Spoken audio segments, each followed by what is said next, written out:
Okay. I think I have it settled, I think. So I was trying to go... I was gonna go sit at that house where, Vinat... Where we were sitting with Vinat. Oh, sorry. I pinged you. But I was trying to go sit at the house where we were having the conversation with Vinat, but there's quite a bit of people there also doing the main story stuff, so. Is the audio okay? Too loud?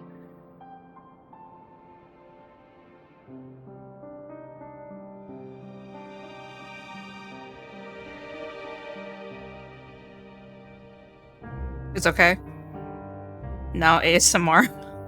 Okay.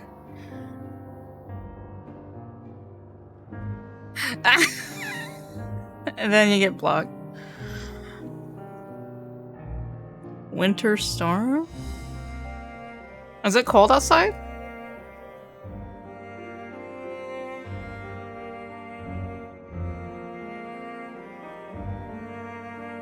There's gonna be snow?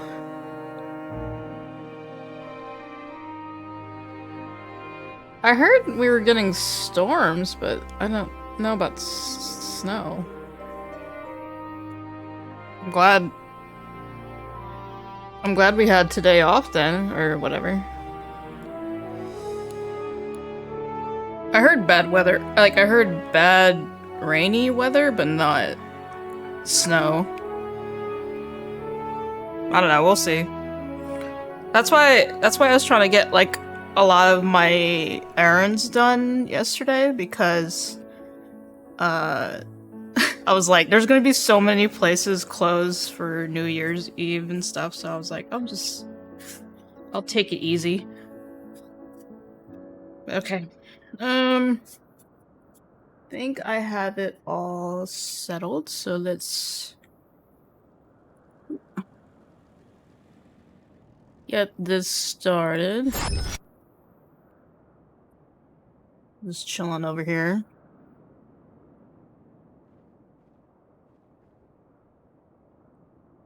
Lot of story to go through. Okay.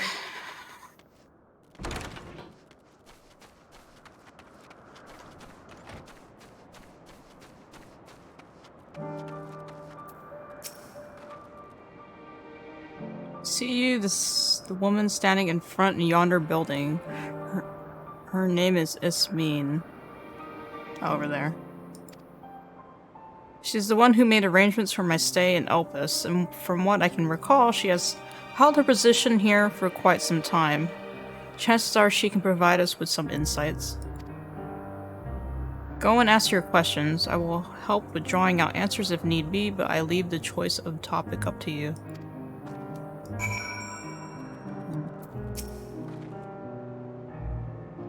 I want to speak with Ismene. You know more of this coming calamity, so I think it best you lead the conversation.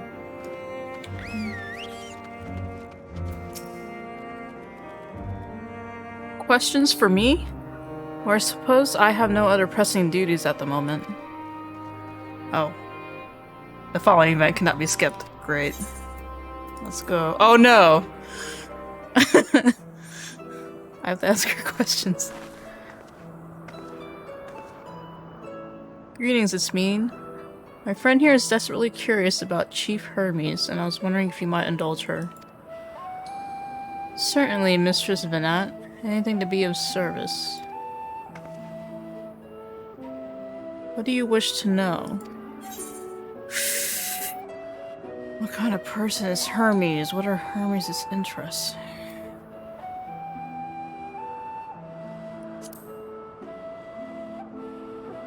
I can only answer from my own experience, but I would describe him as a quiet man, reserved you might say, and occasionally somewhat poor with his choice of words. His reticent nature, however, does not prevent him from carrying out his duties as chief overseer.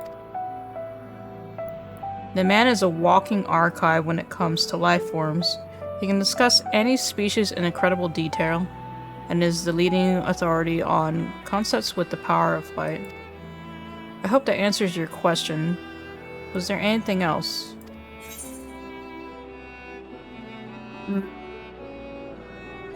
Midion's abilities. How long has Midion been here? I cannot rightly say.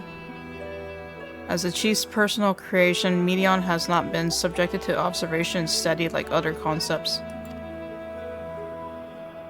So one day, she was simply there. And what do you make of her abilities? I understand that she is a highly unusual familiar, able to read emotions and communicate directly with one's mind.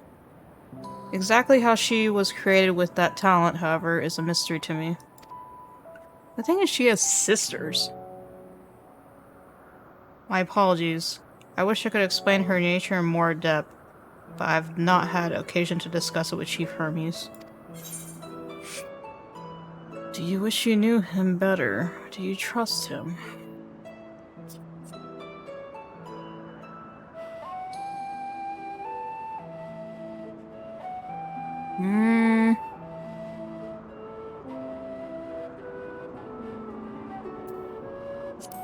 You trust him?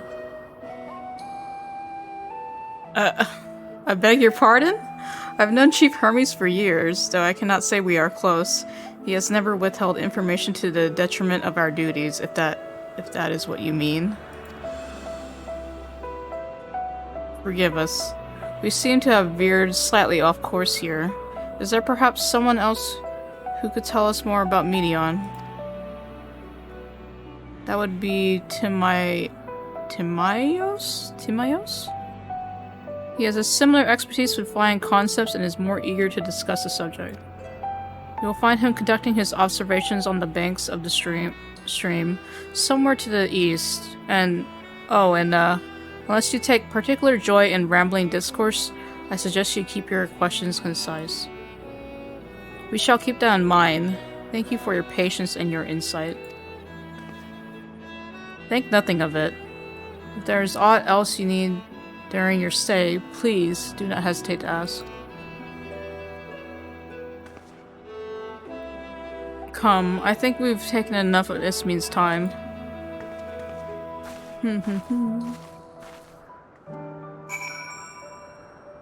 My keyboard.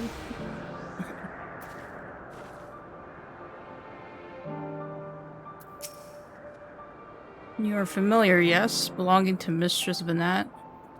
You couldn't have been blessed with a finer master. Okay. Oh, you guys were expecting snow? Okay.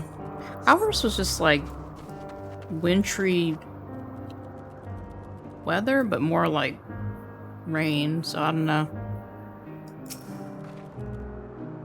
Our investigation is off to a fine start, wouldn't you agree?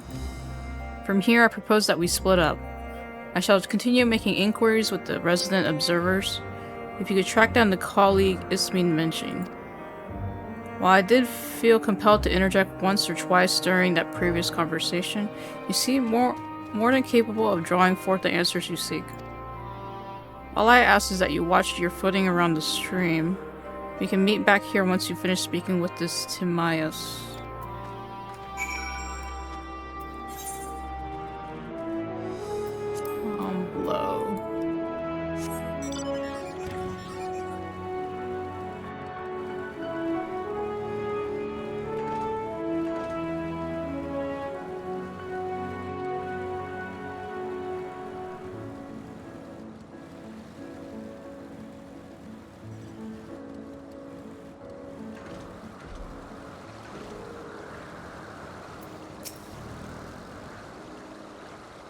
Yes, I am Timaeus, but keep your voice down. You'll startle the birds.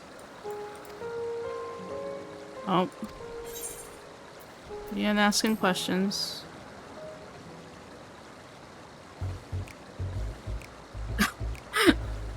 What is it you wish to speak about? Oh god, is this gonna be like the fish question thing where you can fail. Is it true you're an expert on flying creations? What do you think of Chief Hermes' flying creations?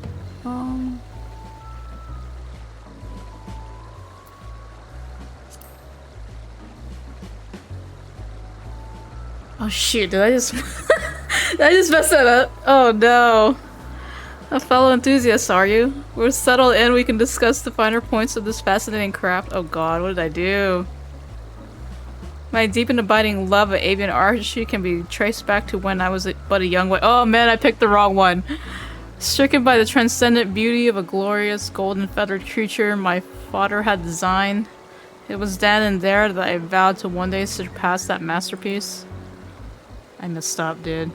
I messed up. I messed up! No! He launches into a rambling, unstoppable discourse. Crap. Well. Crap. And thus did I secure an observer's role here in Elpis. And at last, realize my childhood ambition. Here, the dreams I once dreamed are an everyday reality, in which I find fulfillment through the research and creation of new flying life forms. An abridged recounting of events, as would doubtless to your disappointment. Is there any specific part you would like me to expound upon? Did I fail? Oh god. Okay, now they ask. God, okay, well, you were hoping for my opinion on Chief Hermes' creations. Then why didn't you say so? I had a feeling, but I was like, let me start it. Let me start the conversation kind of chill, and then, no, messed up. Those beings which soar through the clouds, majestic and graceful, are ever a favorite of creators. Even now, with so many varieties in existence, the flood of new imagined concepts continues unabated. What sets the Chief's creation apart, however, is how they benefit from his balanced knowledge of the celestial realm. Birds that climb so high that they disappear from view. Others which traverse the boundless sky of moments, and all without riding the currents. I know of none save he who can conceive of such marvels. Even we who prize elegance of form above all else are dumbfounded by his genius.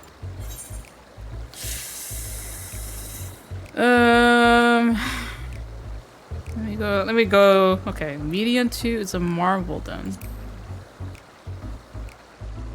My opinion on that matter would be superficial at best. Despite my admiration for Medion as a concept, I have never delved too deeply into the inner workings of her nature. I know that she has a gift for communicating via emotions, but otherwise her abilities are a mystery to me. If Chief Hermes should choose to submit Medion's concept to the Bureau of the Architect, then will the design be registered for public scrutiny.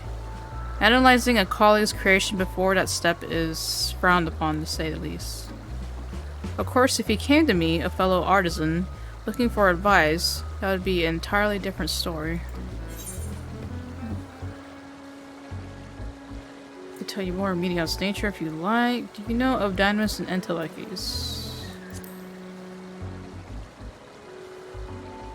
Dynamis and Entelekes. Those terms do sound vaguely familiar. Was there not a flower made here in Elpis which exhibited properties of one or the other? It must have been centuries since I last heard anyone speak of such things. Has there been a resurgence in interest? I shook my head. Why bring up the subject? I'm flattered that you sought my insight, but I cannot afford to neglect my duties for the sake of idle chatter. Says the guy that rambled on for like a good hot minute. Ah, man! Now I really must return to my observations. Surely you have your own tasks to attend to. Did I fail that? I got like one answer. One answer out of all that. Oh god.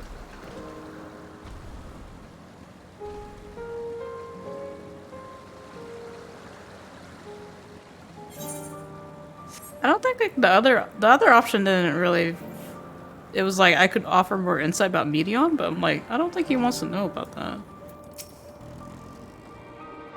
Good timing. I finished my own investigations not long ago. Have you any new findings to share? I see. Even an expert in the field had little understanding of Meteon's capabilities, let alone an awareness of Dynamis. My questions resulted in much of the same answers. Hermes' colleagues view Meteon as his personal project and could provide no details beyond those which you just told me. Which leads me to believe that the only person with any significant knowledge of Dynamis is Hermes himself. Yes, we've made some progress here, but more information is needed if we are to reach any definitive conclusions.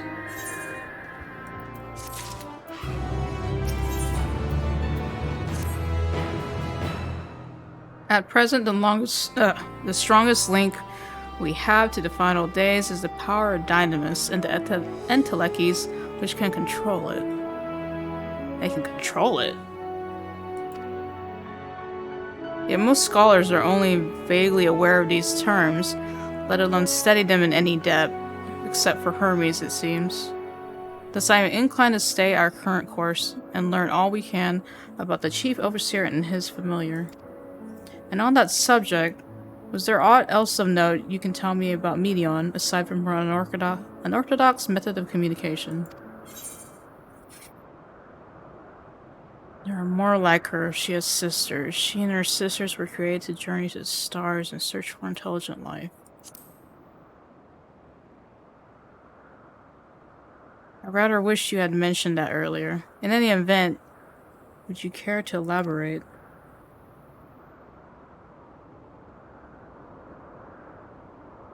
So these siblings of hers now travel the great expanse in search of deeper meaning. Thank you. Though the mystery at hand remains unresolved, I feel you've touched upon a vital clue, one we should keep in mind as we continue. Next, I propose we take ourselves to the Peripetia crystalline, not far from here. Just follow the path to the west.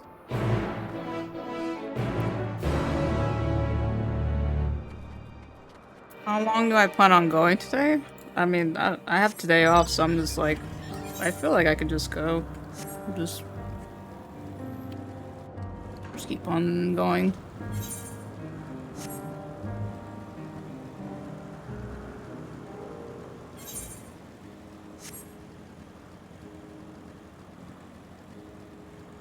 The thing is, I woke up earlier, but I don't know. I think I was just trying to get things settled before I started streaming. Since it's New Year's and stuff. The tower and the one further along are both part of the oh my god, Peripetia crystalline?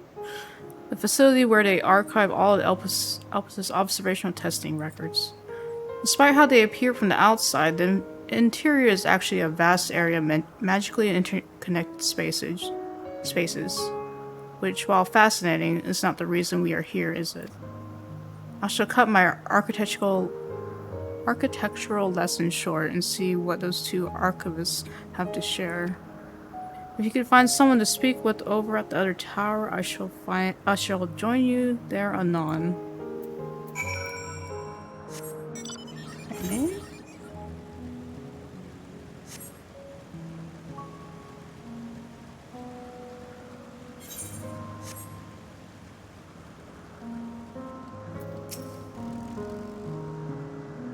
You have questions for me? Certainly. It's the moment why I conclude my current appointment.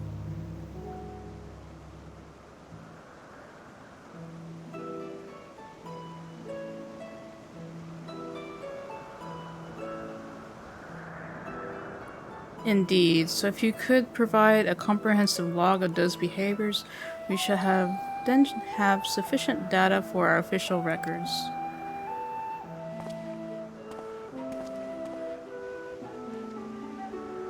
Now, what was it you wished to speak with me about?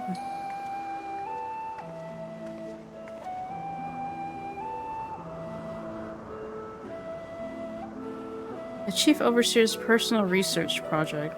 And by that, I assume you mean Medion. Such undocumented studies are difficult to track. After all, hardly a day goes past without seeing a researcher trailed by one creation or another. I'm afraid I cannot tell you exactly when Medion appeared, only that she now spends much of her time at Chief Hermes' side. Although I do recall an interesting tale my dearest Galeen shared with me.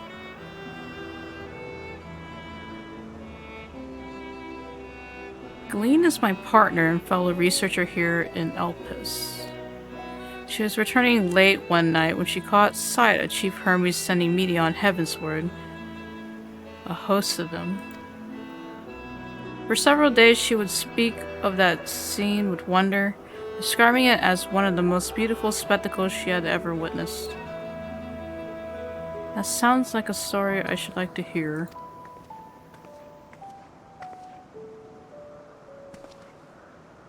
Mr. Svenat, I thought you had already returned to the surface. Permit me to thank you again for your invaluable contribution to our concept placement proposal. Pray do not mention it. As you say, my original plan was to leave after that task, but I have since become engrossed with Chief Hermes' research. Would you favor me with a retelling of the sight which so delighted your Galeen? Of course. Or you could hear it from her lips directly if you prefer. When he said partner, like wife?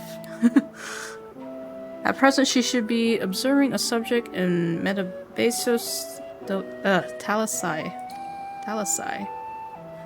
She does enjoy her time there, watching the sea creatures hunt and play, gazing upon the salty waters of the world's oceans, recreated in such sublime detail.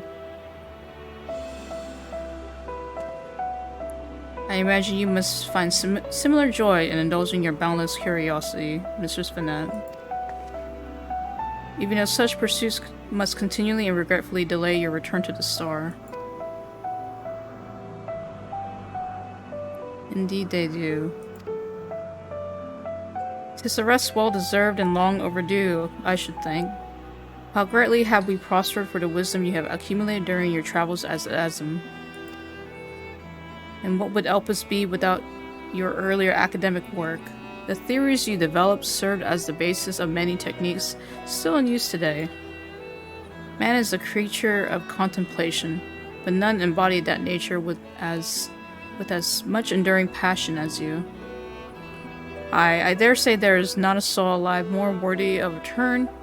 I shall rejoice the day you depart on your final journey. I will be honored.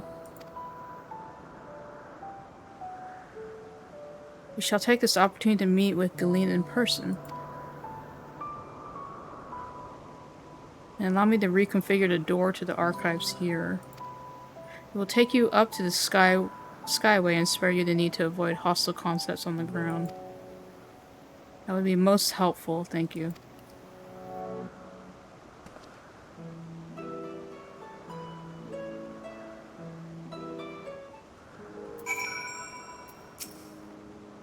The other archivist said not. We hadn't already heard, but the story of Galeen sounds promising.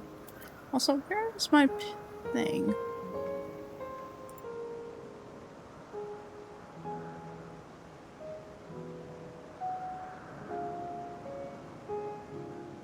I have a picture where the Aether currents are, so I can find it. Okay. I think I'm good, Buckeye. I'm just gonna figure it out on my own. Just go at my own pace and see what's happening. I've opened the path to the skyway.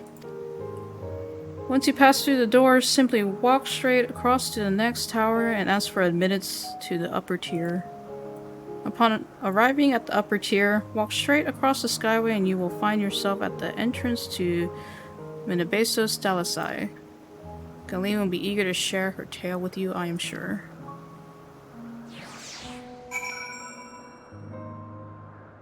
Did that just take us up? Oh, we went up. Okay.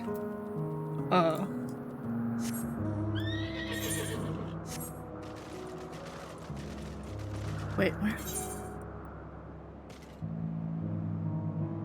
Oh, we're like on the pathway above it.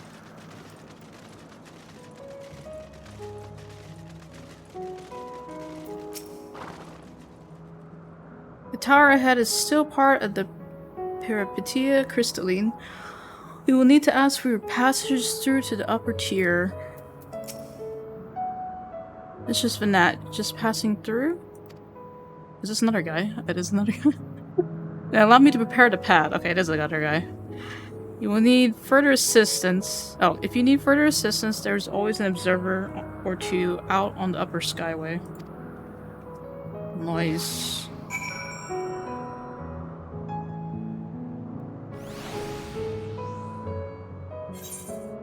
It's like all bridge connected?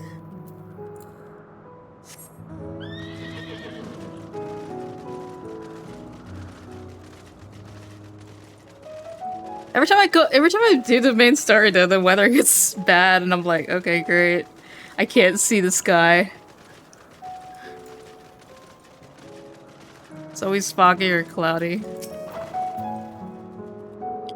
That door leads into the Talisai, but perhaps we can trouble this person for assistance with finding Galeen. Mistress Finette, I was not told to expect we would have prepared an official welcome. Please, there is no need for fanfare. I only wish to speak with Galeen if that might be arranged. Yes, Galeen, of course. I will inform her immediately. But she may be engaged in a testing phase. You could be in for something of a wait. Should I let her know your business is urgent? That won't be necessary. This lovely view will keep us occupied until she is ready to receive us.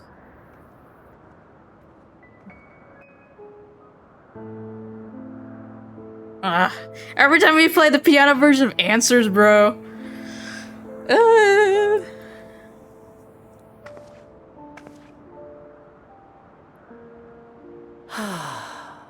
A delightful breeze and a breathtaking view.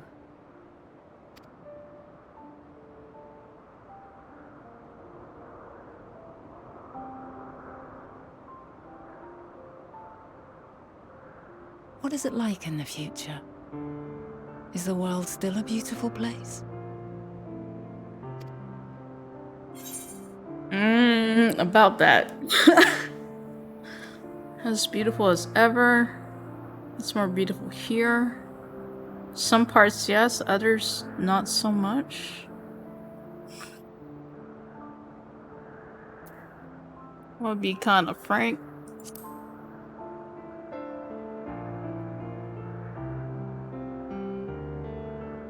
Dark, hidden places, rife with danger.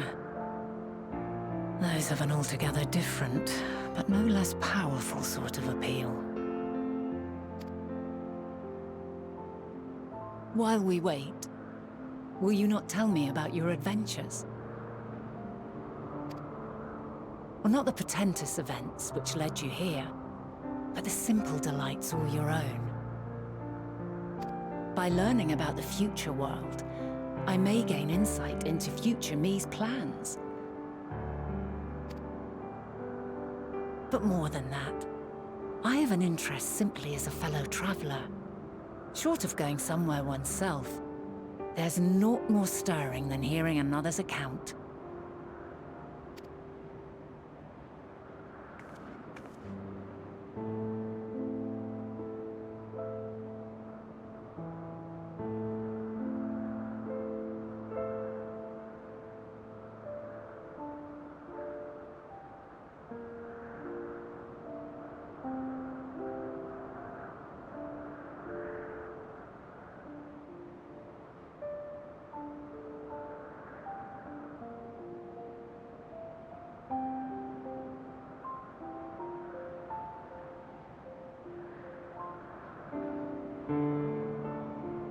And these camera angles.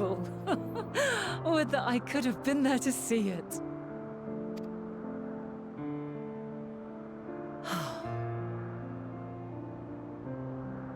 Yours is a harsh and unforgiving world. Yet in spite of this, your brethren hold fast to their virtue. To know that the light of mankind's potential still shines, even in that faraway place, it gives me heart.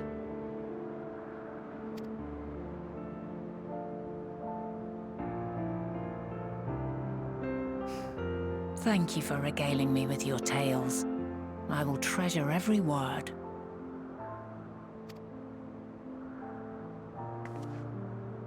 As you know, I was once a scholar. And among other things, I sought to understand the workings of the world.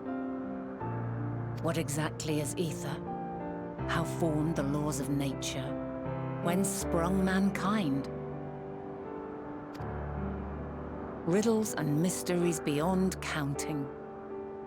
Over the years, I have managed to find answers to some few of them. Yet rather than attain a sense of mastery, the more I understood, the more I came to hold the world and its miracles in awe. We too are miracles, each and every one of us, born of the warm breath of life that traverses the heavens, swirling through eternity. When I fully grasped the improbability of our existence, nothing felt impossible anymore. If it could be imagined, it could be done.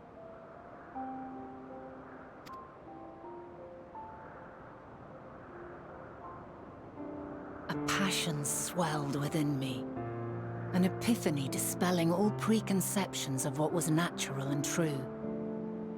And a presence without, immense yet intimate, fate perhaps, holding us in its tender embrace.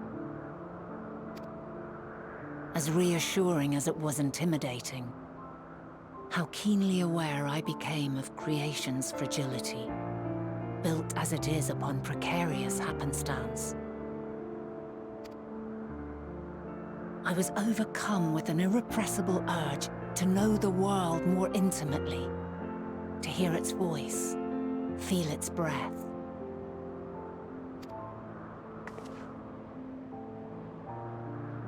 I ventured forth on a journey that very day, so very long ago now.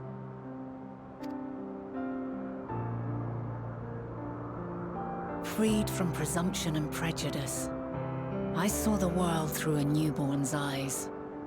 Everything fresh and new, and so beautiful.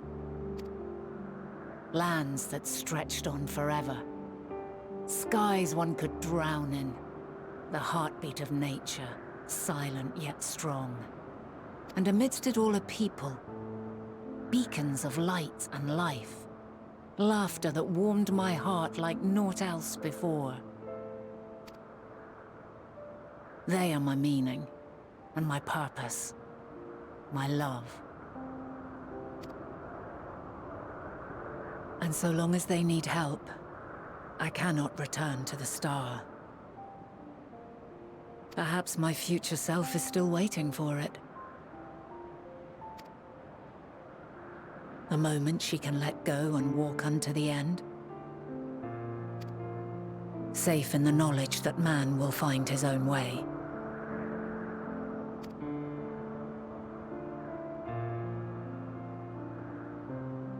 You, who are our future, tell me this, and tell me true.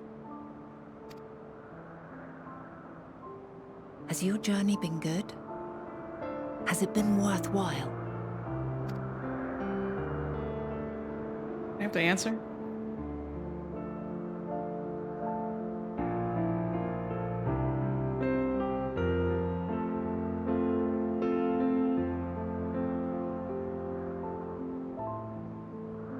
Pray forgive my lateness. God damn it! Of course, Warrior Light getting interrupted. Can't say anything. Oh man. My observation subject was rather irritable, and it took a while to settle it down. No need to apologize. Your work takes precedence. Besides, we had a pleasant conversation in the meantime. Cut me off. you're too kind. Now then, I'm told you wished to ask me some questions. Indeed. I've an interest in one of Hermes's creations. Meteon. You witnessed a host of them take flight, yes? Oh, that! Yes, I did.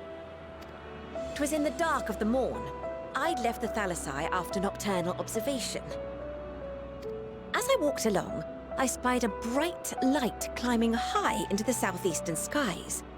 Then, in an instant, it was gone, like a shooting star, only rising rather than falling. But then another shot up, then another, and another. Intrigued, I made my way to the edge to investigate. And who should I spy on an isle to the south but Hermes and Meteon, the Matea, rather. Matea. There were lots of them, and I realized they must be the shooting stars that I'd seen. A dazzling spectacle indeed. Have you spoken with Hermes about this? Oh, yes. The sight left such an impression on me that I approached him about his mystery project the very next day. Alas, he said that he couldn't reveal anything just yet, that he needed to conduct further tests. It shouldn't be long now, though.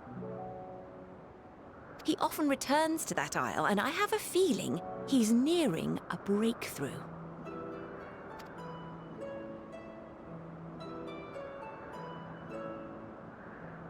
So you have to go to the isle. Splendid. We are likewise eager for the details. Well, that is all we wish to ask. Thank you for taking the time to indulge our curiosity. You're very welcome. It's always a pleasure to speak with other inquisitive souls. Oh, and will you be descending now? If so, I shall link the doors for you. Please. Are these doors like always split and they have observers to link them? It's kind of interesting. Hey Taven, hey Yummy.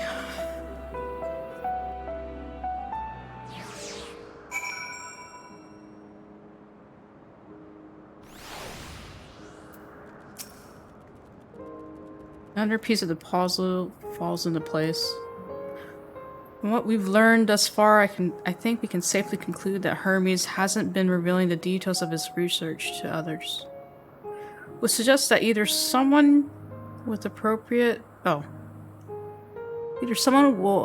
his discoveries and make use of them, or that Hermes himself will have a hand in causing the final days. Since we have no reason yet to suspect the former, we should consider the latter the more likely possibility. Proceeding under that assumption, our next step should be to divine why, or even if, he might desire such a terrible fate for our star. Man, I never thought, I didn't think that that we'd be, investigating Fandaniel. It was like that whole thing with Zodiac and Fandaniel happened. It's like, okay, maybe I can help stop the final, or try to stop the final days. But then the fact that we have to Doctor Who this and go to the past and see what is the reason he did what he did, it's like kind of insane. I should like to visit the site from which Hermes sent forth the media. If we are fortunate, we might find some hint of what drives this research of his. Ghislaine said she spotted them in the southeast, rising from an isle she could see from the edge. If we stand at that same vantage point, it should not prove too difficult to locate the isle in question. Let's take a look, shall we?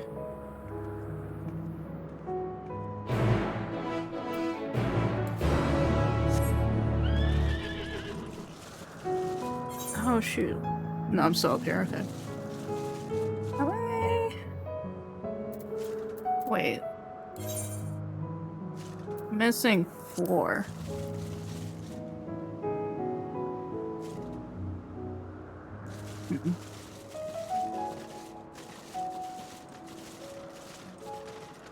There must be a few more either current quests I have to do. Wait, where? So.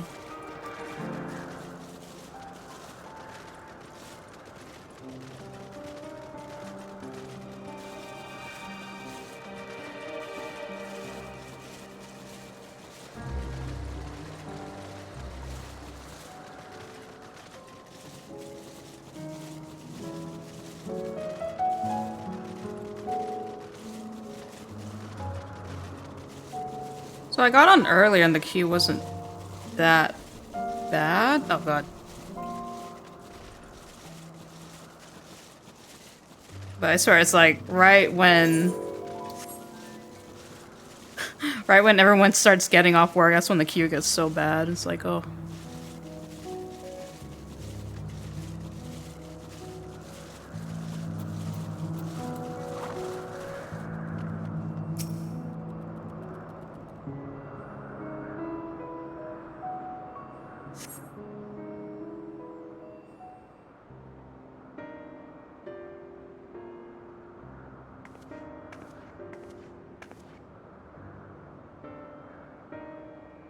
Now, if I were conducting some mystery research, where would I go?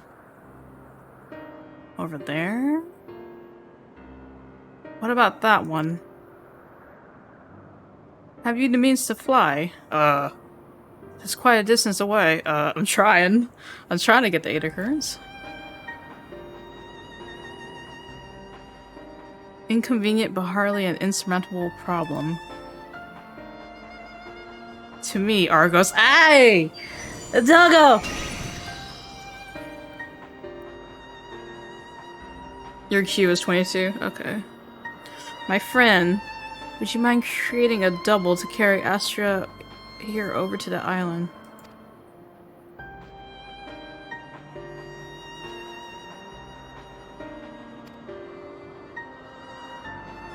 Stubborn creature. There's no place on this great star we have not together traveled, and yet he remains obstinate in the presence of strangers. Argos has rather exacting standards, I'm afraid. I found one on the moon. He's on the moon. What? You've ridden him before? Your before, meaning my after. Not at all confusing, that. Interesting. It's certainly not unthinkable. But speaking of the here and now, the quick solution is for us to face off in a sparring match. What? What? Demonstrate to him that you are capable of holding your own against me in battle, and you should convince Argos that you are worthy of his back? And besides, I might even teach you a thing or two into the bargain? Oh my god. You seem doubtful, but useful lesson or not, it will certainly be a moment to remember. A memory of the distant past to cherish. What say you, traveler out of time? Hayden's gonna kick my ass. Choose your battlefield. I will do what I must. And if this memory turns out to be a bad one?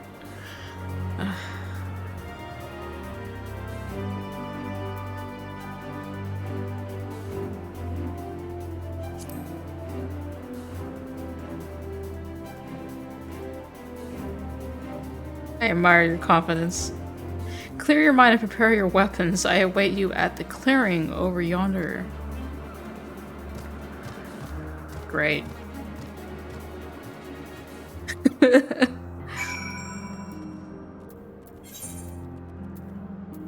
That's so strange. It's like, oh, you want to ride my dog? Fight me. It's like, alright.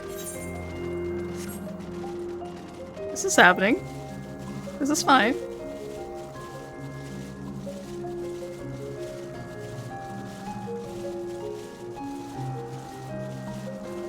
What am I looking at, bro?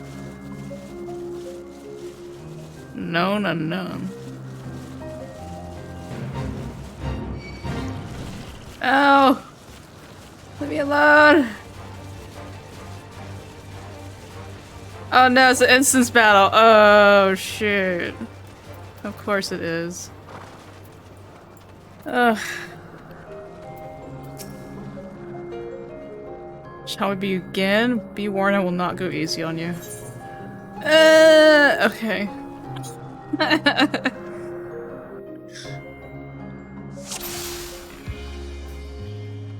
Is this music?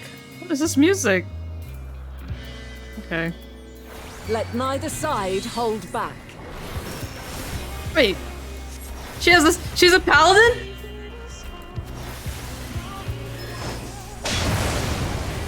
Ow!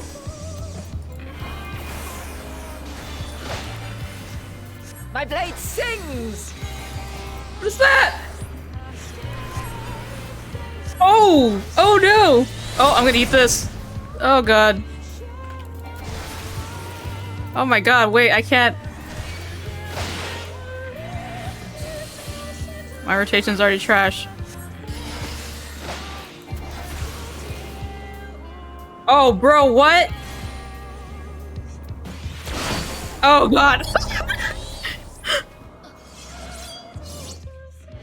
Hold on, I need to sit up. I was doing command missions earlier with my goddamn adventure squadron, and it wrecked my freaking combination because it was level sync my summoner. So I was like, oh man, I remember my combo. Ah, crap, dude. Hold on. Hold on, hold on. Good news, I leveled up in my adventure squadron, but bad news, my rotation is all trash.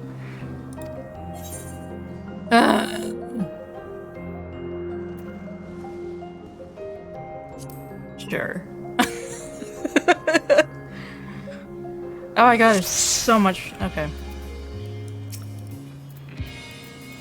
Let neither side hold back. I can't wish is a paladin.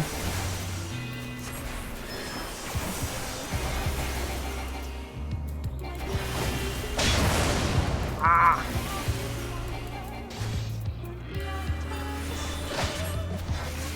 My blade sings!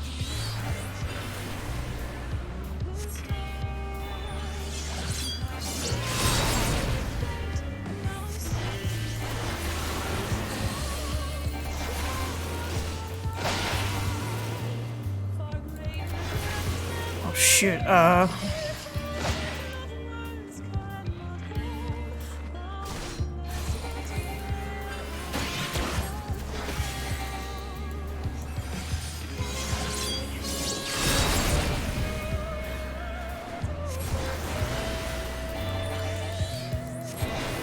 shoot. What? Oh!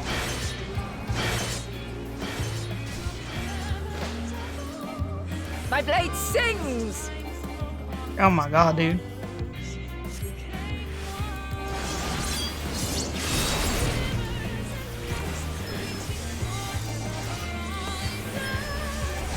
Impressive.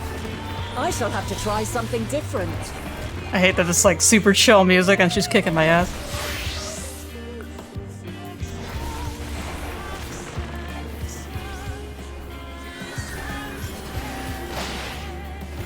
No quarter.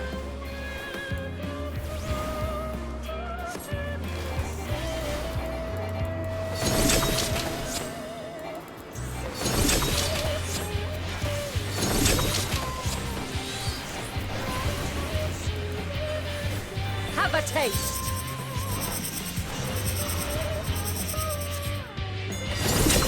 Oh shoot.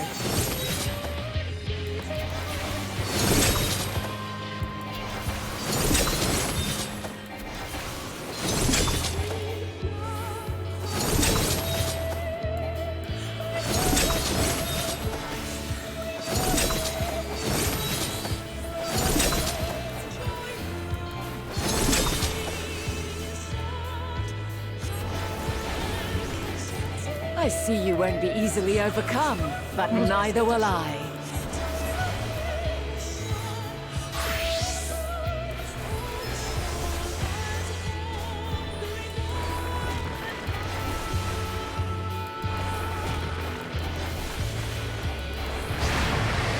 Oh my frick.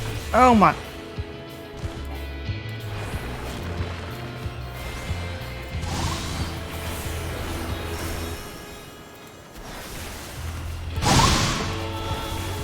Prepare yourself.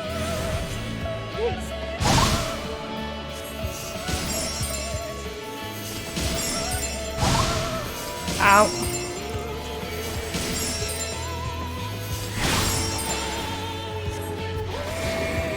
Oh my.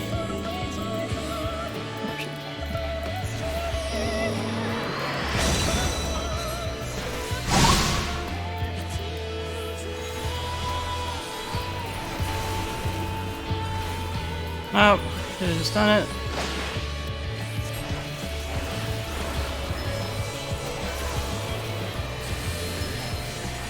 Oh, shh.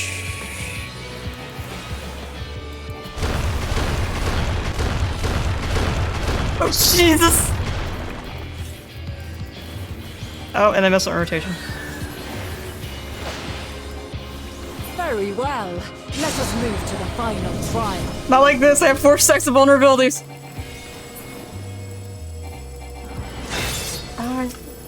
What?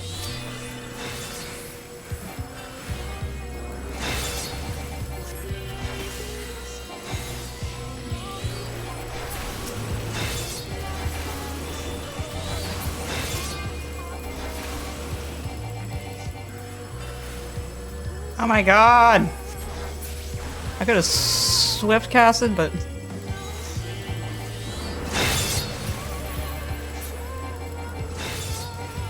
what's that?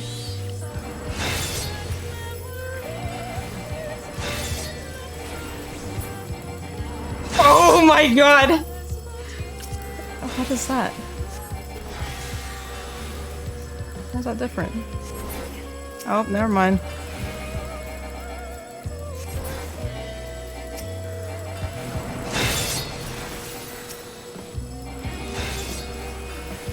Why am I?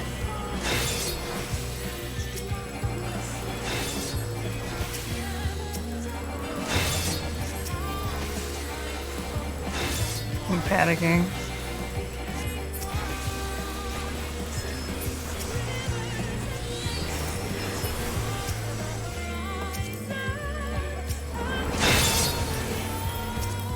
Where?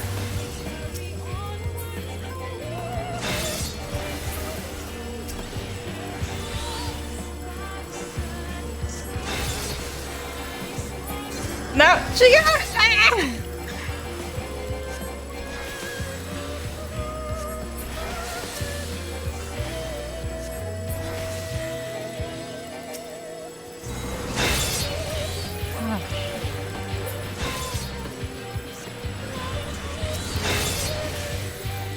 Oh no! Oh, she got it. Oh no, she only got one, okay.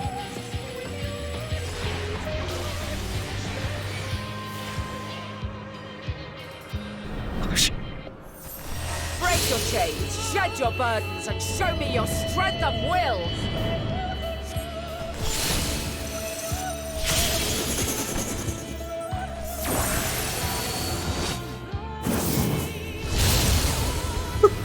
Jesus. I put a shield up, but goddamn team. You still stand. The people of your time are more resilient than I had dared hope. I have seen enough. Mom! Mom, please! Oh my god, dude. The thing is, I was doing it on easy. Like, if you're doing it on normal, it's like even more chaotic. Like my eyes just start going cross-eyed, dude. 'Twas my intent to finish it, but clearly I underestimated you.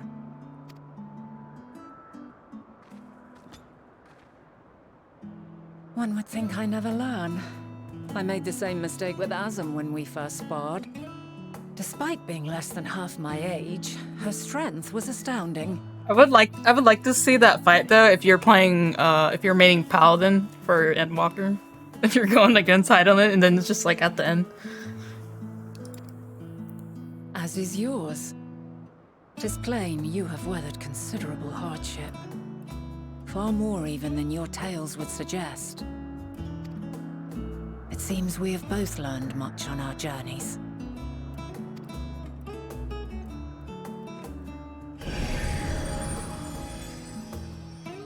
Dog, please. Let me get on your back, bro.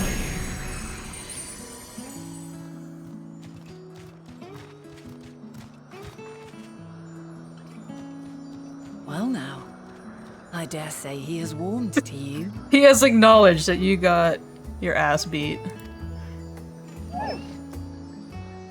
A boon to be sure. He never forgets his favorites, and is ever eager to come to their aid.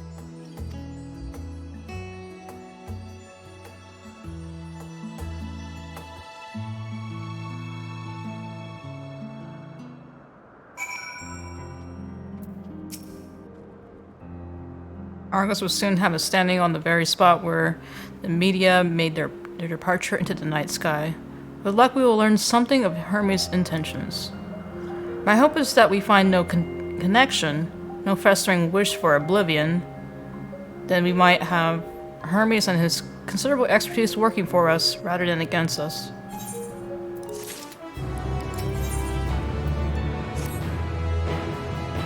Let us move over to the edge before mounting, shall we? That will allow Argos to catch the currents rising up from below and give us a smooth ride over to the isle.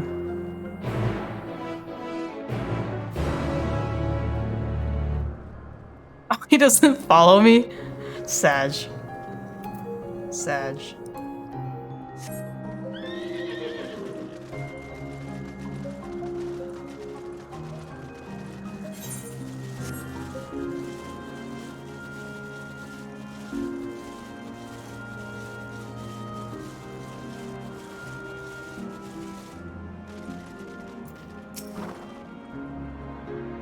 Climb onto Argos' back and we can be off? You know, I honestly can't remember the last time he carried anyone but me. Argos motions to his back with his muzzle. You've been given the go-ahead to hop on. Let's go! Yeah.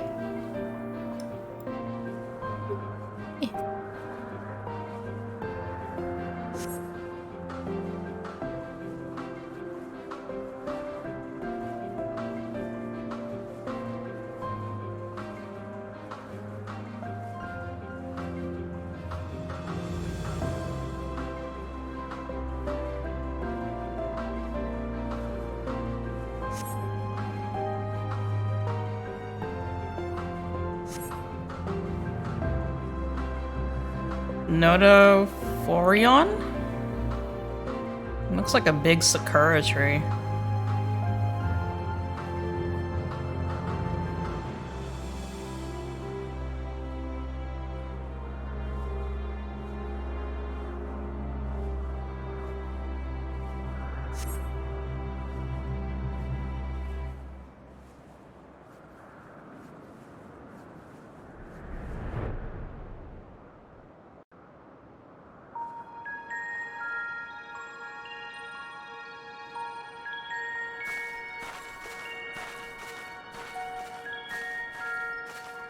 Quite a small place, lacking even the most basic equipment.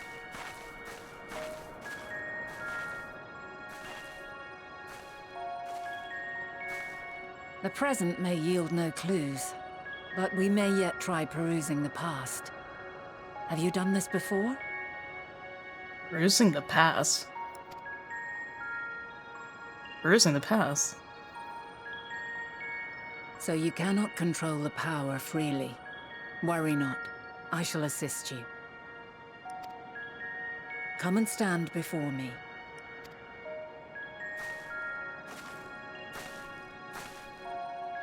There are two ways to see the past.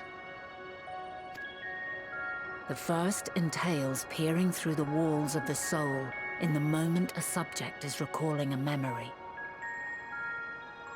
The second requires no subject, and is instead a process of piecing together an event from ripples left in the ambient ether. Oh, that's insane.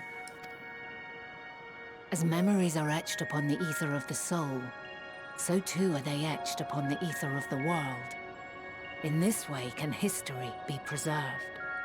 Such memories are given to fading, however, and can prove challenging to visit. But come, let us try. Close your eyes. Am I about to like enter my mind palace in Sherlock Holmes?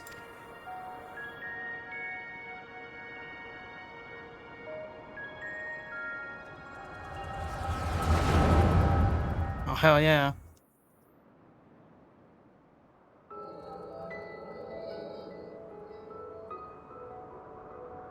All units fully functional and proceeding on course towards their respective stars. Estimated time to completion of survey is 108 cycles. Oh my god, she's talking like robotically. End of status report.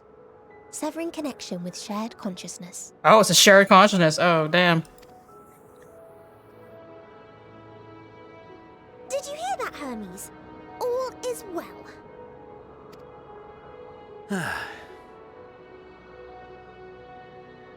Yes. Good tidings at long last. Every step of the way, I've been reminded how little we understand creation. How the universe defies imagination. But soon we won't need to speculate. We'll know the answers. What others live for. Indeed. And we'll owe it all to you and your sisters. I wonder what answers we will get. Whatever intelligent beings that exist out there are bound to be vastly different from us. Diverse in form and culture, possessed of unique ways of thinking. Their conception of life and its purpose will be no exception. Completely and utterly unlike ours. Utterly unlike... how? I have no idea. Yet whatever answers we receive, I will not dismiss them out of hand. No, I will think earnestly on them all. And I will share them with our people, that together we may contemplate our own existence. Perhaps then our star will become a better place. Not only for man, but for all life.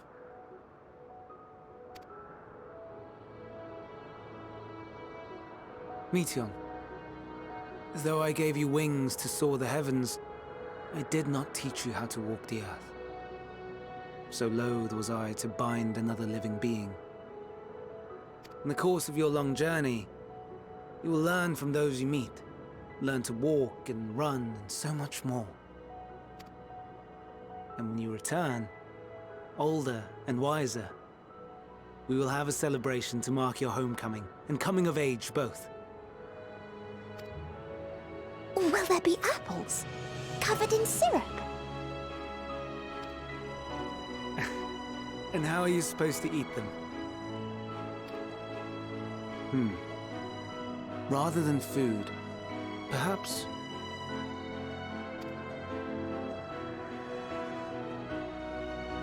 a flower. Yes. Upon your return, I will gift you a beautiful flower.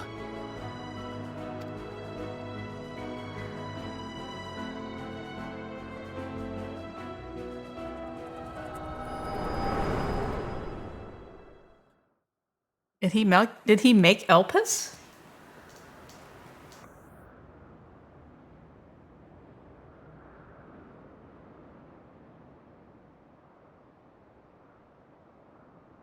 So, what is your opinion?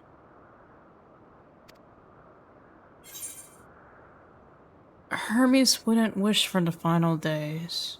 Hermes is a gentle soul, and yet I couldn't sigh just by this moment alone.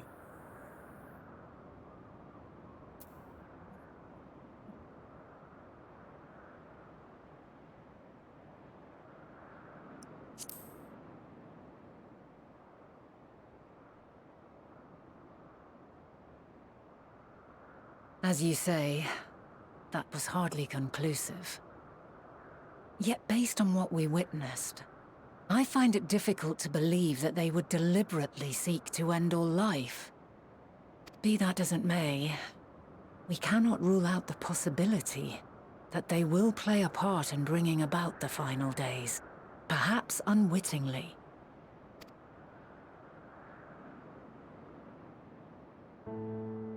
In light of this, I propose that we reveal your tale to Hermes himself. Oh. Okay. If he does not wish for the final days, as we believe, he may well join us in pursuing a solution. It's like how I dropped all that knowledge on Emmett Salk and Hyladeus, and they, like, completely left.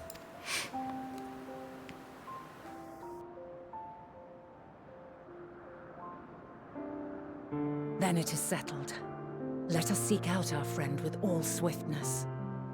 'Twould not do to let such a pure soul be blackened by tragedy. I guess there's no reason for us to just investigate. We just have to ask him directly. Damn.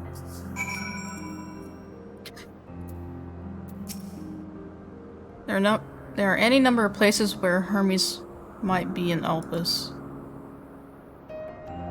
What we could do worse than to look in Tis Hyperborea, the largest facility. It stands in the Ticos Boreas, the Northern Isle. Man, these names. Blech. I wonder, Astra, for an institution which claims to studiously research every species destined for release into the world, did you not question how they find room for them all on so few islands? The answer lies within Catissus itself. I touched upon the practice before back at the archives, where a vast area is stitched together out of multiple conceptual spaces. The same holds true for the interior of this facility and its magically constructed environs. To stare within those sprawling habitats that the Chief Overseer and most of the Elpis observers conduct the bulk of their work. Come, the simplest route is via the Noose, north of Poeton Oikos.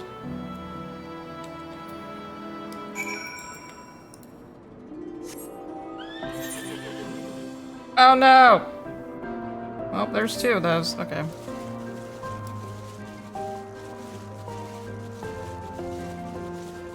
There's two? I think I'm missing one. I think I'm missing one Aether Current.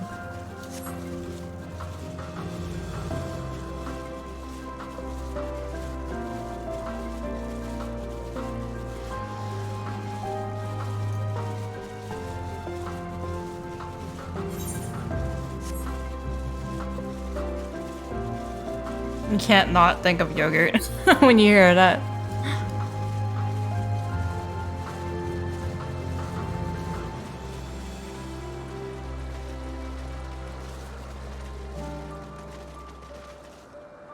What?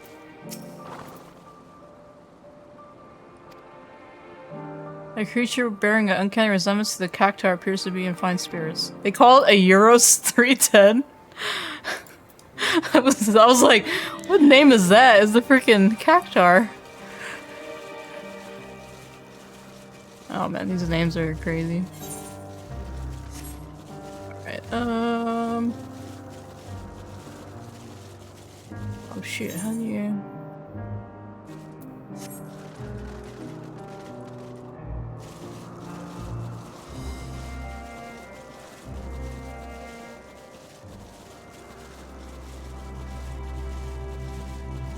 Another teleporter.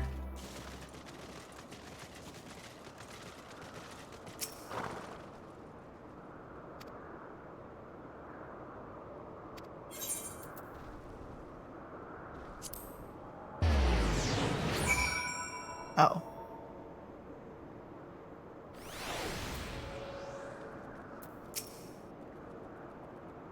Good. The Noose acknowledged you as my guest. You should now have the authority to use it as you wish. As for the way to Kitsis Hyperborea, we follow this path, then turn left at the crossroads. Okay. Hi.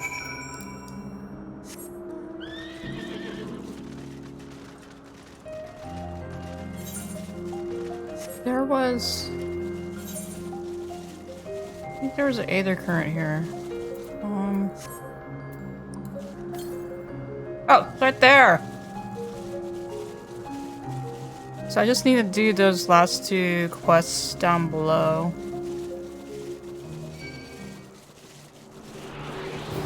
For the love of God.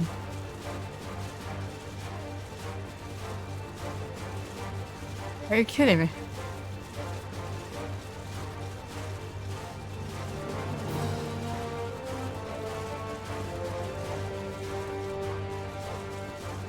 There's a lot of people here. Or is just people? Is it just gatherers? It's all gatherers. What the heck?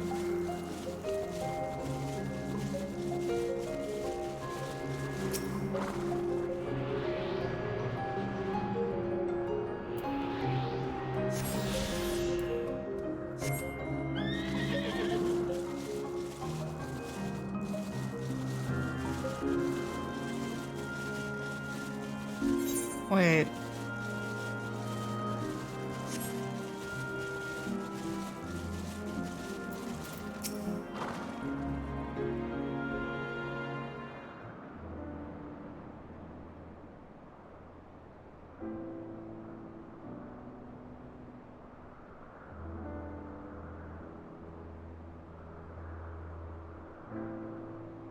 Here we are, the grandest research facility in Elpis. We should head inside and ask about after Hermes' whereabouts. Hermes is at another facility, as we have just discovered. Wait. The Emmett and Hythlodaeus? Yeah. Oh, they were looking for him. Furthermore, we've confirmed that his studies into Dynamis, as well as his creation of Meteon, were entirely private pursuits. No one else we spoke with appeared to possess the chief's depth of knowledge on the subject, and neither did we hear any tales of stolen research. Which means that if Hermes himself harbors no desire to bring down an apocalypse, then he might be recruited to help prevent one. Or so saith the illustrious Emmett Selk. Dude, Emmett threw a tantrum after I told him the facts of what happened, and I didn't know where they went. Okay. According to your story, the 14 divided the connection between the celestial currents and the final days. Oh, divine the connection. But we're never able to pinpoint the root cause of the calamity. With our people's greatest minds, not to mention Hythlodaeus' sharp eyes, committed to the pursuit of a solution, such an outcome seems inconceivable. The only possible explanation is if the nature of the catalyst was so inexplicable that even we failed to perceive it. And what better fits that description than the invisible, intangible Dynamis? Which in turn leads us to our next question. How did Hermes, in his role as Fandaniel, not recognize the subject of his own research? We must assume that he either knew and was unable to help, or that he was otherwise prevented from identifying the cause in the first place. At this juncture, all we can do is speculate. To be clear, the Convocation does not tolerate acts of deception or malice. We are practiced at perceiving truth, and would have known had Fandaniel lied to us. Hermes has no conscious wish for the world to end, of that I am certain.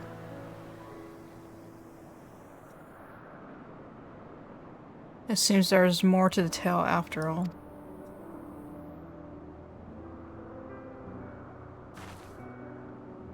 We conducted an investigation of our own, you see.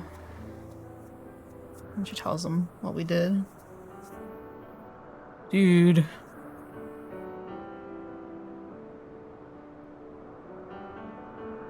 How comforting. We seem to have reached the exact same conclusion. I see no reason to delay further. Just time we brought Hermes into the fold, as it were. Thank you for your understanding. I have no other option. Just thank you.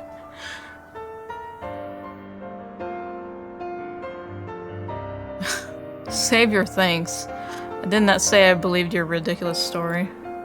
But as MSQ, I have a duty to examine any potential threat to our existence, no matter how ludicrous or personally offensive I may find it. Oh my god.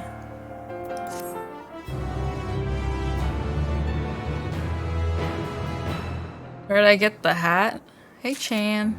It's from the angel outfit in the store.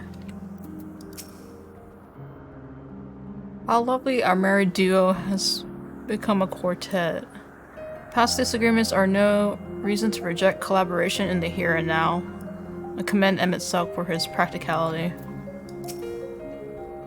Do not approach me. Do not approach me. Do not speak to me, and do not dare presume to treat me as a friend. I am merely carrying out my duty. God, freaking Emmett. We are not friends. You cannot sit with us at the table. It's like, man. I think the time for illusory exploration has passed. If I might have a moment to adjust my vision.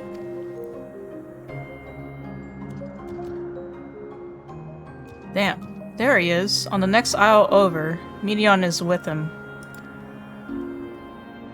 Hermes appears to be in the midst of an observational study, but I suggest we hurry over before they venture elsewhere. Head straight down the path, we can teleport to oh my god. Misopses? Euros? From the device at the bottom of the slip. How bad was the queue today? I got on earlier and it was like 44. So it wasn't too bad, but I don't know how bad the queue is after, since it's already after work time for people. I don't know. New Year's, and then New Year's holiday, so I don't know. It seems okay today. But I got on like a couple hours ago because I was doing my adventure squadron stuff and Aether Currents.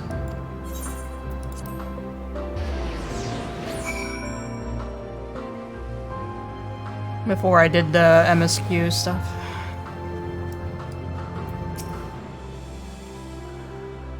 Misopses Euros is interesting in that it is the only region in Elpis which lacks a researcher hub. This is largely due to the nature of its observation sites, within which they let loose creatures anticipated to be unruly and dangerous. I have also heard tell that the area is kept deliberately sparse in the event that, well, let us just say that no one should live near the news, which provides access to a certain facility. What? What? You expect me to praise you in your progress? On the contrary, I'm simply surprised you made it thus far. Then again, even with you slowing her down, there's no denying that Vinat is an accomplished researcher.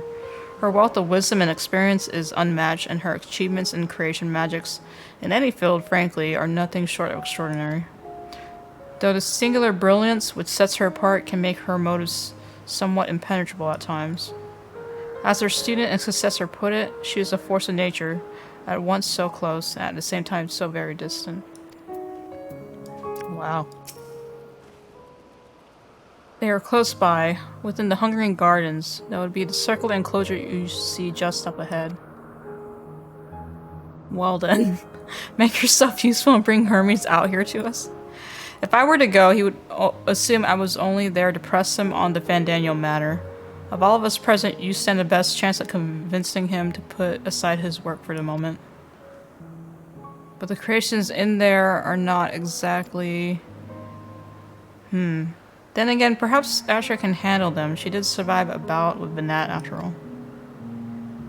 Off you go to find Hermes, but do be prepared to come to blows with the garden's denizens.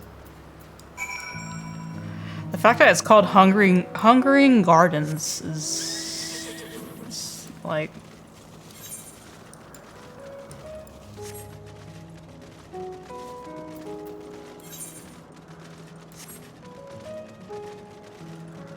Sweet baby Jesus. Oh, big ass marbles.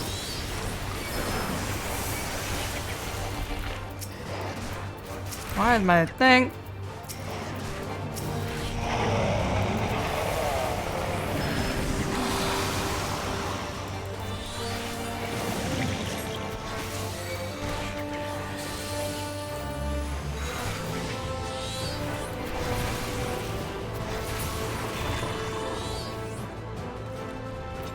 Oh, never mind. I'm not gonna be on my mount. Those marbles are huge! Oh my god!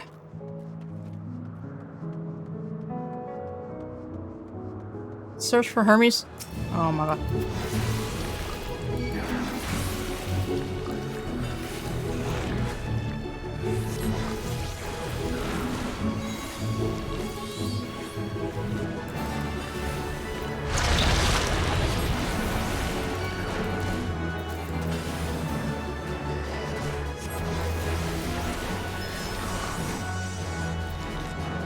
What the heck?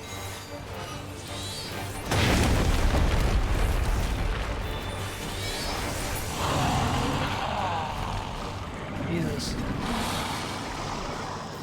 Freaking hit hard.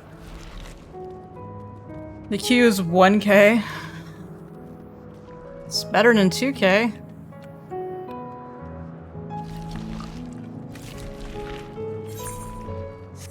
It has to be inside here.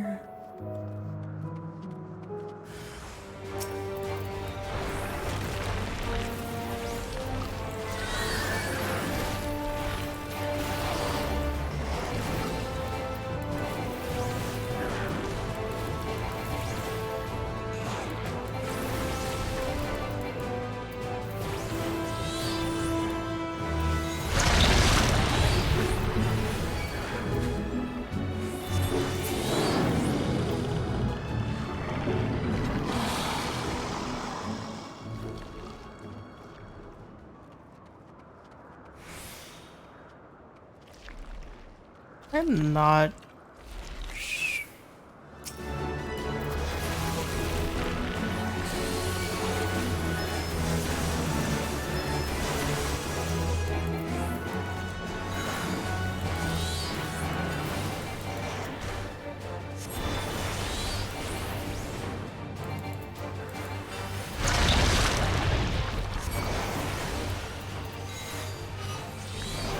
I need to follow up with my effort.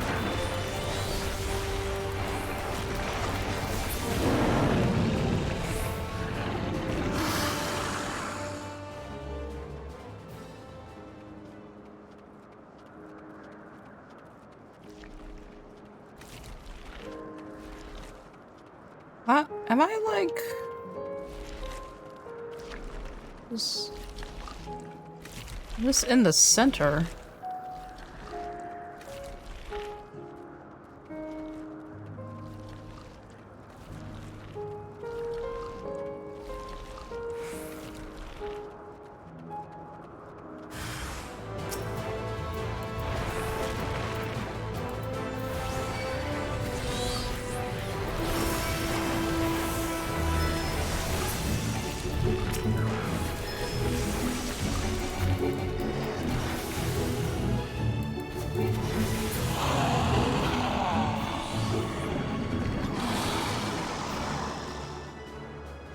I just put the... Is this like a trigger thing? Because I do not see him.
Yeah. Where? Where are you?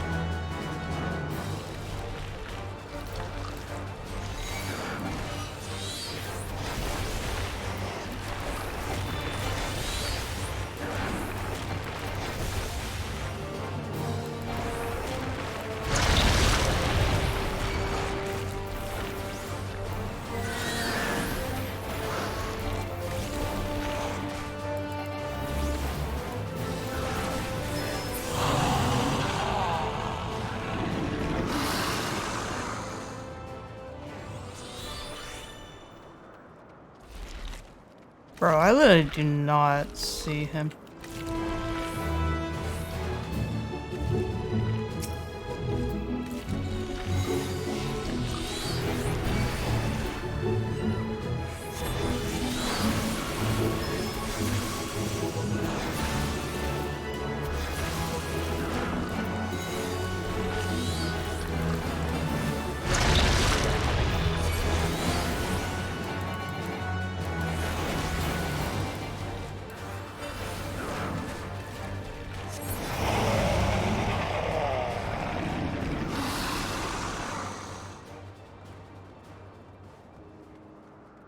So it's kind of weird that I'm just like destroying all these creations and it's like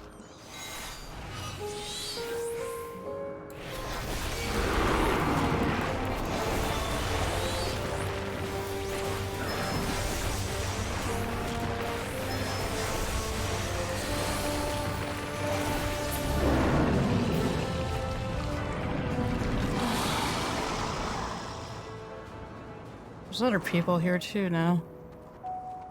Where is he? Oh my god.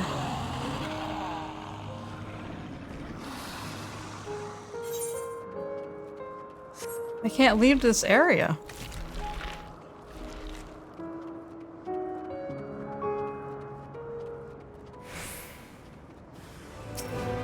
I think it's just spawning. I think it's just spawning non-stop.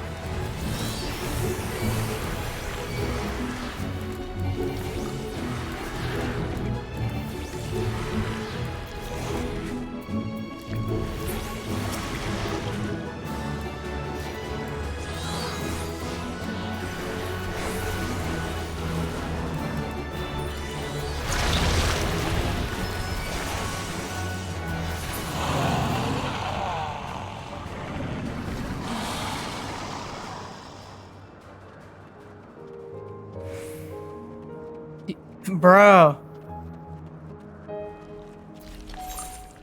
Am I tripping?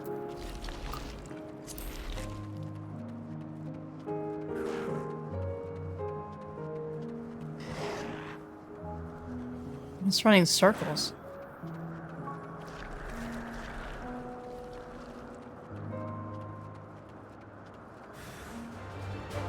Yeah, it's just spawning.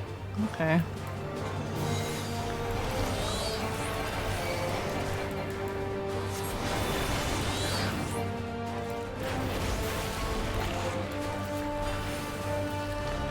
Son of a gun. Oh, missed my Titan rotation.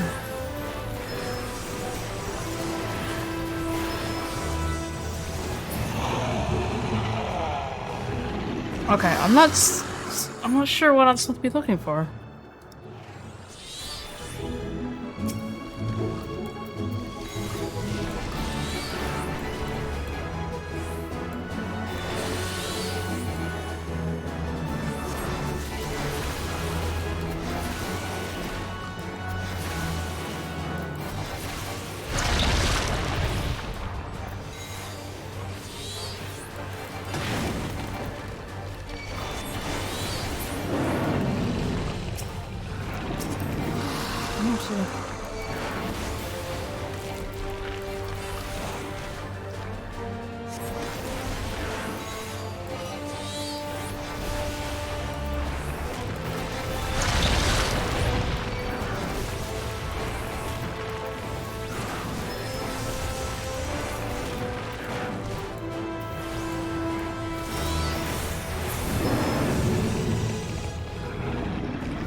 like missing something?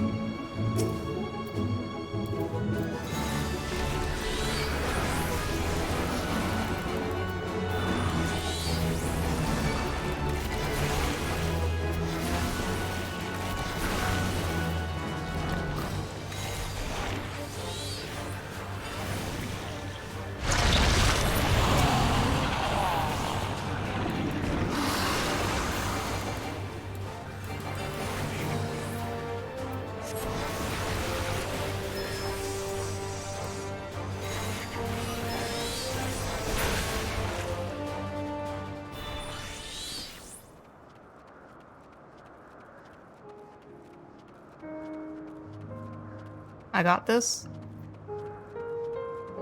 I think as I'm like running circles, I'm like, am I lost? Am I doing something wrong?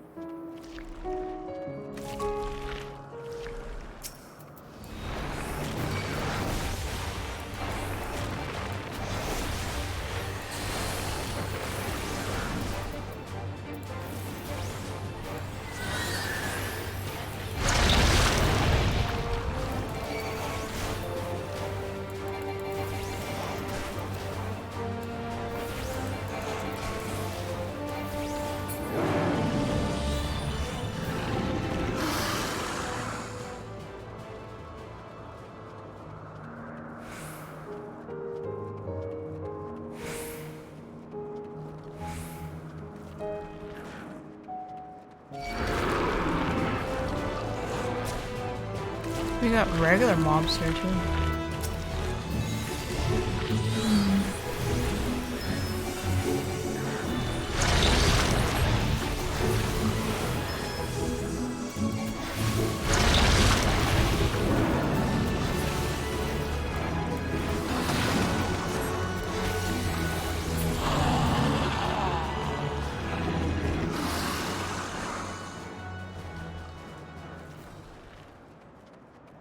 Cause it's just strange that it's all just like it just keeps on spawning, so I'm like, okay, I'm doing something wrong. I thought he'd be in the center.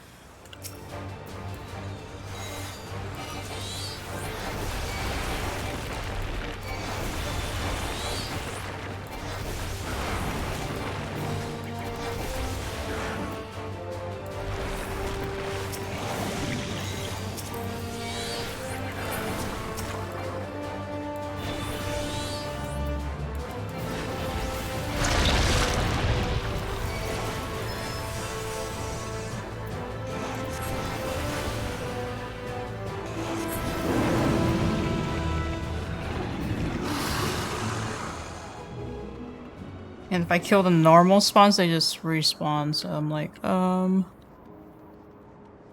my god, I was getting close. It's behind the rock!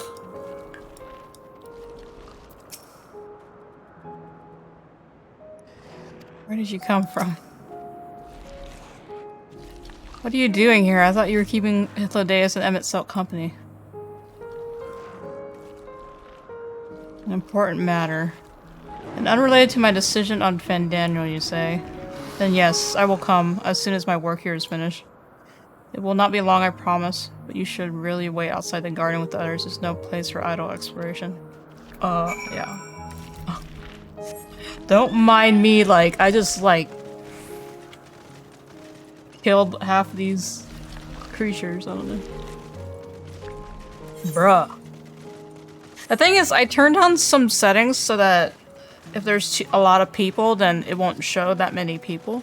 So sometimes I get worried that I don't see the NPC until I get like super close or something.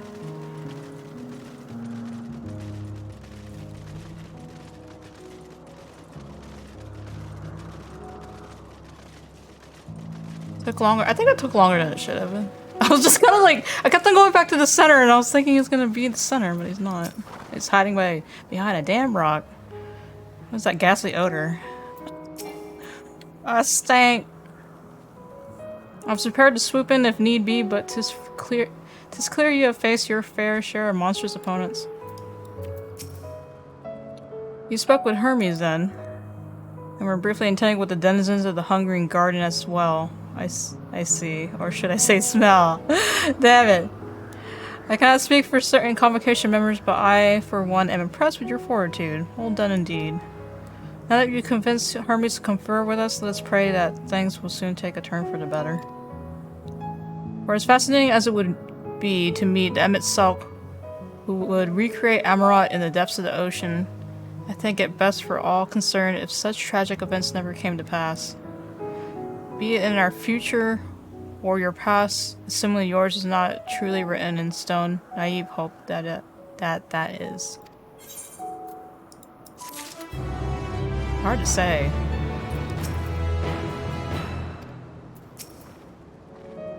Why am I always so forward thinking? I simply wish to enjoy all that life has to offer. Hermes said he would not be long. Yes, then we shall wait here until he emerges. I'm kind of worried.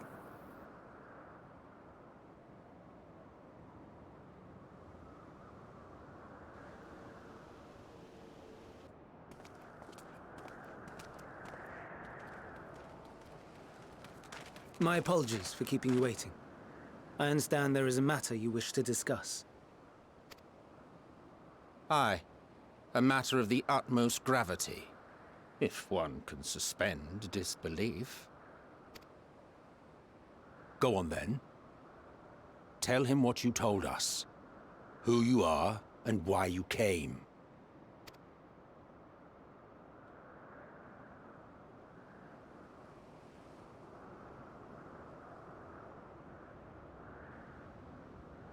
The final days.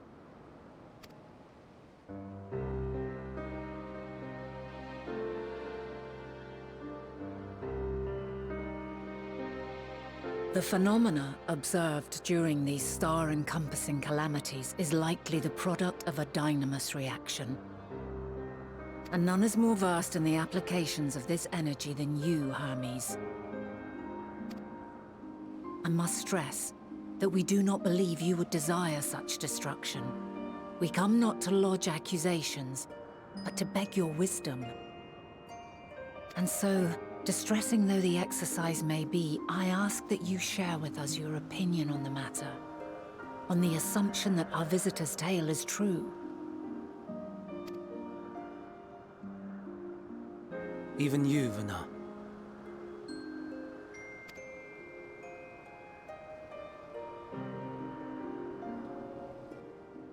As you say, the phenomena observed in the two calamities may both be attributed to dynamis.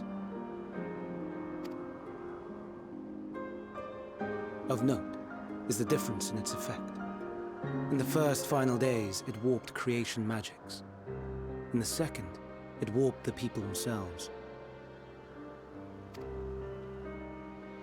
The key variable, I suspect, is the etheric density of the men of each age. As you know, ether, in essence, negates dynamis. Harboring high concentrations of ether, we ancients cannot readily manipulate dynamis, nor be manipulated by it. Therefore, rather than ourselves, the calamity affected our magics. In contrast, having been sundered, the people of the future are composed of but a fraction of our ether.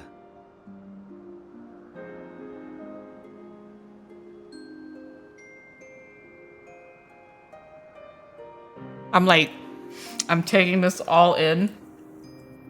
God damn. Thus are they susceptible to the influence of dynamis and its transformative potential. But that would explain only the mechanism, not the cause. Though perhaps...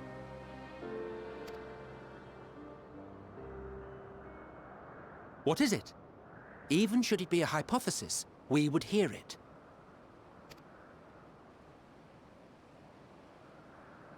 Dynamis is an energy put in motion by feelings. Feelings for which there must first exist a source. A source to which the victims must be attuned. One that harbors the selfsame negative emotions. Elsewise, it could not be the agent of such extreme change.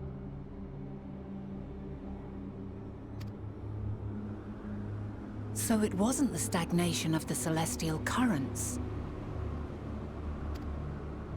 Someone, or something, is instigating the star's demise.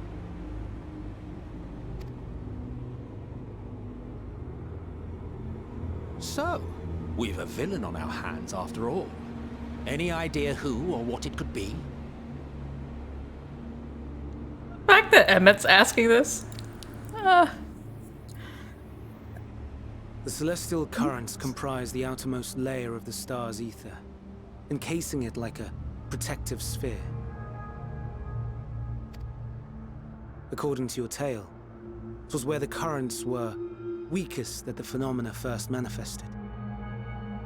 If the inciting factor came from without Aetheris, then its effects would first be seen in those locations.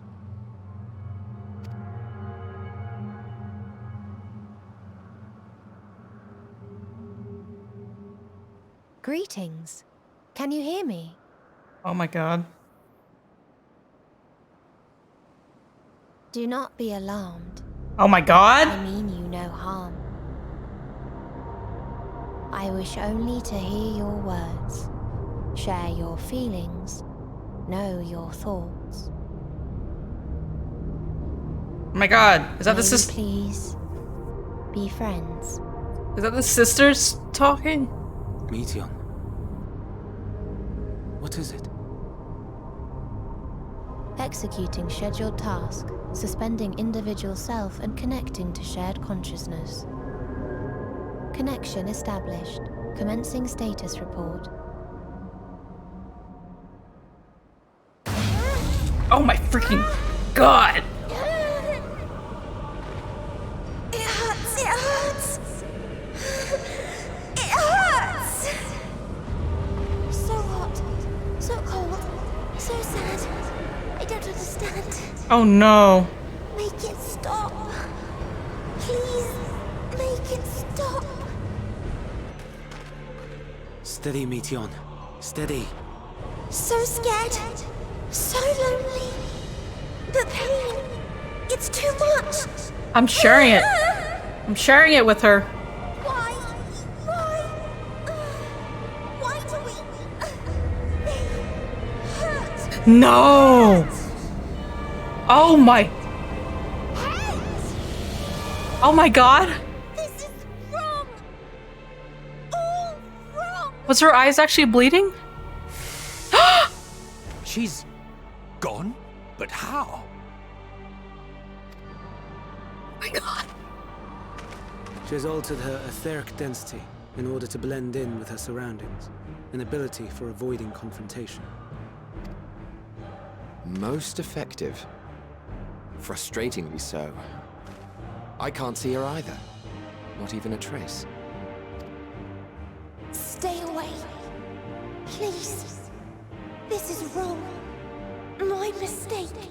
So please. I was like, wait, am I like, was I actually like moving in that moment because everyone else doesn't like, they were looking at Meteon, but I'm like, I was also like freaking out. Are you all right? Okay.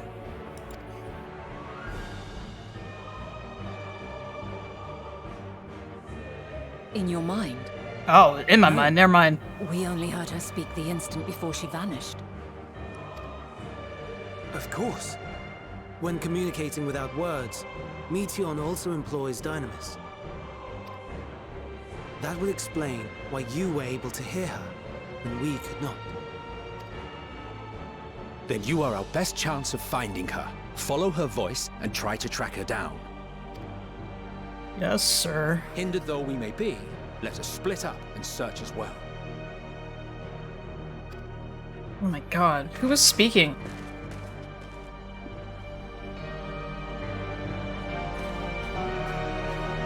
This is also crazy because it's like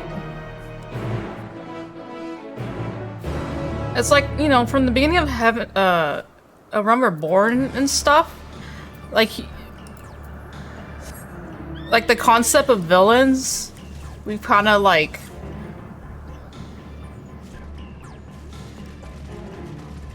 we've always kind of blamed the Ascians as concept of villains, but it's after Shadowbringers that kind of cleared it up in a way. But now this is like, oh, it's someone else. There's someone else that's a villain. Like, oh my god.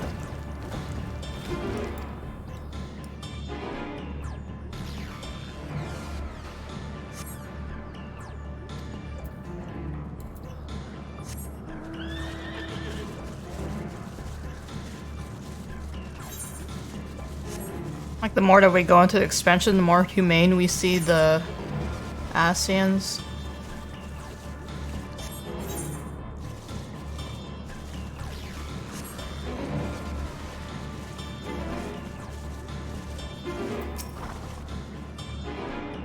If I cannot perceive her either, what else have I to offer but my rousing support? Hermes truly is a master of his craft.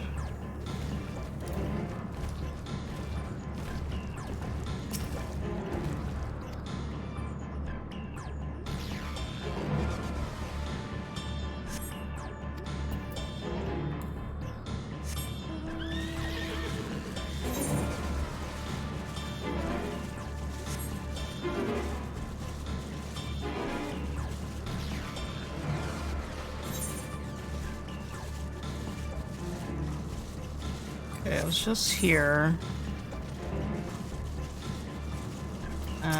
Oh, right there. Okay. I've strained my senses to the limits but found nothing. You must calm your mind that you might hear it, that you might feel her silent voice. Alright.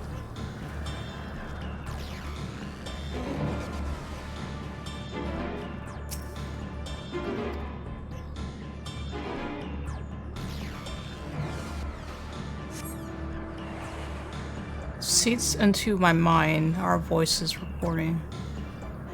Hermes mustn't hear them. I have to run to hide.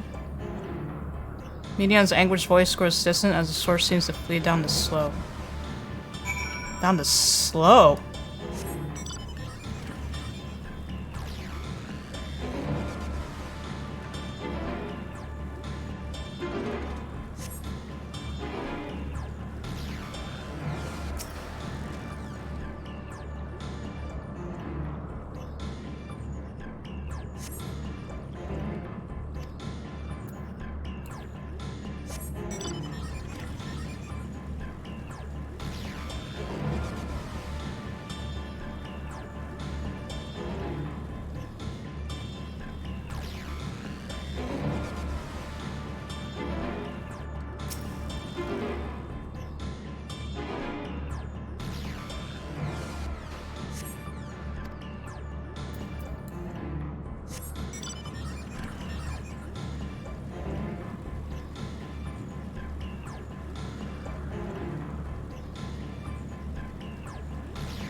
Greetings and salutations. It sounds like such like alien speak, bro.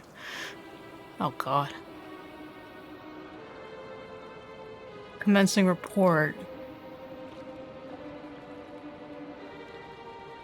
Oh no, we can't tell them that. We must run far away. Tell me. Oh god.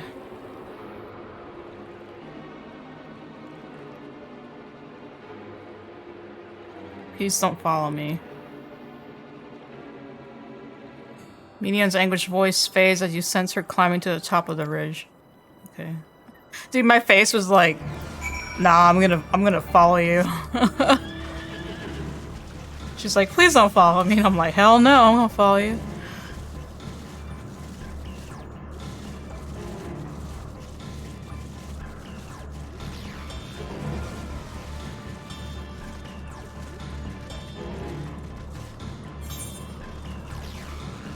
Higher up, yeah.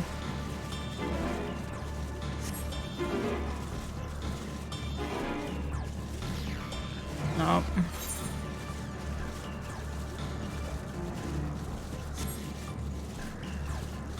Wait, how do I get up? How do I get up there?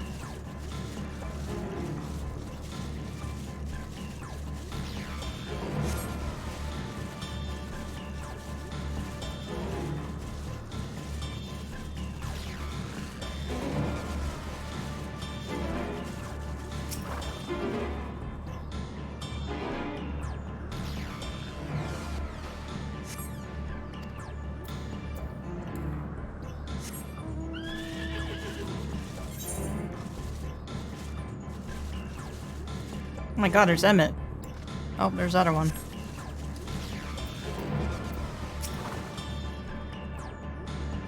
This is an exercise in futility. You have to be the one to find her. Follow her voice. Okay, okay, I am.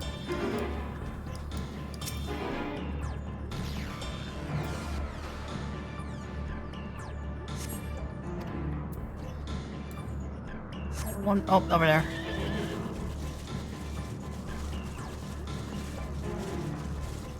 Turn around. God damn it. Can I touch it?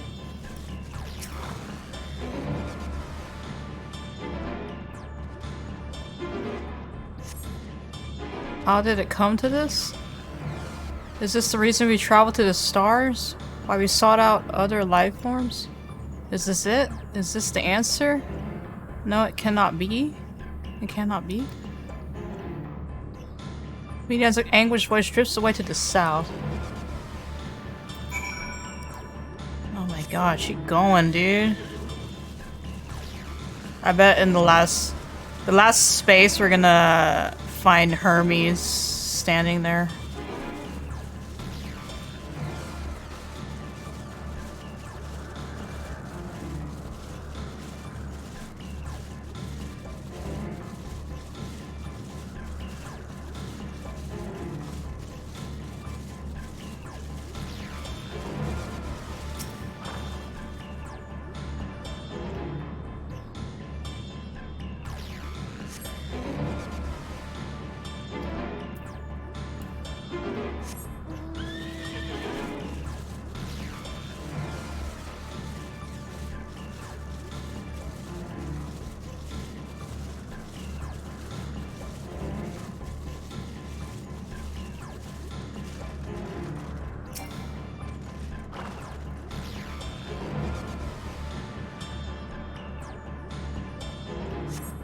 Oh, never mind.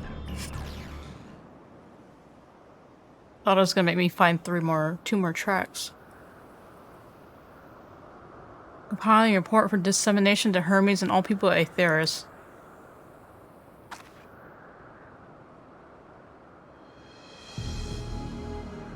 Processing expedition data. Preparing profiles on intelligent civilizations. Formulating answers to the question. Finalizing report. No, you mustn't listen.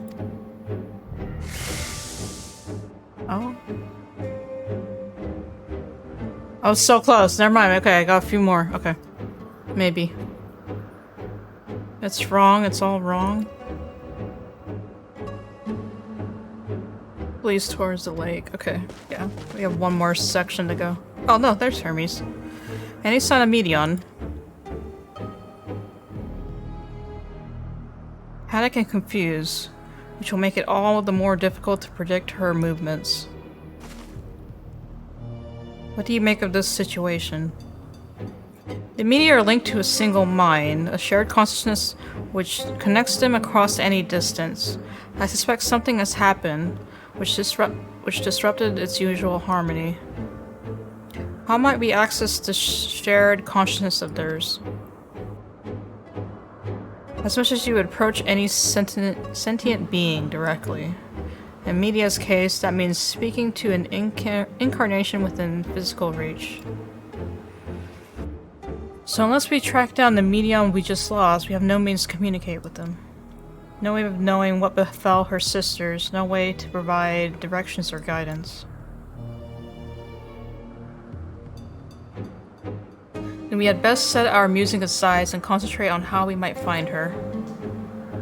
We're close. It's right there.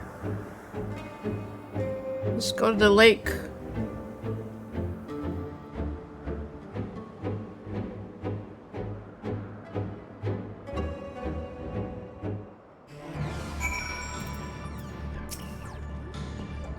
A frantic search will avail us little. We must be clever about this.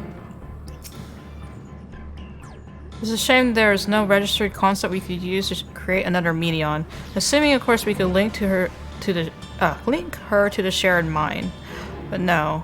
If it were a viable solution, Hermes would have surely suggested it. True. In the final days, Aether is twisted by the invasion of dynamists from beyond the star. Its progress intensified by feelings of fear and despair and anguish. Nay, I like not the picture which emerges with these latest pieces. Oh, my dear Medion, what did you witness out there that frightened you so? Why do you seek to keep it from us? How terrible could it possibly be?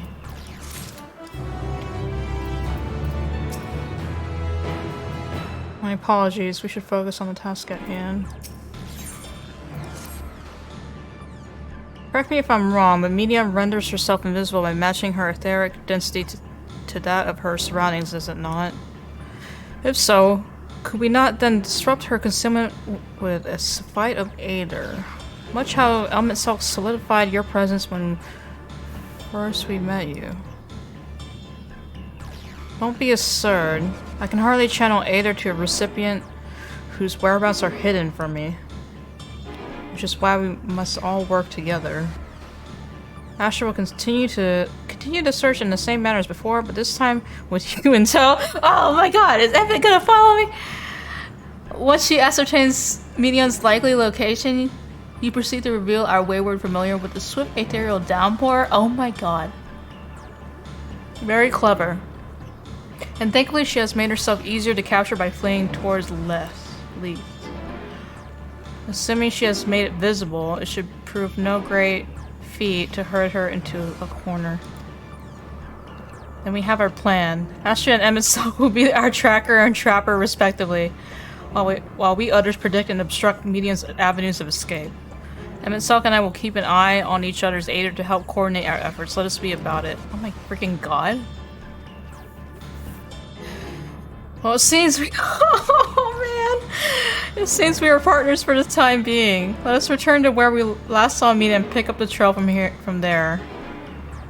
I will keep myself in a state of preparedness, ready to rain down Aether at a moment's notice. Meaning it falls to you to keep the way clear. Ah! MSQ is now accompanying you! Ah! Oh my freaking god! Oh my god, is this happening?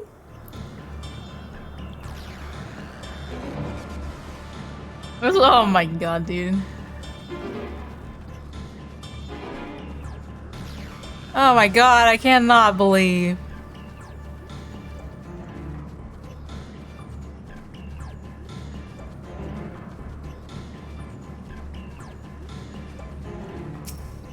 Meanwhile, there's like people gathering over here.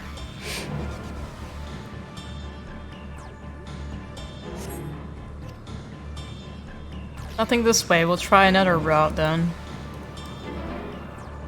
Oh my god, I can't believe Emmett's with me.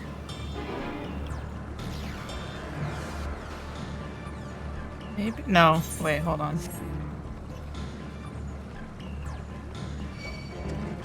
Oh, back off!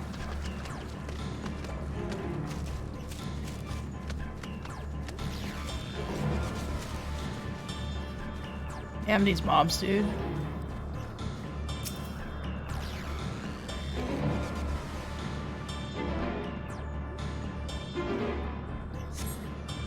Why can't I fly?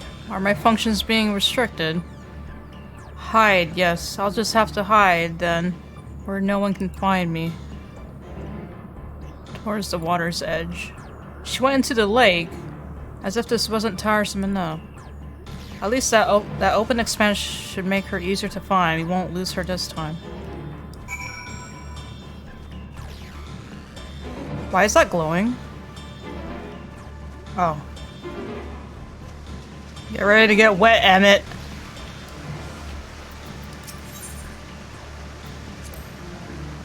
You should be able to reach the bottom of this drop by climbing down the rocks at the water's edge. Do not even think of dragging me over the falls. Final days or no. If I end up drenched from head to toe, I swear I'll feed you to a remora. Now you're gonna get wet, bruh. Can I?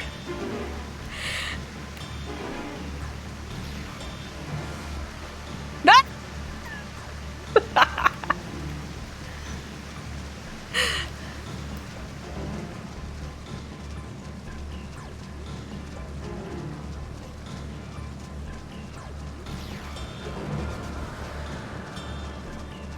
There's a person fishing over here! Oh my god.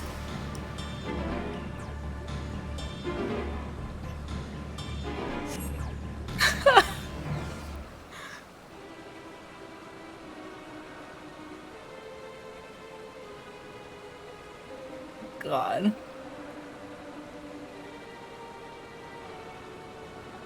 Not here. I'm not here.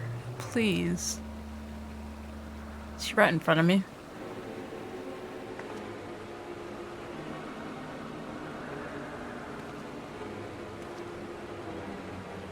By that rock, is she? Very well.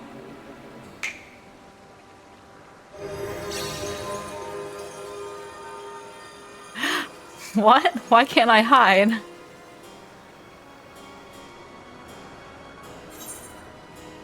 There's no need to run, Medion. We will heal your report, good or bad.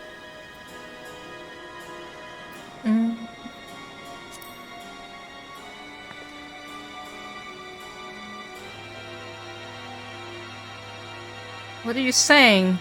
Everything is so faint. I'm sorry, I'm not strong enough. Stay away. I'm begging you. Don't make me say it. It will break him. His poor, fragile heart. Ah, damn it! Now we have a chance. Once the others are in position, the two of us can herd her into their midst. Oh god, dude.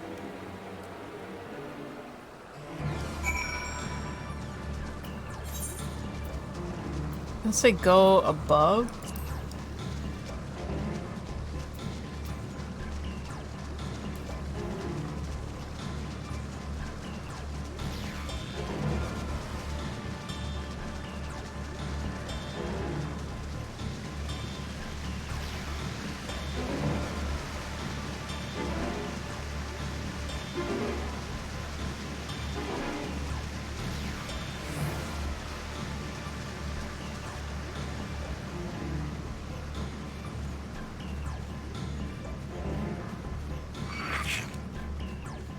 Kidding me? Back off.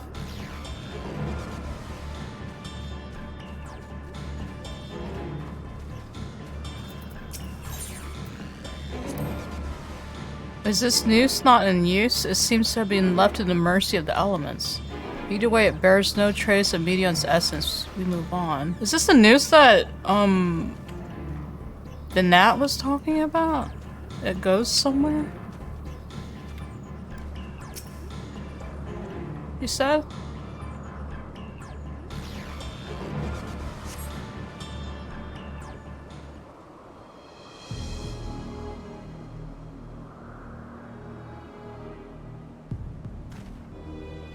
There, I see her.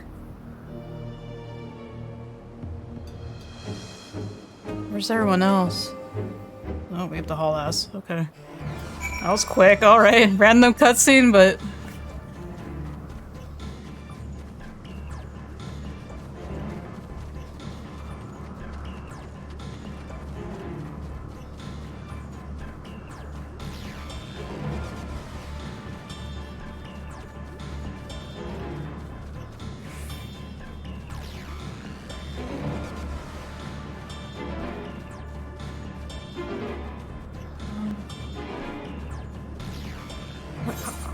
Oh my god, this area is so big.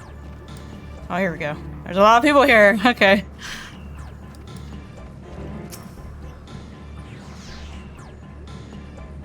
Oh, they got teleported. Oh.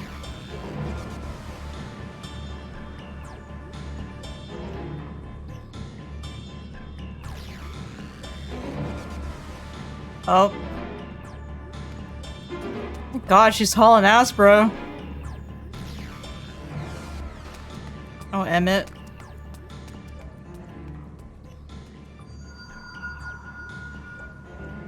What? Aha! Give chase. We shall herd her into the shelter.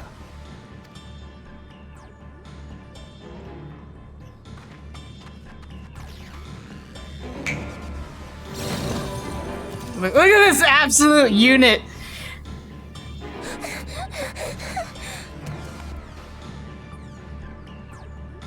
Oh my god.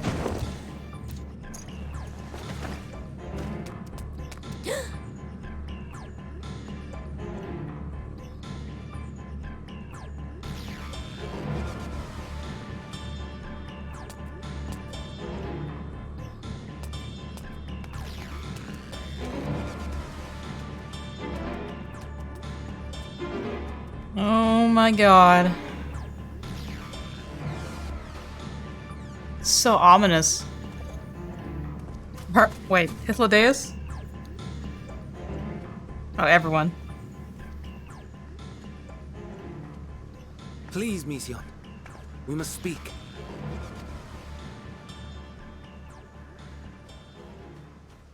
Oh my god.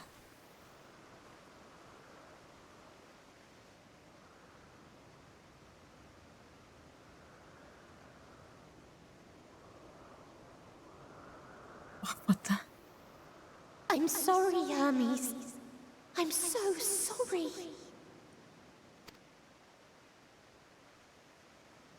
If someone can hear these words, then please.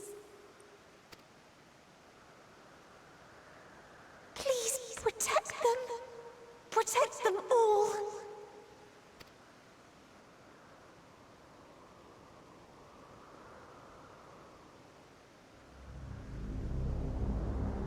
Individual self-suspended. Connection with shared consciousness stable. Our survey is complete. We shall now report our findings.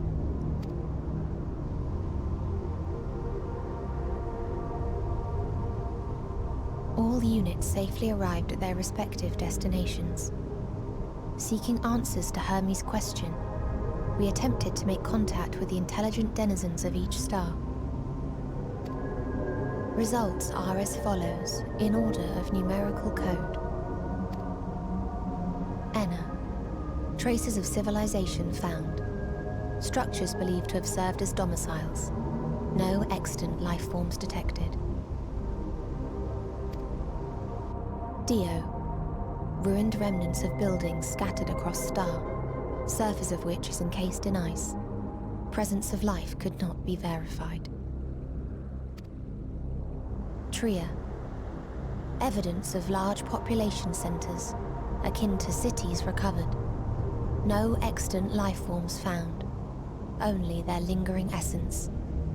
Wait, there's remnants of buildings, but there's no people or no living beings. Tessera. Edifices surmised to be abandoned residences found. No extant life forms detected. Deadly plague or extreme environmental degradation likely to have led to mass extinction. All the living beings have been annihilated on all these stars. They are all dead. Octo. Star found in state of violent conflict. Contact successfully made with inhabitants, but deployment of weapons of mass destruction resulted in total annihilation of local population shortly thereafter. The fact that they chose weapons of mass destruction. Verbiage. Inea. Star is a barren desert. No identifiable flora found. Bones of living beings resembling men discovered beneath sands, but determination regarding their intelligence inconclusive.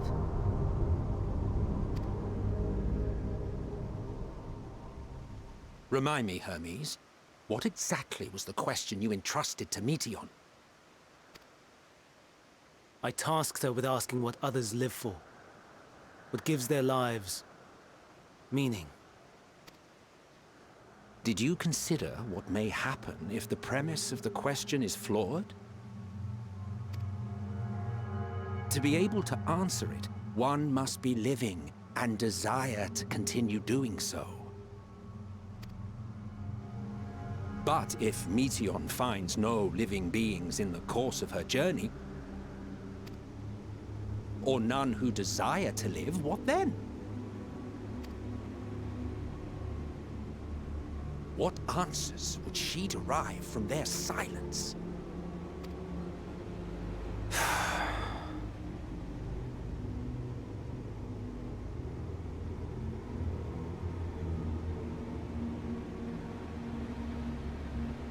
Meteion, enough! Suspend your mission and return hither at once. I was about to say, I was like, if the mission fails, if there's no answer, do you not have a reason to return? Decapente. Local civilization once flourished under auspices of higher power. Said power later laid waste to civilization in fit of rage. Auspices of higher power. Auspices of higher power. Upon revealing this to me, entity elected to self-terminate in lieu of providing answer to question. No other intelligent life forms found. Turning a deaf ear, are we? We are taking Meteion back to Amarot. As I understand, we will need her if we are to bring back all of her sisters. Oh God. Yes.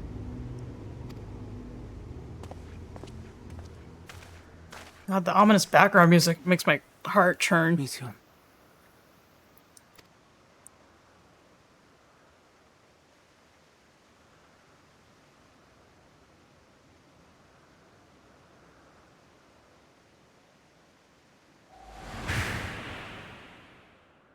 It isn't right, is it? It isn't right to turn away from the answer. Even if the answer is pain.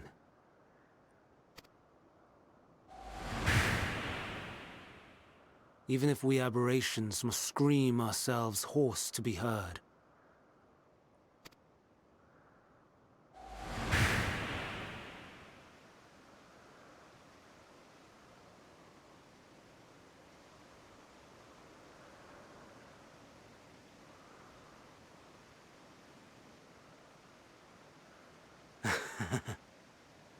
Aye. Whatever answers we find, I will not dismiss them out of hand. These words I said to you, and I will hold myself to them.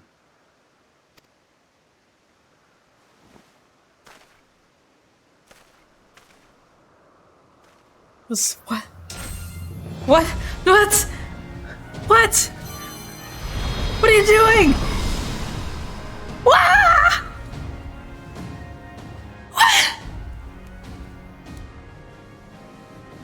What is the meaning of this? You cannot take Meteion. Not until she has finished her report. Oh my freaking God. All else must wait. Oh freaking A.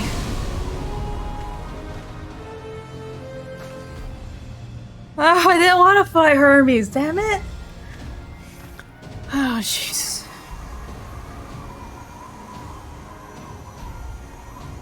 Oh, God. You fool! God.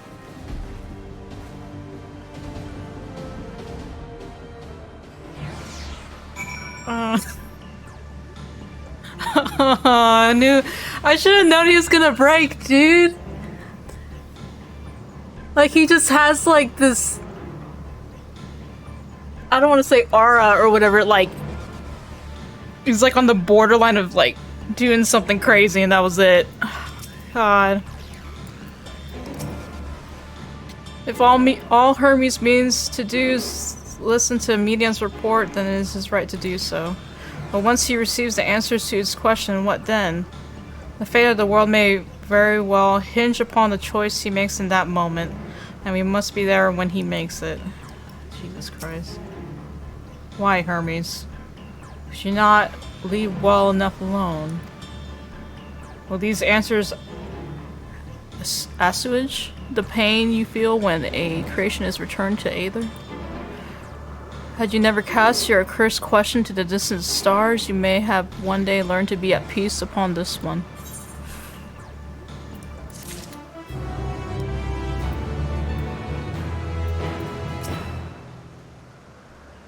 Do you understand why Hermes would do this? His logic escapes me entirely. Freaking A. Hermes is headed to Catasis. Considering the expansive dimensions of the place, even we may have a difficult time locating his Aether. All I can say is that he entered from the rooftop and likely arrived at the uppermost point in the facility. So do we pursue him? Oh god. Of course we pursue him no matter what Hermes might be thinking. Medion is a potential threat that needs to be brought under our control. The Convocation's duty is to safeguard the star. It takes precedence over any personal stake in the matter. Benat, Astrid. It is clear we stand on the precipice, but we have yet to determine beyond a shadow of a doubt that Medion's is the hand which tips us over the edge. Nevertheless, if we are to learn the truth of the final days, we must give chase. And even if neither Hermes nor Medion is ultimately responsible, we cannot leave them to suffer this torment alone. True. Agreed on all counts. To Catasis Hyperborea we go. God damn, dude. There's so many like symbolic stuff with Hermes too that I need to like, I kind of want to look up. Like his staff, his name, and then the connection to Amon too. Like Amon was like, he created like monsters too, but I just can't remember. I gotta look it up. Or he's like the demon that created monsters or something? Maybe? I don't know. Judging from the crowd, something is afoot. I mislike the look of this. Oh, I didn't click the scholar, damn it. Oh well.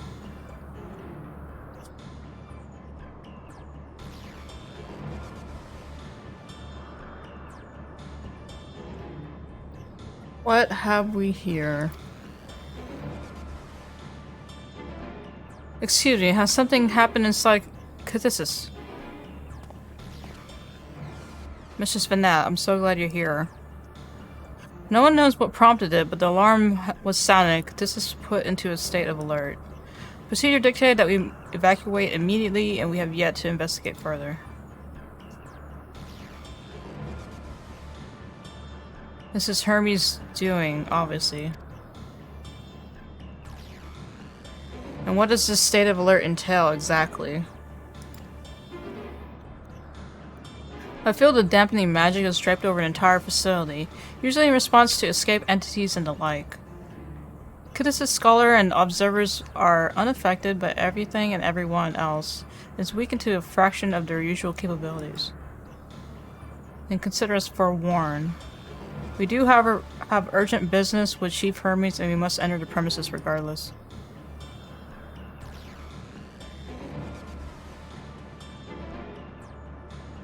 Oops. That said, if Hermes is willing to enact such measures, I wonder what other obstacles he has seen fit to drop in our path. With that enfeebling spell in place, we're not like to be at our fighting best. And I was hardly an effective combatant to begin with. I have little to offer beyond my ethereal vision. And you will put that talent of yours to good use. You are fairly skilled at spotting weaknesses, if I recall. Oh boy. Fairly skilled. However, you've gone and raised everyone's expectations.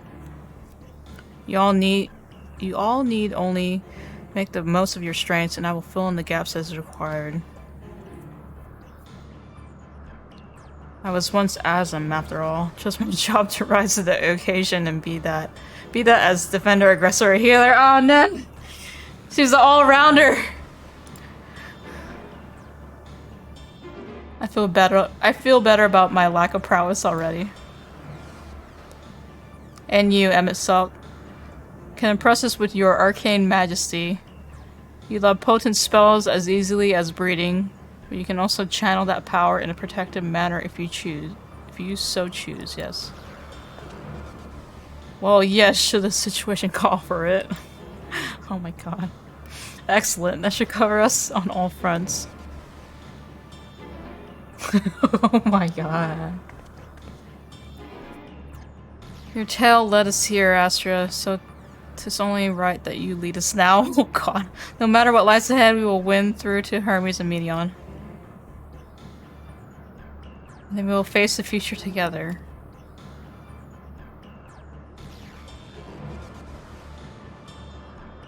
How's this gonna work?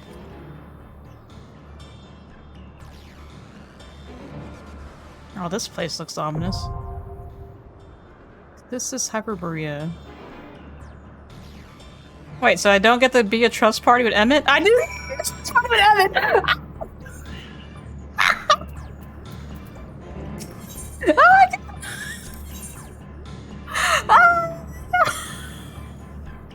And Lodeus is a freaking bard? Oh my god! What the fuck? Wait!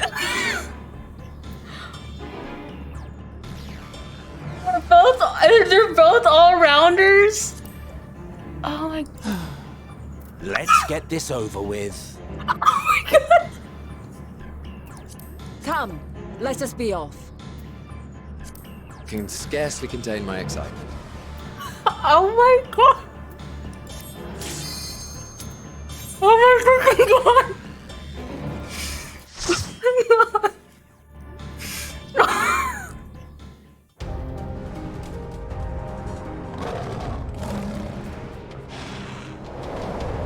Freaking god! Up to this point I queued for all dungeons, but I had to run Distrust. Oh my god, dude! This is insane! Oh, this is insane! This is the party of dreams, dude! Oh my god!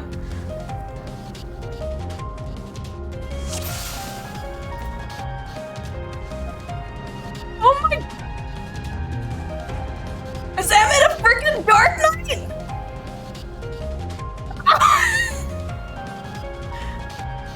Adon's a white mage, and Hyladeus is a bard? Oh my freaking god. Please, turn back, else I might be forced to.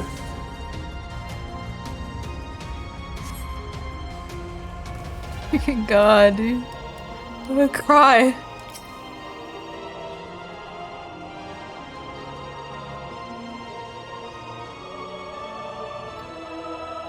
Oh my god, it's a testing ground? I'm not gonna read this, but... It's a freaking testing ground of all 4 regions? Oh my god. Oh my god, Emmett! Oh my god! He just jumped in! Oh my god! Have at you! Oh my god!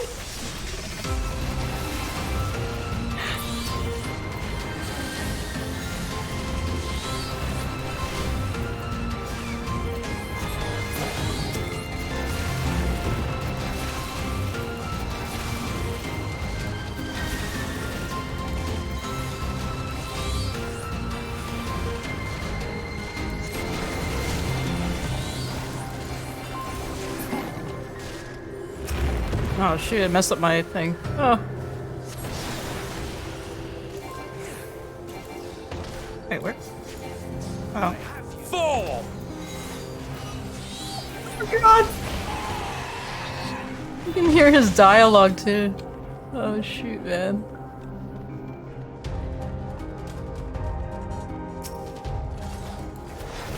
He just... Dude, the way he jumps... Have a taste.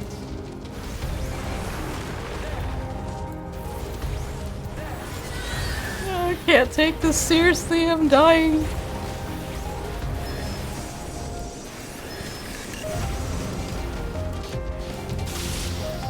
Look at Emmett being an absolute unit over here.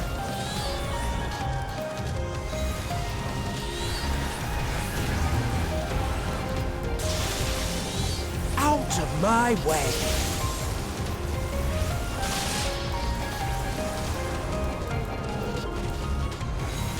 The cry, dude.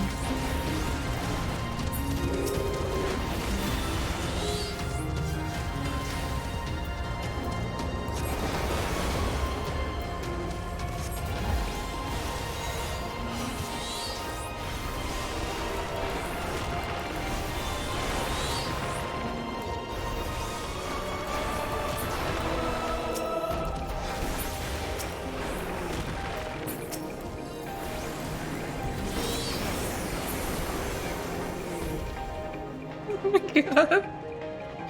Freaking Emmett being a tank is killing it for me.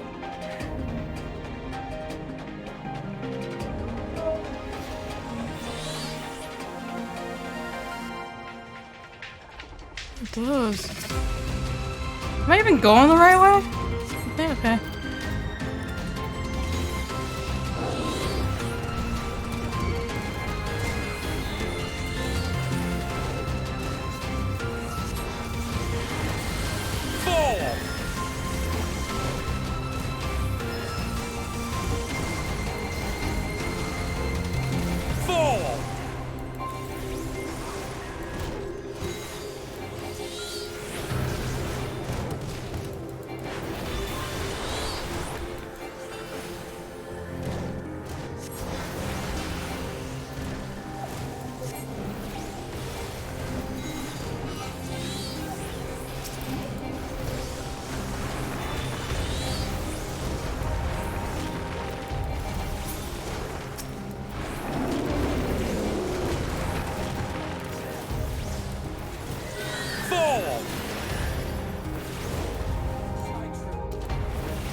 Oh.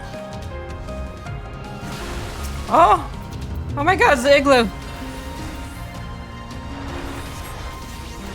It's the igloos in Eureka.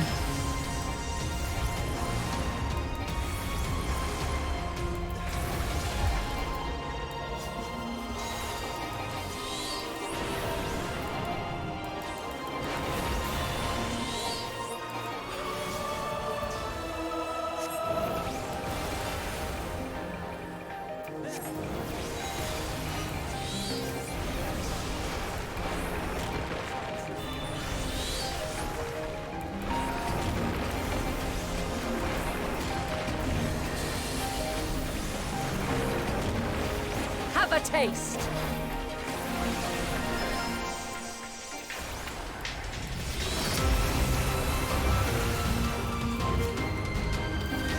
I see you opening.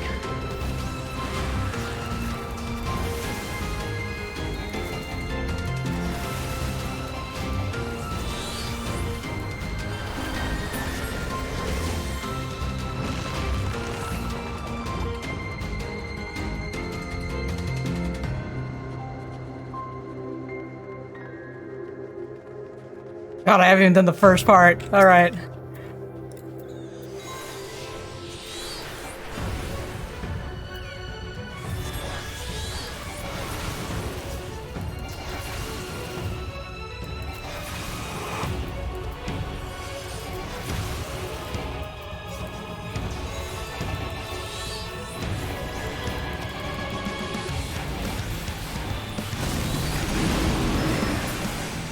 What happened? They're like taking this all like scientifically. Oh my god. Oh, what? Wow. Holy crap, they knew.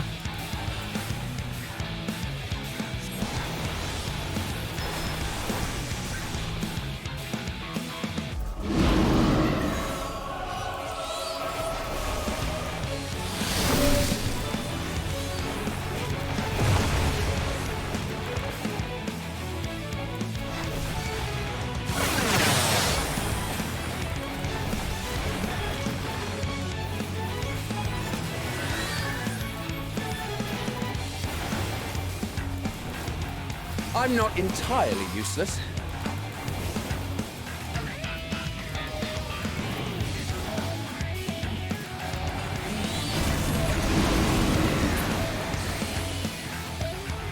Oh, there it goes.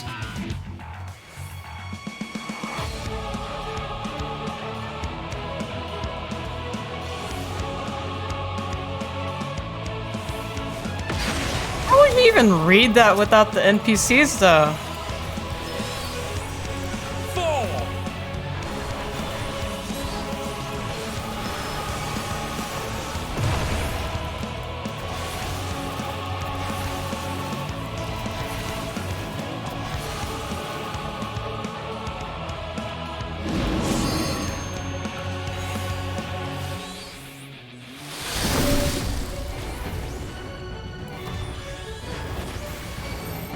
Out of my way!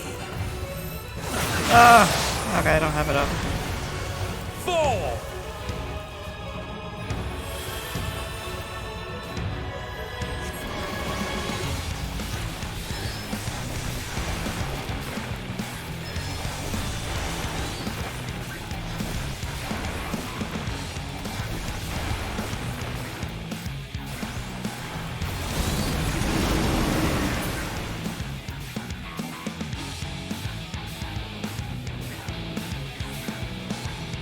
You just go to like one side of the gate, maybe? Is that how they're... Oh wait, the feet! Okay.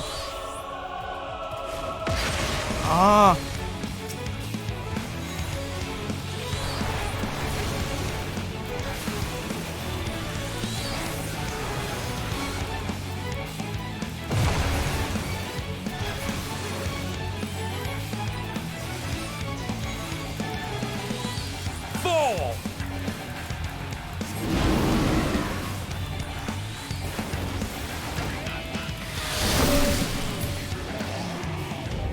Nice.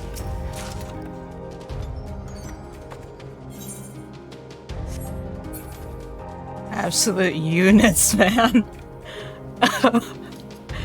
Would you ever believe you had a freaking trust party with Asians?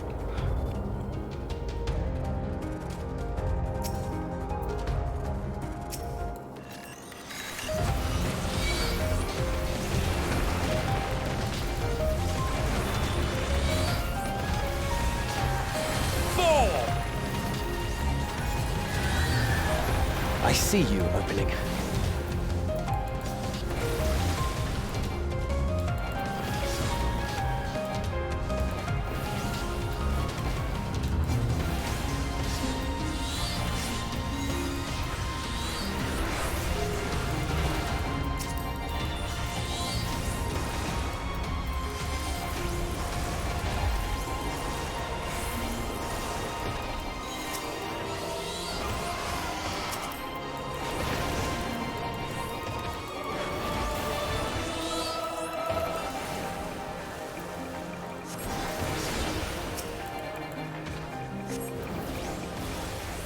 I see you opening.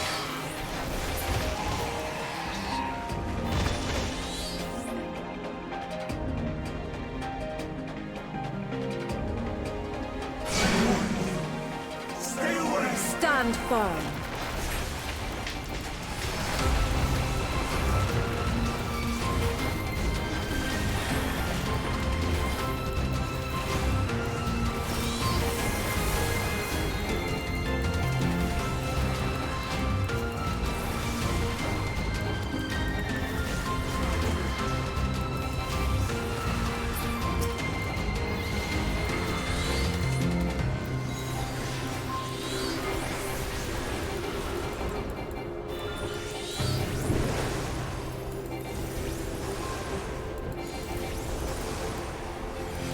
Have a taste!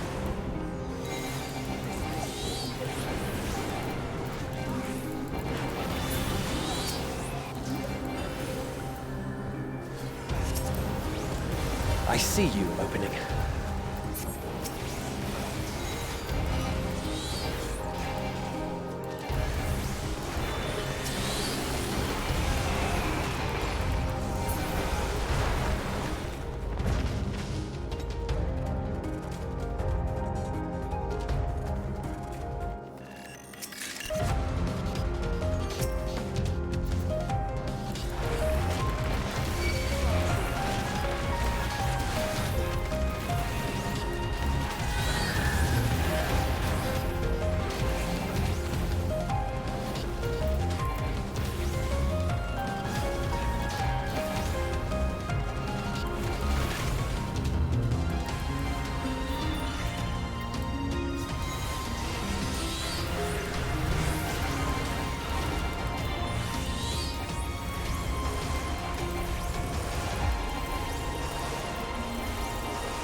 I see you opening.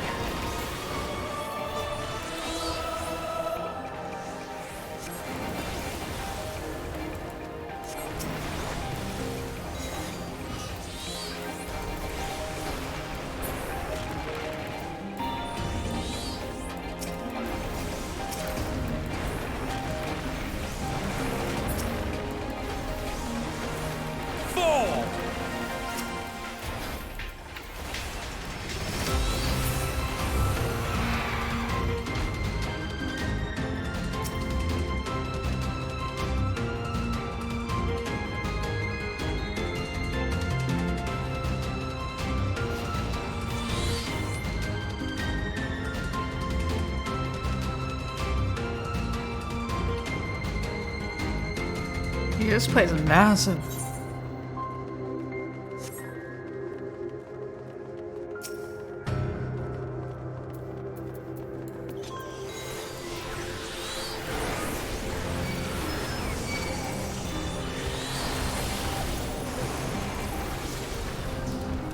Have a taste!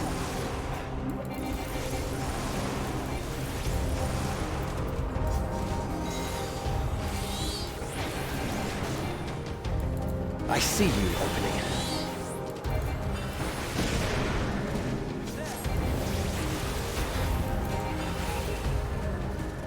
Out of my way! I keep on forgetting to use Try Disaster. I never really used Try Disaster much. I wonder if I should use it more.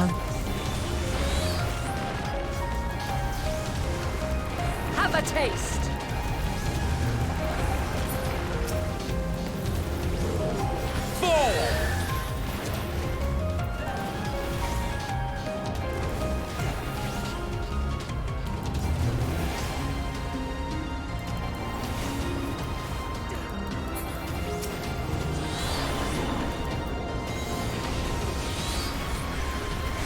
Oh, that was kind of a waste of slipstream though. A bit overkill.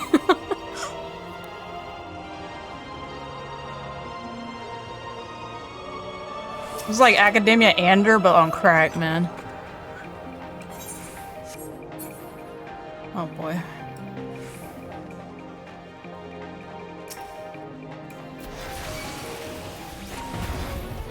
Oh.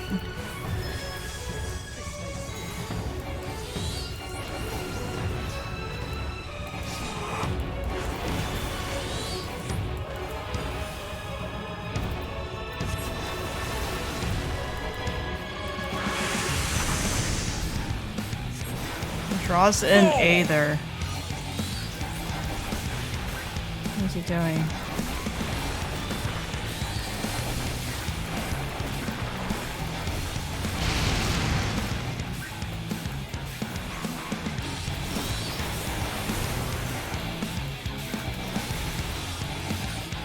He's inhaling. I see you opening.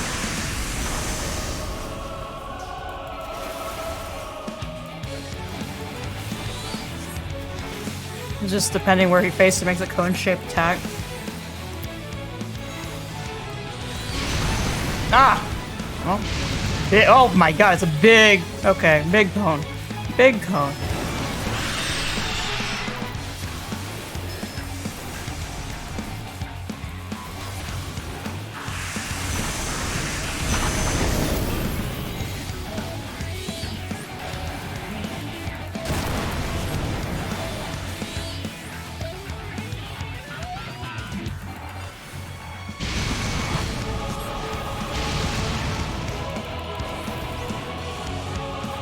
Out of my way. Oh.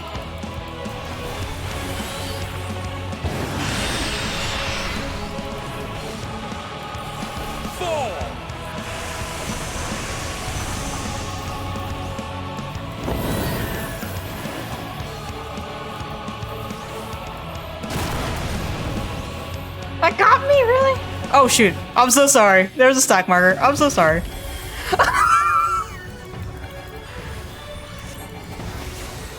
I couldn't see it past his big freaking head.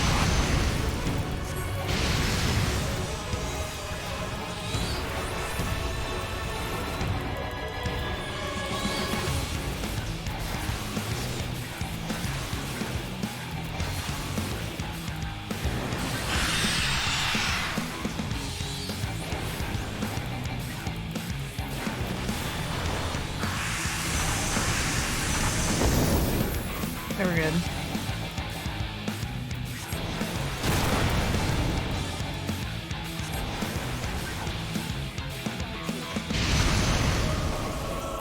Oh, crap, I just... Oh, man! Have a taste. On the edge! Ah!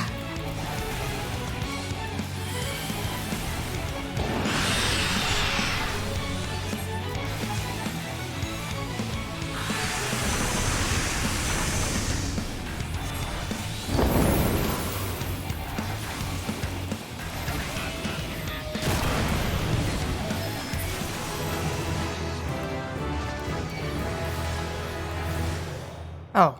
So I could not. The freaking level up music, and I thought it was still going. God damn. Oh my god. I'm 88? 89?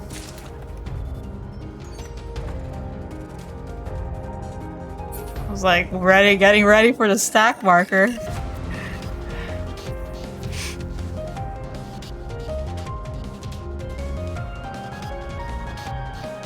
Oh god. I cannot let you take Meteion. Not yet.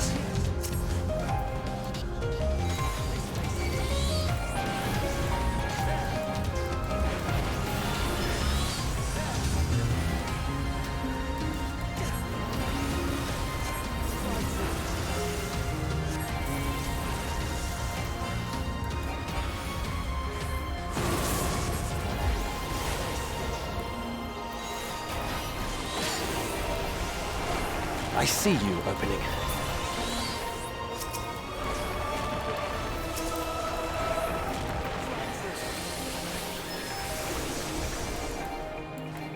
I'm not entirely useless.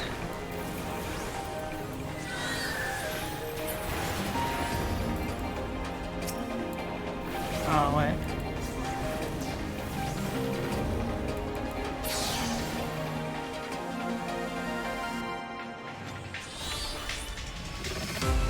Oh my god.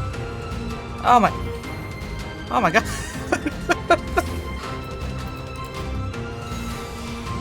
Go, Emmett, go!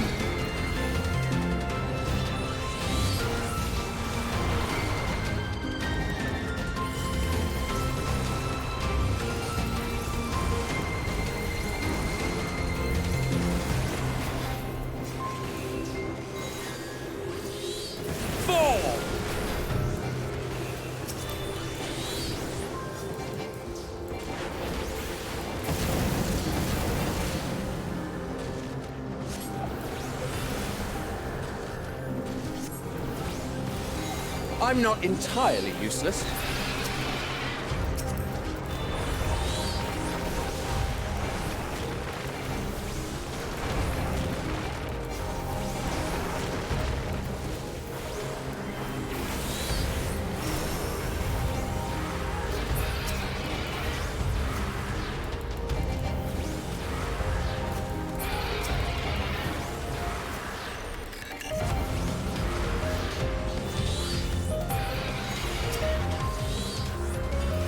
Oh wait, why did I do that?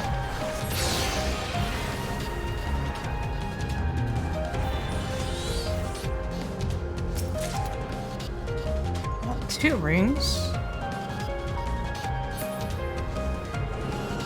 Beam me up, God! Oh God! Oh man, it went so high! Oh shit! I must hear their answers before they're expelled Have at you. from existence.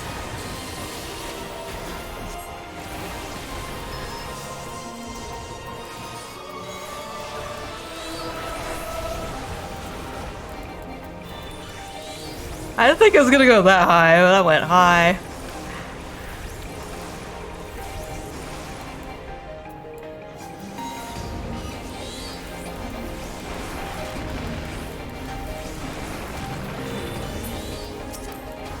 I'm not entirely useless.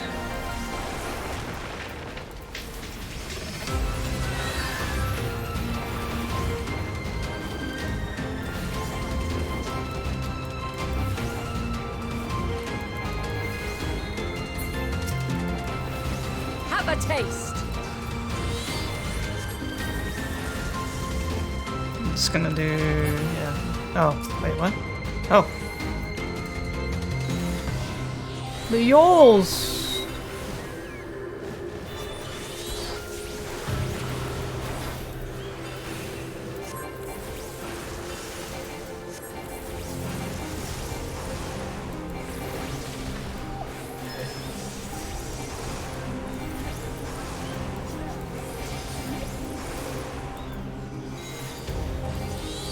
Oh, wait, no! Why did I do that? Freaking Ifrit gap closer. Oh my god. I was like, nope, regret, regret, regret.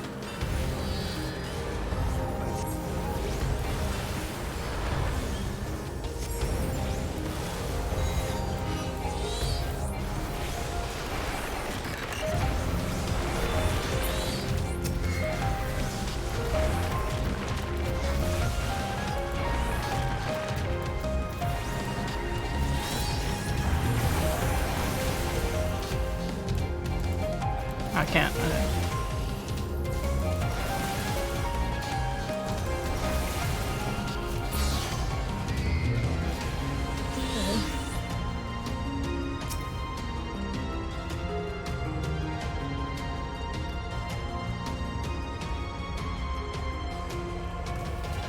The use of which was discovered by the incumbent Fandinho during his tenure as chief overseer.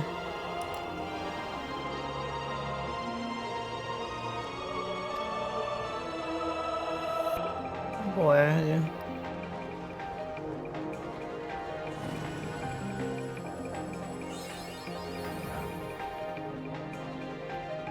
Oh! Are you ready for this?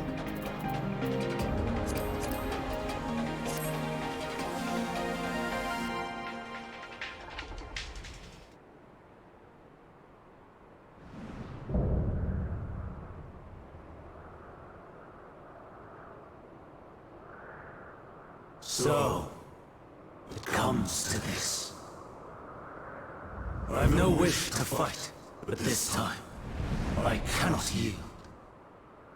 Though the world may think me a mad, desperate fool, I will hold fast to my conviction. Price. Jesus.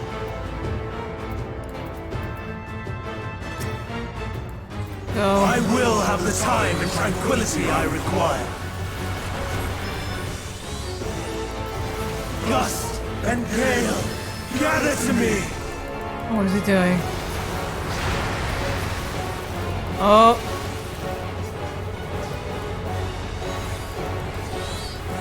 Ancient brand, unleash your power! Oh! Oh, I hate that. I was like looking. Ew, I got wrecked, bro.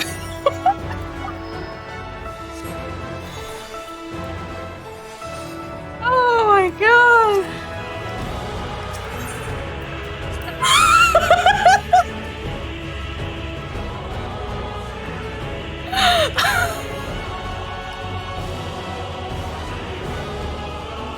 was like, I just watched him. I watched him move, man. I couldn't move my body.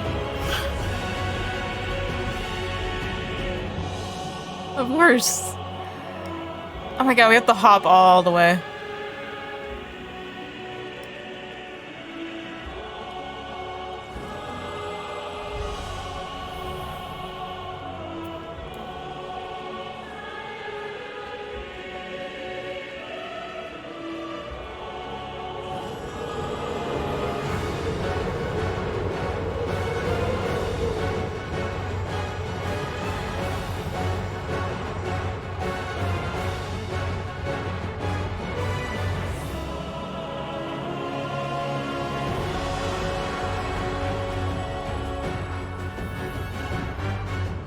Okay.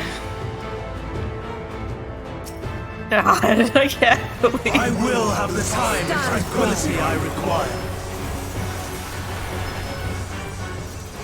Gust and gale, gather to me.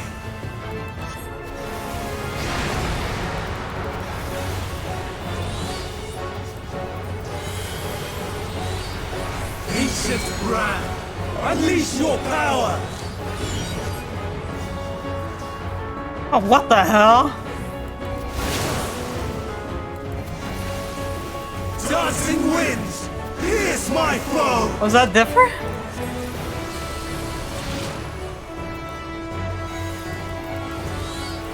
Stars on high, fall as rain. What? What?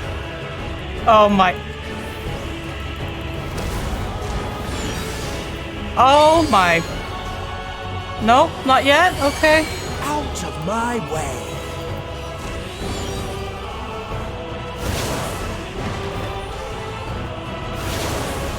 Oh my freaking god, dude.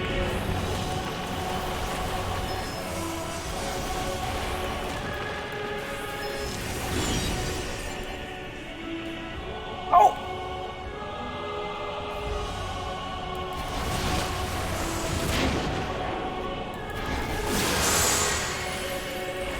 Dude, Heidelin just ate that. Oh, he interrupted? Emmett can interrupt?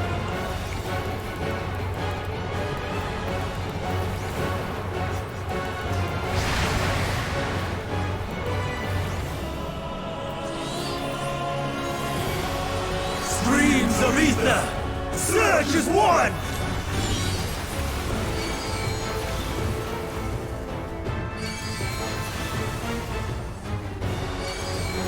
Oh, freaking A, where? It's on each side, where do we go? Here?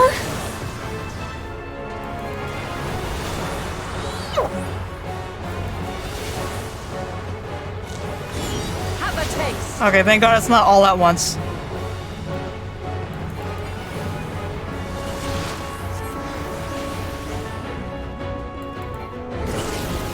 Oh, I could have just gone there, okay.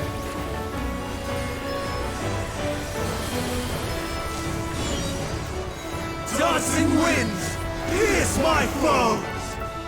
I see you opening.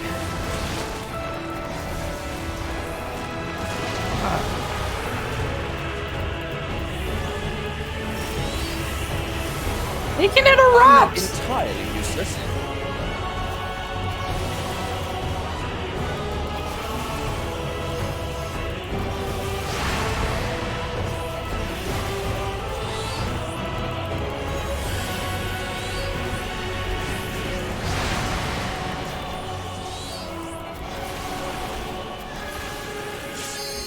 Stars on high, fall as rain.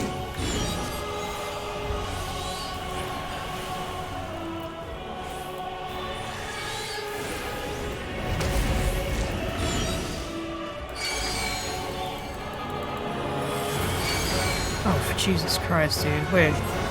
So this side first. Okay.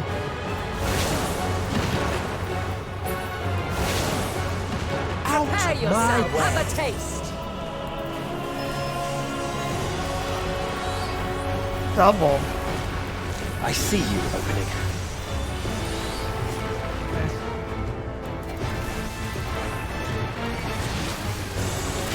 weren't transformed. But I am not finished yet. Can we do this?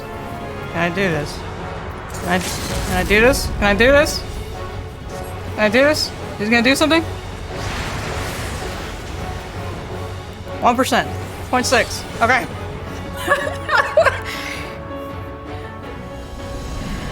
No! My power!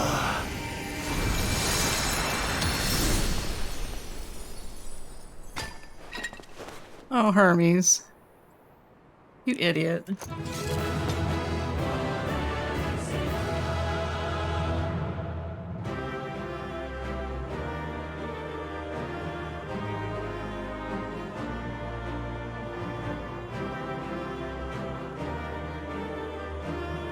I'm like... God.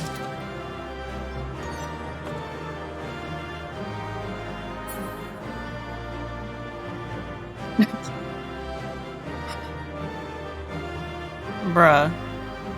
I can't imagine this fight on Extreme. It's gonna be... Well, this is... Wait, this is a dungeon, though. If this was a trial, like... Hermes as a trial?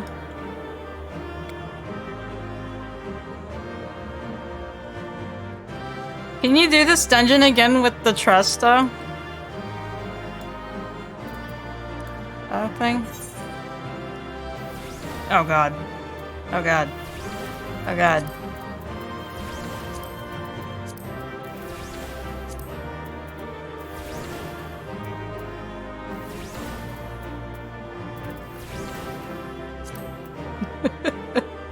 Like, bruh.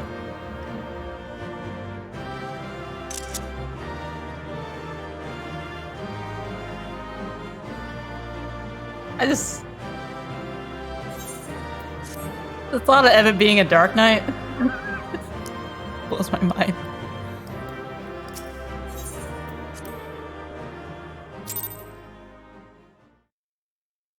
What are we gonna do?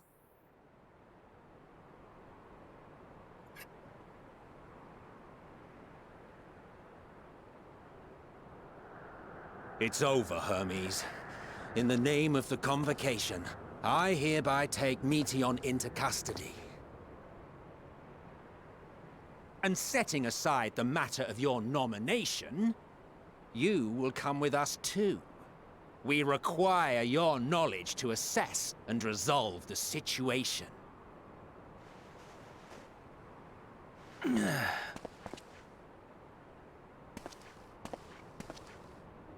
Meteion, I am so sorry Oh god. that I could have listened to your report in full, This voice acting, man. reflected upon its meaning, and conveyed it to others, that they might reconsider their chosen course. But I have failed, and that wish will never be realized. However,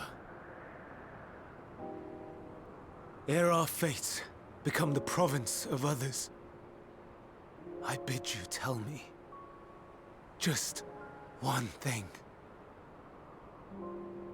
Was there happiness in those distant stars? Was there a reason for living?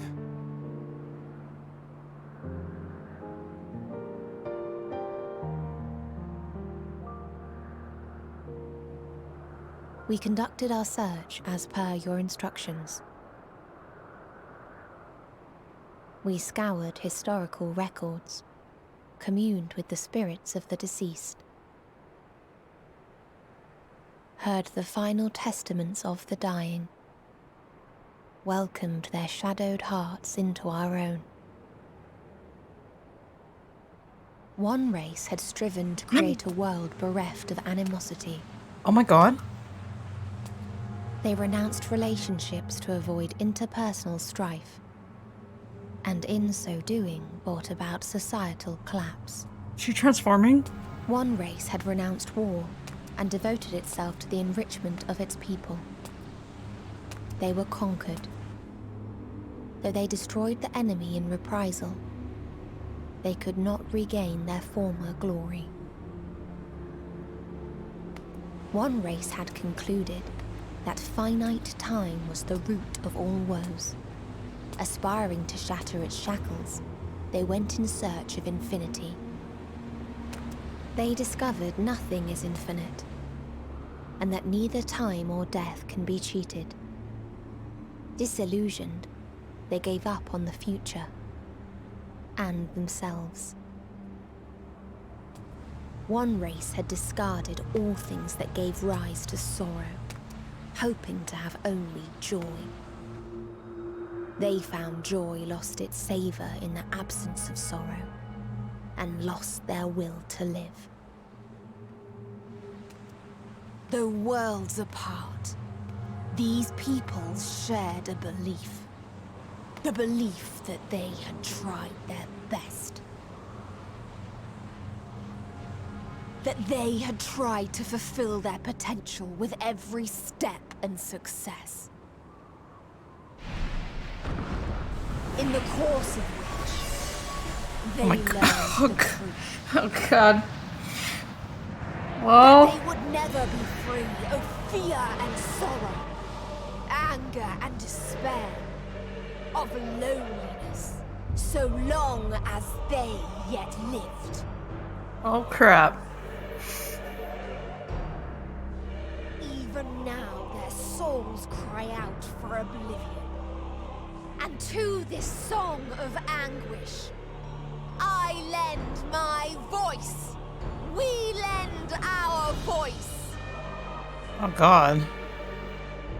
Oh, beloved mankind, shimmering jewels of beautiful Etheris, rejoice, for we will free you from the cruel yoke of existence. There is no need to struggle in vain, for in nihility awaits salvation. You will know peace and serenity, and it will be beautiful. We will make our nest at the edge of the universe, and there in the dark of dead worlds hoard sorrow and suffering. You all got brainwashed. There we will sing, our chorus ever louder and ever clearer, that our song may reach even this ether-shrouded star.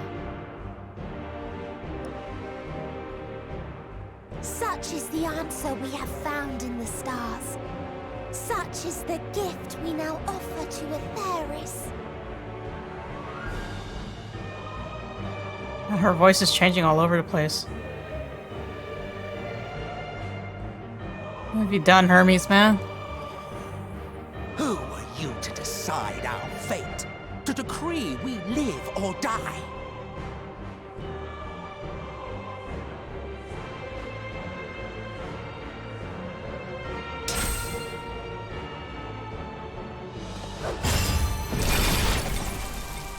Oh my way! Have you lost your mind? You heard what she said. She means to destroy us all, yet you'd still take her side? In the name of the star, we have discarded those creations that we deemed flawed.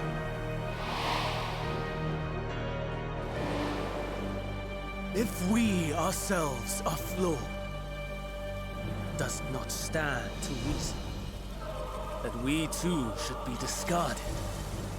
Oh god, this is Sophistry, and you know it. this is his villain origin story, man. Perhaps it is. Perhaps I am wrong. Who is to say that you are right? Yeah.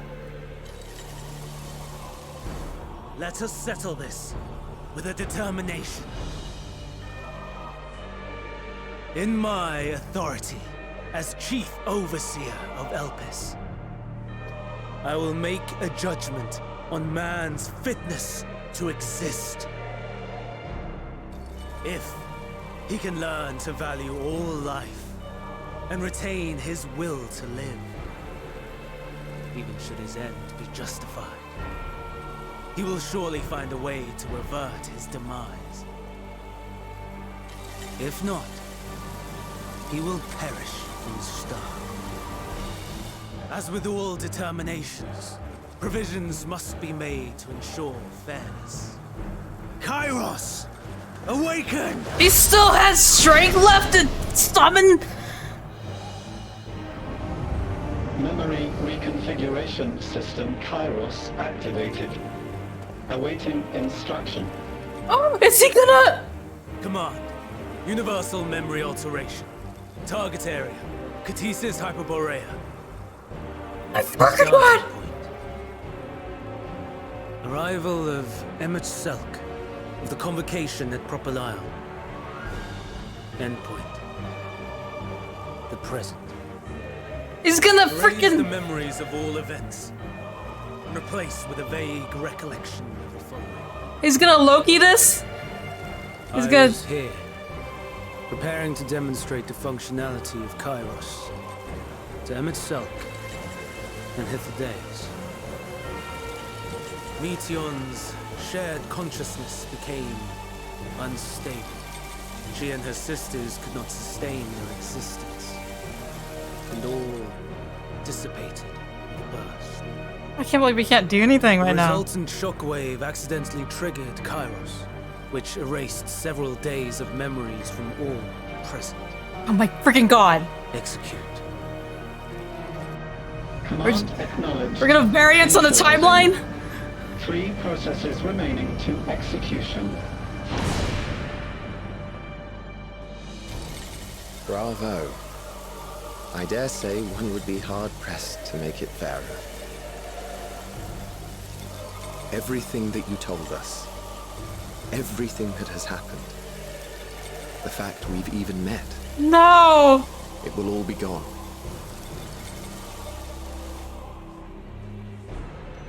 They won't remember me, and then I'll just Go, Meteion, become to the edge of the nothing. universe, where none can reach you.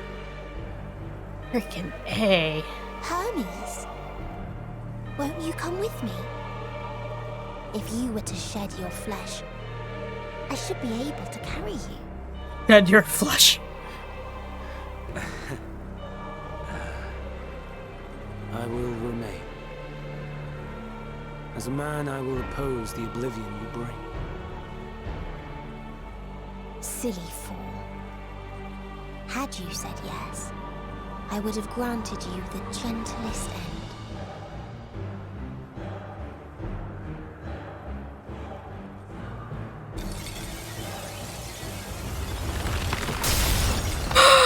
This ends here!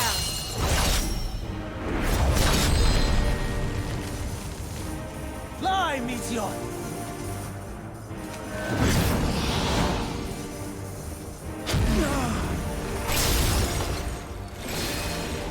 Oh! That is far enough, Hermes!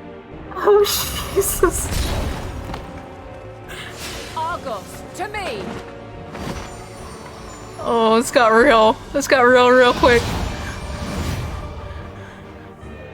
Oh my god. First process complete. 2 remaining to execution of memory reconfiguration. As if we needed more pressure. What do we do? No matter what, you cannot forget what happened today. For it is the key to saving your future. Your world.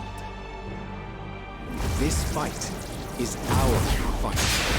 Oh, look at that What man. comes after, our problem to contend with, not yours. No. Your own struggle awaits, and no one else can take your place. You must flee this place with your memories intact, and I will see that you do. Oh, Hithodaeus. Now then, where is it? There you are, my little confluence.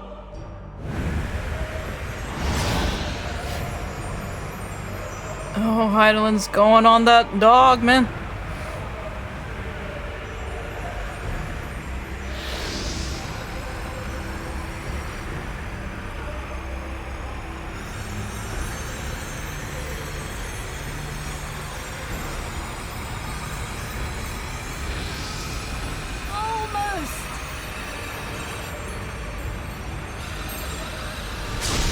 I was about to say, oh god damn it.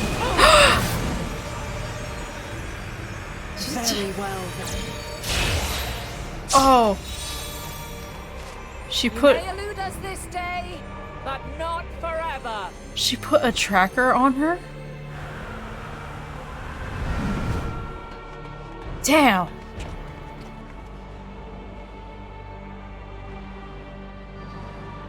Meteon's gotten away. Second process complete. One remaining to execution. What'd I do? No time for brooding. Listen well. Beyond lies a spatial confluence that connects the interior sections of this building. I will destroy the confluence and force open a way outside. When I do, you must jump through. Holy crap.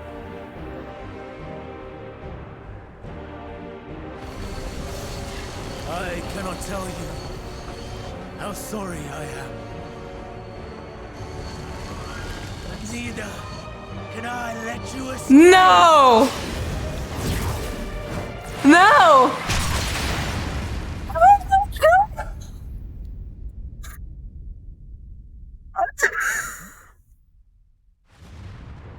What the? What did? I just ate that. Too brave by half.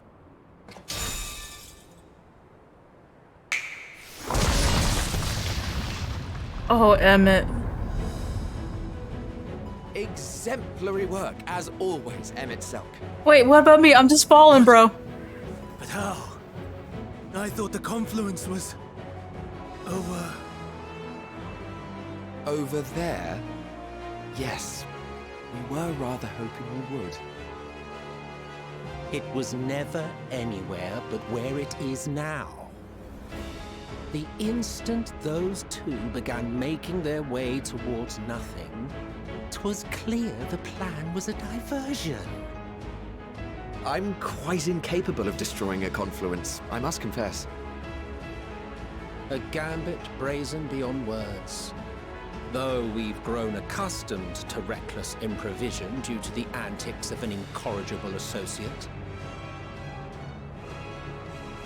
Though, in the case of certain present company, incorrigible is an understatement. Honestly, I'm beginning to suspect it's a requirement for every Azen. Oh! There's no time! Quickly! Even now, I do not believe your tale. I would not suffer us to walk such a wretched path. Damn. Oh, damn. If it must be said, do not squander it. The legacy I leave you. Damn it. Oh my god! I'm reaching out! Process complete. Executing universal memory alteration. He said remember! He said remember we once lived! Go, Argos!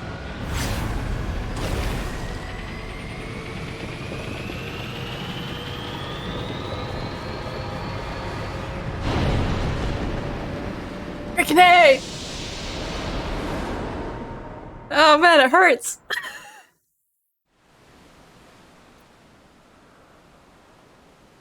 But then Heidelin remembers too. Or than that.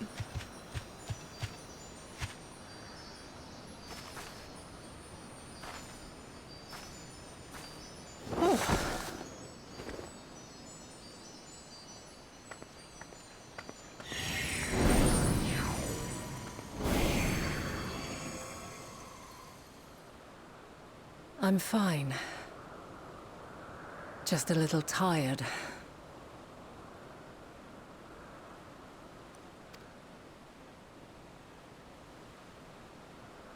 Can it be true? Are we the only ones left who see beauty in the world? In life?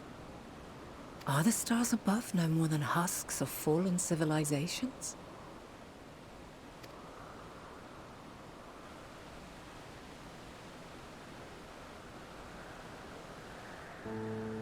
And yet, I feel her. Though she is unimaginably distant, I feel Meteion's presence. And the place where to we must go. We're both gonna go? Ere she made good her escape, I placed an enchantment upon her. One which allows us to follow her trail. She has already left the outermost bounds of Aetheris, and continues on her way. Given the vastness of the universe, it will still be no easy feat to track her down. But thanks to Emmet Selk and his Ladeus, all is not lost. We remember. We remember! God. So long as we remember, our fates remain ours to shape. Ah!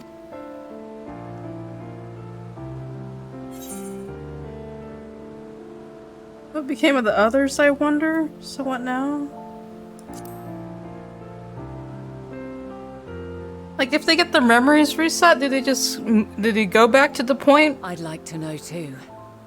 Let us ascertain the situation at Cutisis Hyperborea, where they should still be.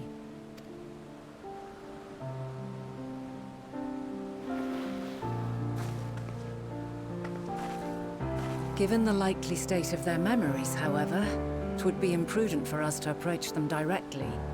In which case... You have to watch from afar. I am sorry, my friend. I've asked much of you this day.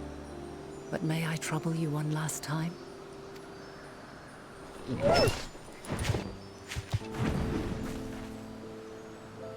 Oh, he's gonna watch from afar, okay. Argos will investigate in our stead. We will share in his consciousness and see and hear as if we were with him. Now, close your eyes and open your mind.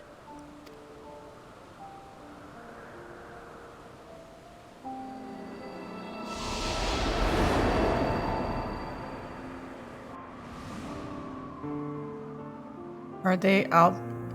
Oh my god. Okay. So they just leave the place. Thank goodness you are unharmed. Unharmed? There is a gaping hole in my memories. I can scarcely remember arriving here in Elpis. Forgive me.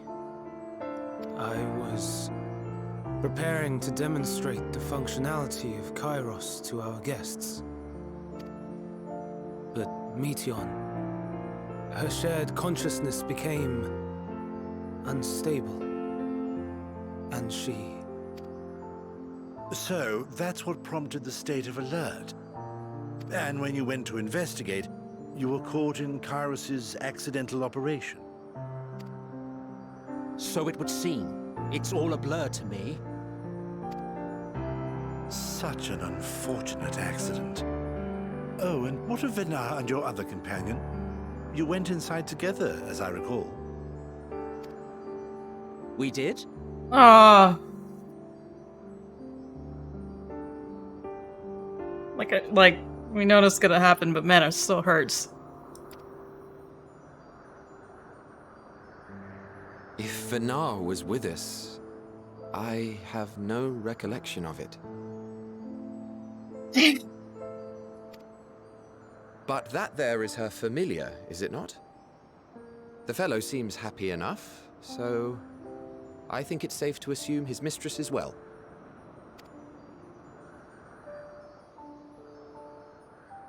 I haven't the slightest notion who this other companion might be, however. It hurts. It hurts. Well, that individual struck me as a bit different, for want of a better word. Perhaps it wasn't actually a person, but some manner of creation. Oh, man. Curious. I must ask Vinara about it when next we meet. Yes, you do that. Now, if we may tend to Hermes, whatever this Meteon did, it seems he bore the brunt of it. Once you are fit to travel, you will return with us to Amarot. We need to make certain there are no other ill effects. Also, I am here on business of the 14. We've already had the conversation, like as not, but since your toy wiped my memory, we'll have to have it again. Yes, of course. As you see fit. This Kairos, it manipulates memories through the emission of etheric waves, correct? There is a theory which holds that memories scoured by blasts of ether are restored when the soul is cleansed in the underworld. What?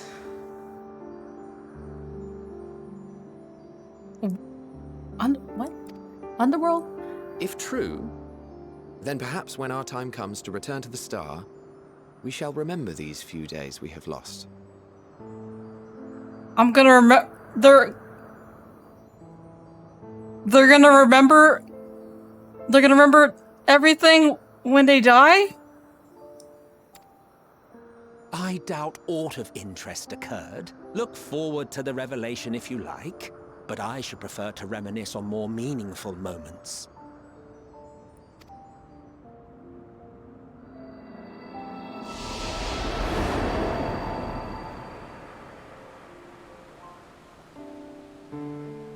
God, if you could see my face right now. Let us rest. If only for a while. What was that? I just did the Arthur fist meme. Oh. After all, you and I... Oh, we still have a long, long way to go.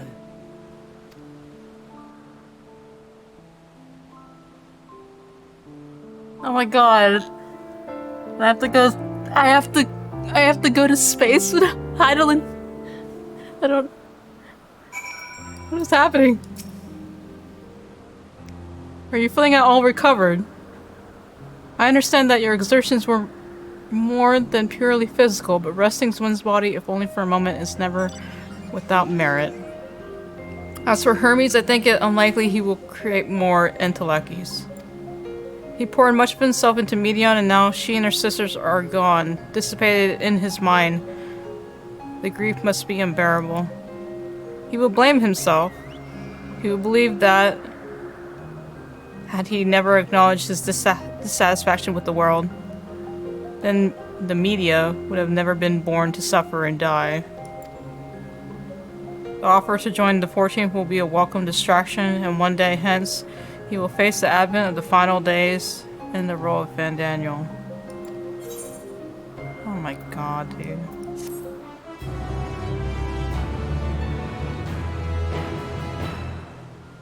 Oh, you can! I think I just have the two, yeah. Okay.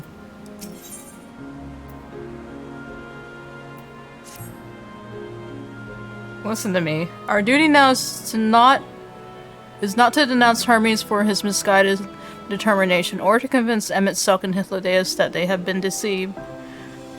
No, we must instead ensure that the experiences Hermes sought to expunge are preserved.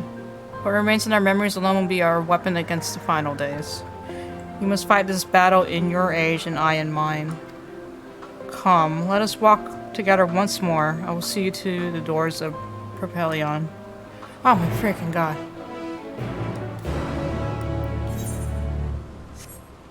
Like I could.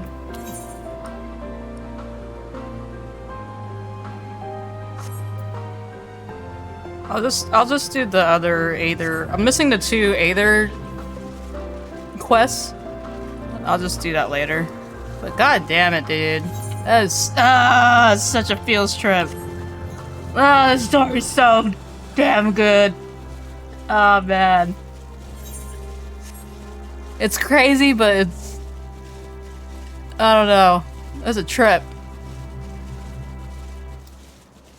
But like, after going through everything that happened in Shadowbringers, it's like, man... My emotions. Oh, I am at- oh, dude, I'm level 89! Oh my god.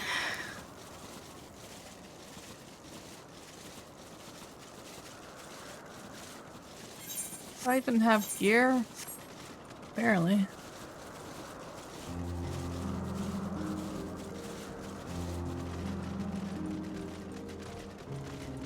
Do I just have to go back to my world?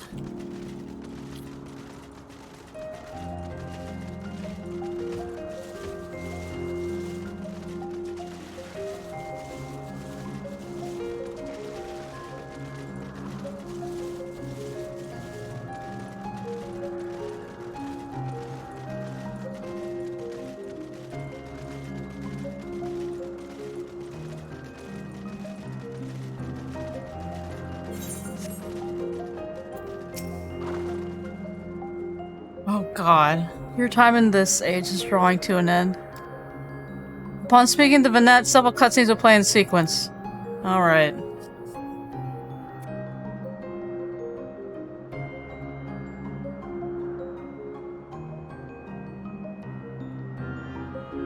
Okay.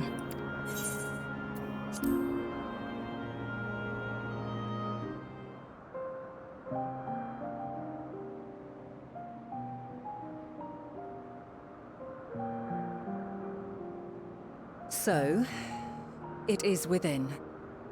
The portal that brought you hither, and will take you home. I thought we were gonna go to space together, but we're just gonna split now.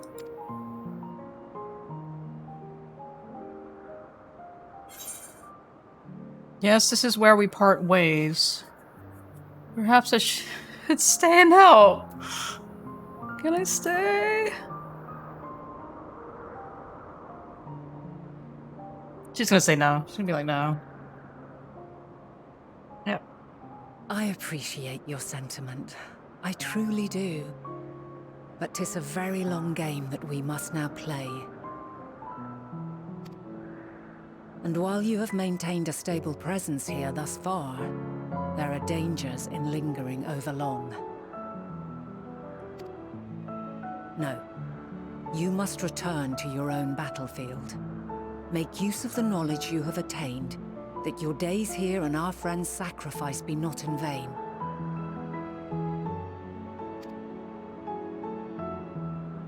With Meteion free to pursue her designs, 'tis only a matter of time until the final days are upon us. Now we identified the actual villain, which is Meteion and her sisters. We must be ready. From fortifying our defenses to securing our escape, there is much to be done. In spite of this, we cannot allow the report that set this calamity in motion to become common knowledge. Were the masses to learn the fates of the other stars, I fear the situation would spiral out of our control. I must carefully consider who can be trusted, and bring them into the fold.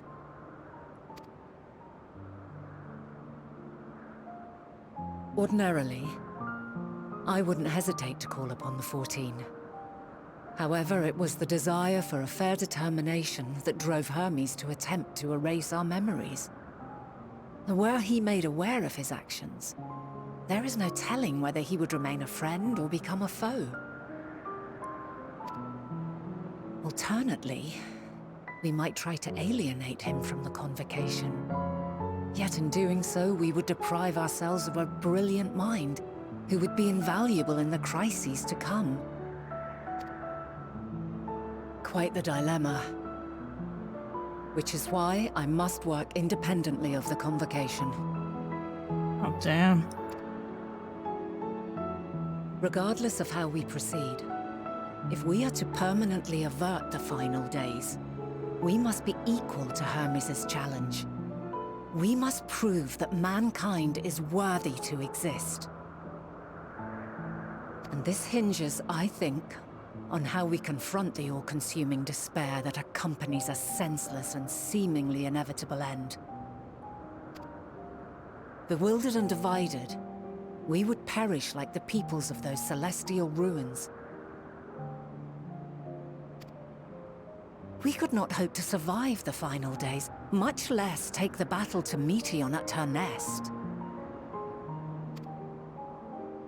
We must find a way to defeat despair, to unite and prepare as many as possible for the struggle ahead.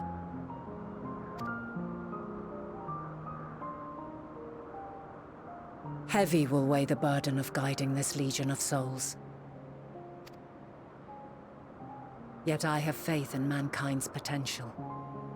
As long as he believes in himself, there is naught he cannot achieve. So I will not give up on him. On us. You may find your world to be very different. Or perhaps the erasure of our friends' memories has sown the seeds of a conjunction between us. We cannot know until the moment is at hand. So shall I strive to do my best, taking naught for granted as I walk my path. And I pray you walk with me to the end.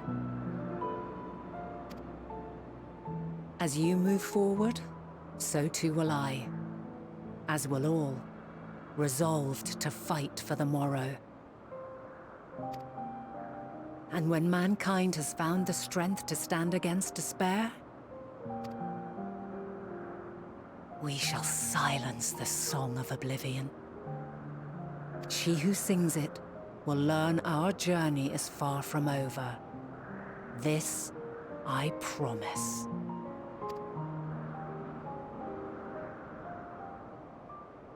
Fare you well, my light of the future, till we meet again.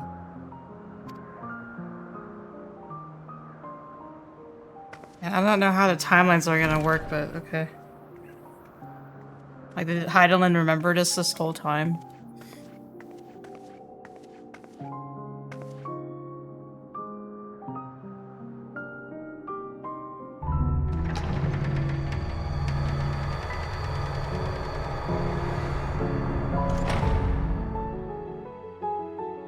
Damn it, dude. And then I just have to go back. I have to go back to the Crystarium, right? Technically? And then... or teleport?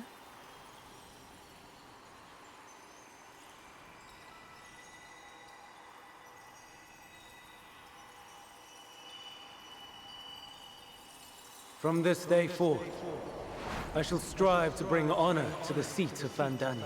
Oh god, I can see bits of the timeline.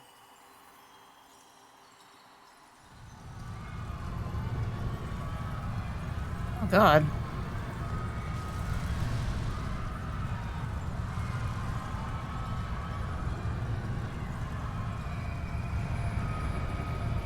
What?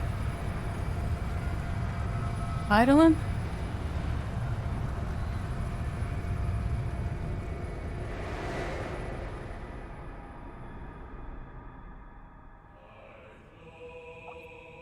What?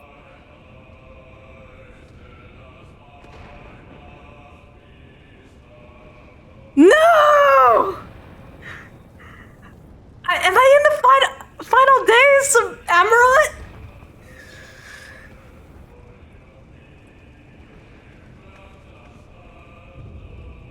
Even now, I remember standing there, locked in a moment where the sky is aflame.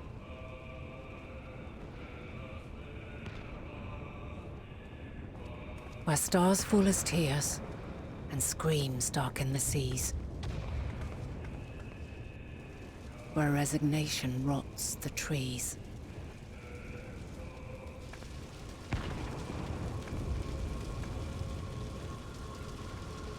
Where terror twists magics into abominations. Such is the lament of they who have gone before. The Christ. song of they who tried and failed to create a better world. The song of the end. You just watch.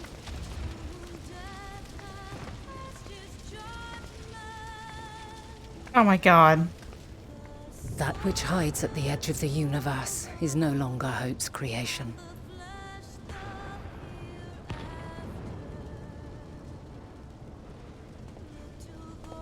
It is hopelessness incarnate.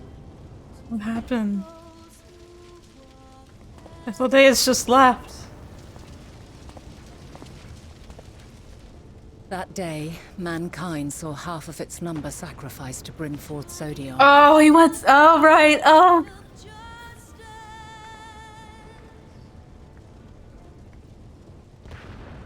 And covering the star in a shroud of ether, we forestalled the final days. They actually did what I. Okay.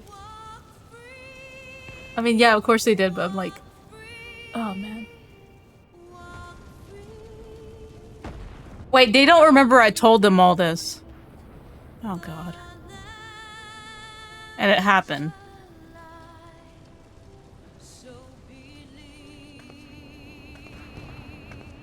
God, and Hythlodaeus just went. Yet the cries echoed still. Freaking answers. We wept for innocence lost, wailed for death inevitable.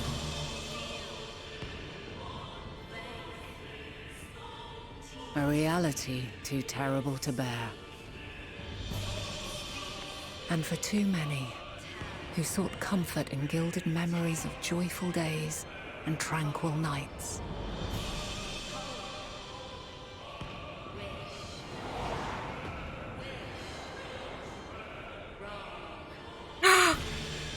I'm like, wait. This is all wrong. Why must we suffer so? It needn't be like this. No. There must be a way to restore things to the way they were. To reclaim the perfect paradise we once had. No, my friends. Suffering exists, and we cannot pretend otherwise. No civilization, however great, could eliminate it. If we would live, we must accept it as our constant companion. Let us not seek to forget this tragedy. Let us carry it in our hearts, that we may grow stronger and know true happiness. We can't accept it. We won't accept it. It will be ours again. A world free of sorrow. No, it will not. For there has ever been sorrow. Mankind was but spared its biting sting for a time. So please, open your eyes. To try and reclaim those lives we lost by sacrificing yet more isn't wisdom. It is weakness. No paradise is without its shadows. If we cannot accept this truth and learn from our pain, then our plight shall be repeated.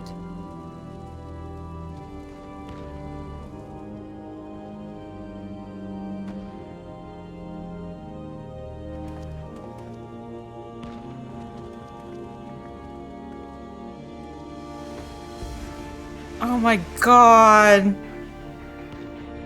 O mighty Zodiac! Oh my god. God, born of our boundless faith, we bid you, hear our prayer. Accept this offering of lives, and deliver unto us the lives we once had. Deliver unto us the days of old, the days when the star was a font of love, and we knew naught but bliss.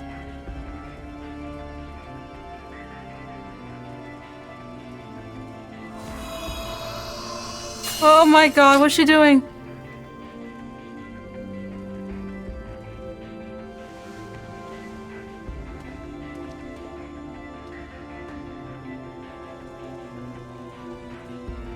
You would destroy it? Our beautiful world?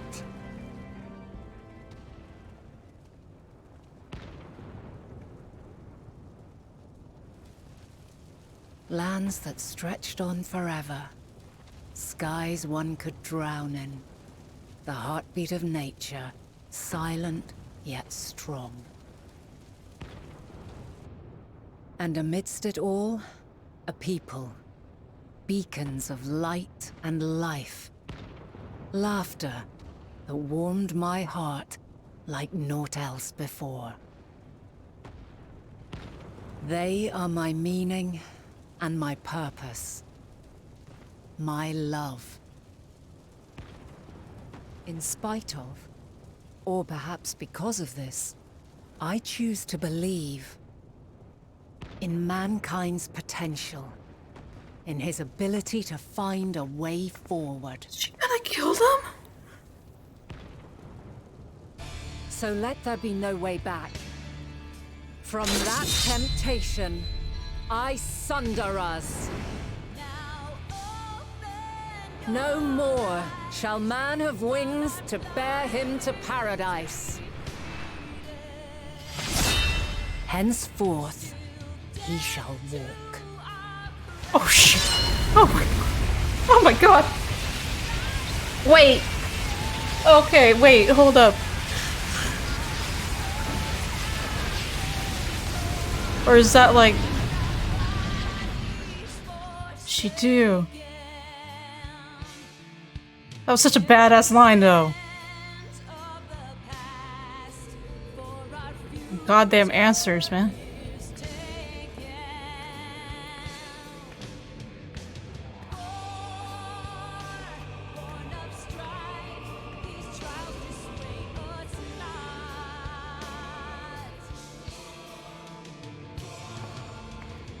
All is excruciating pain.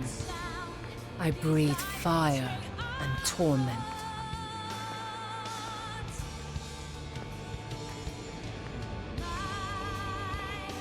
I birth a world of suffering, to mire and plague.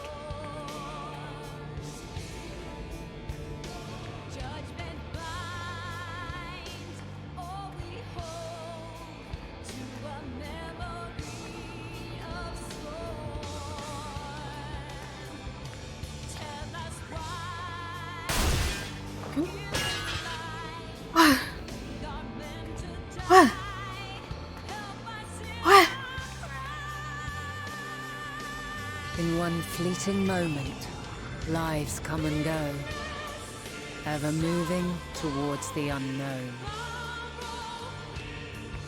And in that fleeting moment, they cry for the answer to the question.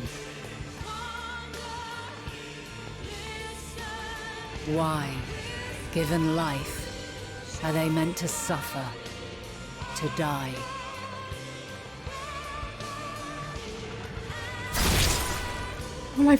Oh my god. What is hitting her? As fragmented, imperfect beings, yours is a never-ending quest. She's just bleeding everywhere.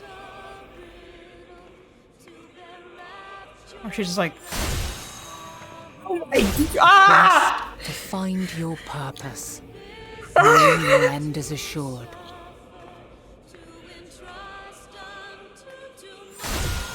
No! To find the strength to continue when all strength has left you.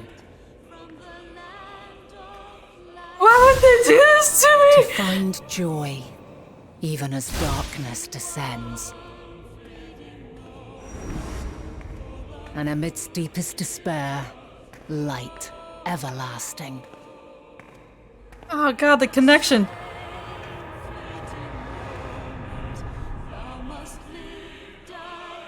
It hits harder with answers in the back. God. Oh my freaking god. Ah, Jesus Christ. A conjunction has begun to form, an intertwining of your time and mine.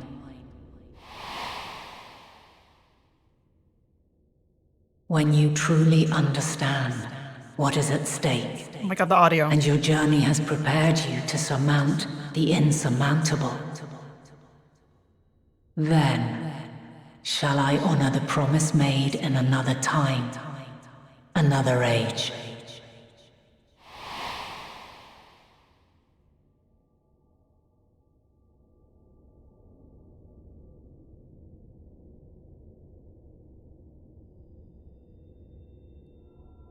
God, and only me and Heidelin remember all this.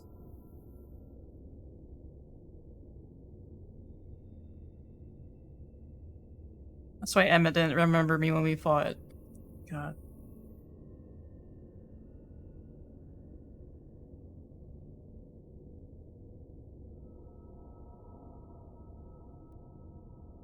This is so insane, bro.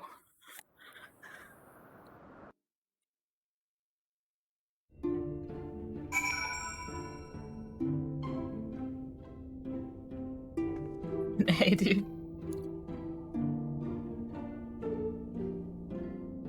You know what stood out to me in the second Endwalker trailer they released? It was that freaking scene with the two Asians on the ground reaching towards each other and they were both dead on the ground in Amarant.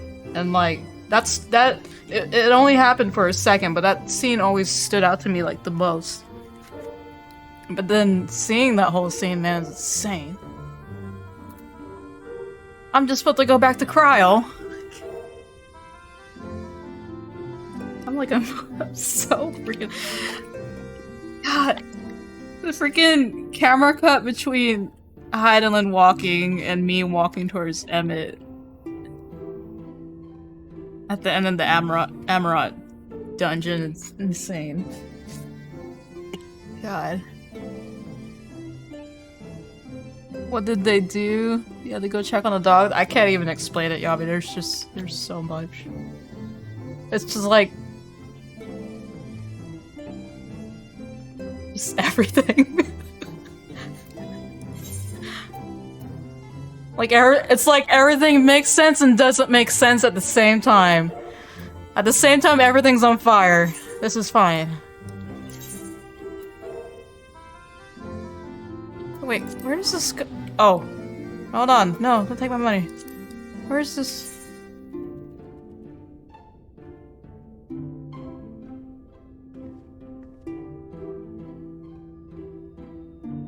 You can choose to travel back to Elpis? Where does this take me? I don't remember what this connects to. Does this connect to Mordona? Oh, yeah.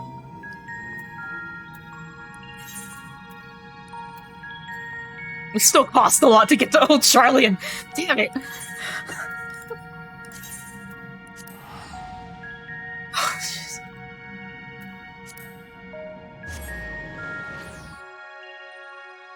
Vana is... Heidelin is connected to Vanat. It's just kind of... yeah. Ah, it's so weird being here! Like, imagine going through all that, going through a timeline, and you just come back and it's just the same. Everyone's freaking here.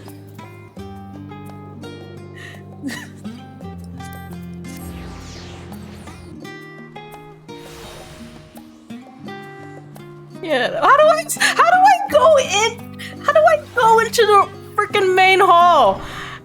How am I gonna explain this? This is freaking, it's the show Loki. I was in another timeline, there's so many variants and they just pruned everyone and oh my god. No, I don't wanna auto use my tickets, I just wanna manually use the ones that cost a lot. So I'm just doing it manually.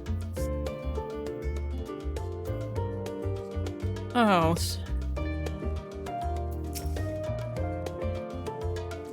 Even that for turning up exactly when needed, this is no exception. Oh, what's happening? Meanwhile, I'm dressed like this. Impeccable timing as always. I heard you were off in the first as part of our efforts to investigate the final days. As so often seems the case, while you're away, we've had some few developments, which can be discussed in just a moment. For now, however, I cannot tell you how wonderful it is to have you back. Thou must live, die, and know? Oh!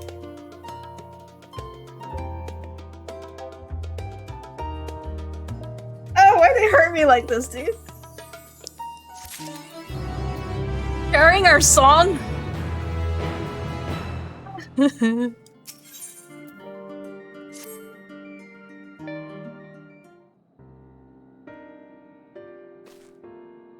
you can set allowance? Okay. Have you learned aught more of the final days? Dude, I would like be walking in there like dead as hell. And the journey was well worth the risk. No doubt your newfound knowledge will be a great boon to us all. Unfortunately, during your time on the First, events here have taken a turn for the worse. The Scions are running themselves ragged trying to contain the spread of blasphemies, but it's a losing battle. To try and ascertain the where and why of it, Alize and Alphino have been traveling all over. Of all the regions they visited, Locus Amonis is one of the worst affected. Where's that at? Thancred, Estenia, and Graha took a detachment of allied soldiers there to offer aid and succor to those in need. But the province is vast. They've only managed to visit a handful of coastal villages. It was an accomplishment worth celebrating. Still, but a drop in the bucket at best. In the meantime, Yustol and Master Matoya have been making a concerted effort to establish contact with Hydaelyn and the Ethereal Sea, but to no avail. As for Tataru and I, we have been keeping a close eye on the Forum. From what we gather, they've been constructing a vessel to ferry people to the moon. An ambitious project that has likely been years, if not decades, in the making. They've been making a freaking arc in the back. However, since we've seen no sign of it thus far, I suspect it's still incomplete. You also recall the proposal issued by Master Fortunaut to the people of Razathan. Following their discussion, Vitra declared support for the plan. Oh, damn. And urged those who wish to evacuate to accept the foreign's invitation. Oh my god. Like that? So far, so good. But that's where things get a little strange. Apparently, the Forum caught wind of the lunar teleporter in the Tower of Babel and decided to use it to deliver people to the moon instead of their mysterious ship. Oh my... Therefore, to secure safe passage for the Hanish refugees to the tower, Alphino, Alize, and Estenia and Graha traveled to Garlemald not long ago. Trouble is, the capital was hardly the safest place to begin with, and now we got all these people going through freaking Garlemald. Oh, Jesus. The final days has come to Garlemald. Oh my god. Shortly after our friends arrived, they were sent to rendezvous with Master Fortunaut. Then panic broke out. Our communications were severed. From what fragments we were able to make out before the link shell went completely silent, we can only assume the phenomenon has spread to the capital. Oh my god. The others need you, Astra. Please, you must help them. So the people at Garlemald are getting, like... We're bringing all these people, and they're... People at Garlemald are turning into blasphemies. Having you there will make all the difference, I'm sure of it. Camp Broken Glass was their first port of call, so you'd best start there. Hopefully Lucia will know where they are. There's no telling what you'll be walking into, so you best take every possible precaution.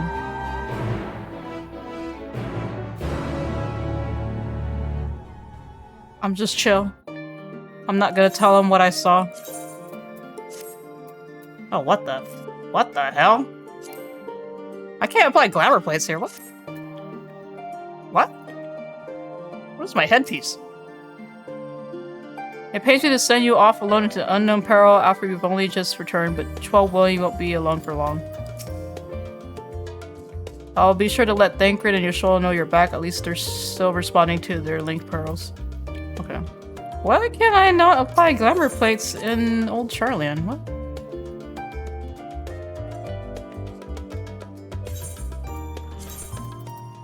Can I do it now? Where's my thing?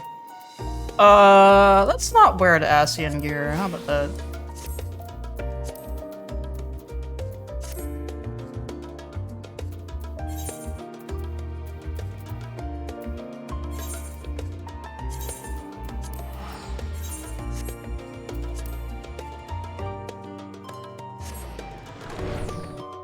Yeah, that's so crazy.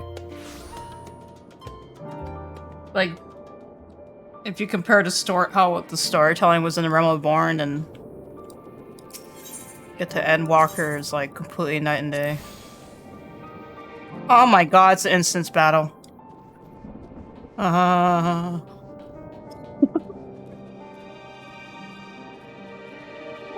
Hold on.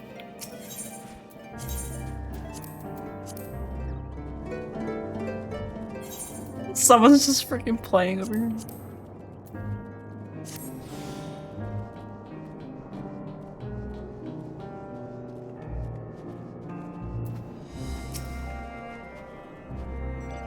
Not a moment too soon.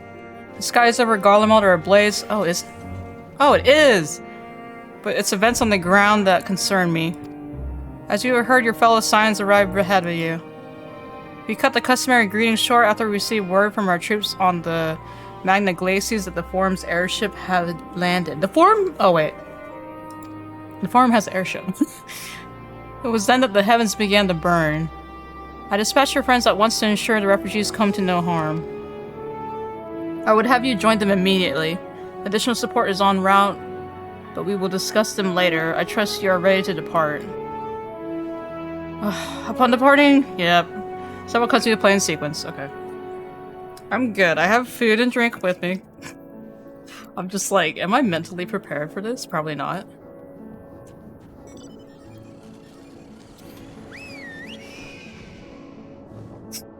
Jesus, dude. It's intense.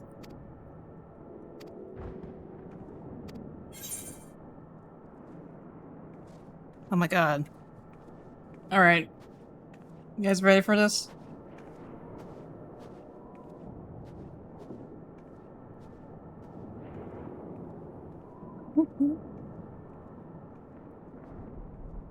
Where's my emote? You know what? Oh, that's not it. Okay.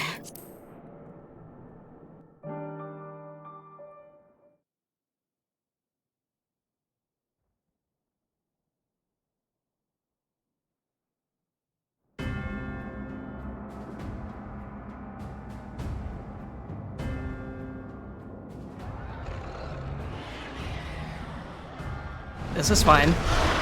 This is fine.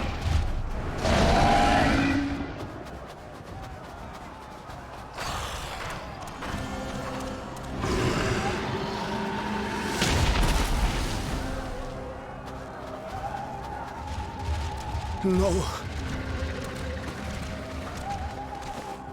No. No. We were promised an escape. Not the same room we fled.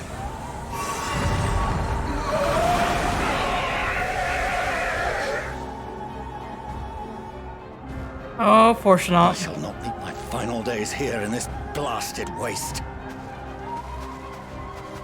Oh god, all the refugees. Yourselves. Your panic is our greatest enemy. Oh man. Come, we must build a line of defense. What are you talking to, Fortunate? Everyone's running.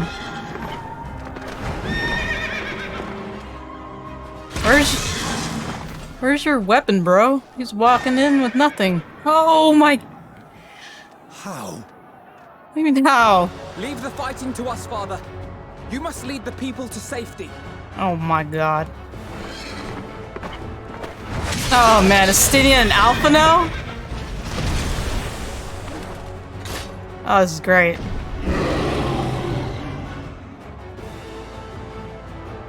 Like, Dad, beat my new big brother!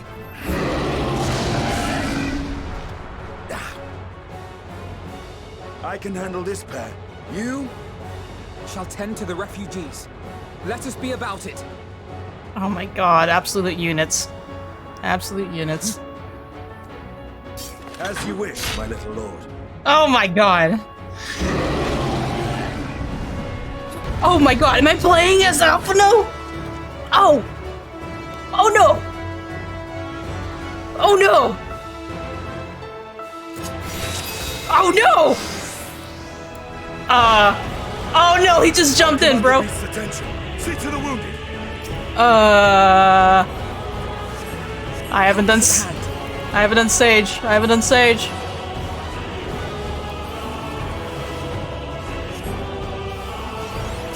I didn't do anything. That's a barrier.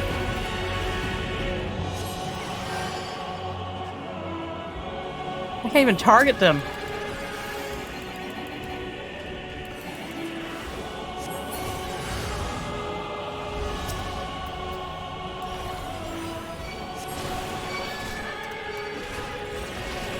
Leave it to me. Damn.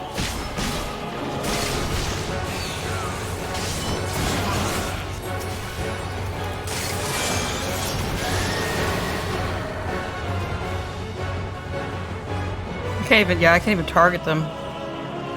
Oh my. Oh no, wrong button.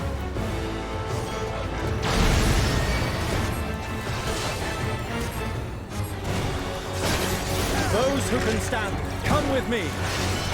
Dad, not right now!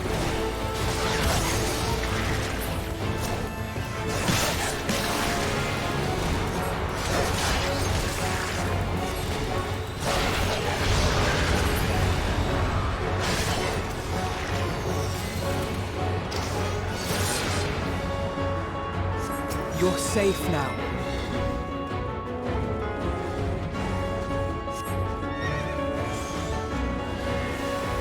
Easy now. Deep breaths. Deliver your diagnosis. Today. Worry not for the refugees, but for yourself. Dad, not right now!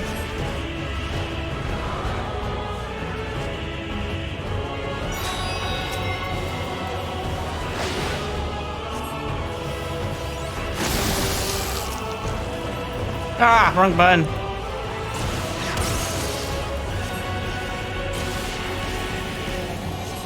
I'll provide support? Shoot.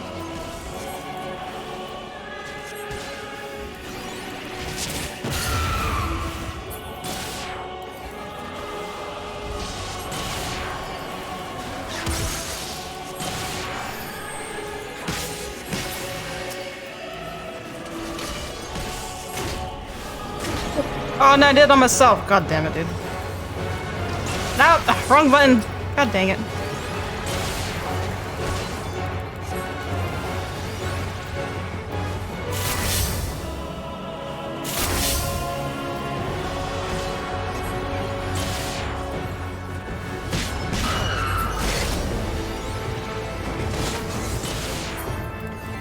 What?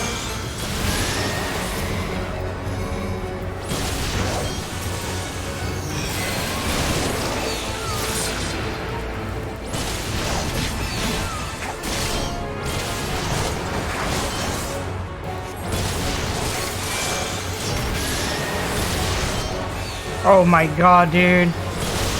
How do I do this? Asinian.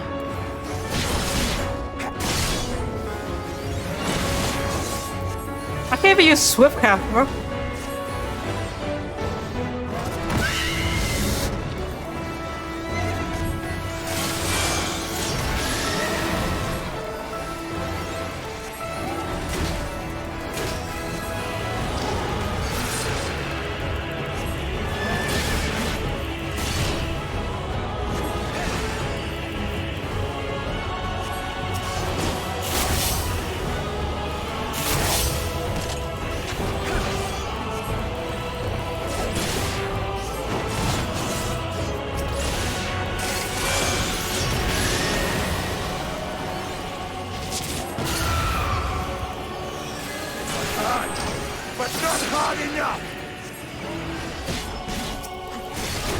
On the wrong button.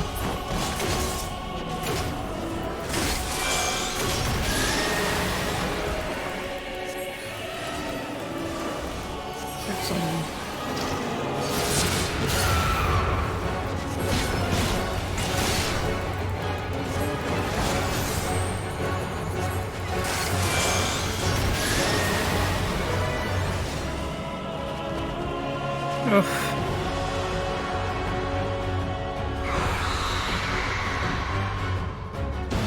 I feel bad because I didn't really DPS much, but I was like, I can't. I'm not a healer.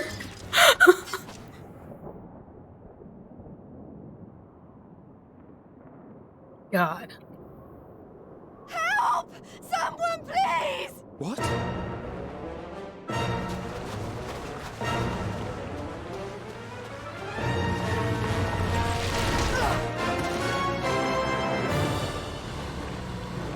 Oh, what are we doing?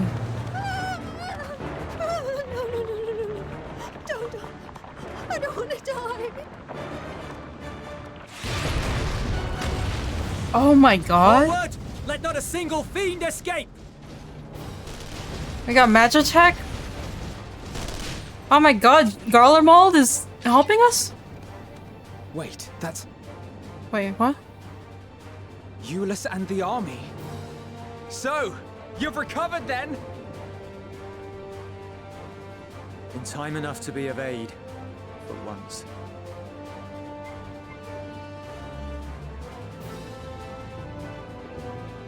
We can speak of it more later. For now, we must fight! Oh, Garlemald has joined the To repay cause! your salvation in kind, or with better! Yes! For Garlemald has her pride!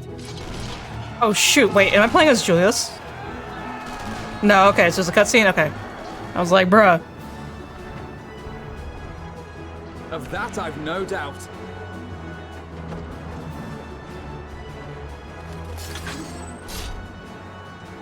Wait. What are we doing, bro? Look at your son! Look at your boy! Gods, of all possible saviors, the Imperial Army. It just stands there! Dad, please! Look at your daughter! To take all of them down at once. Oh my god, I'm going to play as Allie. Think a withdrawal might be in order? Ooh, Allie and Graha. Oh, sod that. You know who would never abandon these people to their fate. To be devoured by their former friends. That'd be beyond cruel. These beasts must fall here and now. Oh god, I'm gonna... Yep. Well then, I'd say it's high time we threw caution to the winds. So long as you spare me the heroic sacrifices. Oh my god. Now, let's go! Oh god, I have to play as Allie. Alright. Red mage time! Okay. Oh no! Hold on, do I have time to look? Do I have time to look?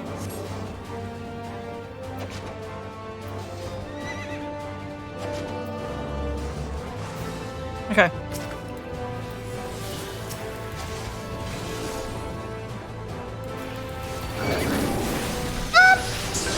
I forgot to get closer!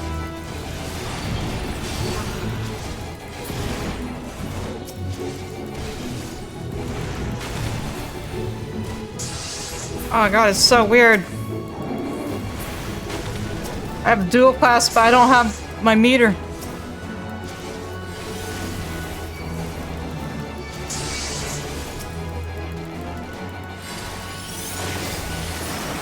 Well, I have to. Okay, I think Graha got it.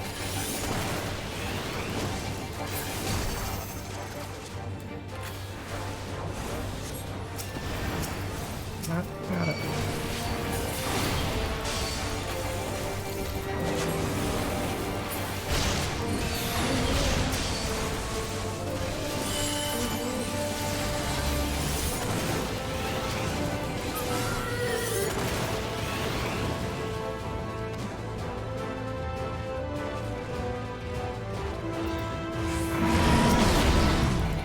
Oh god, Graha, you absolute unit.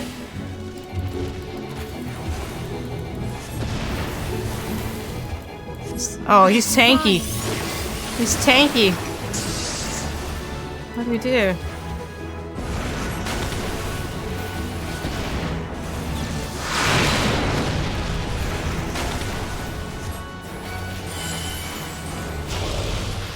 Ow!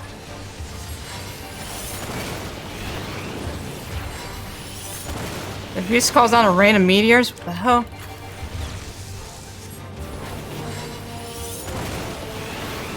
There. Go. Oh, it still got me. Today. It's healing me. Ow. I'm tanking!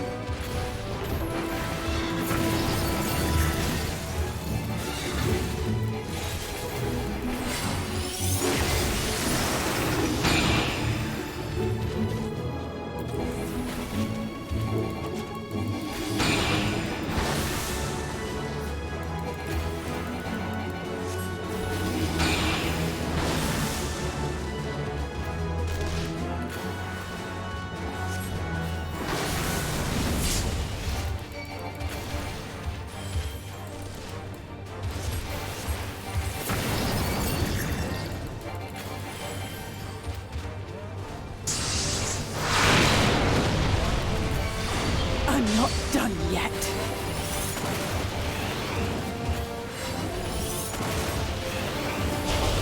Oh shit, goddamn. Never mind, Graha's just gonna heal me. Why did I bother? I'm just DPSing. Oh god, okay.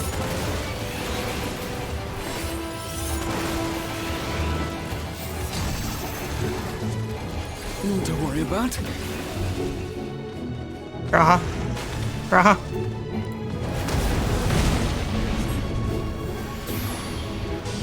The air crackles with energy. Find cover!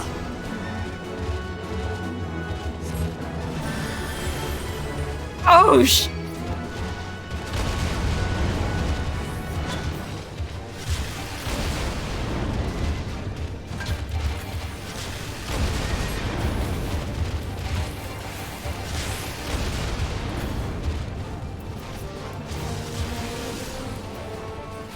As they say, turnabout's fair play. And... Ah!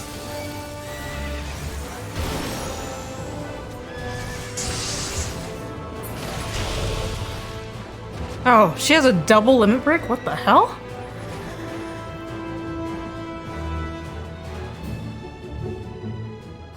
Damn, dude.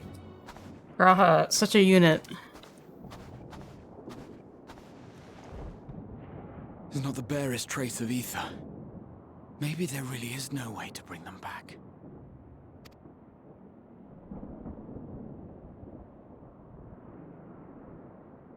Thank you for saving our lives once again. I remember you, from Purusha. You helped us there too, didn't you? Ah, you're from Palaka's stand.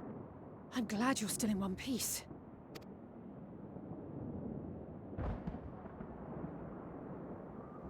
Or you will be, once I see to that injury of yours.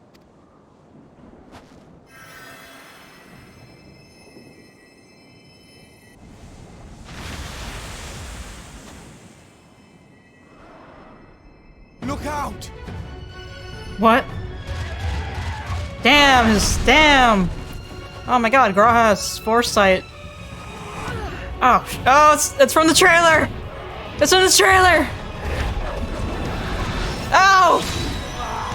Oh! Graha's the paladin! Graha gets the paladin moveset! Quickly! Oh my god. I won't lose them. Not a one. This will be a brighter future. I won't let a madman's apocalypse ruin everything we've fought to achieve. Oh my god. Oh my god, he gets the moveset from the trailer, are you kidding me?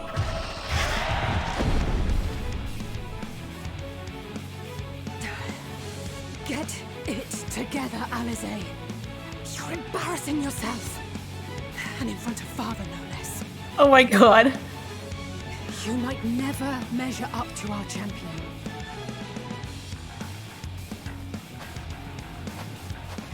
Alfie doesn't heal her this time? But we ask too much of her as it is. You mustn't let our sword in the darkness fight alone.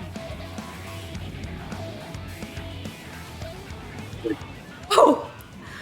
I just walk in like this? I'm not running? I'd be running. Why am I walking? Oh my god. Oh. Thank god I changed my outfit.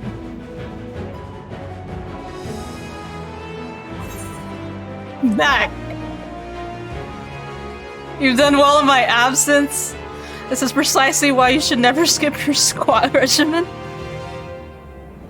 I'm back!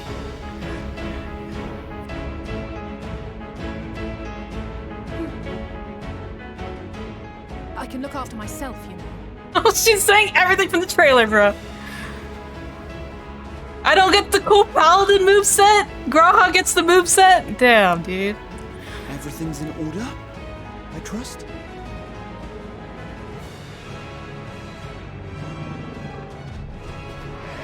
I can't believe it. I've had enough of this rabble. Come on! Oh, it is from the trailer! Oh, it's from the trailer! Except I'm not paladin! Oh, a trio for the ages. Oh, because he has to play tank. Wait, if you're a paladin or a tank, will Graha change what he does? Also, my goddamn freaking summon's not out. Of course it's not. I messed up. I walked in. Okay.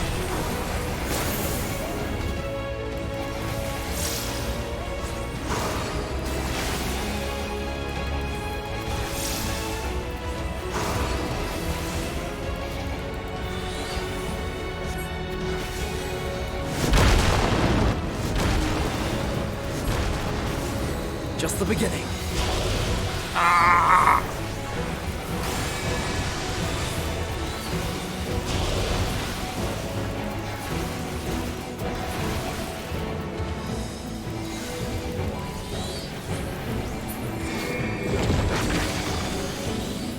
He's already dead. I had a feeling I'd find you here. Oh. Oh my god!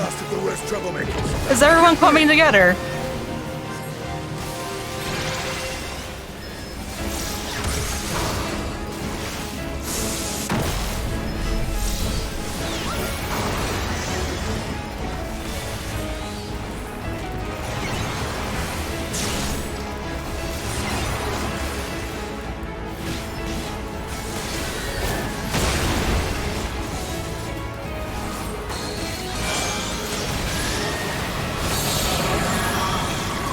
I can't read this. How do you... What is this? Okay.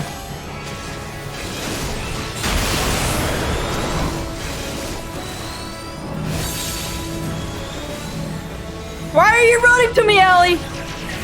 On your feet.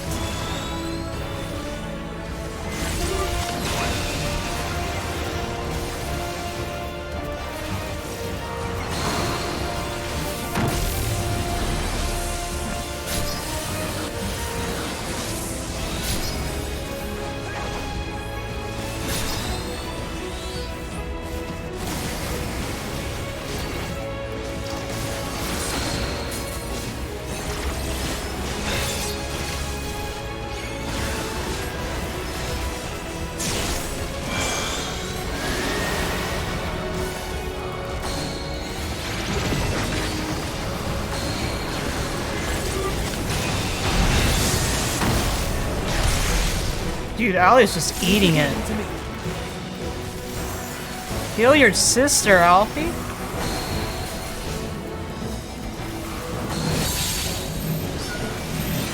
Move, move, move. Oh, I don't have my freaking shield. Ah!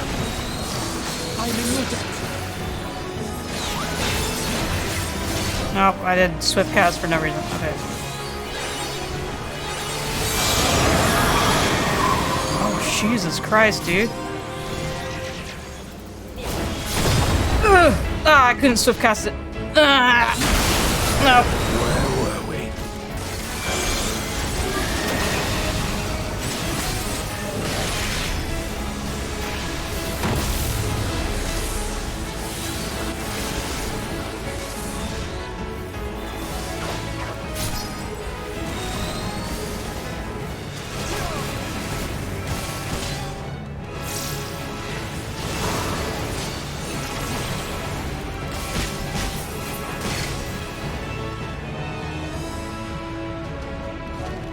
Ugh. Okay.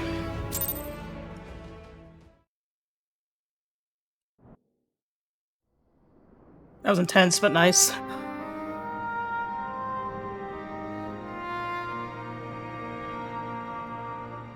Dude, Alphonel and Allie's dad didn't do anything.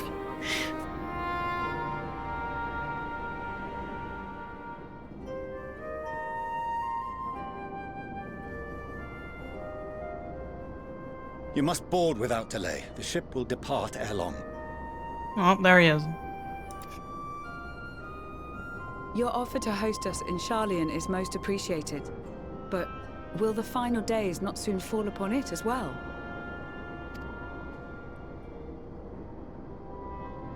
Your hesitation is not unwarranted. The satrap entrusted me with your lives, yet I have failed your comrades. Nor are you wrong to fear that this corruption will continue to spread. I cannot promise you complete safety, even in my homeland.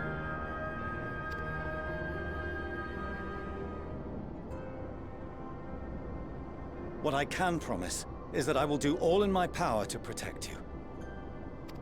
With what? Knowledge?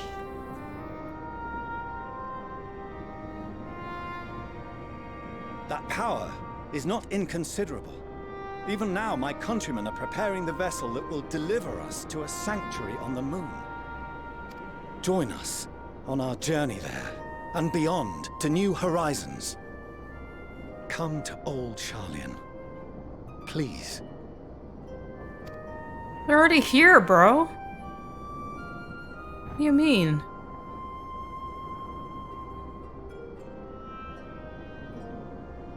We would be fools to refuse such a generous offer made in earnest.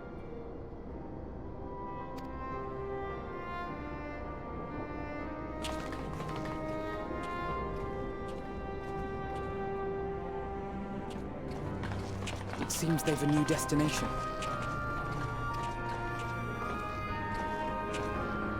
The people of Radzat-Han have known too much suffering. The march to Garlemald will only bring them more, short though it may be.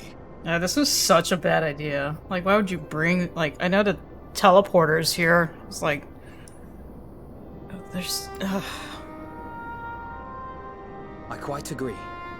Fortunately, they have you to look after them. What did your dad do, Alfie? He stood there. Oh, yes. man. Well. Oh. Behind you! Just there! What?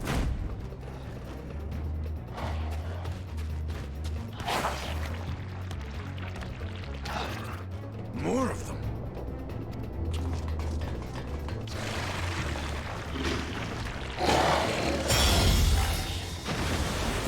What? No! Now? Now? Xenos! Here! And why is he fighting the blasphemies?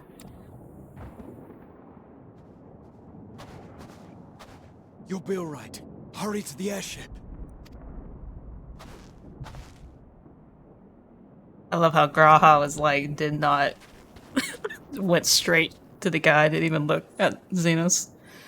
There you go. What are we doing, bro? Why have you come? A heretofore unseen beast. 'Twas ripe for the slaying. Poor sport, alas. Unfit to temper my blade. Christ, this combat sexual. Oh, for the love of... You cannot still be on about a rematch. That is and has ever been my sole concern. This dude survived Zodiark's death and... like, I can't even.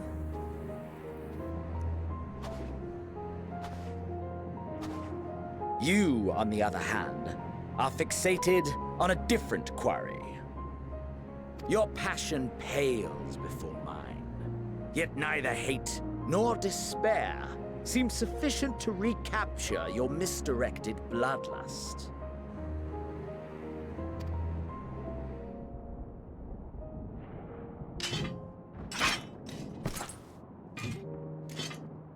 So, I hone my blade, and I wait.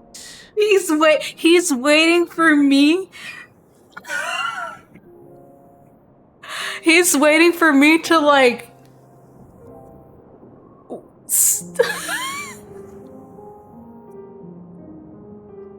he's waiting for me to have bloodlust for him.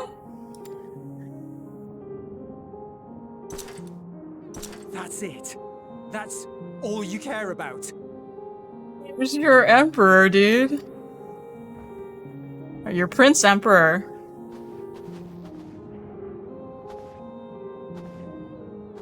Garlemald is in ruins. Our homeland, the nation you rule, is as good as gone. Along with so many of its people.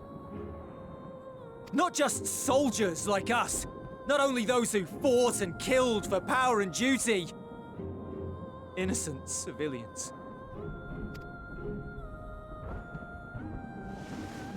Murdered by their own flesh and blood. Lost and confused as they breathed their last. While we who survived with our lives and minds intact were left to freeze to death. The Eorzeans tell me all this was your doing! You slaughtered your countrymen! You did! For what? Kill his dad, man. For nothing, in the end. So much wasted effort. This is when you know he's a psychopath. You bastard! Oh, Julius, don't go in. Don't go in, Julius. You must control your anger. Yeah, don't go in, bro. I know you're pissed, but don't go into Xenos. No one should consume you and see you transformed. You gotta hold back, bro.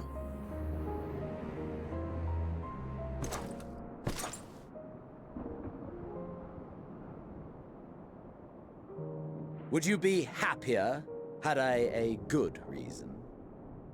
I can't believe Xenos is talking to us, though. Like, so... What? So plain that he's just talking to us. If my motives met with your approval, would you no longer resent the outcome? If so, then perhaps a beast's skin would suit you better. Duty, honor, morality. All constructs of convenience when put to proof. Surely the war taught you how easily power becomes the tool of the self-righteous.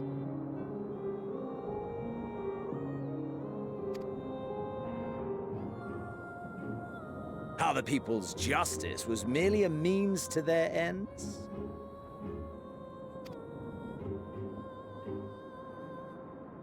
Yet you would ask me why. Ask any creature of this star and those above for answers, and they will tell you what suits their fancy. And they would be right to do so. What meaning there is to be found in the petty vicissitudes of your existence must be gleaned by you, and you alone.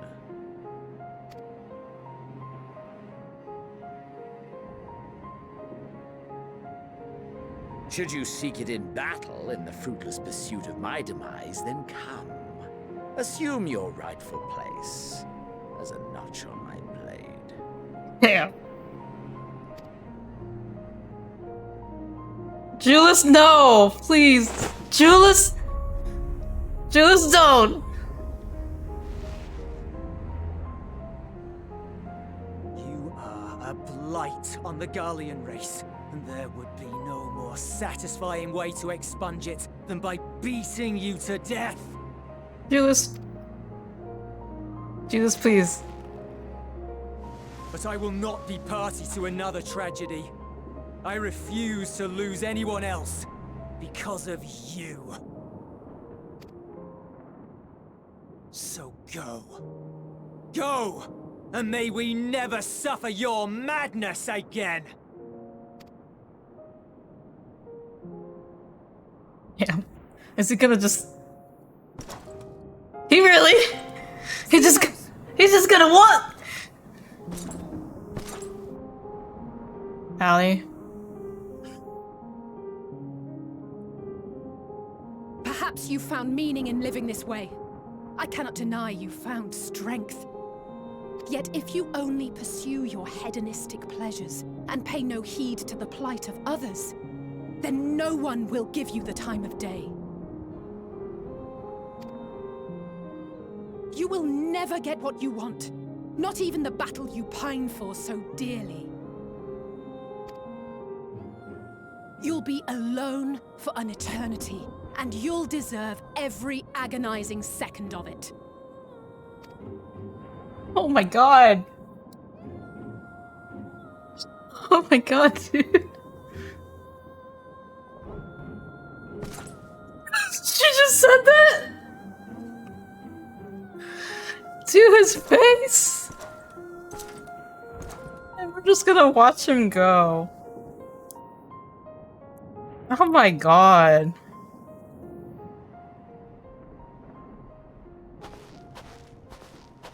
What now, Dad?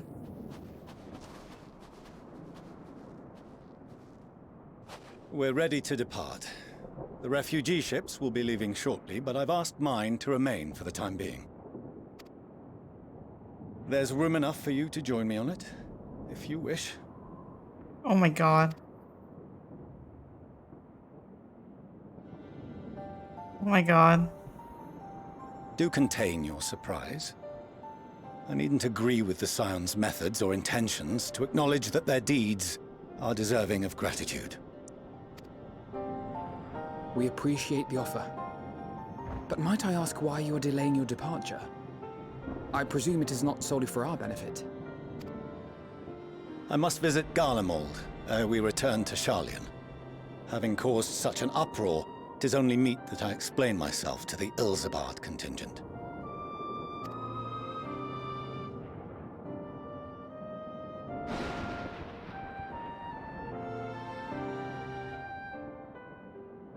Allow us to accompany you then.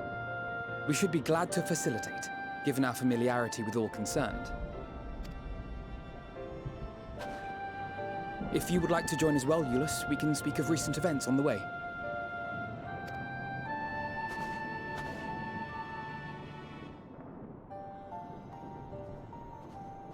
Damn.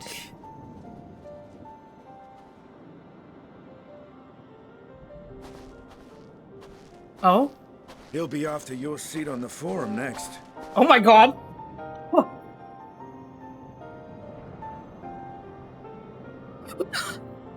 Oh my god. Oh my god, his expression.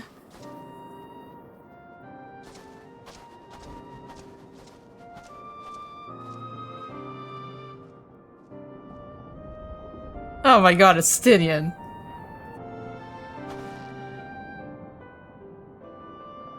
Damn, dude. Oh my god.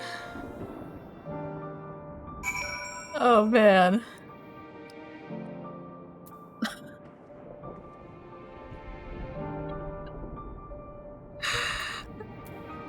Man. That the final day should manifest here too, after everything these people have suffered is a fate cruel beyond words. Nevertheless, with allies old and new at our side, there is yet reason to be hopeful. It's been a while since we last spoke. For some time I was not myself. Lucia and others told me what happened that night, about the events that took place while I was receiving treatment. It was only then that I realized the lengths you and yours go to. I know I might never be able to repay you, but I'll be damned if I don't try. And most of all, I want to thank you, all of you, for everything you've done and continue to do for the sake of my people. Aw, Euless. At the very least, I'm glad our own members are accounted for. This is the contingent base of operations, I take it. Wait, hold up. Fortunat's with us. Wait, okay, you're right. Okay. Damn, this is crazy. We got Dad with us now. We couldn't save them all, but if we had arrived any later, it would have been a massacre. Things were looking bleak until you and the First turned up.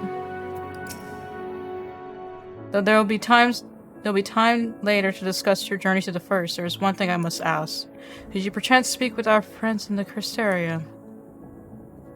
Can I tell them? Nina and Beck both warned me against overexerting myself. Strange that they would express such similar sentiments, identical in fact, but their voices duly noted. Oh.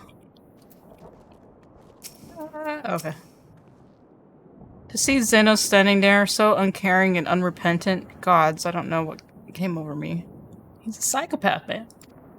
I just blurted out the first thing that came to mind, but looking back on it, I stand by those words. I would say I hope they won't incite him to further villainy, but to be honest, I doubt he even remembers what I said. Anyway, enough about all that. It's good to see you again. What am I gonna do? I still... Like, all this chaos is still happening here, but like... we still have the other media, the other stuff we gotta deal with. We still need to quiz you about your time on the First, but if we ever get more than a moment's respite, yep, okay. I need to tell everyone that this is bigger than just us. No major injuries then. Good. I briefed the recovered soldiers and sent them on their way as quickly as I could, but nevertheless feared they would not make it in time.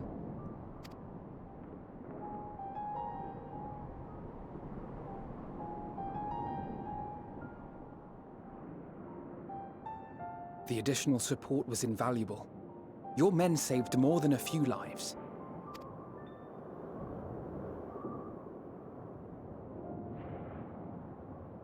Though not all, I regret to say.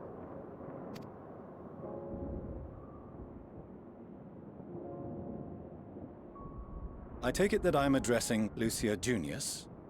I'm the Forum's envoy, Fortuno Leveilleur. And you are owed an explanation for these most dire developments.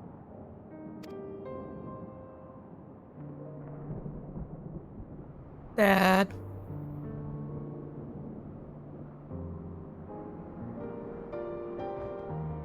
Another trial wrought by the final days. I was beginning to suspect as much. You doubtless feel some consternation having been forced to abandon your original plan. But trust me when I say you were right to send the refugees elsewhere. Beasts have been sighted within the capital. Perhaps it was a stroke of grim fortune that the population was decimated beforehand, as they've yet to appear in any great number, but in time. In any case, Maxima leads the remainder of the contingent in an effort to cull the creatures and evacuate the populace as we speak. Once the airships have taken to the skies, I pray your men can be persuaded to join him. You'll permit us to retain our weapons? I wouldn't have sent you after the Scions were I expecting you to stab them in the back. Oh. Wow. And I, for one, would not consider past transgressions more relevant than future contributions. Regardless of the circumstances that saw us at odds before, we need men of courage now, more than ever.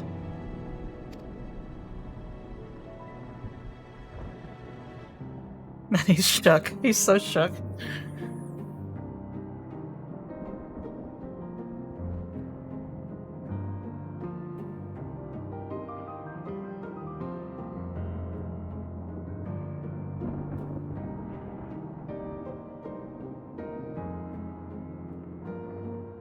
We swore to defend Garlemald, and so we shall.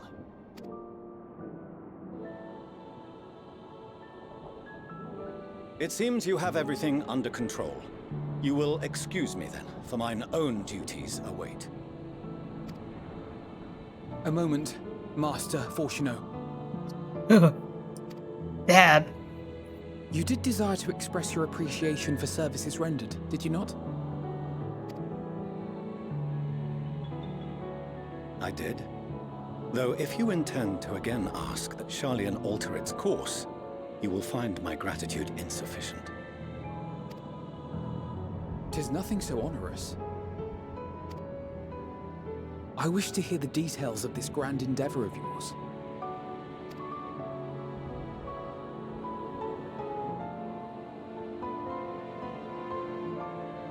Do you swear to listen and to learn, and not to embark upon some scheme to impede us? I swear.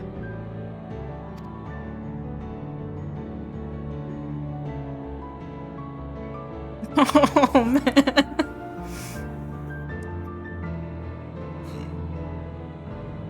Any other, I would doubt.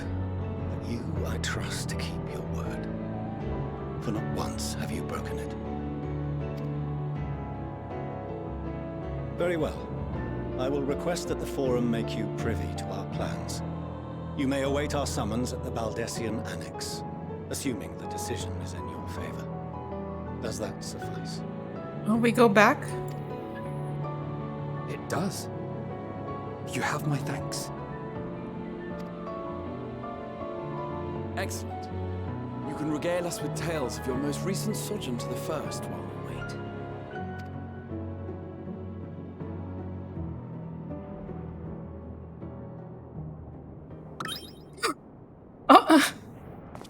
Did you hear something just now? Oh my gosh, freaking Graw's ears, bruh. That little sound effect when his ears pick up. Oh my... Oh my god. What the fuck?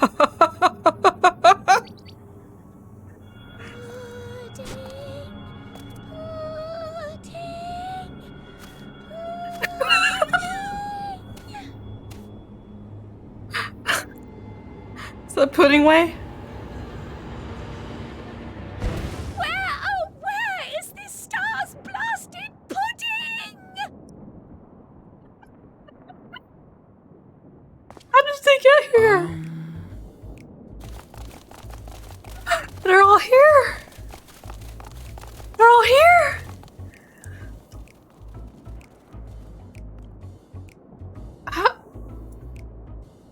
Dawn may banish Urianger! even the darkest night. Urianger leading! And to this bitter clime bring warmth and comfort. I was wondering, I was like, dude, we can't leave Urianger on the moon this whole time, bro. Oh my god. 'Tis heartening to see such an assembly upon my return. I thought often of you whilst I looked down upon our star's brilliance from the moon above. Yes, but what are you doing here? And dressed like that? Aren't you cold? Verily, I fear for my health should I proceed to expound upon our purpose ere I procure more suitable garments. Bro. Then allow me to summarize. We're here because none of you lot are up there. Nor has anyone deigned to send word about any changes in the plans. what it is? At least that's what I thought at first, but then folks got to wondering if you weren't in a spot of bother, so we decided to take matters into our own hands. Come down here and help, if our help be needed. I can't believe they're here. I never thought they would come down. She says, but it's also something of a convenient excuse to visit Etheris. Aw. Oriange made it sound absolutely marvelous. More so before the impending doom, but still. And it's not like there will ever be a better time. What with the aforementioned doom? Marvellous, they say, yet not an ounce of pudding to be found. I must suffer Oriange's inferior works no more. Hey, maybe consider the plight of present company before you go blathering on about pudding and doom? Pudding waste stand? Oh my god. As I was saying, should you require any assistance with whatever, we are at your disposal. Oh my god. We were born from Hydaelyn's love for the lives of this star, so naturally we would much prefer to see them continue. Twiddling our thumbs up on the moon is hardly conducive to that, though, is it? I'm assuming whatever they're working on the moon is completed then? Aye, not when you've all got such precious thoughts and feelings and hopes for the future deserving of more active preservation. Speaking to Oriange made us realize that while we've carried out our duties to the letter, we've failed to fulfill them in spirit. From there, it was just a hop, skip, and a jump towards resolving to do better. So please, show us how. Help us help you. Oh my god. Forgive me, but are they... Hey, Fortunal! This is the people you'd have been talking to on the moon! Thy distant collaborators, indeed. Hail, fellow! Well met. You'd be a member of the Forum, would you? It's an honor and a pleasure to meet you at last. I'm Livingway, Hydaelyn's right paw. That last bit is very important. As am I, if I may humbly say so myself. I, bid you welcome to our star, Livingway. On behalf of the Forum, I thank you for traveling such a distance to meet us. As you have surmised, preparations for the Exodus have not proceeded as smoothly as we had hoped. I should be happy to personally escort you to our headquarters in Sharlayan, where you may advise us as you deem fit. Oh my god, I am dead.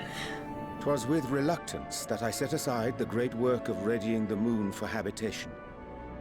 Be assured that I did so only after the Loperids made plain their earnest desire to come hither, and I myself felt a growing certainty that their contributions here would prove invaluable. 'Tis trite, perhaps, but I followed my heart. Oh my god. Good to have you back. May thy disciples banish this darkest of nights. I can't believe I'm speaking like a Oriange. Oh my god.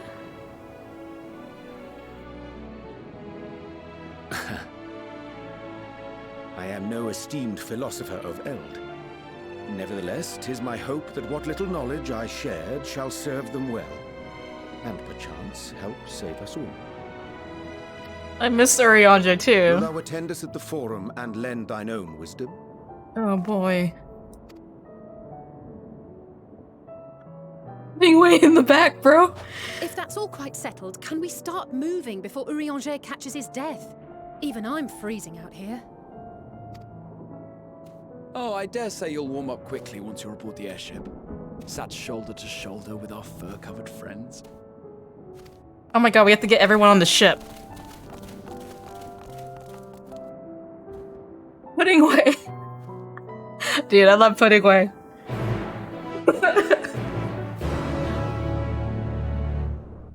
I love that there's no... Everyone else has like a really grand purpose, but there's Pudding Way. Oh, okay, just cuts to old Charlie. Okay, great. Pudding Way's great. Or dare say, Master Fortunato was as nonplussed as we to learn the identity of Heidelin's lunar custodians, as he will soon discover they have much and more to offer the Forum. Midas suggests we return to the Annex forthwith. We may have time to discuss thy recent adventures ere we are summoned to the rostra. Cause we have like the media to address, man. Where the heck am I?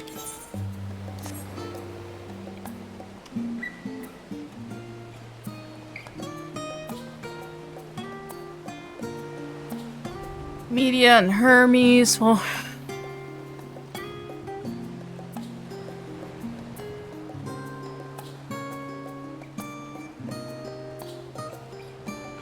So weird to come back here.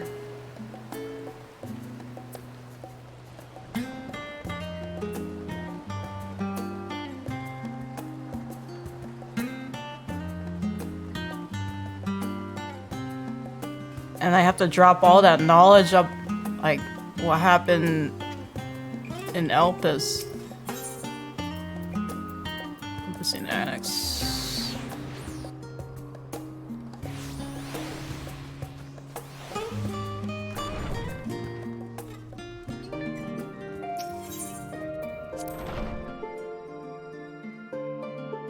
Like, I don't know if I could, like, how am I gonna tell them all this stuff? That's what it's crazy to me. Oh, it just cuts, okay.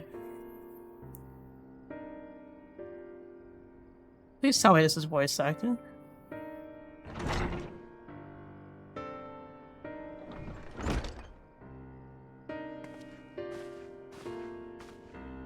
Hey, the gang's all together again. Oh no, it's not voice acting, it's Sag. I thought I'm complaining, Urianger, but I wasn't expecting to see you quite so soon. 2 dads! Nor ID. In extolling the virtues of Aetheris, I did inadvertently awaken in the Loperites a desire to avert our beloved star's demise. Crowd tells us you have obtained new knowledge that may aid us in our ongoing efforts.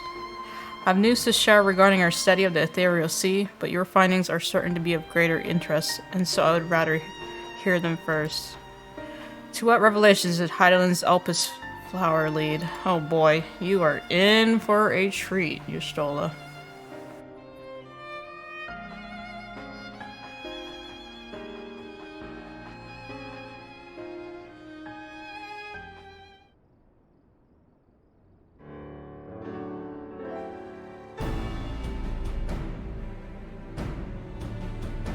Then this dynamis is what drives the final days. If it and Akasa are one and the same, this all but proves Nidhana's theory. We're an entity through sheer force of emotion to channel this vast dormant reservoir into a raging river. Its power might surpass even that of Aether. But if our star is so replete with Aether, said entity would need to be outside of its influence to effectively manipulate the dynamis of the Great Expanse. Medion. Or rather, the sorrow and suffering of fallen civilizations that she had been hoarding for millennia. Untold anguish and fear and hatred drawn from every corner of the universe, all for a single purpose, the destruction of Aetheris. Then our foe is no longer some unknowable calamity. We have but one aim, to defeat Medion. You make it sound so simple, but you're not wrong. Vanquish Medion and we deliver the world from the final days. But to even attempt it, there are 2 conditions. First, we must determine her location. Before Medion escaped, an enchantment was placed upon her by Vanat. Or Vana, the woman who would become Heidelin. The implications of temporal magics are not easily understood, and so we cannot assume that our Heidelin and the Vana you met in Elpis are one and the same. Nevertheless, due to her intrinsic qualities as an all-powerful being, I'd wager that Hydaelyn possesses the knowledge we seek. Whether she would share that knowledge with us, however, remains to be seen. After all, she intends for us to flee Aetheris, not to stay. Do you suppose she has abandoned her pursuit of Medion? The Venat I know would never give up. No, but Medion is still out there.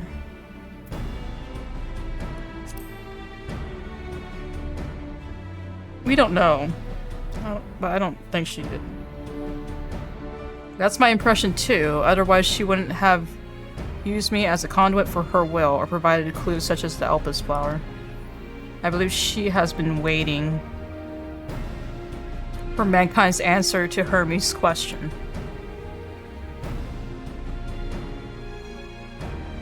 So what's the second condition?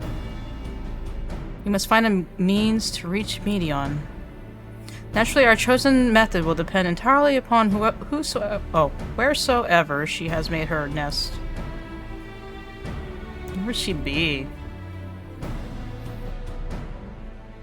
Then communing with Hydaelyn must by necessity come first. Did you and Master Matoya have any luck with your investigation into the Ethereal Sea? Sadly not. Though we enlisted the help of Arenvald and other Echo-blessed allies, we couldn't detect so much as a whisper from Hydaelyn, even from within the Antitower. Master Matoya is of the opinion that in the years since abandoning it, the Forum has found some other method of receiving instructions from Hydaelyn. The Forum has been communicating with Hydaelyn? What? If so, it would most likely be some form of apparatus for observing the Ethereal Sea built closer to home.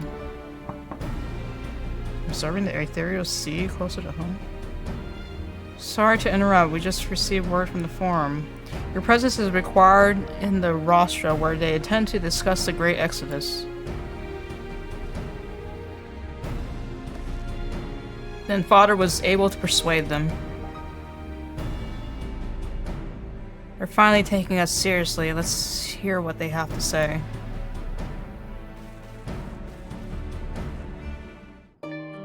I like how the Forum was like literally chill, like in the end. Or not, there's just like, they didn't want us to be up to shenanigans and interrupt their plan, basically. To think that the Crystal Tower of the First is capable of such feats as sending one soul into the distant past. Isn't that what Graha did, though? He was time traveling, I thought? The events you witness and help shape may yet hold the key to forestalling the final days. I'm reminded of dear friends in the future I unmade, whose selfless efforts saw the 8th Umbral Calamity averted, in this timeline at least. Too much has been sacrificed for us to abandon Aetheris now. After sending Graha and Estinian back to Garlemald, I stayed in Locus Amonis for a time. Being an Imperial province, it was already in turmoil before the onset of the final days. You wouldn't believe the difficulties we had overseeing the evacuation of the villages we visited. I have faith that the detachment we left behind will continue our work and shepherd the people to safety, to what safety can be found in a world coming to an end. Where is that? Locus Amonis? Master Matoya has suspected for some time that the Forum has been constructing a new facility for the purpose of surveying the Ethereal Sea. Of course, as a custodian of the Antitower, which would presumably be rendered obsolete as a result, she has a few things to say about that. Nothing that should be repeated in a polite company, you understand. After you left for Garlemald, I went to Labyrinthos and tried to reach Hydaelyn using the Elpis flowers. Alas, my attempts were in vain. I can only assume that she spent a vast amount of her power in the confrontation with Fandaniel and is presently unable to communicate. Indeed, as her presence left my body, I could feel how faint it had grown. I hope you don't mind me staying behind while you attend your big meeting. The roster reminds me a bit too much of the supremely scary tribunal in Ishgard. Damn! Chitara has been scarred from that? That was like back in Heavensward? You'll forgive me if I keep my distance. Oh my god. Father has granted us the opportunity we've been waiting for. Though we know not what information, if any, they intend to reveal, there's only one way to find out. To the Rostra. That was as much quicker response than I was expecting. Nice to know our efforts on the Magna Glacius didn't go unnoticed. At first, I wasn't sure what to make of Hermes and his motives, but it's like we discussed at the Great Work. When faced with the harsh realities of life, some seek the release of death, others grow defiant. They fight. Either way, it is our right to choose. 'Twas Heidelberg's commandment that in the event Zodiac should perish, the Loperites were to deliver the people of Aetheris from harm. Though that be the limit of their duties, they possess knowledge unparalleled of the great expanse and the means of its traversal. Should they be persuaded to assist in our efforts to reach Medion, we would do well to heed their counsel. Oh my god, wait, what if we... Oh wait, so we're not gonna use the ship to evacuate. Well, we just use the ship to find Medion. Technically, we could do that. The Rostra, okay.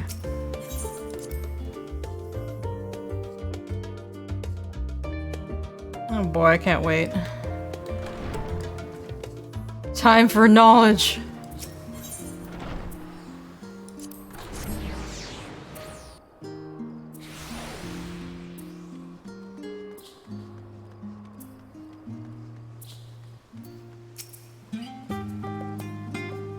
The forum is in session, as such the Rostra is closed to visitors. I have permission.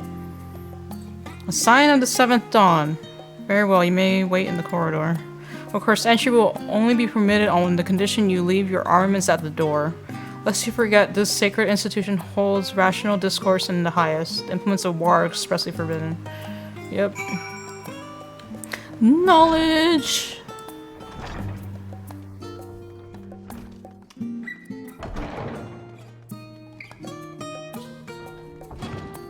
What's crazy is that, like, it looks bigger in the trailer. It's like, it's just 3 floors here. Oh, wait. Nani? Oh, wait here. Alright. I just walked in, I was like, whatever. Meanwhile, my carbuncle is right there.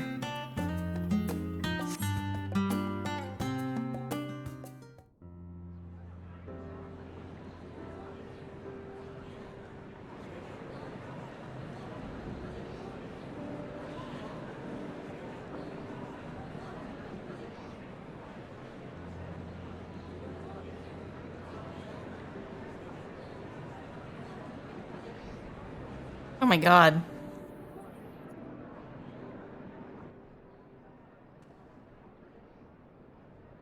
There is a matter I wish to raise with you before we enter. Oh? We are here to listen and to learn. But if the forum's plans are more or less what I expect, then I should like to make a proposal that will serve our ends. By your leave, of course.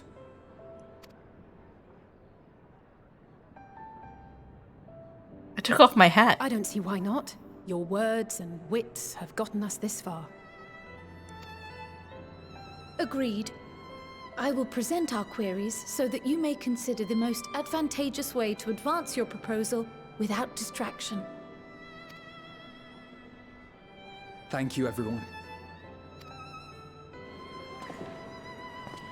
If I may have your attention, the ad hoc session will now commence. The purpose of today's assembly is to brief the Scions of the 7th Dawn at their request on the Great Exodus. And the tables have turned. You may enter.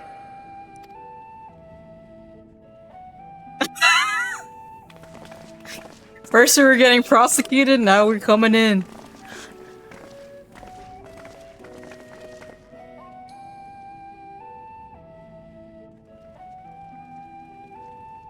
Why is Carl Carl has her hood up though? My helmet's gone.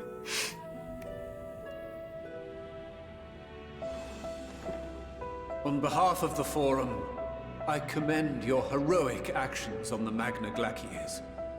We shall not soon forget your service to us and the people of Radzat-Han. The Satrap, whom we have informed of the refugees' new arrangements, sings your praises as well. Wait, they were just chill that the Satrap was Vitra? They didn't care? Wow, okay.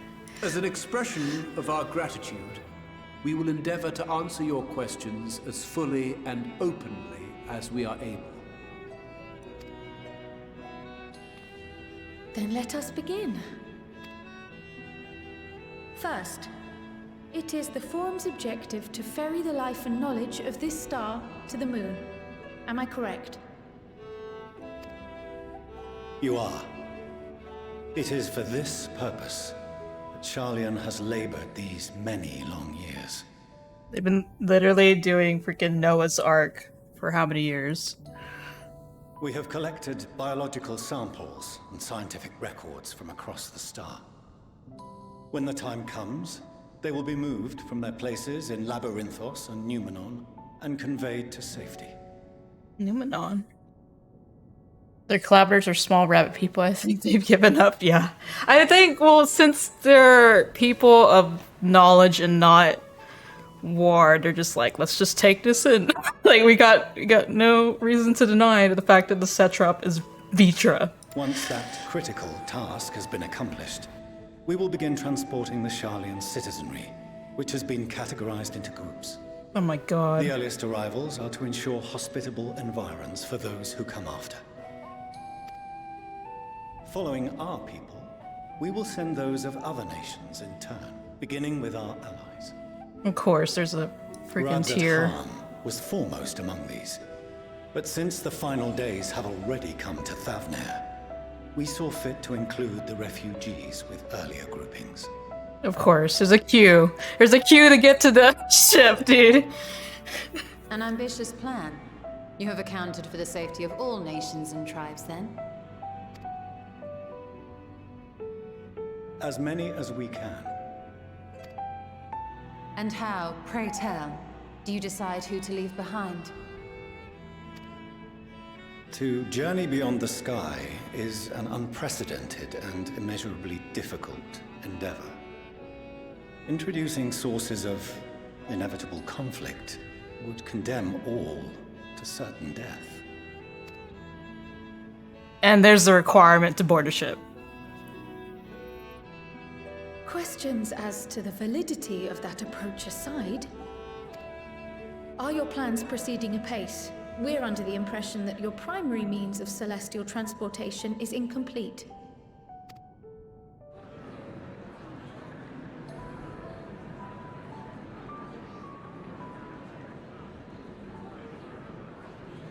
Oh. If only in that it does not meet our optimal parameters, that is correct. Oh my god. This arc, as some have taken to calling it, is fully operational and could be launched even today. However, the final days have progressed more quickly than we anticipated. At present, the ship is incapable of attaining speeds sufficient to meet our evacuation targets. Should we put the vessel into service, as it is now, we will be unable to travel to the moon and back quickly enough to complete the necessary number of trips. Precious lives and knowledge will be lost. Wait, it's not one trip? They were gonna go back and forth? Oh my god. Seven hells. Is there anything to be done? The ether burner, the primary means of propulsion once the craft is in the space between stars, is undergoing testing to determine whether it can be made more efficient. Though cargo is being loaded for the initial phase of the Exodus, we are prepared to continue our experimentation up to the day before launch, should it prove necessary.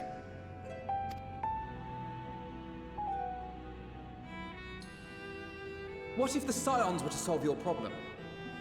What we gonna do, Alfie? What we gonna do? We shall help devise a means to improve the ether burner's efficiency, on 2 conditions. We gonna do that? If we succeed, you must allow us to meet with Hydaelyn. Also, I don't know. I don't remember them. Like, it was simple enough to deduce. You have a Concord, and so you would never have abandoned the anti-tower had you no other means of communication. oh, there you go. One far more convenient, I suspect. Oh, I was wondering. The second condition, also to be met upon our success, is that we be permitted to propose another use for your Ark. Oh, snaps! Alfie! Alfie, we gonna do that? We would be at liberty to refuse this proposal. Of course. If we cannot prove its merit to the 99 here, who are we to stake on it the lives of all peoples of this star? Oh. Delightful as always, Master Alfino. Oh. I love this guy. Oh, we couldn't have asked for a finer plan. Allow us to solve this complex engineering problem of which we were entirely unaware until moments ago. What could possibly go wrong? The satire writes itself.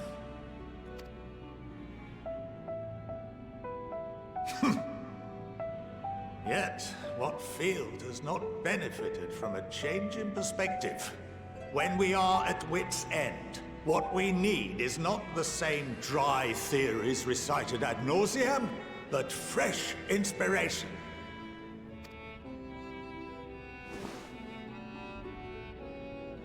I, for one, have faith in my erstwhile students to provide it, and I find their terms to be perfectly acceptable.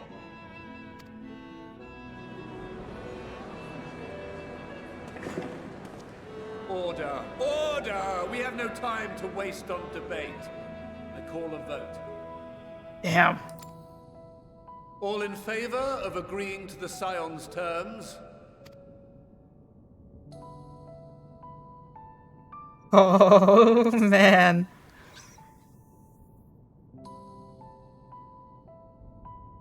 Yes. Yes.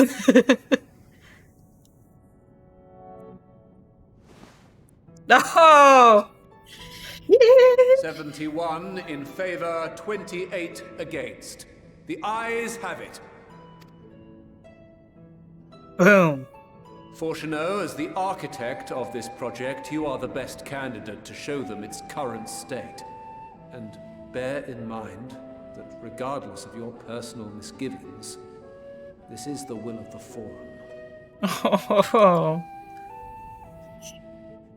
Oh, man. Very well. Oh, this is great. I call this session to a close. Return to your tasks with urgency. The final days wait for none. Oh, this is great. I'm so curious how they were talking to Heidelin. But, like, I couldn't remember that they were talking to Heidelin, but then since Yerstola clarified the whole thing with the anti-tower and the ethereal sea, like, it makes sense. My affinity for espionage may have earned me this title Archon, but I was completely unaware of the Forum's plans. There may have been clues here and there, but... oh, had I been of a mind to look for them, but contemplating that possibility only serves to further wound my pride. Not that anyone could have realistically surmised their brilliant stratagem was to build a giant ship, fly to the moon, a still larger vessel in truth, and use that to travel to another star. Even now, the whole idea seems positively absurd when spoken out loud. Of late, I have seen no signs of the Loperites. This being their first opportunity to experience the wonders of Charlian, the potential for misadventure is nigh infinite. Perhaps if Midgard Summer were still alive, in the traditional sense, that is, he could have offered to help the vessel attain the necessary speeds. Then again, there's no guarantee his contribution would make enough of a difference to matter. Damn. The further we pursue the mysteries of the universe, the more I struggle to comprehend the fortuitous nature of time itself. We measure and quantify it based on observations of celestial bodies such as the sun and moon, but from your account it is unclear whether the ancients viewed time in a similar manner. I mention this because while Vinod knew the final days would reoccur at a defined point in the future, she presumably had no way of knowing exactly when. Even so, the completion of the Forum's preparations to escape to the moon aligning so closely with the advent of the final days is surely no coincidence. I am a little vexed that we've yet to learn of the Forum's replacement for the Anti-Tower, though I expect that in time they'll share that too with us and with Master Matoya if they have any sense. Phew, I admit bringing up the issue of the Forum's incomplete arc was more than a little daunting. They were, to their credit, quite open about the current state of affairs. What was even more surprising, though, was when they took Alphino up on his offer. I very much take issue with the Forum's approach to selecting whom to save and when. They're not wrong for wanting to minimize potential conflicts. Fortunately, if this plan of ours works, the Great Exodus itself will become entirely unnecessary. Rest assured I have every intention of honoring the Forum's decision. Okay, just like that. Are the twins taller than Tancred? No, Tancred's taller. But, I don't know. Sorry about not letting the rest of you in on my plan. I was admittedly thinking on my feet for the most part. But since we require both the means of communing with Hydaelyn and reaching Medion, in a spur of a moment I saw involving ourselves with the completion of the Ark as a way to work towards both objectives simultaneously. However, we must keep our end of the bargain by solving the problem and aid the burner. I like to think it is not a challenge beyond our combined expertise, or at least the expertise of our extended circle of associates. It might behoove us to learn how an aid the burner actually works before we attempt to improve it, though. The thought of something being called an Aether burner is like, I don't know, man. As Father seems so eager to help, maybe we can have him educate us about the Aether burner. Ugh. As instructed, I shall take you to see the Aether burner. Meet me outside the Archeon. I trust you can make your own way there. I'm like so curious. So the Ark is being built in Labyrinthos, hardly surprising. Where else could they conceal such a massive undertaking?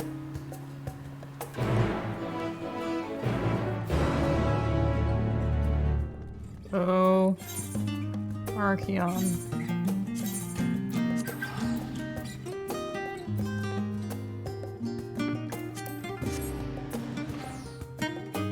I'm just curious how the ship looks, unless it looks like how it is on the menu. That makes sense. Oh, more thoughts. Some would surely object to the Forum allowing foreign elements to have the run of their secret facilities. We should count ourselves lucky. Do they intend to carry everything in the Archeon to the moon?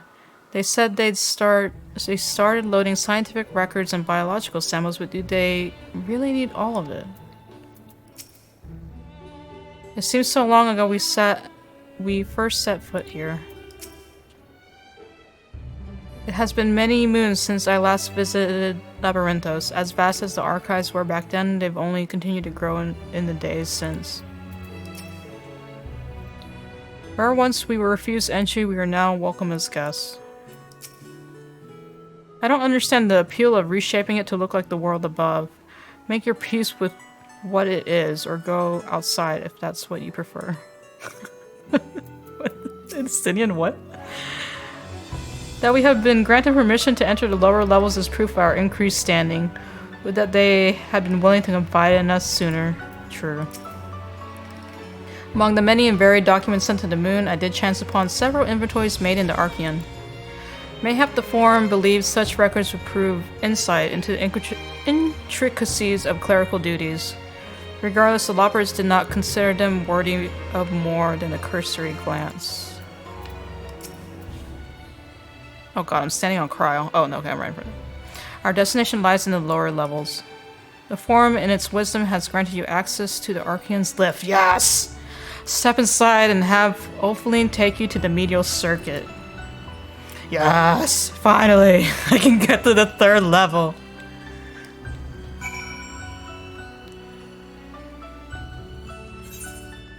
And finally see what's down there. Yo, what's up? I'm back. Oh wait, hold on. I don't know how to talk to him. Don't talk to me. Let me in. Let me in.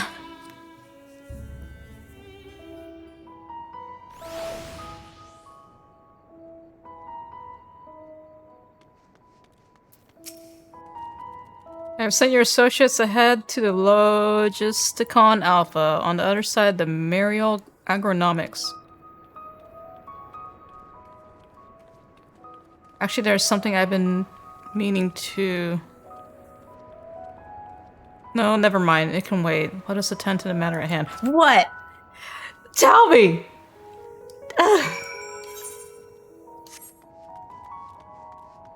Bro.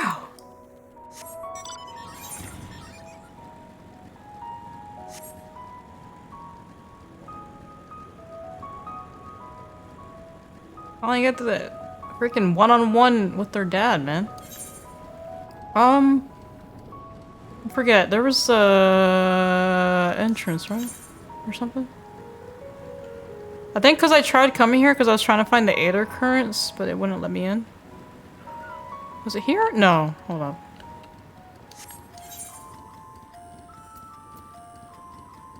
Oh, way down there. Okay.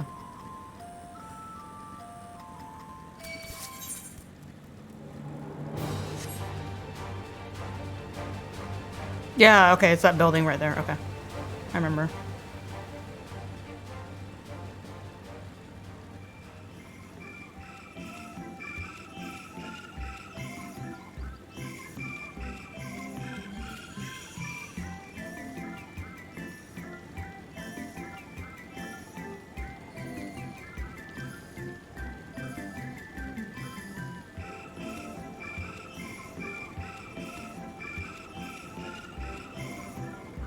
I can go in.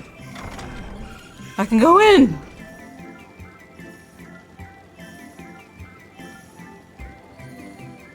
Yes.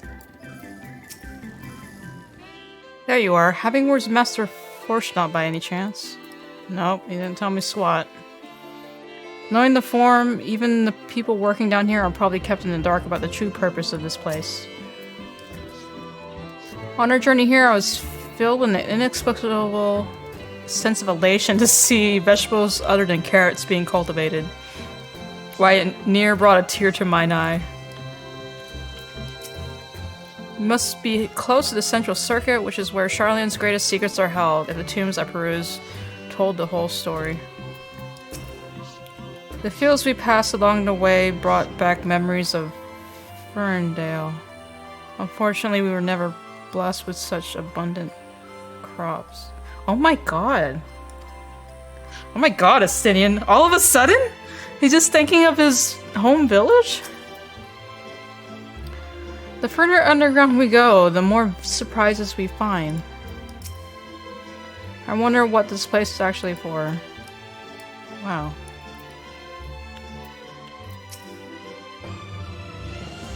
I was not expecting this thing to bring up his home village. Damn.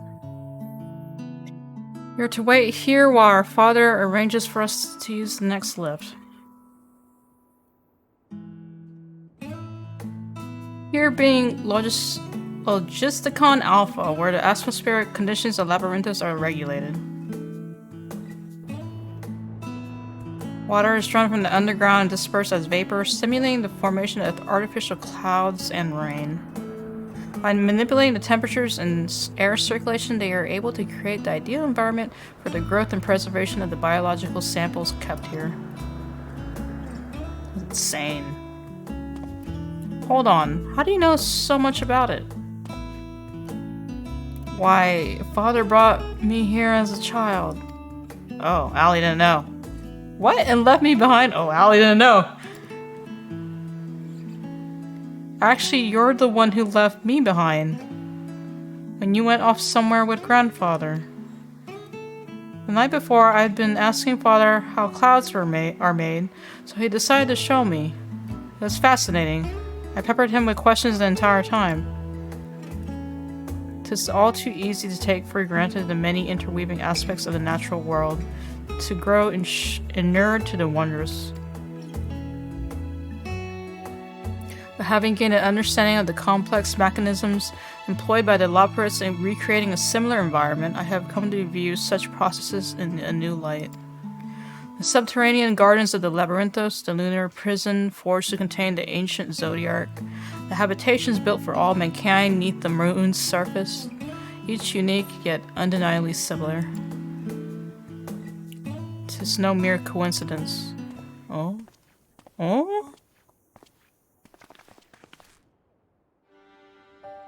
Ever since Haydn unfolded to us the grim fate that awaits Aetheris, every essential research we could spare has been delivered to Labyrinthos in preparation for the Great Exodus, but that is not all. It is also a testing ground for the technologies that will allow us to settle on distant stars. Oh, snaps! Though the Loporrits have endeavored to make the moon inhabitable, that is not their final destination. Mankind must learn to propagate life where there is none, to thrive where all is barren. Oh, damn. Alas, time is not on our side.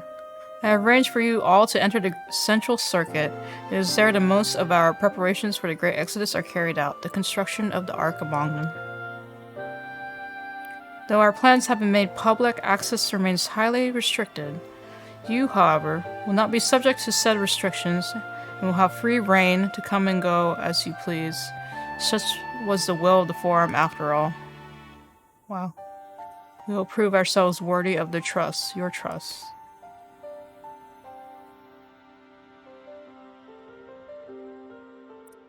And let us proceed. Oh man, that brief silent.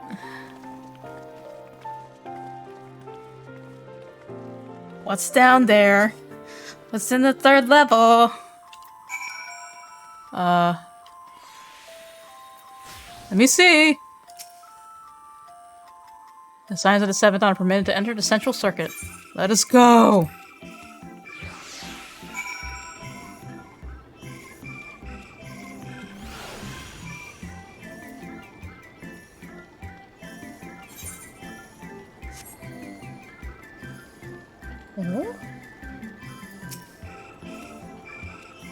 We might finally have the chance to commune directly with Heidelin, provided we somehow manage to succeed where Charlone's finest engineers have failed. Still, it won't hurt to have a look.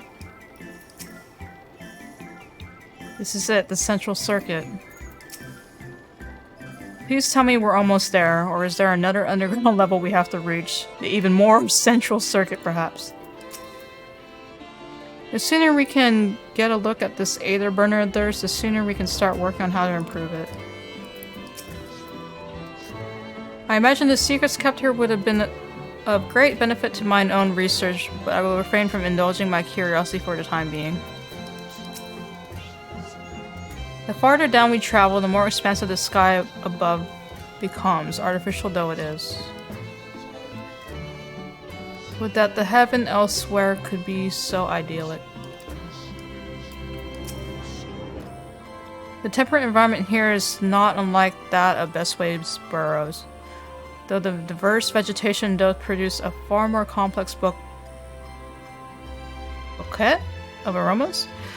A welcome difference indeed, for I have grown wary of the scent of carrots. I have no idea what makes Alphino so confident we can solve this problem of theirs. Relentless optimism, I presume. A not unwelcome trait in a youth, but less so in a gambler. Let us resolve never to let him set foot in the gold saucer? What? Alphino can bluff. The Aether burner is being constructed not far from here. Overseeing the work is Coco Dankle? After whom the forge is named. Coco Dankle? Dankle? Once the necessary instructions have been made, I shall leave you with him to discuss the particulars this way. That's a strange name. Kakol Dankle. Are they a Lawful? Their name like rhymes like that? Like wah. Wah.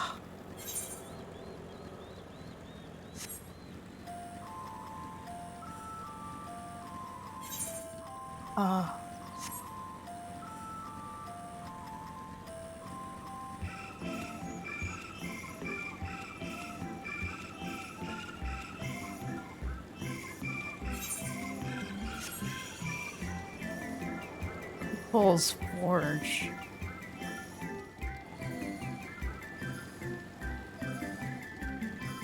He is a Lullafell!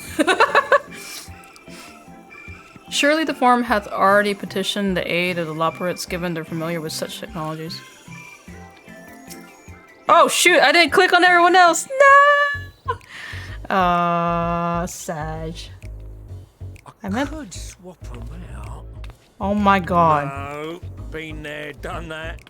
Damn near lost my eyebrows. Think, Coco, think! We'd be well on our way to paradise. Visionaries patting themselves on the backs for their grand accomplishments if you'd only think! Yes, that does sound rather lovely. Yeah!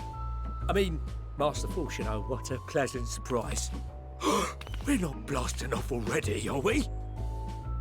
The schedule remains unchanged, for better or worse. Which is why the Forum has elected to accept assistance in resolving the Etherburner conundrum.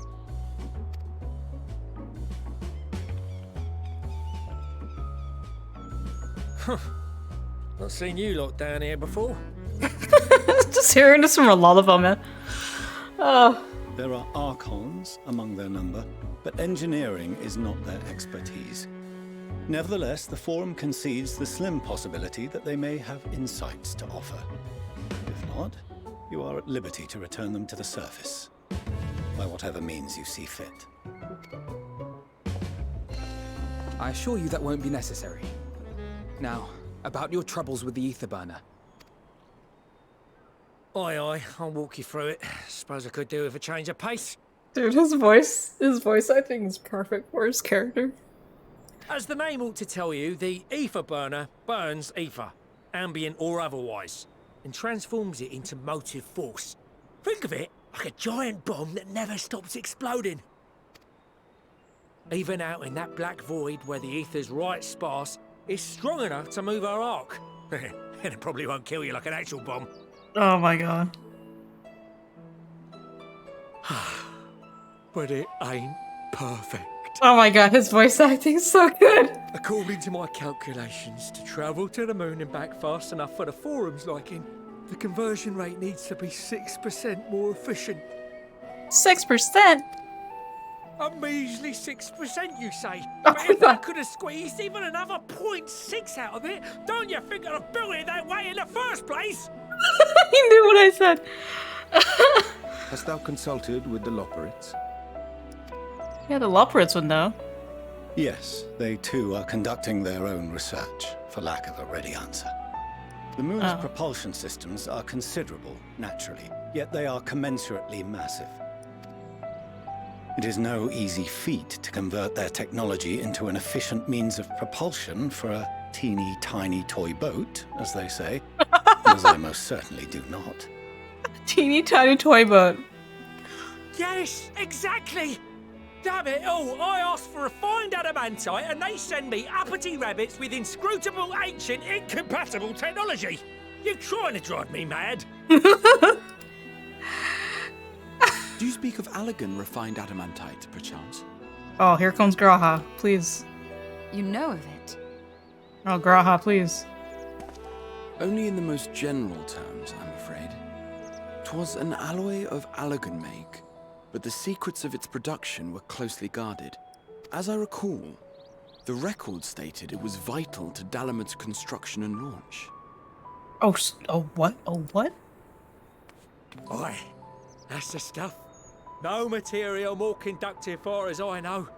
Slotting some ends like blowing up a dam and watching the river of ether come rushing through.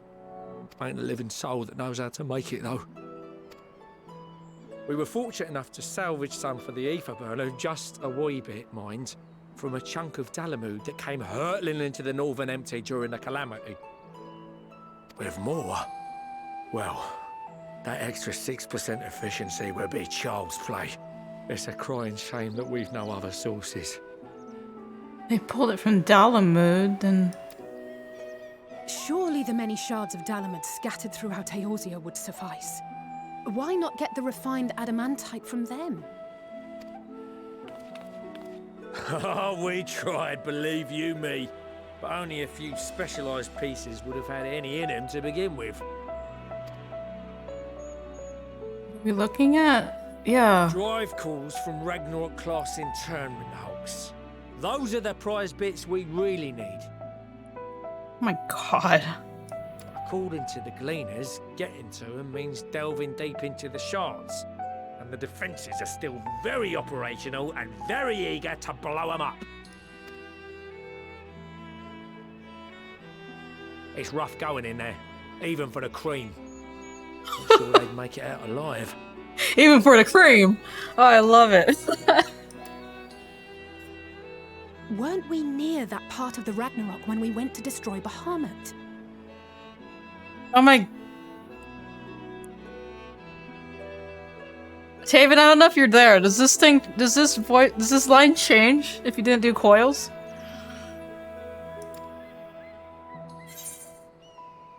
You want me to go and fetch the what's-it?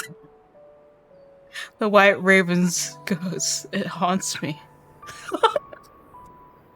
This sounds like a shout for someone else.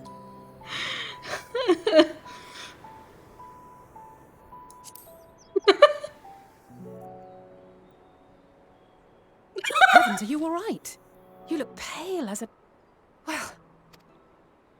Best put that battle from your mind for now. Deep breaths. That's it. Oh my god, do I have to... Okay. There are multiple internment hulks in Eorzea alone, so handling this ourselves may not be the most efficient option. Oh my god, you have to rely on every part of the... Rather, if we could salvage adamantite from the shards simultaneously... Thancred, is the link shell we established before you went to Garlemald still active? Of course. The floor is yours. Garlemald?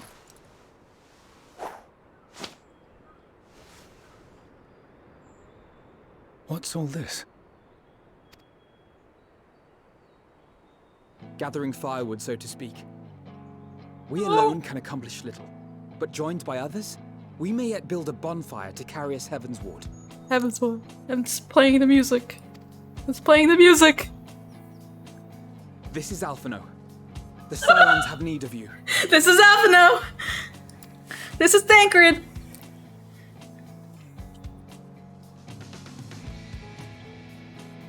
Understood.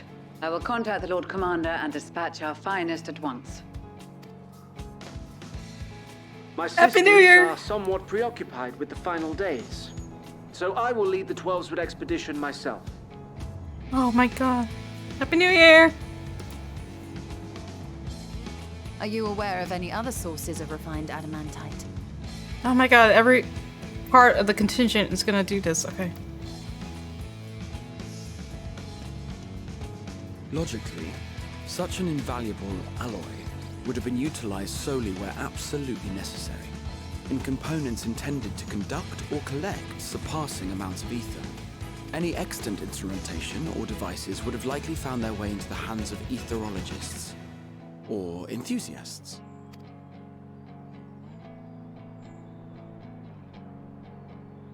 Magical artifacts of Allagan design? The Eastern Alliance will send word to one and all. Are there other ways we may offer aid?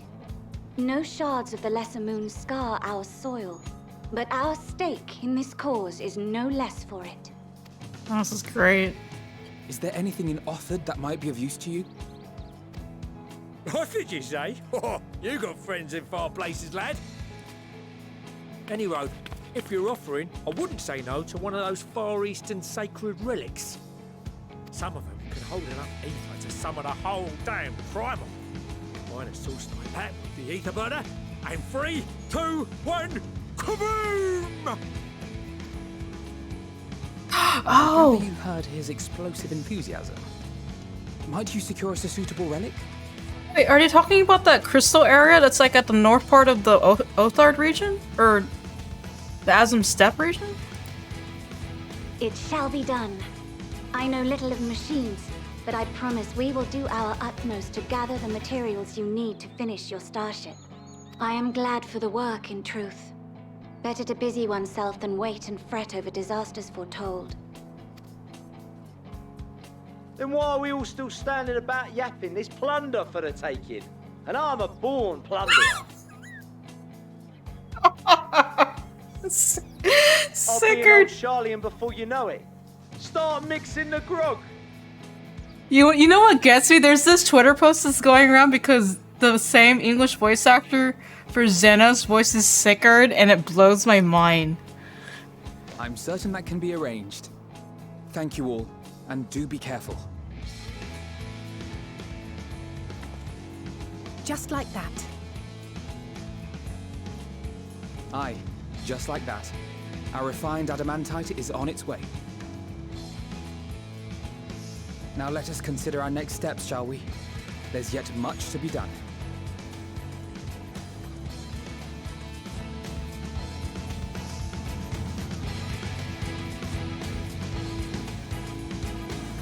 Ugh, the Endwalker song is so good. What you think, Dad? What you think? And he leaves. Just like that.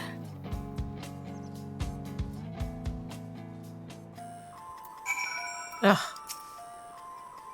I meant to click on Cryo and accidentally clicked Coco and I just missed everything they said. Is that a tentacle? The Bahamut is long gone, the internment hulks are far from safe. It could be much worse, of course. They won't have to fight their way past Miracidian dragons, nor is there any danger the Elder Primal might be summoned again. Even so, I dare say there are still a fair few elegant creations and their contraptions remaining to bar our friend's way. I'll only hope that Grandfather watches over them. Oh my god. What serendipitous irony that the remnants of the 7th Umbral Calamity would become the keys to mankind's salvation. Never more certain have I been that Master Louis Swa washeth over us from the Ethereal Sea. Wow. Curse of Telafroy and now the final days. No one can accuse the Ilsabard contingent of backing down from a challenge. Of course, they weren't all so committed to the cause when we first set out. But after seeing the example set by you, Alphino, and the others, the change was palpable. They couldn't help but believe. There are no oaths or contracts binding the members of the Ilsabard contingent, and in many ways, it was even more loosely organized than the Crystal Braves. Nevertheless, I knew none who would refuse this call to arms. Truly, we have been blessed with unworthy and dependable allies. Time and time again, it seems that Allagan's something or other are either the cause of or the solution to our problems. I think the self-same materials that once launched Dalamud will now be used to help ferry mankind to the moon. There's a poetry in that. I'm confident that even the deadliest Allagan defense mechanisms are no match for our allies. At this rate, some of them might soon have as many accomplishments to their names as a certain warrior light. Considering how much a fuss he made at the time, I don't see why he takes every opportunity to bring it up. It was just firewood. Yeah, I already clicked freaking firewood. Oh man. Yeah, that's what I was wondering, Taven. Do you think some of the text changed since you didn't do the end of Coils? Because it was talking about Louis Swa and like just the whole Bahamut thing. Like it was like some of the dialogue options like reference the Coils stuff. It's times like these we're reminded of how famous or infamous Alphino has become. Who'd have thought he'd achieve so much with a single Link Pearl conversation? As we're expecting rather a lot of visitors in the near future, I'd best return to the surface and inform the relevant parties. I also have a contact of my own that might be worth a try. And who might that be? That's for me to know and you to find out. On that note, I leave the matters here in your capable hands. Best of luck. Who?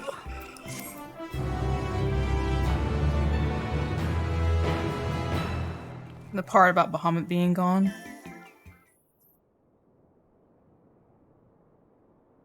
Oh my god. Wait, do I get to see stuff?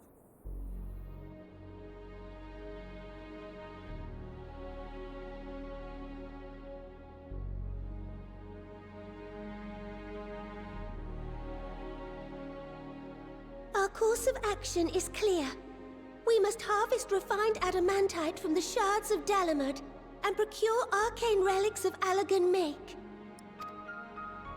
Summon the best and brightest of our immortal flames and form an expeditionary party at once.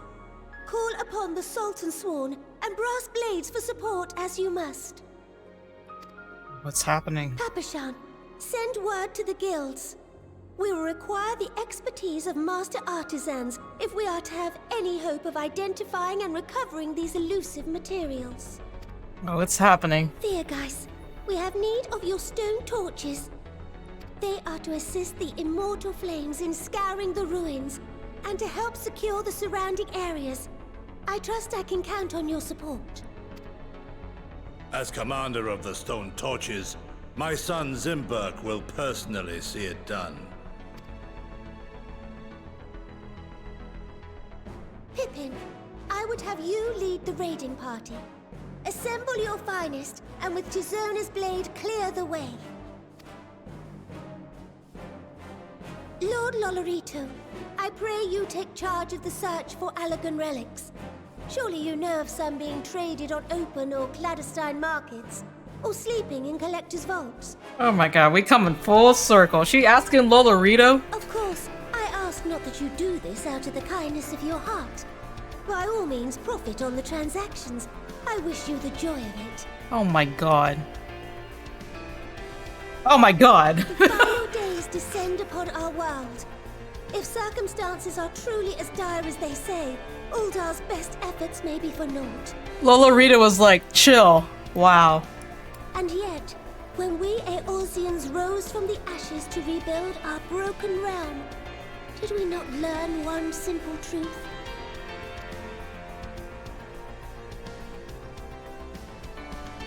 That which seems all but impossible to overcome alone may yet be possible if we stand together. It was the Scions who united us then, and it is the Scions who call upon us now. Uldar will answer that call. Oh my god. We will summon our courage and join the fight for our world's future. Rohan calls for aid. Know your duties. I, Nanamo Ulnamo, 17th in the line of Ul, bid you good luck and Godspeed.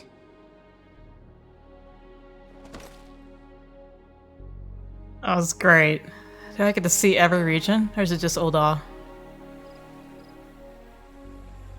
Yes, I can see every region!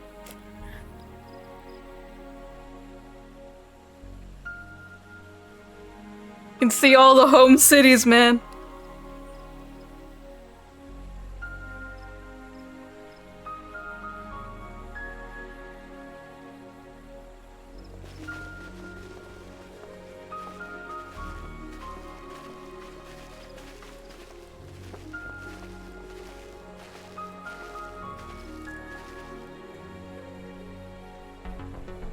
Where's Connie's Senna, man?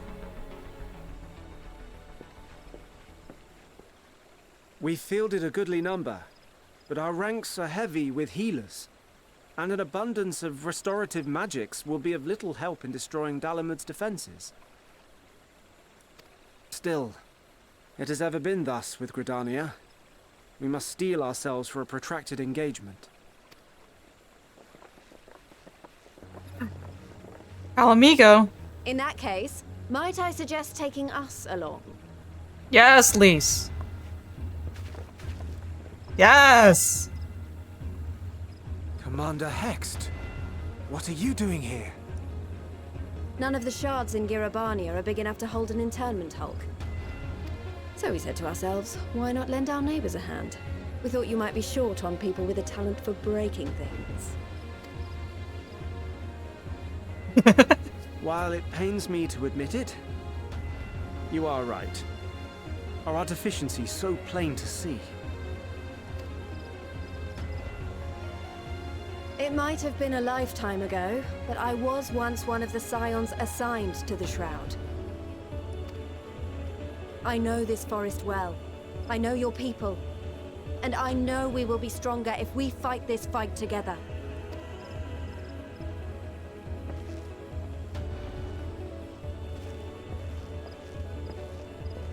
Then I will impose upon you with a clear conscience. Come, let us speak of how to integrate our forces.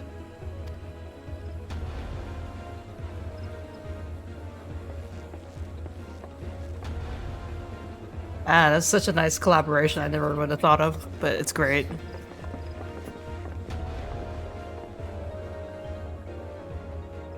I won't let it all be for nothing. Oh. I promise you, Papalimo. Oh my god! Ah! Ah! Oh my god. Gorthus! Eric?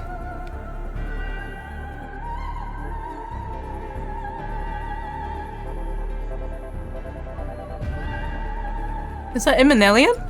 It is Eminelian. There you are. Huh? We've no time to waste, brother. Everyone has already... Oh. He was at Harshafont's grave.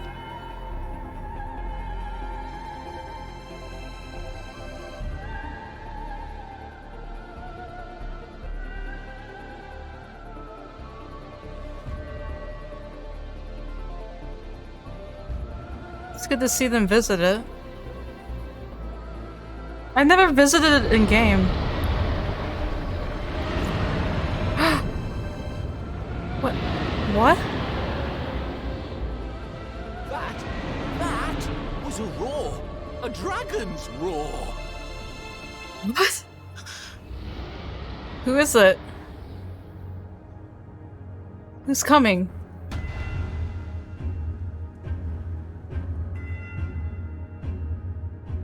Yeah, I haven't. I don't think I've been there.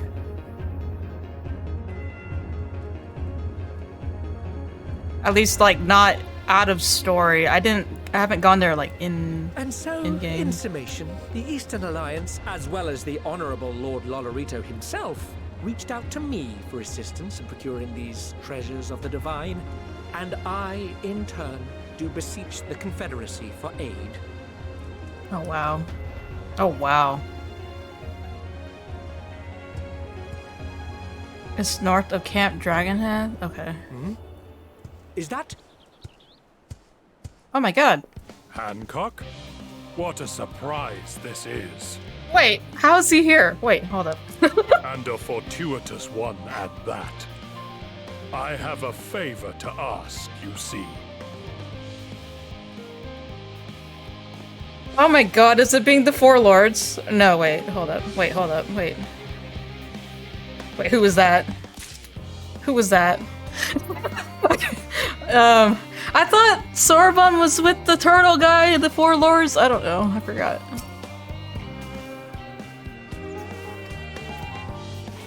Okay, they just say the... I think they say the same things, hold on. Yeah. Alright. Though our friends are searching for refined adamantite and sacred relics, we will only know if they meet your requirements once they have arrived. In the meantime, is there aught else we might do to be of service? You've already done more than enough. If I had to say, though, I could use someone who knows a thing or two about Allegan technology.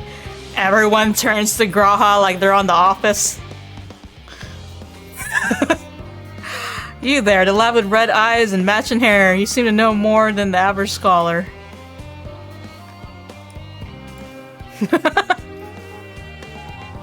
If only Master Kukul knew how right he was. While he and Graha established a rapport, why don't we help the preparations for the Great Exodus? Indeed, this would mean going above and beyond the terms of our arrangement, but I propose this is not to curry favor. As confident as I am that we will succeed, we must be ready for every eventuality. This would also be an opportunity to familiarize ourselves with the logistics of traversing the Great Expanse. And if nothing else, it beats twiddling our thumbs while we wait for the adamantite. Wait, so we're going on field? Ain't you a bunch of helpful buggers? If you've a mind to lend a hand, I know where you ought to go. Is that a tentacle minion? What is that? Charlie and Hamlet is lousy with researchers and scholarly types, busying themselves preparing for the Exodus. Did I just throw something? What the f- That lot need all the help they can get. Okay. Well then, off we go. Alright, we leave Graha here. I shall endeavor to provide Master Cole with whatever information he should require. Alright.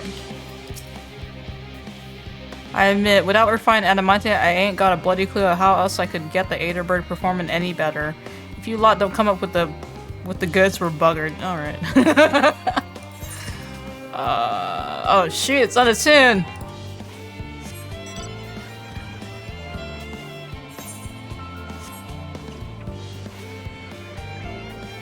But yeah, I like...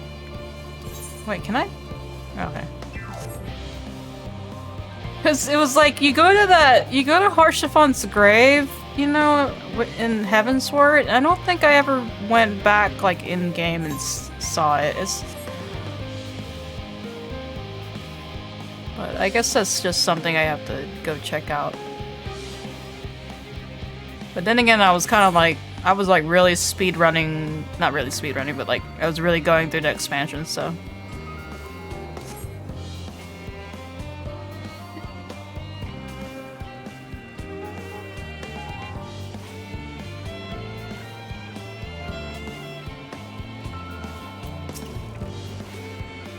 What a quaint little settlement this is. A shame it is hidden underground. In order to protect the secrets of the Central Circuit, the researchers must navigate a bewildering maze of paperwork before they are permitted to return to the surface. Oh, damn. I suppose it's no different than any other aspect of Charlian society. We do love our bureaucracy. It is very much a mirror of the city above, which is perhaps how it came to be called Charlian Hamlet. I don't mind a bit of heavy lifting, but I draw the line of paperwork. So much as a wave a sheaf of documents at me and I'll put my lance through it. All lance, no brain. As surprised as I was to learn the form, plan to send everyone to the moon. I can't imagine how the common folk must feel about it. Do my senses deceive me in the shadow of yon corner? One can hope this leadeth not to mischievous undertaking. What are you talking about? From what I can tell, a lot of the people actually live down here. I don't know how much help we can offer, but I dare say they'll benefit from some of that fresh inspiration Scholar Monty Chai, oh man, I can never say his name, Chagny mentioned. Let's start by asking around, ideally without getting in anyone's way.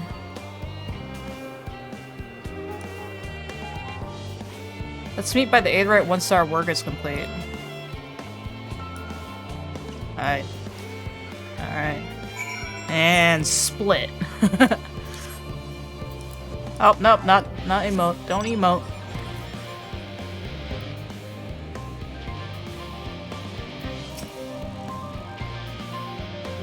Helping with the arc.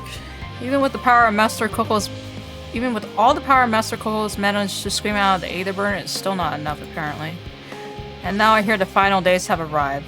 Horrible creatures running rampant all over. If only we'd begun the exodus sooner. People are dying, there'll be no end of it if we don't fulfill our duties. But we will. We spent years preparing for this moment. Believe in the plan and all will be well. That wasn't really much info. It's kind of like we've already known this. Let me touch it. Let me touch it.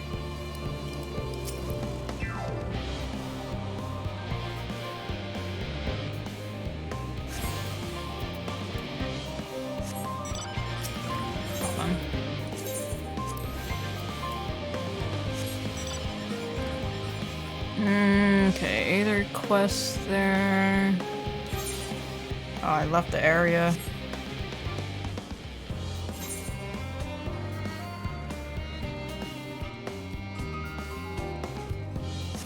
What is up with the frog? They just chillin'.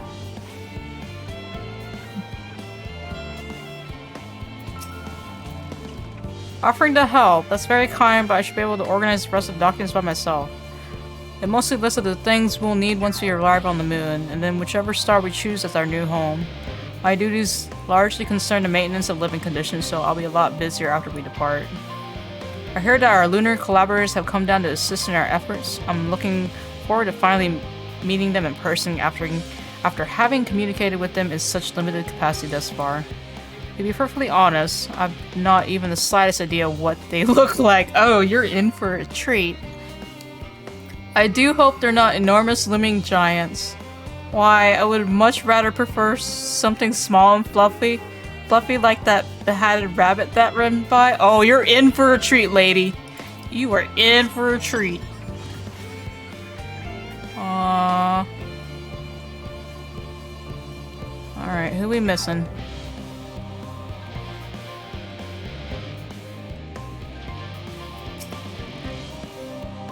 Hello, are you one of the new helpers? Working on the Aether burner. Oh dear, I hear things have come to a standstill on that front. Even so, I choose that over my current duties. Checking and loading samples day in and day out is tiring, thankless work. Still, no one would be cross if I misplace a few legumes or what have you. The forum's got enough on their plate as it is. What with deciding who gets to board the Ark and when, lots of powerful people have opinions about that. My heart goes out to Master Fortunaut and the others. Hardly get a moment's rest, I expect. Do they even have time to sleep? That reminds me, like, man, I used to read, like, young adult, like, what do you call it? Like, apocalypse books. And there was a book where it was, like, it was people that had to evacuate to the moon. And there was such, like, there's always, like, yeah, people are gonna evacuate not to the moon, but, like, to another star, and it's, like, the selection process is always brutal, though. I wasn't expecting to see you here. I'm sorry I didn't have a chance to say goodbye, and for having those other elaborates attack you. Terrible misunderstanding that. Not to worry, though. All have since recovered from the rather savage beating you administered. They bear you no ill will. Perhaps a little, on account of the savagery. But time heals all wounds. Most, anyway. Oh my god.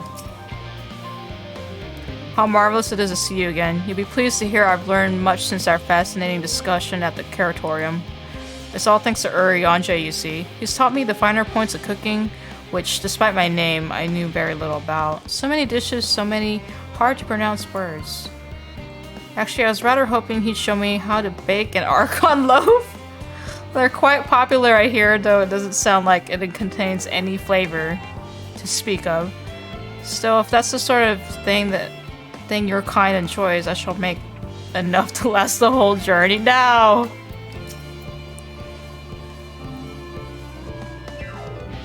You will enjoy to sample the delights of Aetheris.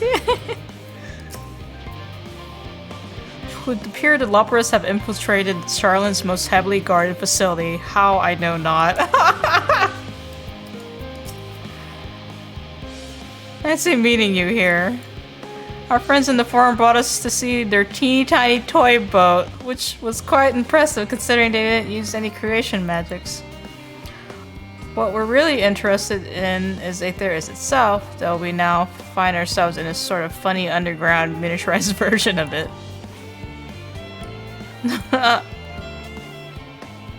We were hoping the forum would give us a guided tour, but it appears they're rather preoccupied. Honestly, all the time to prepare and they're still not ready. I suppose we'll have to show ourselves around, or at least that's what we're planning to do until we chance upon Urianger and your good self. Since you're both dawdling about, engaged in idle chit-chat, perhaps you could show us a few points of interest. Won't that be fun? Oh my god, these lopperates! If you're too busy to show us the sights, we'll find other ways to keep ourselves amused, don't you worry. Aren't you guys supposed to figure out, like, the thing with the Aether Burner? Atura Labyrinthos, an unexpected yet prudent suggestion. Given the similarities betwixt this artificial environment and the best ways burrow, it would be in our best interest to have the Loppers acquaint themselves with those conditions deemed optimal by their Charlian collaborators. I fear, however, that continued reliance upon my limited knowledge would risk narrowing rather than broadening their perspectives. Mayhap thou art better suited to lead this venture. Okay. What a marvelous idea. Might we begin with that great big what's it over yonder? What? The what's it? What is that? I shall leave an explanation to me? What are you talking about, bro? I don't know. I just got here. Urianger.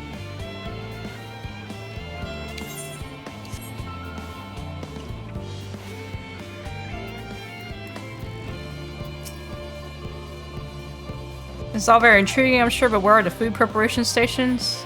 What was your word for it? Kitchens?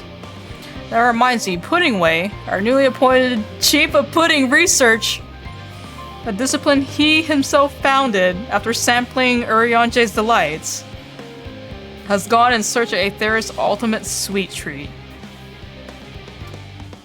Well, provided it's a pudding, that's all he ever talks about these days. Have you seen him? Oh, we left him in Camp Broken Glass. Considering Singway and Growing Way specialties, I expect him to pay full attention to your explanation, which I am sure will be the most informative. My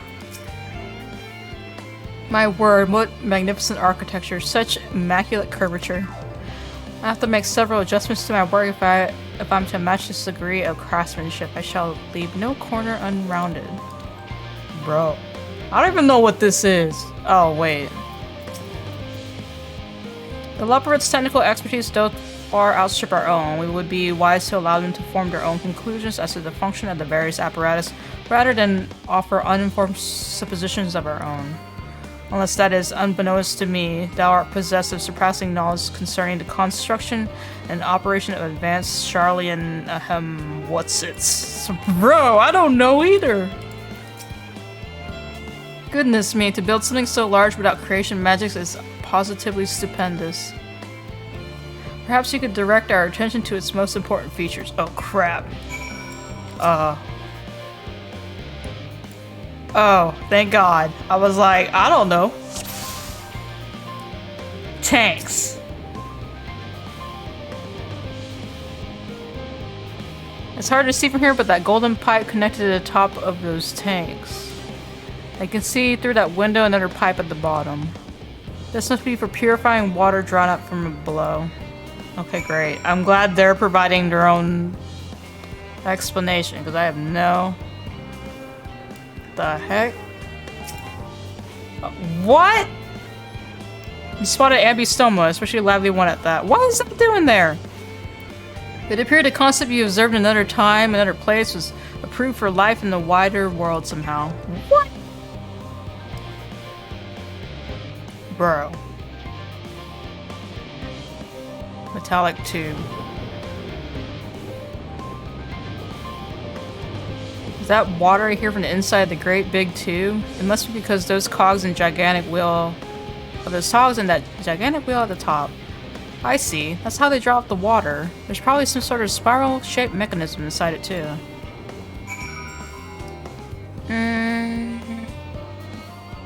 What else? I would think the wheel. Oh, whoa. Mushroom-like thing. That looks like the trees in Greatest Endsvale. Hold on, that's a bit strange. It's thin at the bottom but big and round at the top. Quite tall for something so unbalanced, too. That would make sense. That's where they store the water. Okay. It was all informative, but okay, I don't know.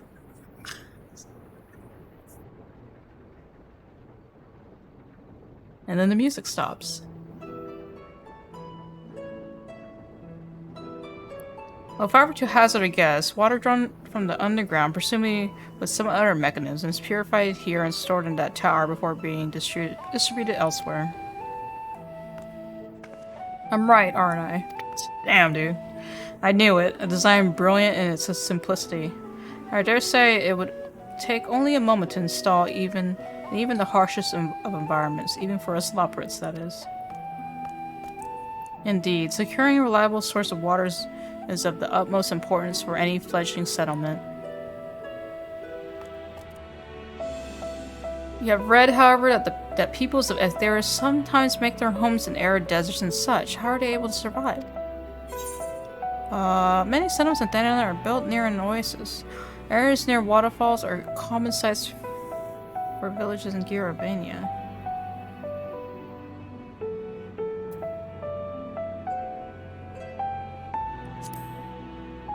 Kind of the same either or. So wherever you choose to live, you're never far from water. Oh dear, I worry we won't be able to procure the necessary amount. We can provide enough water to keep them from drying out completely, but it would appear that they rely on it more than we'd anticipated. A few adjustments may be in order, once we've calculated the average rate of consumption per individual. It may also be worth learning more about how exactly they obtained their water in the first place. Master Alphanos spoke on the machinery responsible for that feat during our journey through Logisticon Alpha, did he not? Mayhap the Loprits will share his appreciation for the engineering marvel. Oh yes, that sounds absolutely splendid. You must journey beyond the sanctuary of Charlian Hamlet. I shall lead the way. You mean we'll have to brave the untamed wilderness? A valid concern indeed. We could not help but notice the many dangerous-looking creatures with big, nasty teeth lurking beyond the safe confines of this settlement. Were we not escorted here by burly custodians, I dread to think what would have become of us. Regrettably, too many a hungry predator with the aforementioned big, nasty teeth. Loprits may appear to be a potential and rather appetizing source of sustenance. Might I pose upon thee to assist in securing safe passage to Logisticon Alpha? For my part, I shall act as an escort to Living Way and Cooking Way. I trust Singing Way and Growing Way to thy care. Oh my god. Oh my god. A more valiant protector they could not wish for. Godspeed. Oh my god, the bunnies have now accompanied me. If it's all the same to you, I'd rather not be eaten by some horrid beastie. Come along, Growing Way, to the water extraction. What's it?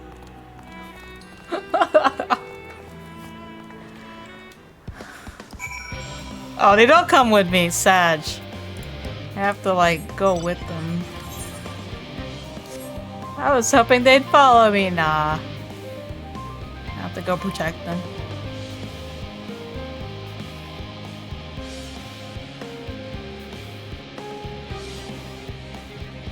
There they are. I have a feeling the way forward is not clear as we'd like. Could you go ahead and take a look? Perhaps you could tell the local beasties were not as delicious as we might appear. Oh.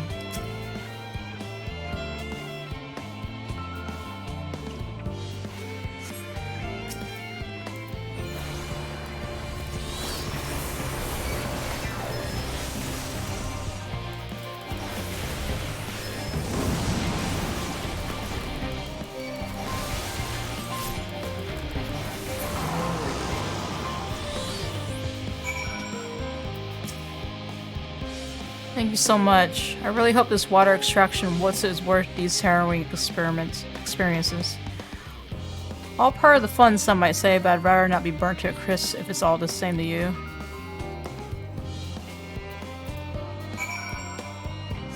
Didn't the leopards had weapons though. But, yeah. How the heck?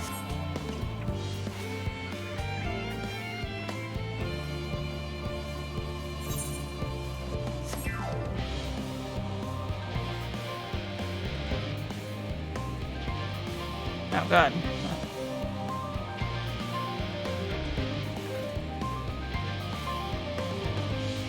Here. It was all very exciting, but I'd rather not do it again. How exactly were we planning to head back later? Let's get moving. That building looks nice and solid and safe. We've done well to see those two here safely. They can be a bit skittish at the best of times, so I'm pleasantly surprised they didn't run off and get themselves killed. Damn. I couldn't help but noticing a distinct lack of carrots along the way, or many of the other vegetables I was expecting to see, though I did catch a glimpse of some sort of bipedal tomato charging about. Must be my imagination. Yeah, about that. My friends, I bid you welcome to Logisticon Alpha. Our destination doth lie at the lift's top. Pray follow me. We're just gonna go up? Oh, we going up. Do I just talk to this guy?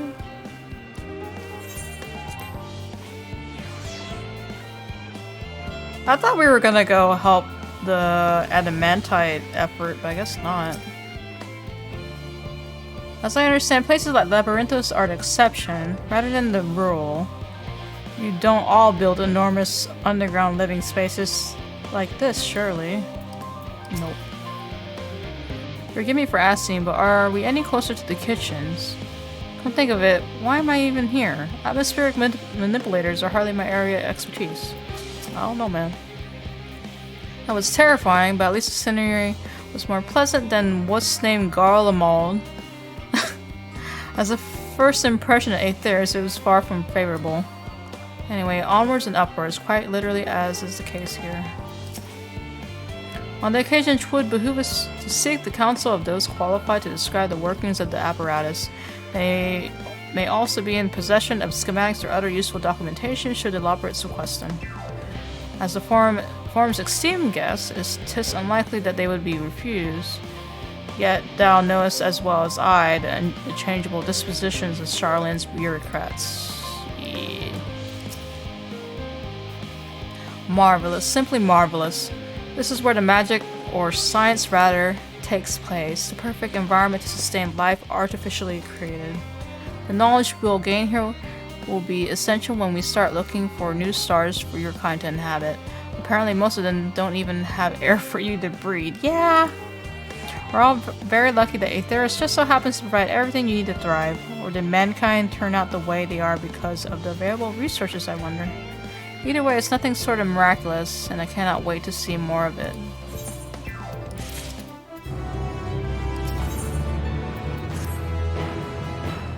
This is all very wonderful, I'm sure, but I was rather hoping to learn more about your nourishment provision facilities. In other words, where is the food? Oh my god, cooking away. I believe both the knowledge and consumables you seek may be found at Mariel Agronomics. As I imagine singing away the others intend to study every conceivable facet of this apparatus, wouldst thou be so kind to escort a visiting culinarian? Yes, that sounds much more interesting. Hopefully I'll be able to see firsthand some of the delicacy Urianger was telling me about. Even his incredibly vivid, if a bit too verbose descriptions cannot compare to sampling them myself. Not to mention Aetheris will soon be no more, so I must learn all I can while there is still time. Let's brook no further delay. It's like, we have like the apocalypse coming, but then we're also preparing for the Great Exodus, and then I don't know. But it's chill. I don't know. There's like all these simultaneously plans coming together. And here I am teaching freaking Loporits Charlian environments.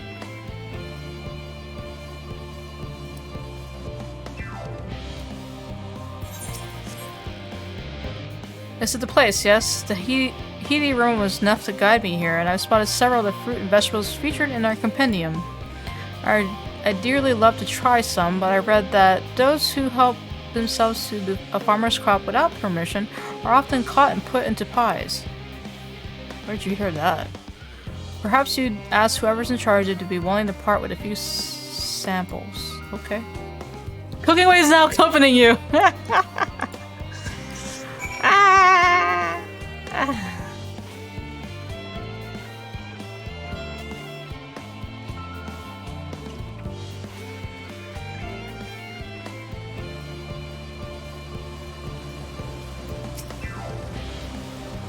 What a fine mess this is.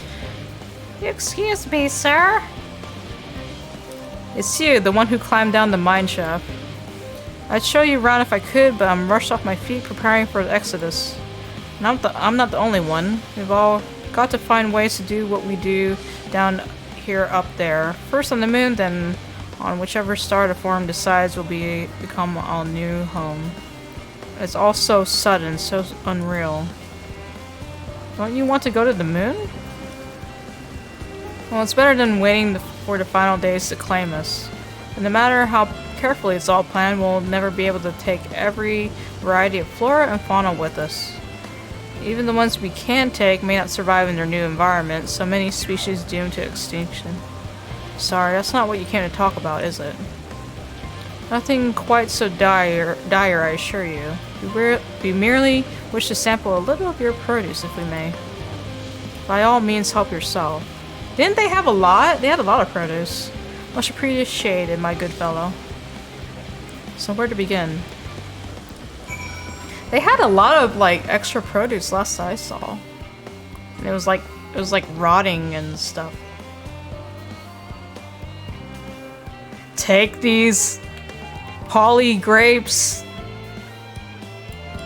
I know what these are, grapes, yes. Let's see if they are delicious as they look. So sweet, so sour, the taste is much like a ripe philosopher's carrot, and yet the texture is entirely different. The contrast between the outer skin and the fruit within is most peculiar, though far from unpleasant. Yes, I think I'll try another. This boy's sampling! That's certainly given me food for thought, though in a far less visceral manner than any philosopher's carrot. But tell me, what is your opinion of grapes? I'd brave an erupting volcano for a choice bunch. Meh. Ghastly things I'd rather eat rancid giganto eyeballs? Damn.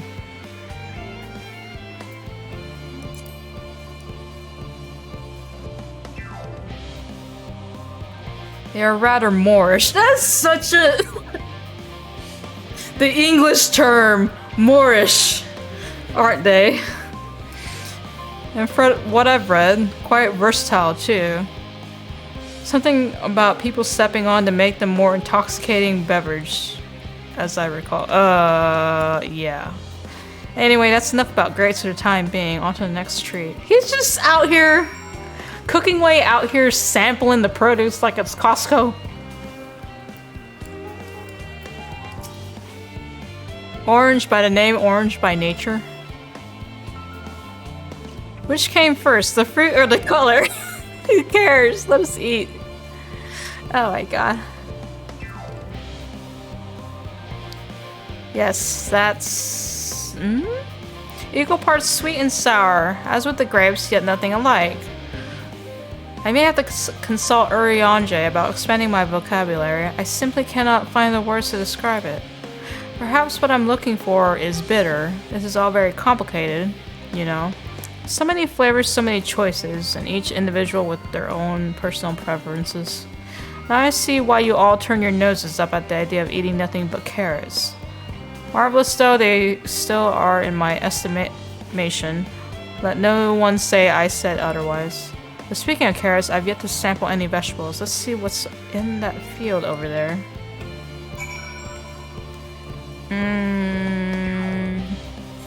Where? Oh, okay.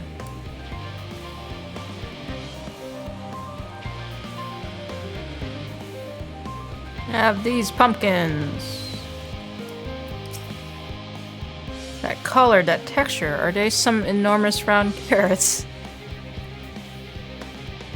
No, in any case, proper nomenclature is less of a concern than the taste. Black, it's so hard and flavorless.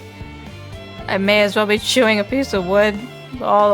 That all but confirms it. These are nothing more than begotten failures, masquerading as goodly carrots. You need to cook it. Stop. Stop. Can't you see these are pumpkins? And no one with any sense would try eating them raw. You're supposed to cook them first. Do you not find it an awful bother? Far from it, cooking is a joy unto itself. And what's more, it broadens the range of ingredients that we may safely eat. But above all else, cooking allows us to draw out the full potential of our produce. Pumpkin stew has been one of my favorite dishes for as long as I can remember. Then perhaps even these hard blocks of plant matter can become as delicious as the orange I sampled. I wonder though, if there's anything even more delicious, how about that yellow fruit over yonder? What are you looking at?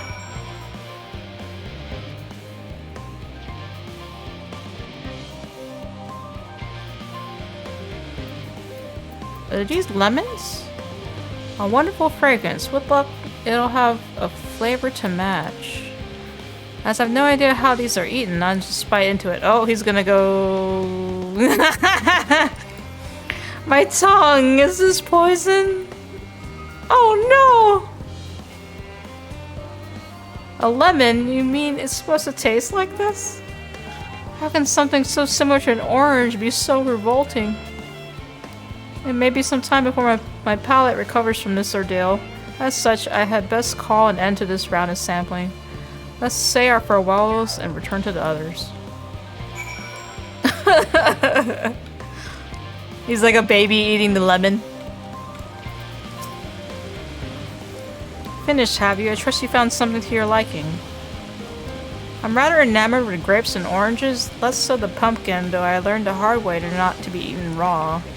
And then there was the lemon, the deceiver. I feel so violated.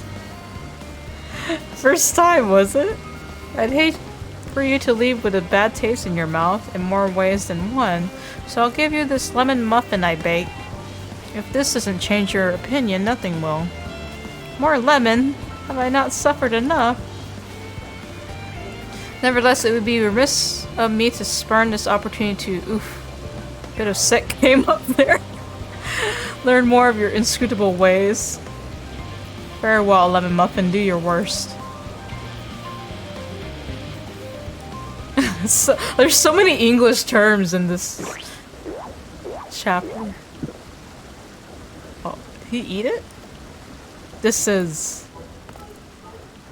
delicious. Although I detect a hint of lemon, it complements the sweetness of the dough to create a perfect harmony.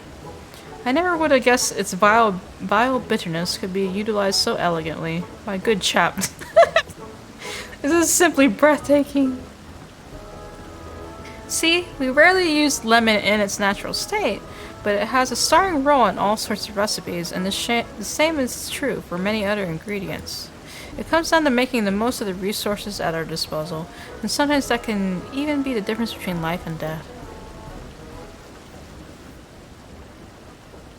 I know we won't be able to take every species with us. No doubt the forum agonizes over what was worth preserving, and what will be consigned to history.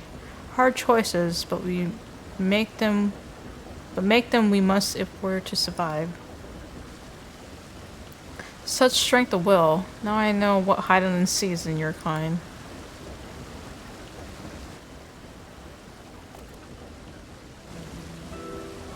Mankind, the Loperids, we were both born from the accumulated knowledge of the ancients. They learn all there is to learn about the nature of sentient life and the fates of the stars themselves.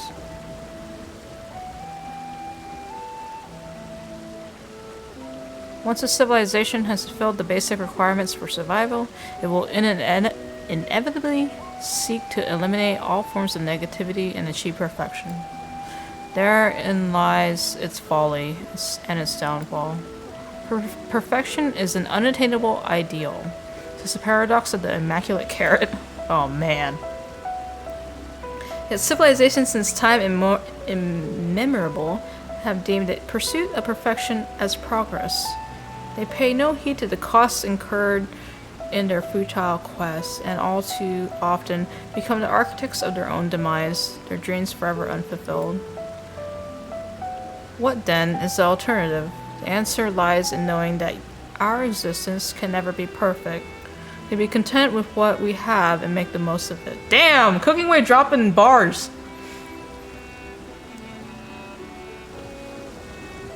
When life gives you lemons, make lemon muffins. Oh my god! Pardon my Eorzean, what in the seven hells are you on about? And who are you anyway? Cooking Way at your service. I'm here to help prepare for the trip to the moon. And once you get there, you'll be able to try my carrots. I've been growing all different kinds. But worry not, there'll be room for your crops too. We'll work together to preserve as many of the Vithyrus species as possible if you're up to the challenge. Yes, of course. I look forward to it. Man, they just take everything. They take it all in. They're like, there's this rabbit talking to me. Chill. This has all been highly productive, probably. Let's go see if Urianger and the others have run out of machinery to inspect, shall we? Thank God they gave me Cooking Way's assignment. If I was stuck there with water production, I'd be kinda bored out of my mind a little bit. Alright.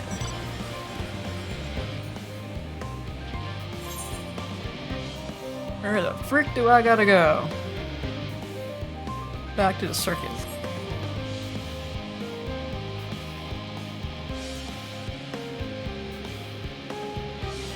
Like, no one questions the rabbits, man. They're just like, alright, talking rabbit.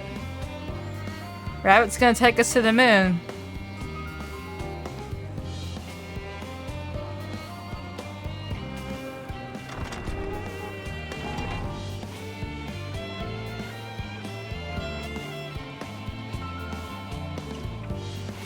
What y'all been up to?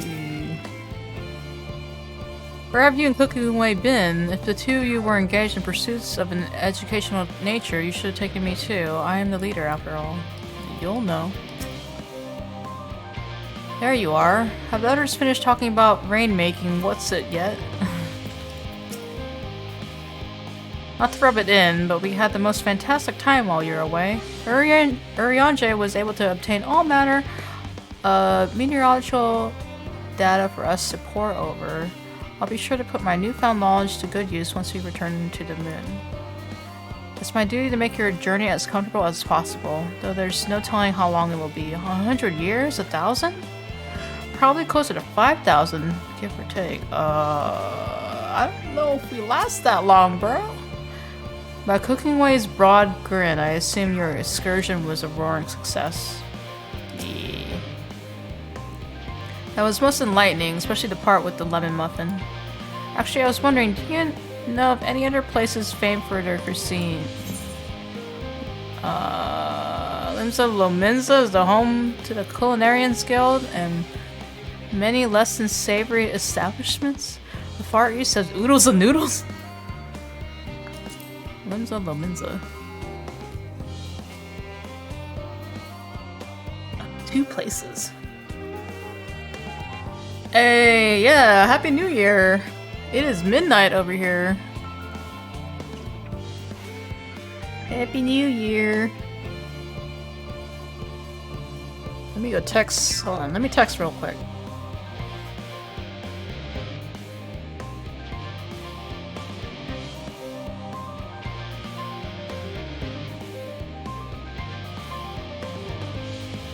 There we go. Happy New Year.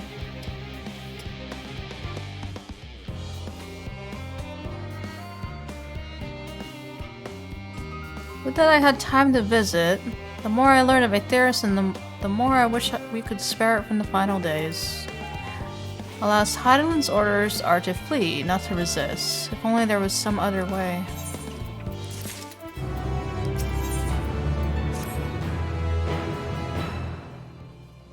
Trust thy time at Muriel's agronomics did bear fruit.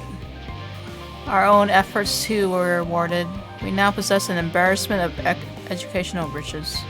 No doubt our guests' relentless pursuit of knowledge should occupy them, and us for a fortnight. Last time is of the essence. Let us return to Charlotte and Hamlet forthwith. I shall gladly attend to each and every laborate there, should further questions within my power to answer arise.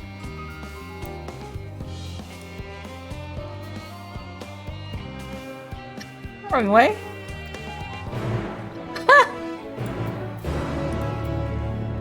Oh wait, she's right there. Hold on.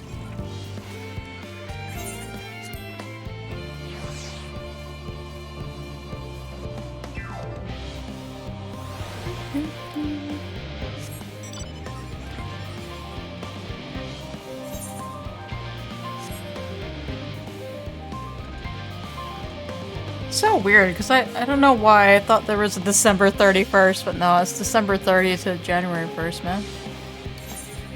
Oh man, it's 2022, you guys!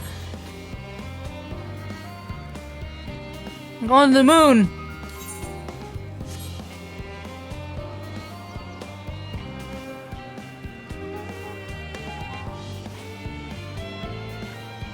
Chocobo keep here.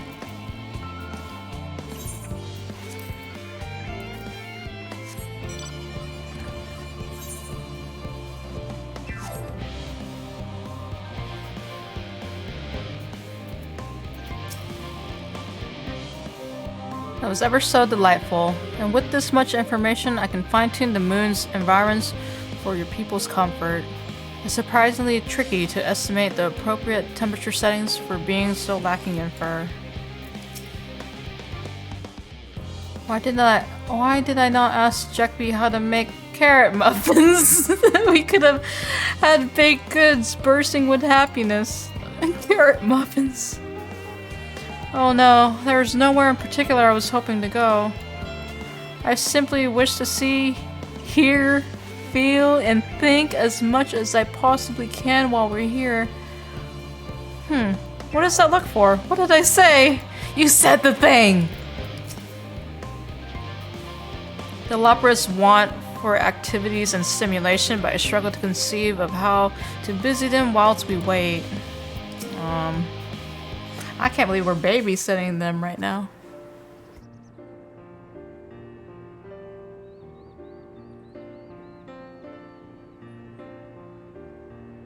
Aw.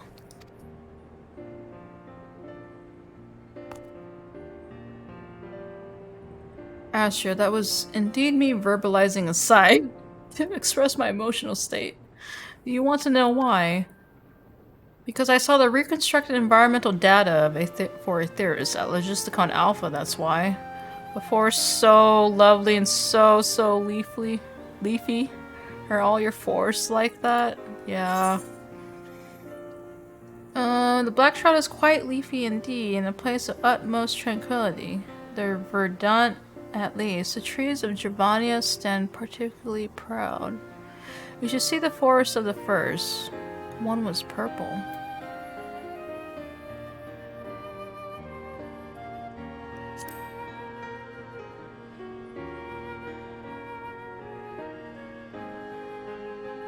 Yes! Yes, I say! With a star so wonderful, it comes as no surprise that you're reluctant to leave it behind. I was a fool to think otherwise.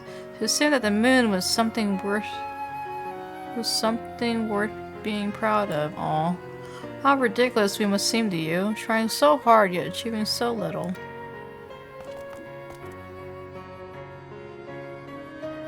Not at all. Thy works are no less worthy for the uniqueness. I thought I heard tiny voices. Thancred! Dad!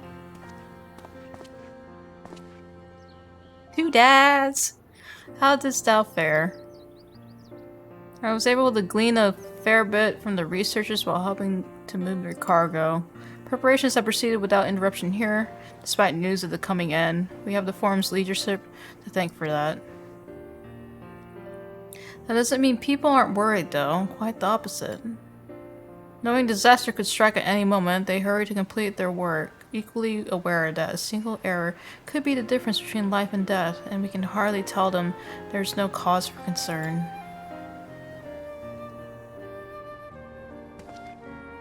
Perhaps not. Though aided by our goodly growing way, we may find other ways to lighten their burden. Me? You have used to people. I'm honored that you would think of me so capable. I'm not sure I'm up to the challenge. Nevertheless, I believe in thee. If you say so, I suppose it can't hurt to try. I passed someone moping in the Western Plaza that looked to be in need of a helping paw. Perhaps you might start with him.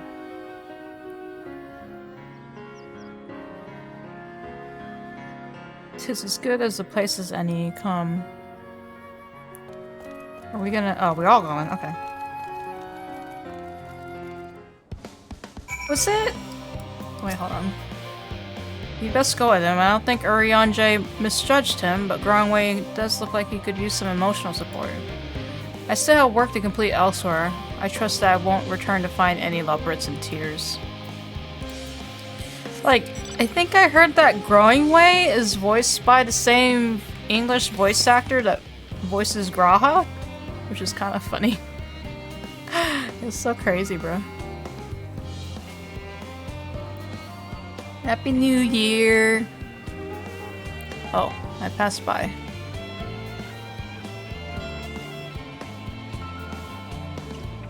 This guy... It's a different guy. Aw, sad music. This is just so sad. And someone's popping fireworks outside. What the heck? Can I help you?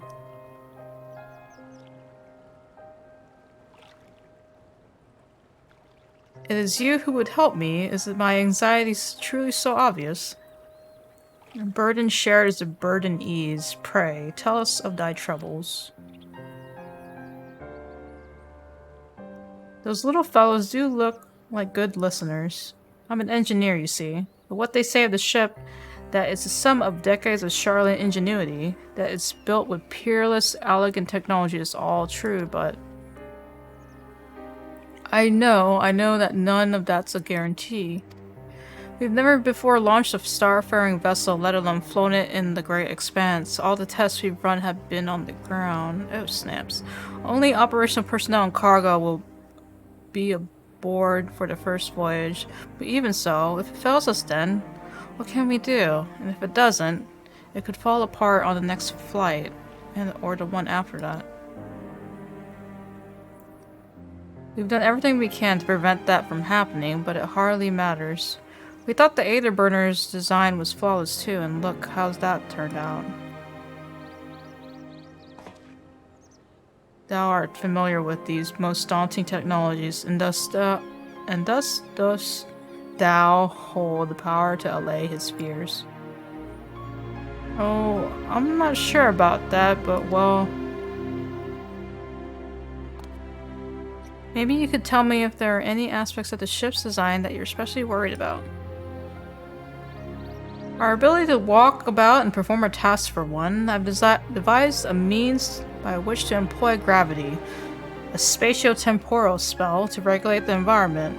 But what if that's not strong enough? What if everyone floats away and begins crashing into things as soon as we've left the star? Gravitation. Maybe I can help after all. Up there is not so different from down here, you see. The same rules apply. If you consider them as part of one great big cosmos rather than separate places. Oh, for real? For real? Oh, okay. I suspect both parties shall find comfort in this conversation. Yet, if Thancred's tale be true, still others would benefit from insights born of experience.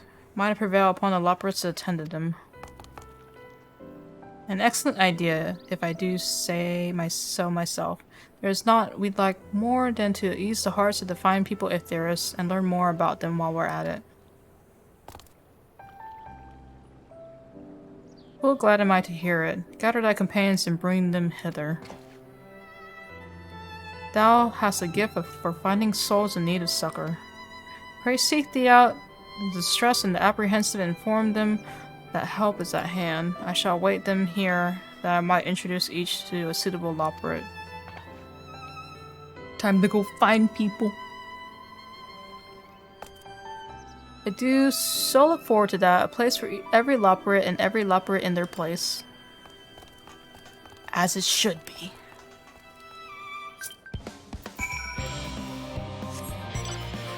Someone send me mail? Who sent me mail?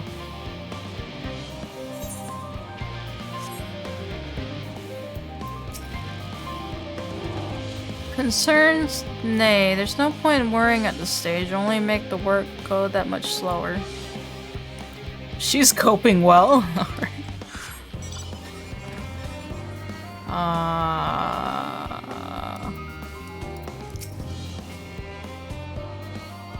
The end of the world is nigh, yet the work goes no faster. Schedules are such temperamental things. Peaceful one moment, utter bollocks the next. And yet, I've never felt so alive. This one is beyond your help. Only sleep can save her now. That's me. That's me at work, bro. Wait, I need to find 8 people? And none of them I've talked to? Oh my god. What am I thinking about? The medical facilities on the ship, of course. I designed it with the assistance of our sages and chirurgeons, but to imagine every illness or injury that one might face in the great expanse is beyond any of us. To say nothing of the effects that living out there indefinitely might have on the body. The crew from the moon? Why did I not think of that? Alright, I found one! I got one!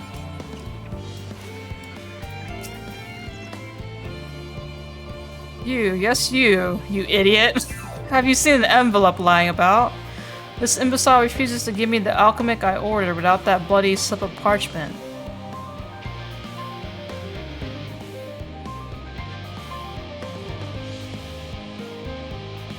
Unless your friends have a spell to make me remember where I dropped my damned envelope, I doubt there'll be more help than you, and you wasted enough of my time already.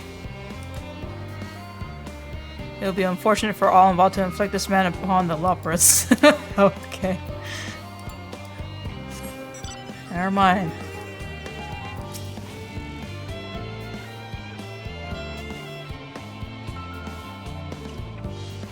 My face? What's wrong with my...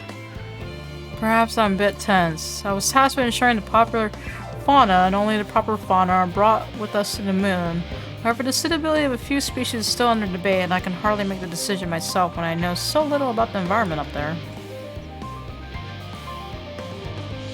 Including the Loporrits in our discussions is a wonderful idea. I absolutely will, thank you. Perhaps the biology itself might offer some clue as well. Okay. Mathematician. Oh my god, you can go all the way back. Okay.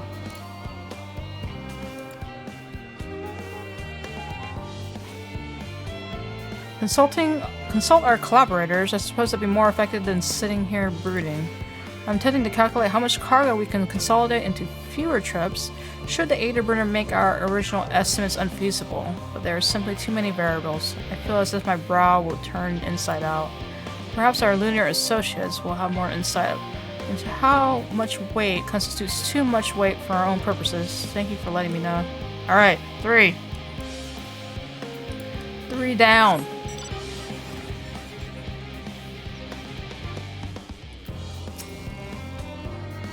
How might I help you? What a lovely idea. I too noticed people becoming rather tense, so I rushed out to pluck some fresh and fragrant tea leaves. Now I only need to track down 100 or so cups. Don't you worry, I can manage. I hope your plan to cheer everyone up goes well. Oh. This woman is doing better than you are! Thanks. Thanks.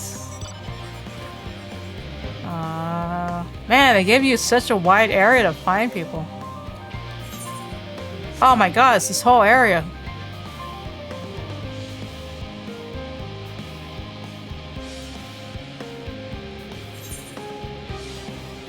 Why does it extend so far? I can't go in there.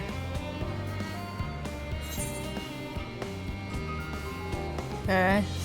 Why is the field so far?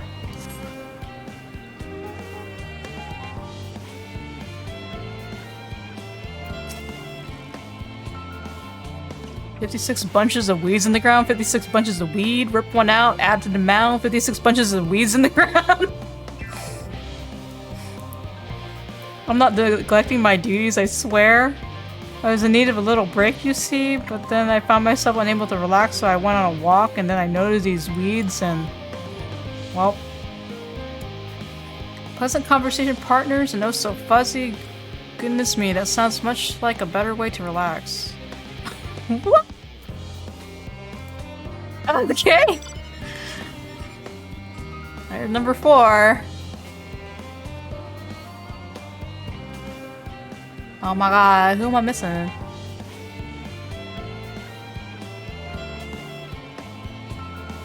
Gleaner. Apologies by awaiting a delivery. Whatever it is, we'll have to wait. Alright. Anything else? Nah.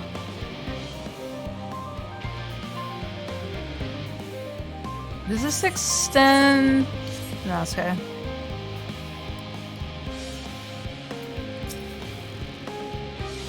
Have you heard anything on what's on the moon? I have no doubt that we can make it up there, but the searching for a new star part of the plan sounds awfully vague to me. I've asked the forum, but they only tell us that our collaborators have everything under control. Forgive me, but I don't feel particularly safe wandering through the sea of stars on gods know what, made by gods know who.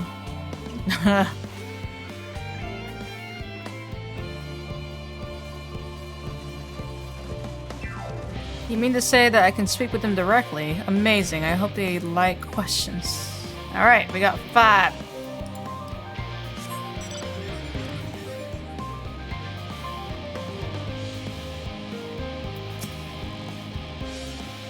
Worries, worries. No, I believe I'm fine, thank you. I've been confiding in my colleagues and it's helped a lot. I can't recommend it enough.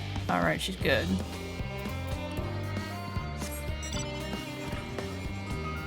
Alright, who am I missing? I gotta go inward.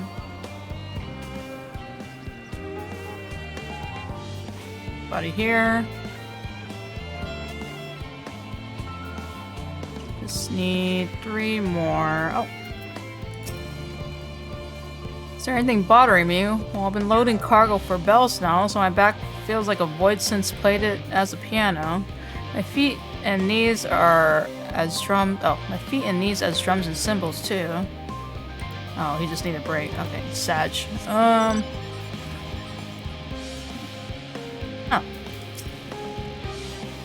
Just leave me to my misery. The forum can appoint someone else. I apologize. I simply don't know what to do. How am I supposed to pilot the Ark if I'm already falling apart under the pressure?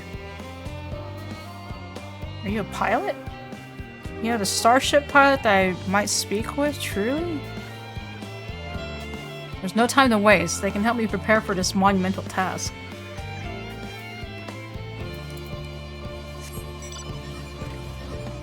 Man. It's like Charlene's finest and everyone's like lying down in the grass.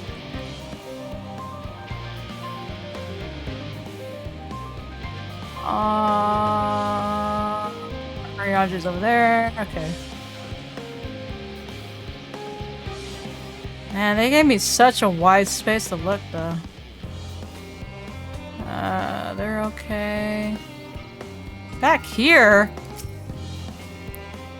My chest is tight. Am I dying? Is this what dying feels like? He's hyperventilating? Pardon me, I didn't see you there. There's no cause for concern, I assure you. No cause for concern, even though we may need to depart at any moment. If the hull I designed buckles under the strain, the entire vessel may explode on launch, claiming countless lives and dooming all mankind, but that's highly unlikely. Yes, highly unlikely. Highly... Oh my god. Visitors can help me triple check that for structural flaws, you say? Why, that would be wonderful. I'm breathing more easily already. Damn! They hid this guy way in the back. Alright, one more. Who am I missing? Who needs help? I need help. I think I've already been over here. Yeah.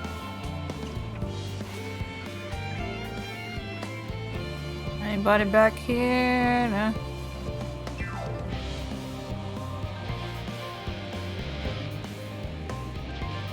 There's no one up here though, but the range expands. Why does the range go towards this building?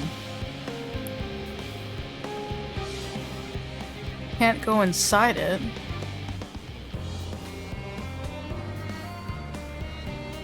I was thinking this guy, but he's by himself. Who am I missing?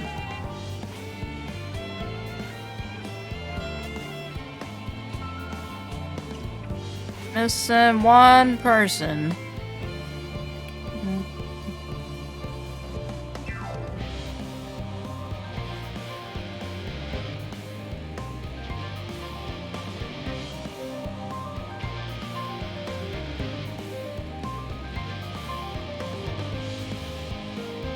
I feel like I'm going in circles.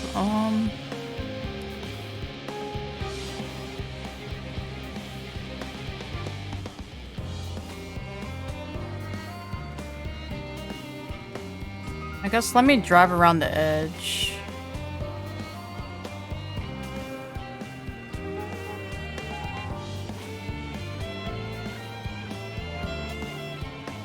Yeah, no, it's the same people.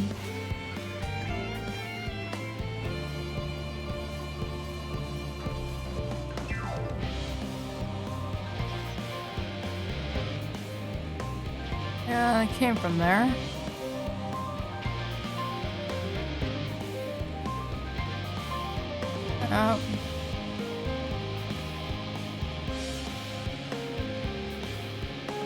Yeah, I'm doing circles. Yeah, I already came this way.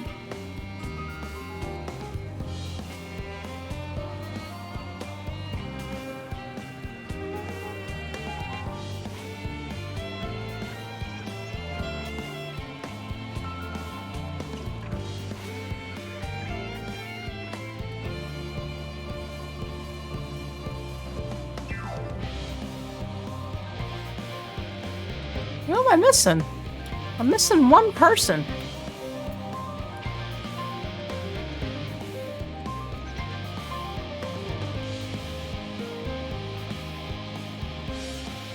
Tell me they hid the person like somewhere.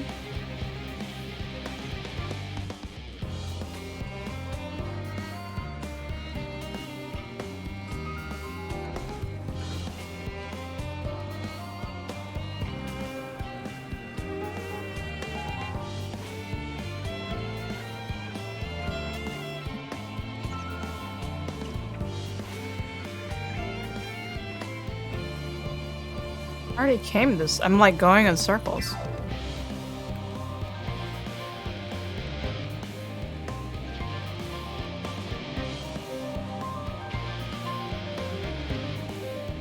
Like, I just think it'd be up there. There's no one up there.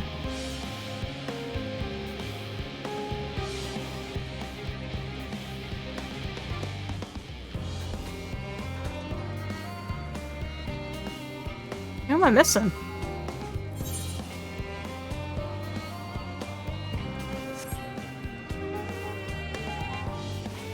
There's like no one up here. I don't think.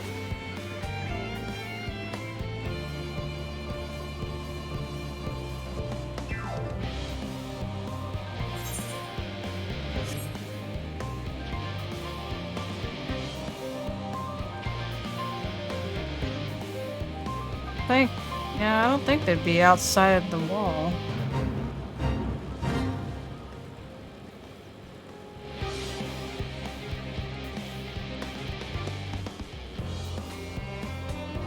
But the range is so huge, though.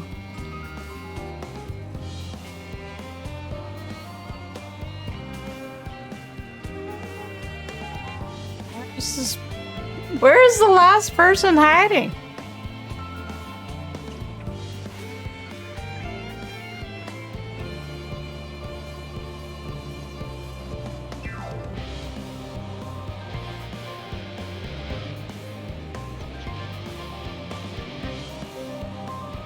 Yeah, there's...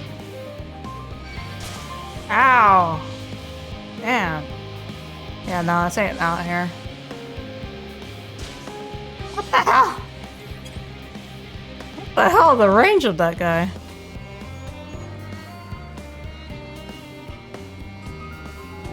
I keep on coming back to this guy.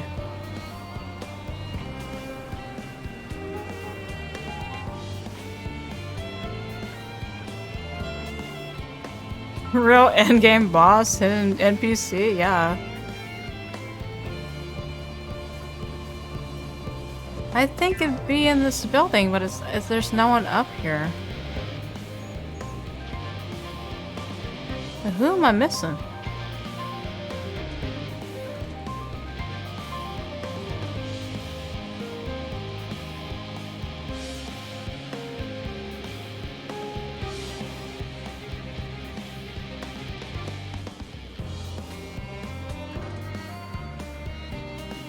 I was hoping it'd be these people that are sitting around this fountain, but it's not.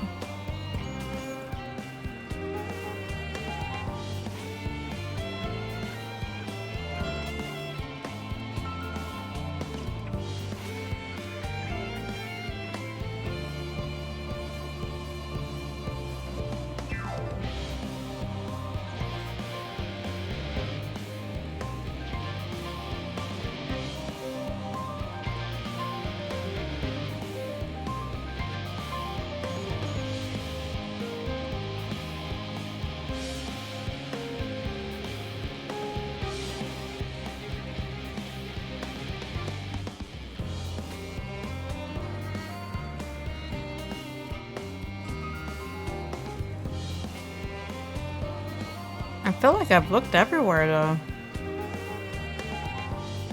And you can't go inside the buildings either, so...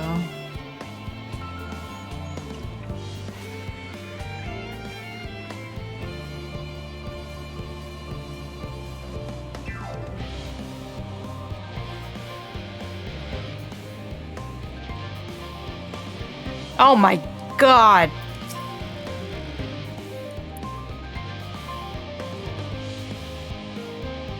Beg pardon, but I have not the time for idle chit-chat. I need to reconfirm that the alien levers are consistent throughout the vessel's machinery, and it seems I shall have to do so single-handedly.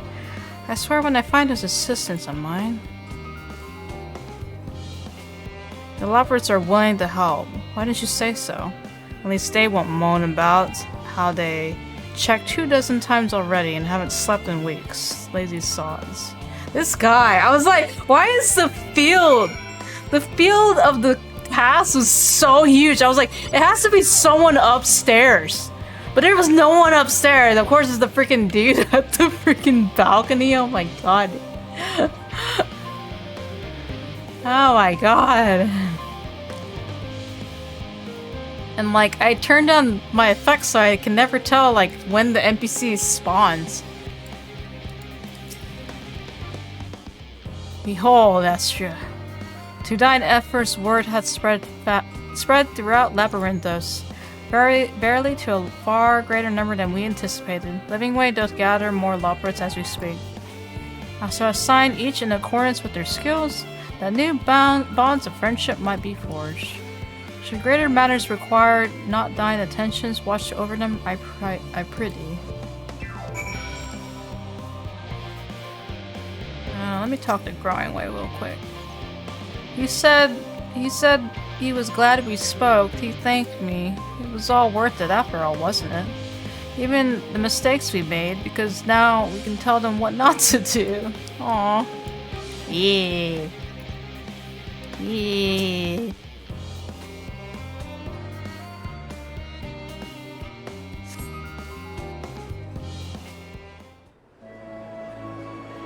Friendship.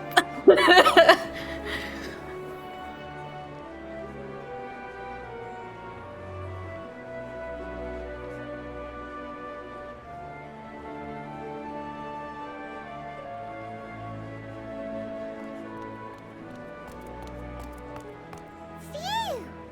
Oh, finally some rest.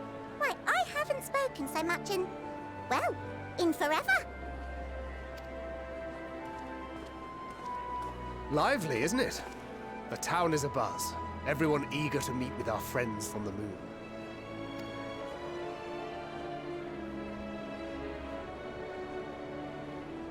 Twould behoove you to consult with Sleepingway. As our moon's pilot, his advice should be most pertinent. He's the moon's pilot. I'm impressed. Truth be told, I struggle to tell one from another. No offense intended, of course. None taken. After you and your friends left Mare Elementorum, we spent no small amount of time with your Urianger. Oh, the conversations we had. He told us all about Atheris, answered our every question, no matter how trifling or trivial. Look! Every page filled to the margins with knowledge. When I first arrived, I was struck by how little I knew.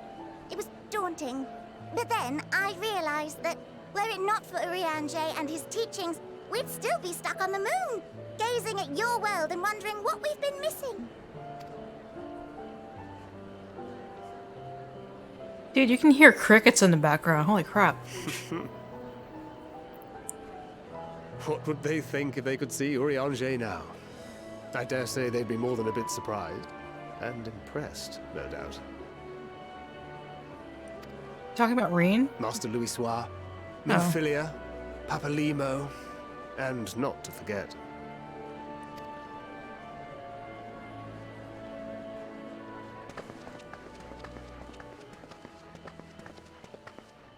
Oh there.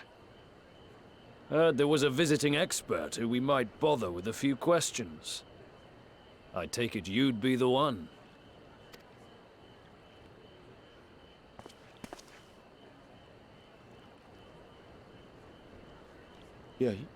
Yes, I am. Oh no, he stuttered. Who's that? Vilfson and Blovida, Sharlayan's foremost researchers in the field of teleportation magic, and Moonbreeder's parents. Wait, hold on, what? It hath been some time. 'Tis good to see you in good health. Likewise, old friend. Blovida and I were most honored to answer the call. Never expected this reunion, though, did we, dear?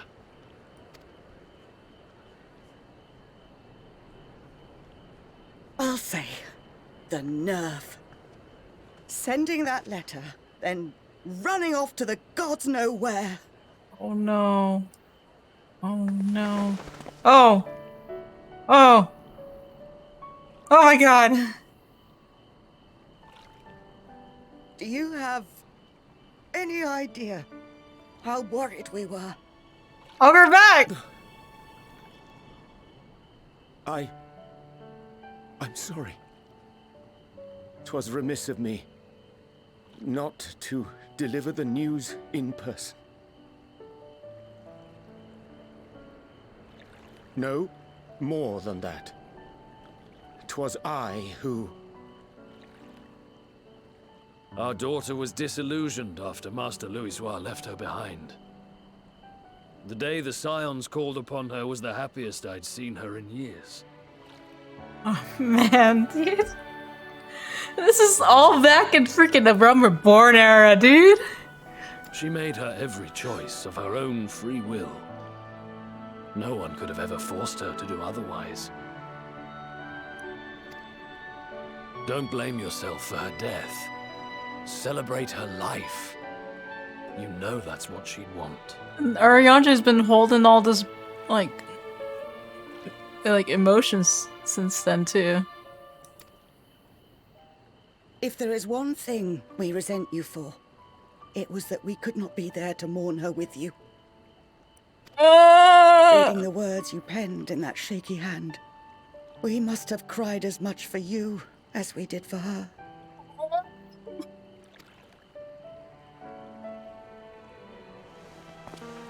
Yeah.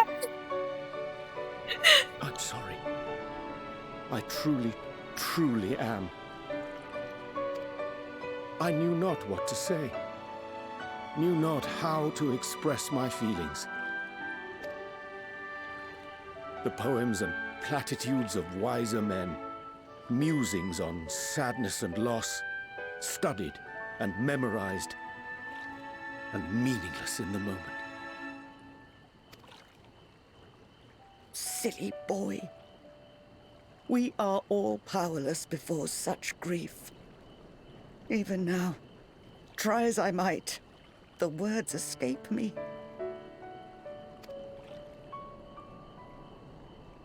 But in our hearts, we know, we always know.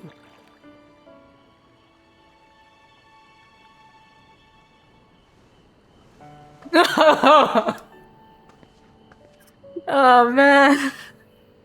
I remember when you were young, how the lads teased you for choosing the company of books over others.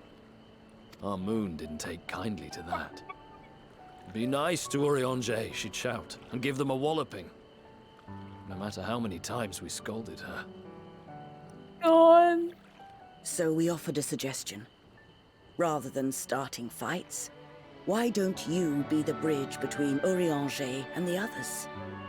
She had to mull it over for a while, arms crossed, brow furrowed in intense thought.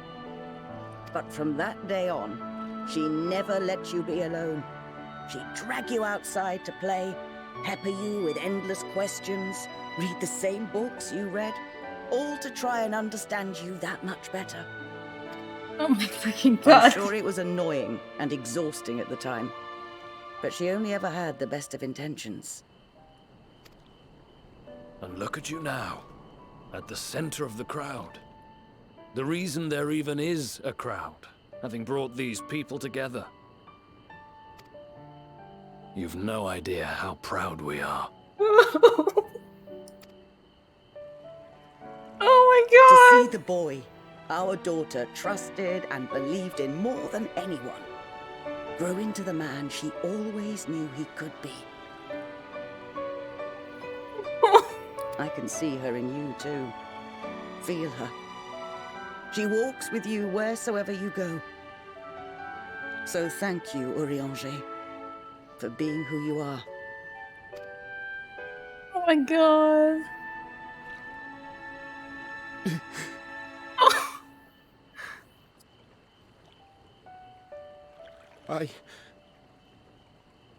I think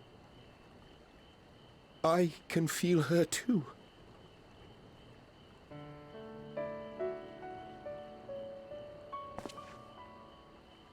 Oh. The truth of her life. Not sorrow, but hope and love.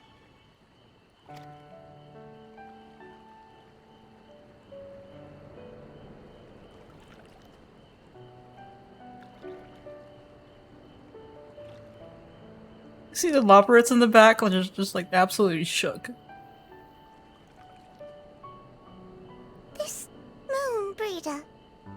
She was important to him, wasn't she? You could ask the man himself.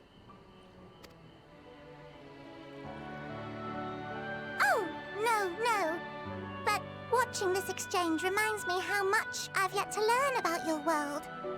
And its people. You can live here your entire life and hardly learn a thing. And that's why it's too soon for this to end.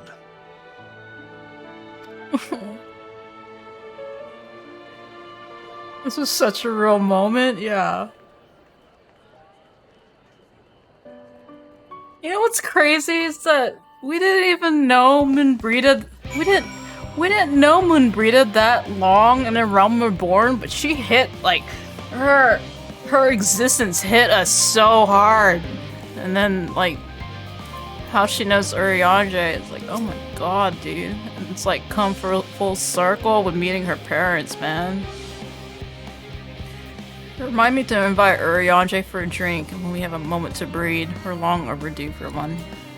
We can raise a glass to Moonbrita. Yeah, and you brought up 2 kids too, you know? You must be one of the Scions, correct? Thank you for caring for my daughter. The time she spent with you was all too short, but I know she was proud to have you as her comrades. Urianger is too, I'm sure, and I would certainly feel better for knowing he has good friends to look after him. See that he comes home from time to time, will you? And this is Urianger's home.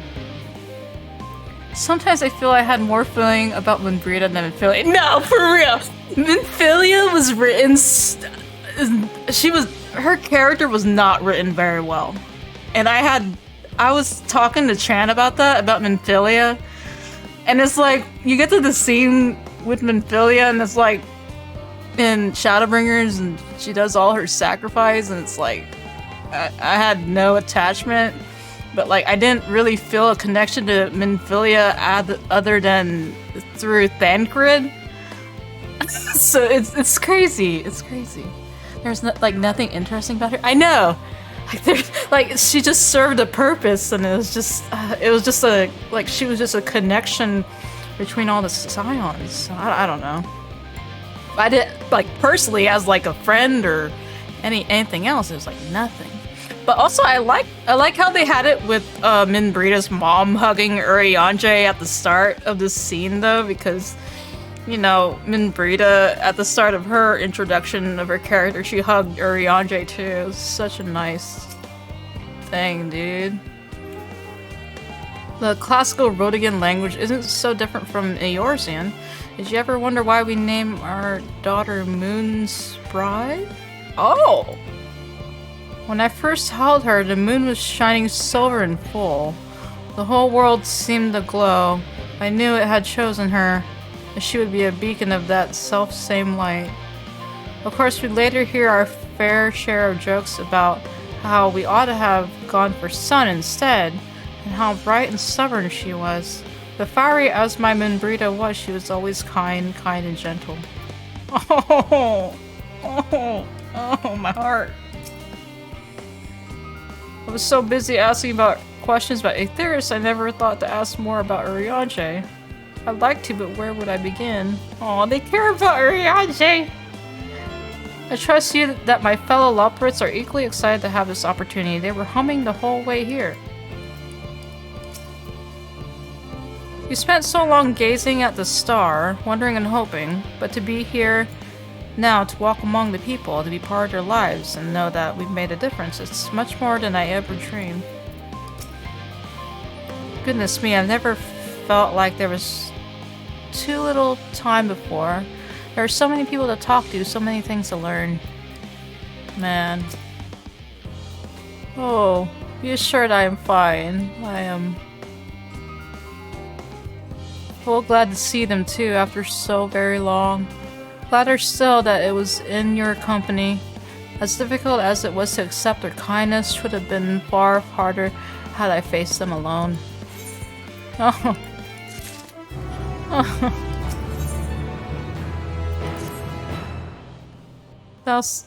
Thou hast my gratitude for lending courage to the Loporrits. Not disposed to rest on their laurels, several of our guests have elected to accompany my countrymen to their stations.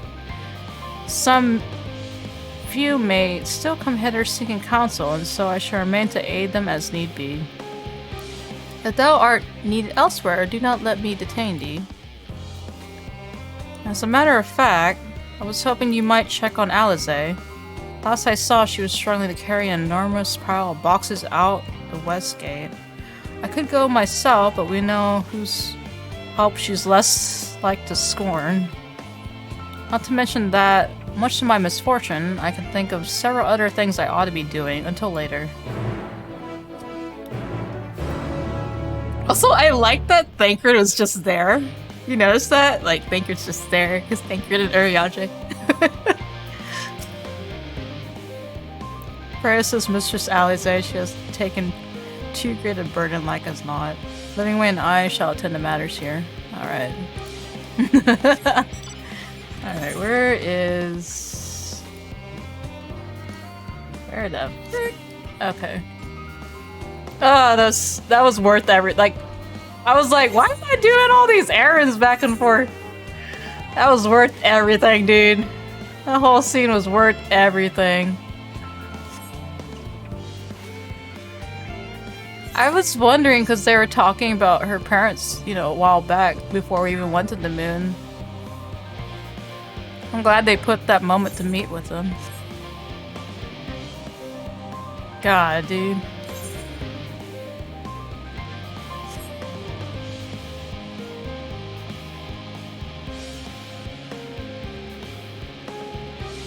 So damn attached to these characters, I can't even.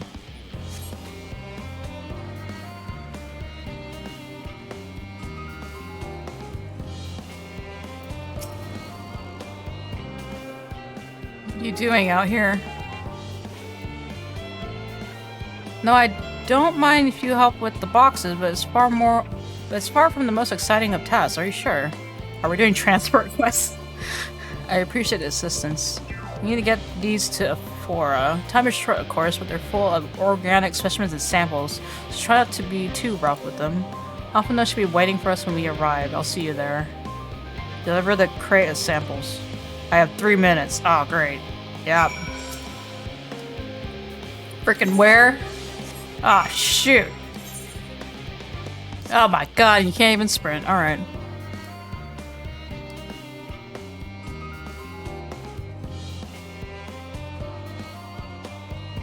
Warrior of Light. Being an Uber. Ah, don't hit me, please.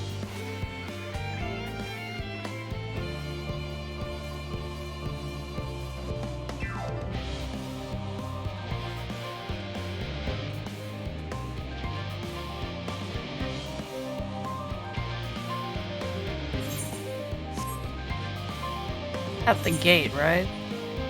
Yeah.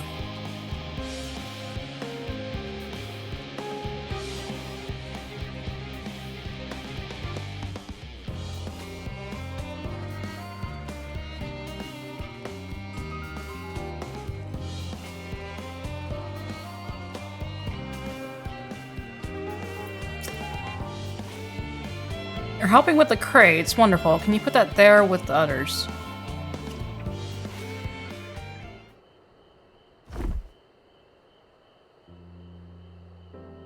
You have my gratitude, but how did you come to be involved in this?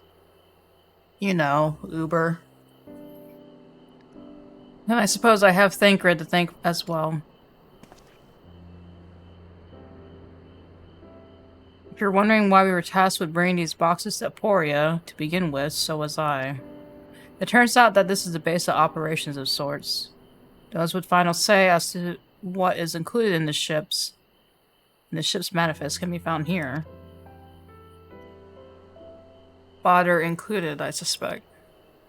What the heck? Oh. That should be everything. You carried all of that at once? Are you trying to injure yourself? Oh hush, they're lighter than they look, and not everyone has your delicate arms. I suppose we should let someone know that we finished. Theopoldin is in the courtyard. We can report to him. Why don't you come along? You should get credit for your assistance at least. Considering where we are, we might even learn something interesting.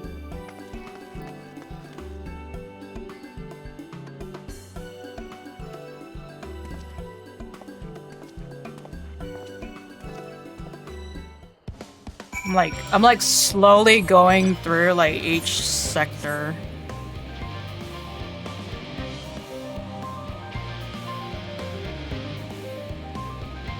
Oh, there's a chocolate ball.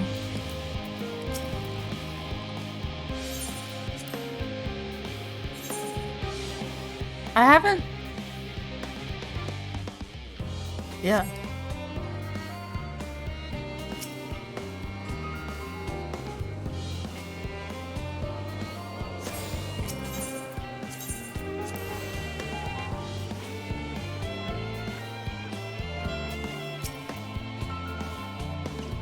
I keep thinking that I've seen them elsewhere, but I cannot for the life of me remember one. Is this the guy at the front desk? This must be Theo Paladin.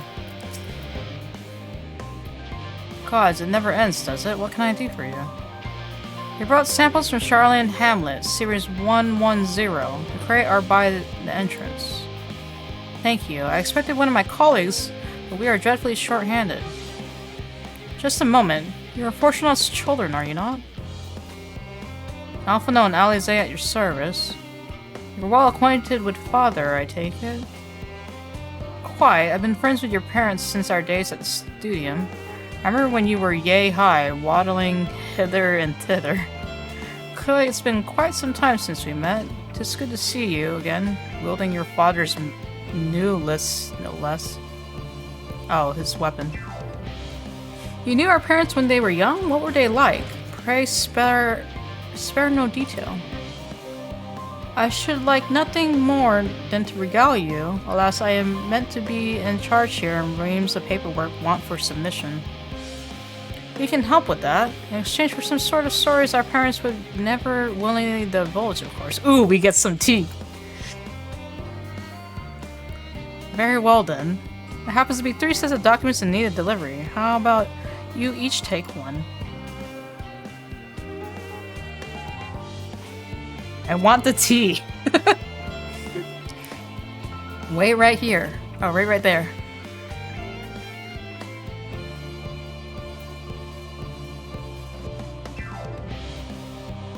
You will find the foreign representative waiting to collect these near the southernmost structure. I hope I haven't kept her waiting too long. Never mind Alphino and Alize, I'm certain they'll be back soon enough. Where?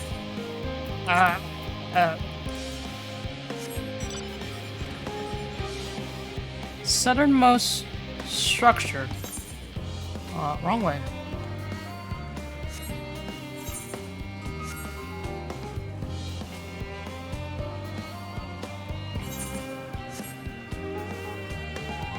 Oh. Southernmost structure, yeah. Are you not one of the signs of the 7th Dawn? I thought you were meant to be working on the Aetherburner. I brought you a paper. Oh.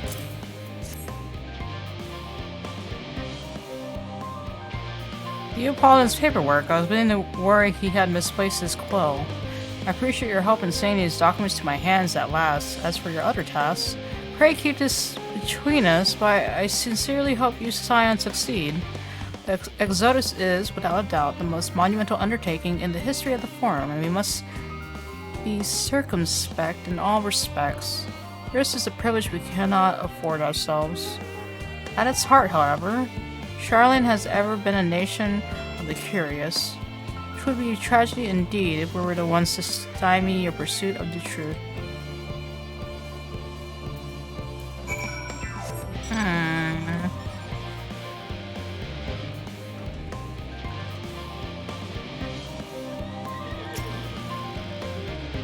Quick and efficient. I dare say you have a talent for this work. The twins' paper only need to be delivered to elsewhere in the facility, so they should be returning any moment. Oh, here we go.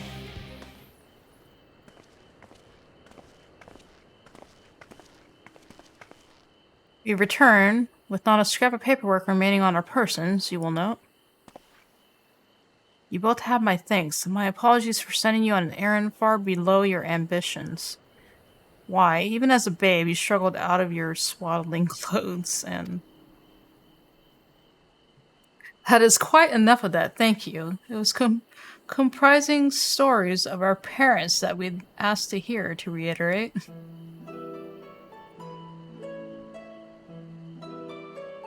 Of course, of course. I've known your father for so long, I must have something.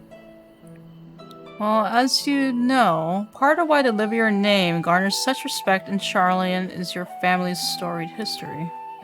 You too can trace your ancestry directly to those who came abroad the Nun Crep's Hope. A lineage few can claim. I've never thought much of it myself. It's not as though our forebears founded our nation, they were simply there when it happened. Nevertheless, it has been traditionally been a point of pride. This is why Nun Crep's renounced the ways of war and pursue enlightenment through knowledge and reason, has ever been our family's creed.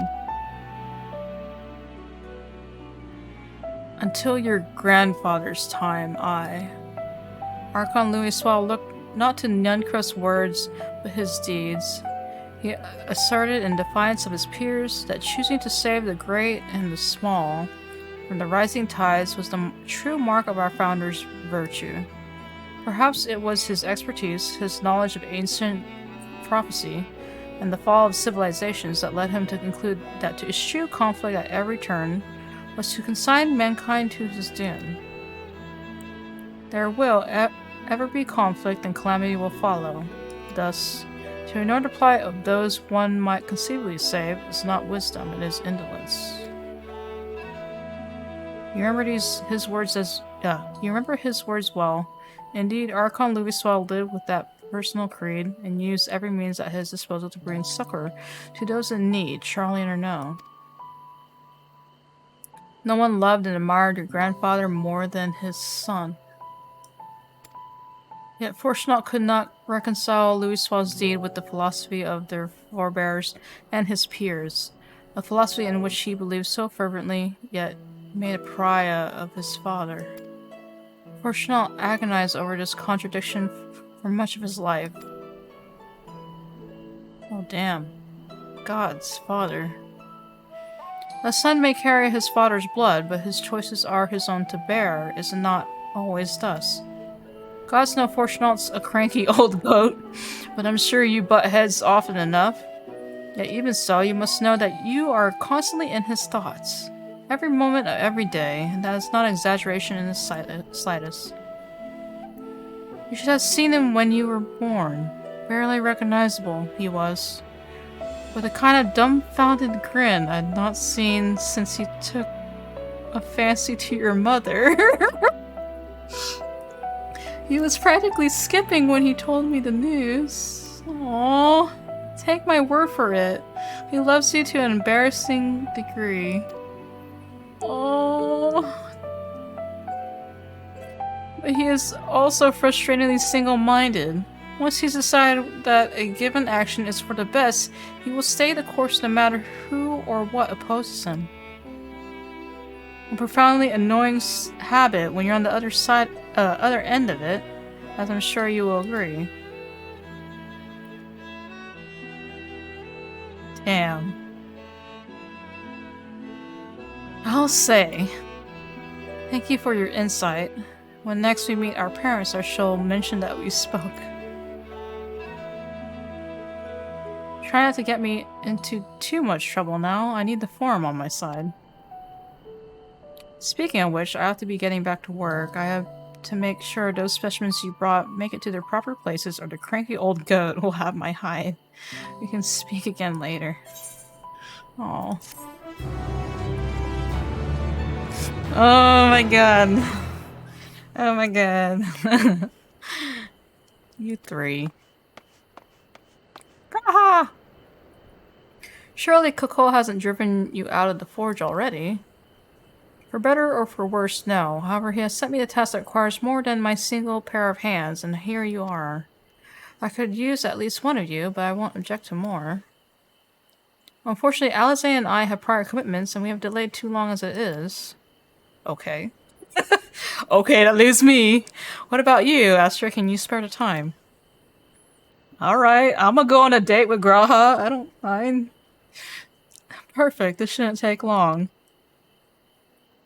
What are we doing? Much as I'd like to press the Apollo for more revealing tidbits, we should be getting back to our task. It's strange to hear Father spoken in such a way, but I suppose he would find your view of me no less odd. In the event that our, and I quote, promised heap of adamantite falls right out of the bloody sky and into my lap, Master Coco wishes to be ready to put the proverbial hammer to anvil at a moment's notice. To fabricate these parts, however, he needs the flames in Coco's forge to burn hotter. He sent me to increase the amount of aether being funneled to his furnaces. The flow of fire-aspected aether in Labyrinthus is regulated by an elemental reactor south of here, to which I have borrowed the key. The adjustment will require 2 people to carry out safely, but I can explain the process when we arrive. This is where we part, then. We'll see you in Shirley and Hamlet once the adamantite arrives, if not before that. Man. This way, then.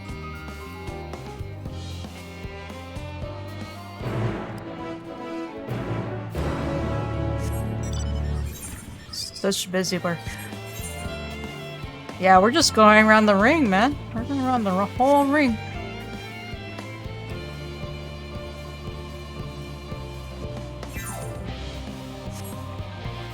Yeah, we're like almost all around, and then we're gonna go to the center, I'm assuming, yeah.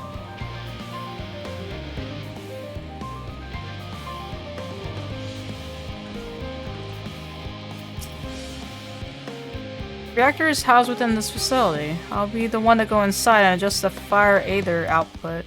When I do, a rather large amount of water-aspected aether will issue from the vent at the top. I expect us to extract at least a few elementals, trust me. Oh. Which we would both rather not be drawn into the reactor itself, trust me. Okay, I was reading that backwards, what the heck. Can I ask that you put down any that draw too near? They'll pose you little trouble, I'm sure. Okay. Water elemental. Wait here if you would.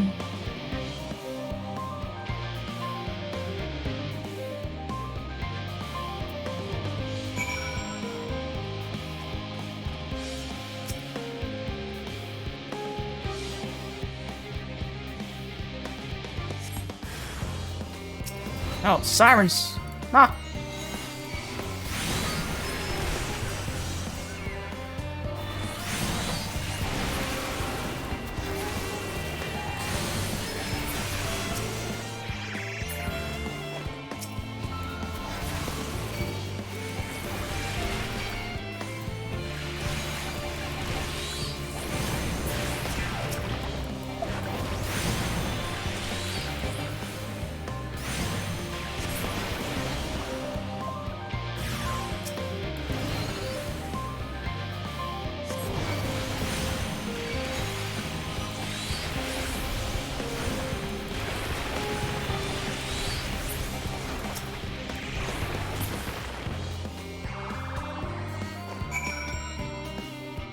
Good.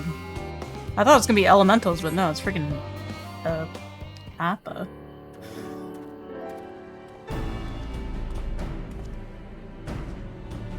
And everything goes smoothly out here.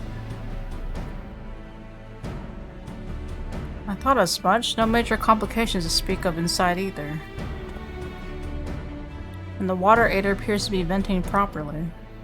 I expect Coco will have seen a difference in his forge flames by the time I return. Since I have you, there was another matter I thought to discuss with you. Nothing terribly important, merely something I've been considering. Part of this I share with everyone, yet you, only you, have been to Elpis. As we've... Oh man, it changed the music. As we have established, refined adamantite is the product of Alec, of the Empire's twilight years, in fact. It was a material which saw much use as a part of the Allegan's efforts to extend beyond the bounds of this world, Dalamud, of course, being the most prominent. Of those who would push further, expand Alec's empire to encompass the heavens and the stars above, Perhaps the greatest was its infamous technologist, Amon.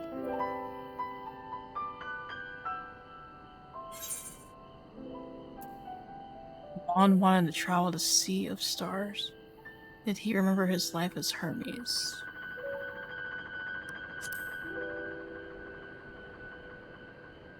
Happy New Year! I believe he had his own reasons. There's no evidence to suggest that he retained memories of his former life. He only joined the Asians once the Empire was all but dust, as you know. If not his memory, though, what drove him to pursue the idea with such fervor? This may seem far-fetched, but what if the souls, like minds, have a personality, so to speak? Souls. A natural disposition towards which they are inclined. We know with relative certainty that it was the gross decadence and inexorable decline of Aleg that moved Amon to resurrect Emperor Zand. The Empire's people spoke lightly of death and destruction, experimenting on those they deemed beneath them. They felt the emptiness in their hearts. In facilitating Zand's return, Amon provided these languid souls with the means to free themselves from the mire of their own indolence. Or would have, had not Zand been convinced by his own death that life itself was meaningless. Amon's desire for his countrymen to conquer the heavens could only be a means to the same end, to instill the people with new purpose. Like Hermes before him, Amon was appalled by how those around him lived, but could never bring himself to believe that those lives were devoid of meaning. And both of them sought that meaning, that hope, in the distant stars. Such is my theory, anyway. Ultimately, it is the consequences of their actions which matter. Their motives are of no moment, and yet to reach those stars on wings of adamantite, to travel to the ends of creation and beyond, the promise of hope everlasting, that much I do understand.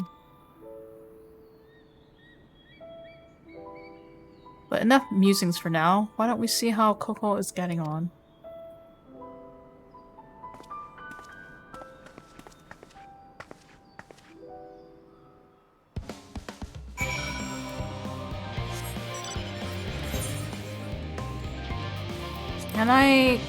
Can I just cross? I think I can.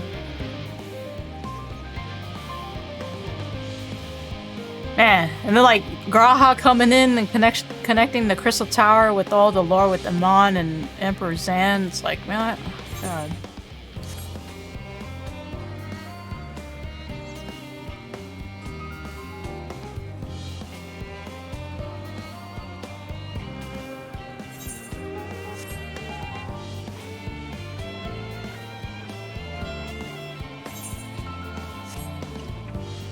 Oh, there's an Aether current.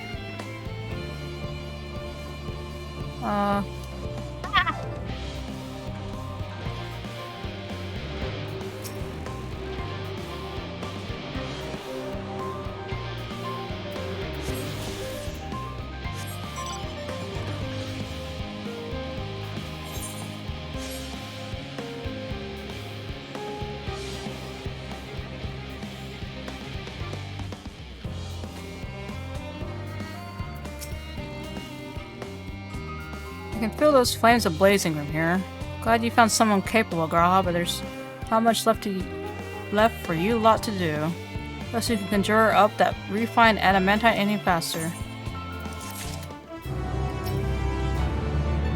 I did thoroughly brief Coco on refined adamantite history. I only volunteered to go to the reactor because I had finished and there was little else to do.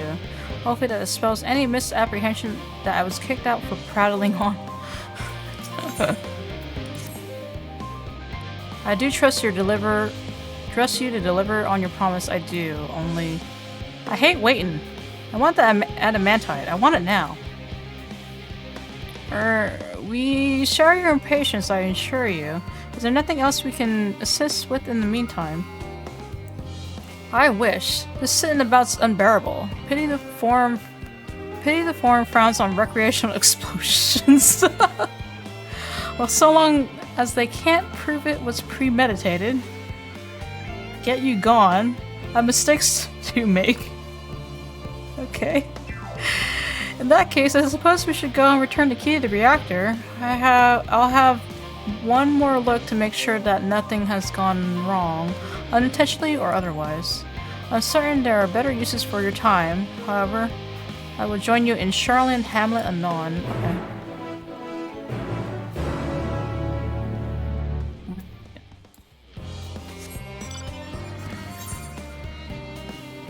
Now we wait for West Coast to hit midnight, right?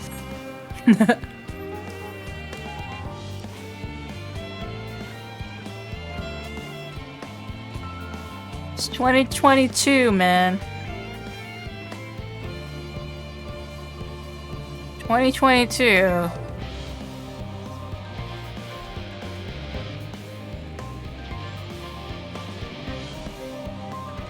Saving the best for last.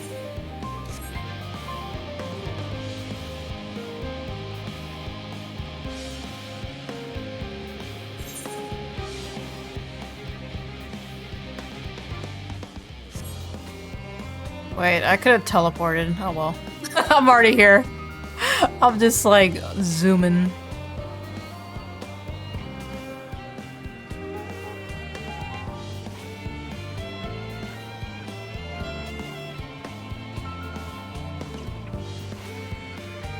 I'm zooming.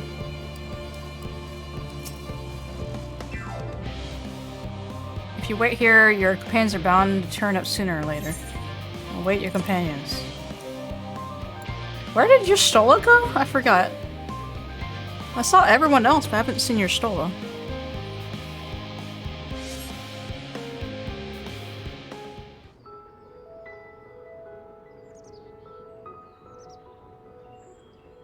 All set, I take it? Choking on my drink. Speak of the devil. All set, I take it. Oh, wait, she read it. What we could. Delivered supplies, tracked down escaped animals, trivial tasks as they may be.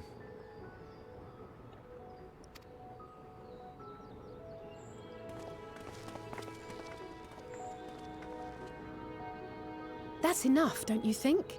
If there was anything more important still undone, that would be a problem in itself. The vessel is essentially ready for departure. All that remains is to load the final batch of supplies and see everyone on board. Once we've readied the ether burner, that is. This is just a test, too. Ah, had a feeling we might find you all here. Two dads. Our consultations with the Loperates, too, have run their course. Pleased I am to say that our researchers' concerns have for the most part been allayed, though some insist on making adjustments to the very end. For their part, Livingway and her peers have graciously offered to stay and keep the people company, lest any lingering queries go unanswered.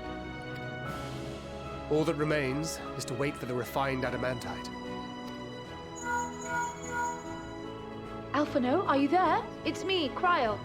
Your special delivery has arrived. Round up everyone and come to the harbor at once. Speak of the devil. Let us go at once. Woo! Damn, they send that fast. I don't. Well, damn. Oh, crystal tower noises? What is this? Forgive the intrusion, Master Fortuner. I bring urgent news. A great commotion has broken out in Scholars Harbor. Your presence is requested with all speed.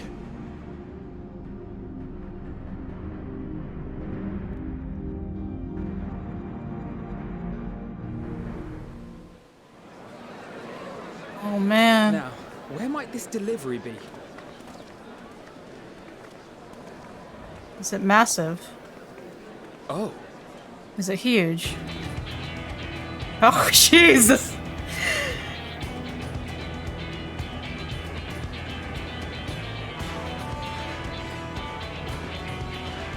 Oh!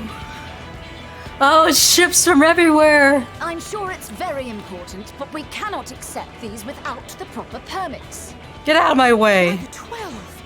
Surely, these can't all be. Oh my god, it's... Oh my god! Oh my god, it's the Sky Pirates!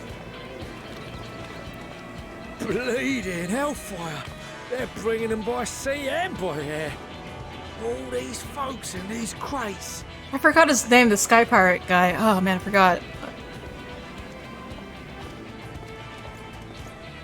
And more on the way. Got your adamantite right here. A bigger haul than any of these sorry bastards brought, and that's no lie. Yes, because you were charged with seeing the shipments from Gridania and Uldar here, along with your own. Give credit where credit is due. Oh my god, these two are gonna be a thing. Sounds like the sorry whinging of a sore loser. An hypocrite to boot. Ain't no way a scrawny whelp like you took a dozen steps inside a Dalamud shard. I'll have you know I went all the way to the entrance. Furthermore, 'twas my contacts that enabled us to enlist the cooperation of the Sky Pirates. Left you outside so you wouldn't get anyone killed, did they? Well then, credit where credit's due, you did a right fine job sitting on your ass. Take that back. Oh my god, Mate. they're gonna be a ship. No, yeah. This has already been done. There's probably fan art already out.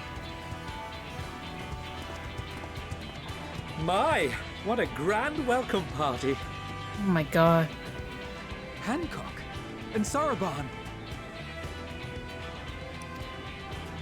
We come bearing relics both sacred and Allegan, as well as a few other gifts that may be of help, to be presented with best wishes from the Eastern Alliance.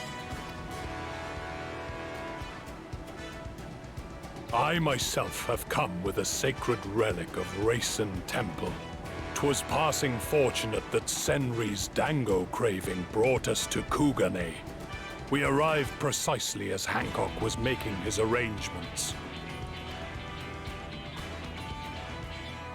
Upon learning of your need, we made haste back to Hell's Lid, with our dango, never fear, and consulted with the other auspices.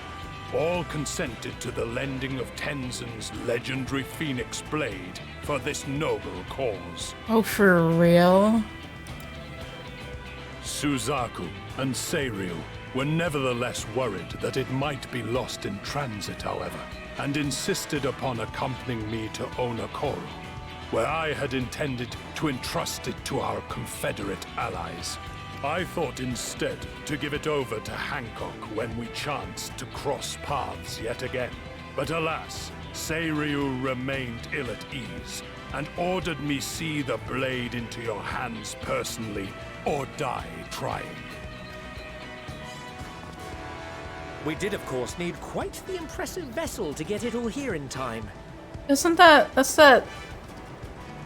Was it the vessel from the Oribon's monastery people? I forget. Oh my god. Fortunately, our majestic associates have been more than helpful. 'Tis an honor to join the Warrior of Light on another adventure, they tell me.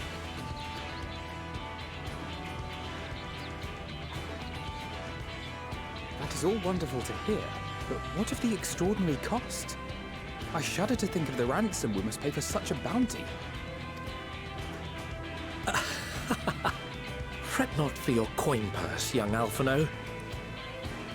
Lord Lolorito looks ever towards the profits of the future, and thus the East Aldenard Trading Company went to some lengths to reduce the financial liability. And since the Scions funded the entire venture, not a gill need be rendered up in compensation.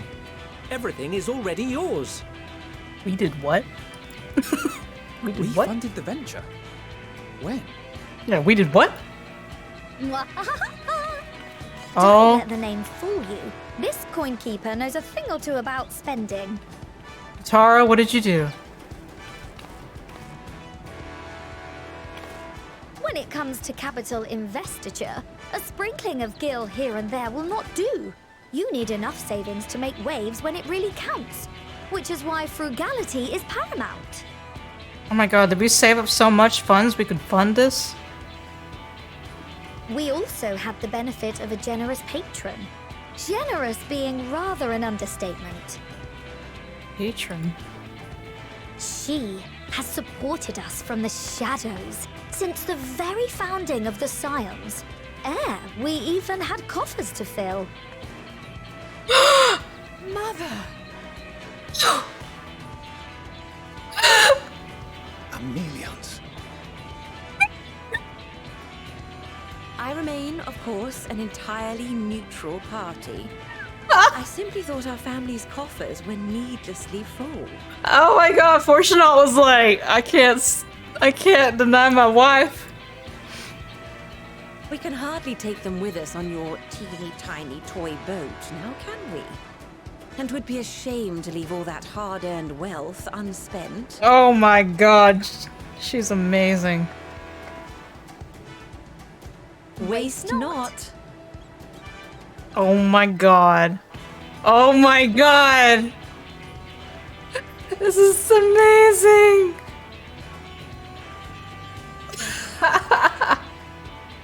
However did you manage so much in so short a time, though? We expected word to reach only a fraction of our allies. Did I not tell you I have my ways? What? Oh, Erinville. Erinville? You were involved too. I received a letter from Kryl after we parted ways in Labyrinthus. You kept in touch? She explained what the Scions were trying to accomplish, and why you might soon require the services of the Gleaners, spread across the world as we are. I pray you do not interpret this as a betrayal of Charlotte. I accept that the Forum's aim in pushing us to our limits was to preserve what knowledge we have, and I bear you no ill will for it. Yet, in collecting that knowledge, what I came to appreciate most about our star is that there remains so much we do not know. That is why I chose to help the Scions, to combat the obliteration of those countless, undiscovered wonders. I held no illusions that they would be less demanding taskmasters. Though, rest assured, if I had, I would have been sorely disappointed.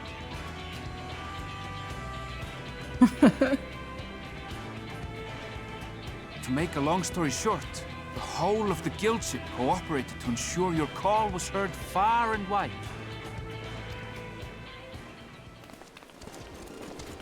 Oh! Ah! See?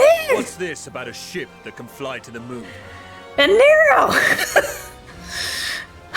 And why didn't you mention it sooner? The one time you don't beg my aid, your problem's a bloody ship that can fly to the moon. I was wondering where the heck he's been, man. That's it. You brought the team. Of course. Garland Ironworks' finest. You need only point us towards my new favorite ship. Oh, I nearly forgot. We stopped by Whirling before coming here and picked up a package from Gaius. A package from Gaius? He's still of the mind that actions make for better penance than words, contrite or otherwise, so we offer none of the latter.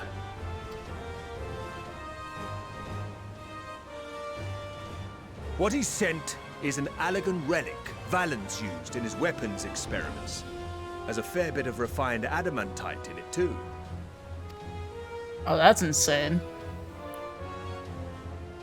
As you like us not suspect, we've also brought adamantite for Mordona's Dalamud shard. I admit to some consternation upon first receiving Kryl's message. So few Scions remain at the Rising Stones now. Far too few for such an expedition. However, the Gleaners were able to secure us reinforcements. Idleshire's treasure hunters, not least among them. I know. How the Gobbyflock fought. Slowfix's gratitude for the safe return of his daughter has not waned, and he gathered his kin to our side with an astounding quickness. The clash between their machina and the Allegan defences was a sight to behold. I wager even you would have been impressed by the magnitude of the gobby booms. Oh my god. Fascinating as all this is, I fail to see how it explains your presence here. Oh. Does Razat Khan not have more pressing concerns? I didn't realize he was here. We do. Yet averting the final days would be the most expedient solution. That, and I am indebted to you.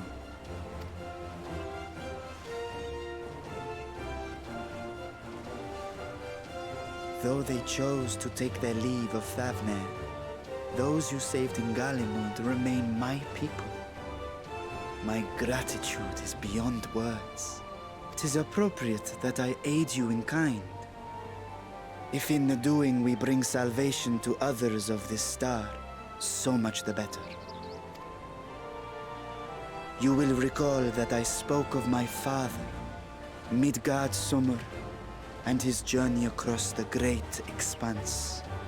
As he traveled betwixt the stars, his resplendent scales drank of the ether in those nigh empty surrounds, and imparted to him the strength to persevere.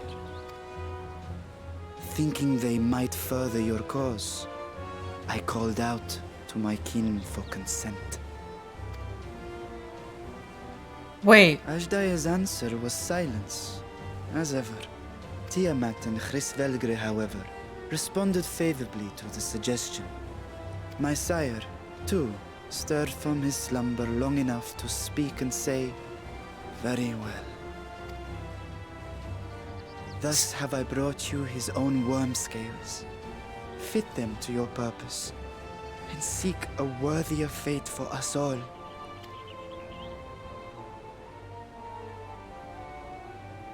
You'd be hard-pressed to find someone else so familiar with the unique properties of dragon scales. So I invited myself along. Boy. Fuck me, this is so unbelievable. I've gone right back round to believing it again. Forget a 6% gain in efficiency. With all these goodies, we could get 7, no? 10, no? 14 bleeding percent. The ad-lib is so good. Think of how far we could go. What we could do with that much power. What we could blow up. Oh, I love him. If Kokol is duly convinced, then it must be true. In which case, the science end of the bargain has been fulfilled. Would you not agree? Oh, Dad. Dad?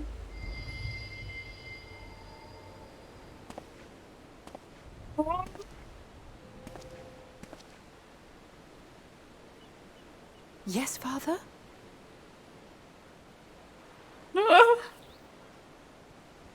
So many people here. I know not what you seek of Hydaelyn, nor for what purpose you would take command of our ship. Yet this much is certain. To do so will be to dictate the fate of this star and the lives upon it. The lives of each and every creature, in their magnitude and their fragility. Do you understand? And are you prepared? We have seen and we have felt how much each life shapes this world. And so we are determined to abandon none. We understand what is at stake, and we are prepared to bear this burden.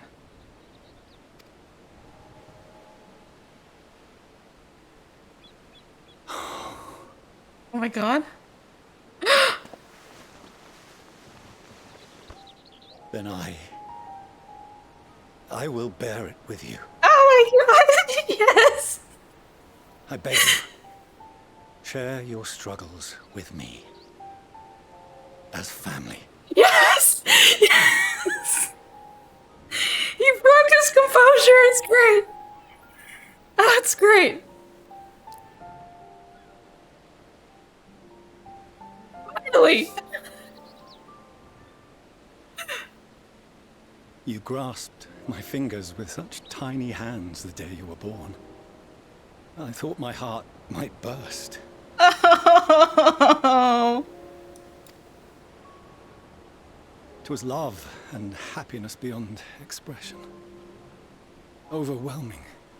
And a conviction so powerful that I trembled with something close to rage. I had heard the final days foretold. I swore to myself then and there that I would not let them steal your futures. Oh no. The great exodus would succeed, must succeed. No sacrifice or sin was worse than the alternative. If anything gave me pause, 'twas mine own father. The Archon Louisoix openly decried Charlian's policies, a perspective which I regarded with increasing disdain as I grew older. Yet even as part of me thought him a fool, perhaps I also hoped that he, of all people, would devise a brilliant means to save my children. Oh. A naive hope, but stubborn enough that I could never bring myself to keep you apart. Oh.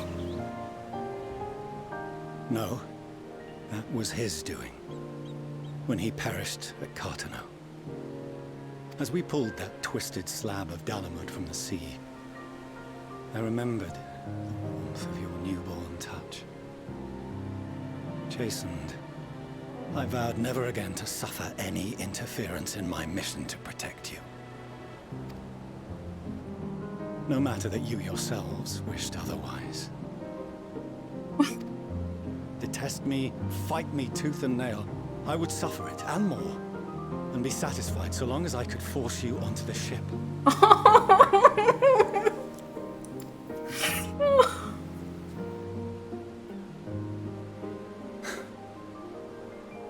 I was wrong. You two have grown so much stronger and so much wiser than I dared dream. You have earned the right to walk your own path, and already begun to do so. Oh my god!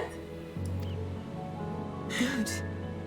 Because there are things we care about, and people we love, and none of them is replaceable.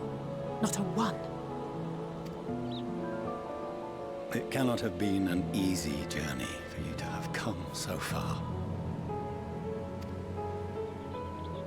We shall be glad to acquaint you with the finer details someday, once this danger has passed. All that we have seen and heard, that we have felt and learned in our travels. Ours is not a kind world, but it is beautiful. Always. Oh no. Are you quite sure that's wise? After all, someone turns pale and flees the room when he sees so much as an envelope containing word of your adventures. Whatever will happen if he learns what you were really up to? Oh my god. Amelians. Oh my god.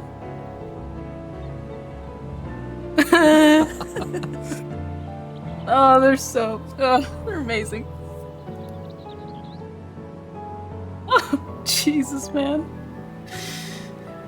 Though I have wronged my children most gravely, I owe you an apology as well. Oh, this is so great. I assumed that it was the Scion's influence that made them so keen to charge headlong into danger.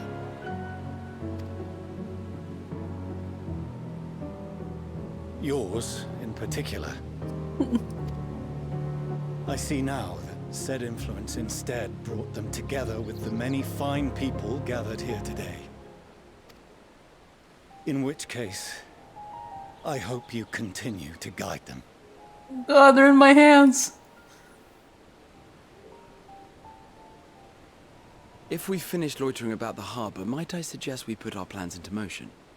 People are beginning to look confused. Let him have a moment with his kids, man. It's been too long. Perhaps you can spare a few words ere they resume the tedious lugging of cargo. You have no small number of friends and admirers here after all. Right. Oh, snaps, dude.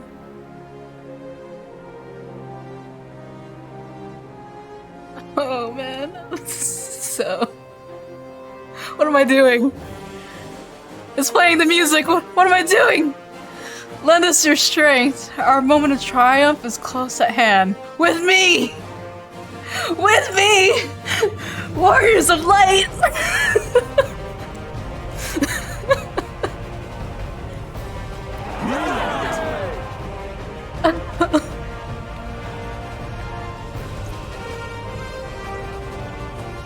Oh, mess, dude! Your assistance is appreciated. Now, in an orderly fashion, if you please. Oh, man. I was wondering when Fortunate's composure would break, man, and just... Oh, seeing him with his kids and just... I was like, oh my god. Like, everything this whole time. I was like, man, he's been so rude this whole time. To his own kids, but he loves his kids. He loves his damn kids. Oh god, dude. He'll be okay. Oh my god. And everyone there. Oh my god. The time has come to claim our prize. Are you prepared? I don't know. I need a drink. Lee sent a letter along with Gridania's contributions. It seems she traveled there to aid in their adamantite recovery. Evidently, journeying to Gridania was quite the trial, as was getting into the Dalamud shard, as it's reaching its depths. I suspect she will have a few kind words to say about the Allagans when next we meet. Unaided, we Scions could never have gathered such a bounty. Revine adamantite relics sacred and ancient alike. I find myself quite overcome. If I never see another crate again, it will be too soon. That's all Thancred says? Wow. I cannot wait to see what our friends from the Ironworks do with the ship. My throat hurts from directing so many people to Labyrinthos, but that only proves we got our money's worth. I apologize for not informing you earlier Aaronville's involvement. He was something of a contingency plan. Thank goodness we had him and his fellow gleaners to hand, though.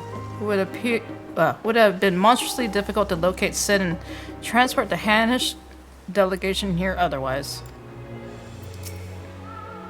I had no idea how massive a weight it was until he lifted it off my shoulders. More importantly, his words were an affirmation that the path we walk is the right one. God. A part of me might have been satisfied so long as my family and friends survived the final days. But to save this star is what we all want most. And if those same people believe that I can help see it done, who am I to say otherwise? Come what may, I will fight for this world of ours until the very end. Man. We finally managed to clear the harbor, which means the rest is in the engineer's capable hands. Meanwhile, Father has issued to us an invitation. As was agreed, he will reveal the means by which Hydaelyn may be contacted. We are to meet him at Aporia when we're ready. Given the vital knowledge she holds, I suggest we leave without delay. It transpires, however, that the Forum's method of speaking with her is not without risks. I am curious to hear what those might entail, but regardless, be warned. Most of those who arrive with the Adamantite have offered to stay and see to any remaining tasks that need doing. The Forum has already asked for my assistance in overseeing the process, so you needn't worry about a thing. Right. Thank you, Tataru. We're off to Aporia then. What gets me though is that I wish we could have seen Hian. I know he's busy with Doma's reconstruction, but you would think with the apocalypse and everything, I kind of wish we saw more of Hien. Even though, you know, the Stormblood was represented by the Azim Steppe folks. But he had, I don't know, I liked Hien's character.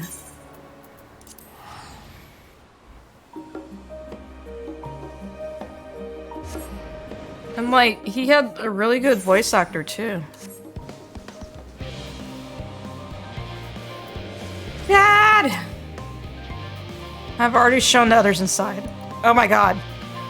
Hold on, I need a drink.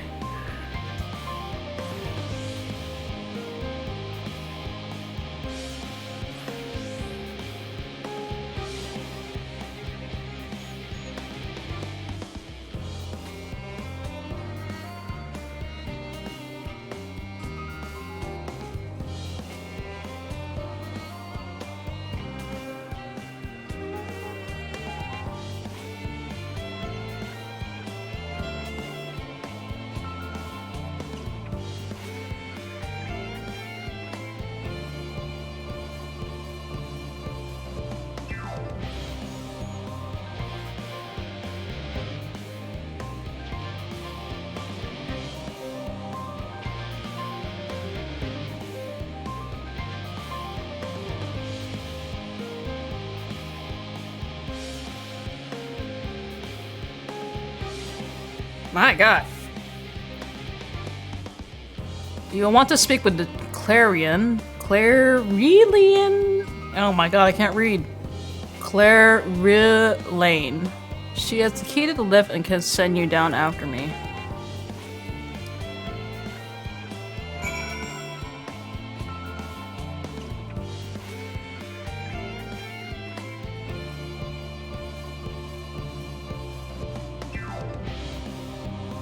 What the heck is this though?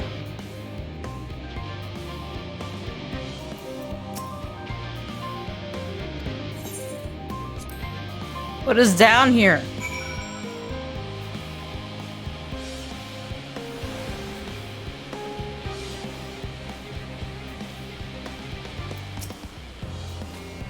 From here, we proceeded to the heart of Labyrinthos and its most closely guarded secret. Dalmazine? It marks the beginning and end of our efforts. Once we delve to seek audience with the star, and whence we will embark on our journey to the heavens. This way, if you please.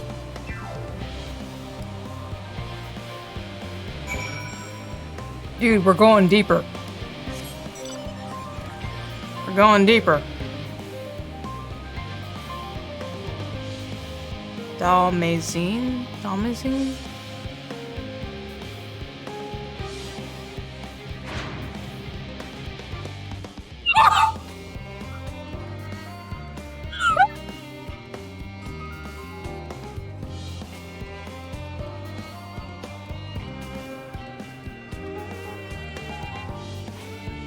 I need another drink.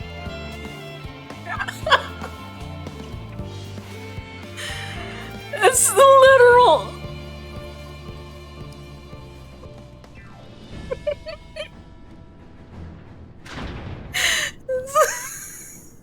It's a freaking spaceship.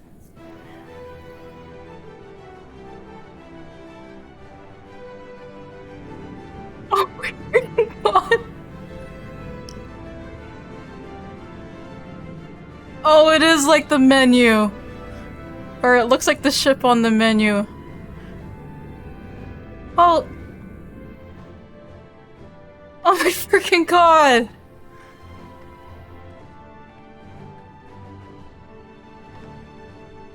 I bid you welcome. Why is this not voice acted? I bid you welcome to Dalmazine. Direct your attention towards its center to behold the arc over which we have long labored. It's so modern looking. It's so contemporary looking from this angle. Oh, never mind. Oh, nope, it has some... Never mind, it's more fantasy. What am I talking about? As you see, it was designed as a medium-sized craft, the better to reduce fuel consumption. Miniaturizing magics have been applied to its interior to ensure that the thrust-to-weight ratio does not place too great a limitation on its right capacity. That's insane. The Aether Burner, as you know, has been removed for further modification, but we will attach it soon enough. I have received word that Coco and several of your allies are working on it with intense fervor. Oh my god. They are sure to see it done, just by their expertise that many a prior disaster was averted. If anything, I fear they will not afford us much time for speaking with Hydaelyn ere they finish. Wait, how are we speaking with Hydaelyn, though? Point taken. Let us move on. I must warn you again, however, that even with the benefit of our device, to treat with her is not a simple feat. What are you guys using?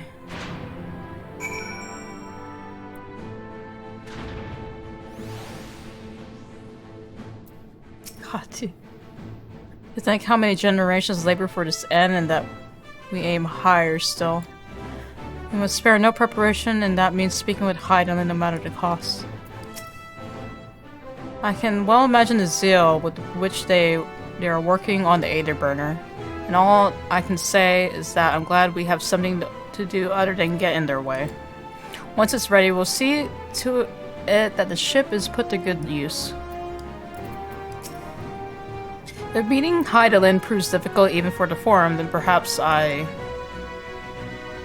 Oh, 'tis an unformed idea at this phase, I'm afraid. I will duly inform you if anything comes of it.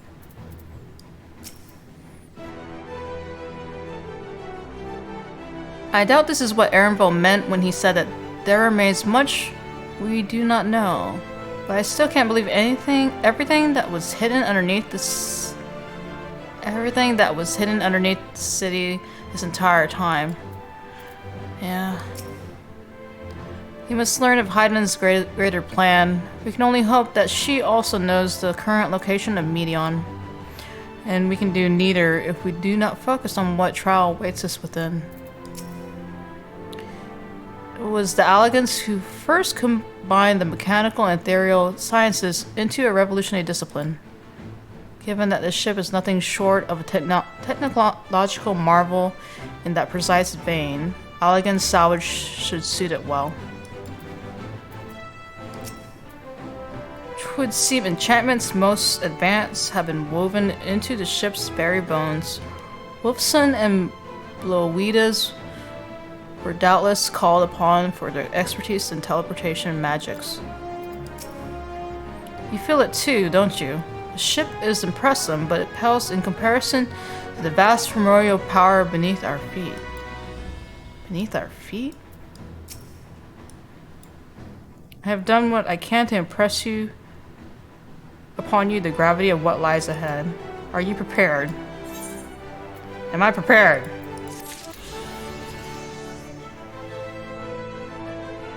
Oh! Oh, I'm level 90! Oh, I'm level 90! Yes! Oh my freaking god. And I can't do glamour place here. Okay, I'll just wear it later. Oh my god! I'm level 90! You make for the lift at the center of this chamber.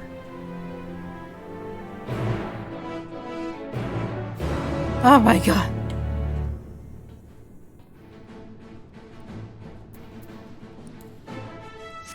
This is insane. Oh man.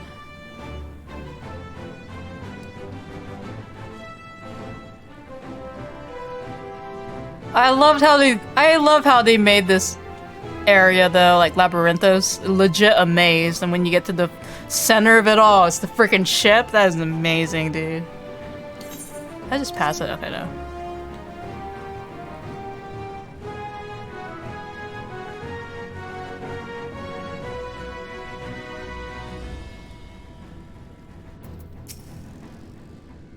The Aether here is more brilliant than I have ever seen. As a means of communing with the heart of the star, it is disappointingly mechanical in design. Am I the only one feeling terribly nervous? Surely not. I doubt there's anything worth worrying over. Not for Hydaelyn's champion, at any rate. He must employ a full cohort of engineers just to maintain the lifts. With the ship in the way, I didn't even notice this was here. Oh. Oh, there's an elevator. This doesn't strike me as particularly dangerous unless one is afraid of lifts. I should hope that Master Fortunato has more to share ere sending anyone stumbling into the ethereal sea. Here we go. Nope, still no voice acting. Okay. As you all know, alongside our physical world exists an ethereal plane, what we refer to as the ethereal sea. At the heart of the star, the physical and ethereal are one and the same. Thus the deeper we go, the easier it becomes to pass between said planes. We utilize this principle in constructing the anti-tower, and once more here in Dalmazine. Oh, snaps! No sooner did the Forum decide to withdraw from Eorzea than we began work on this facility. I'd even look below.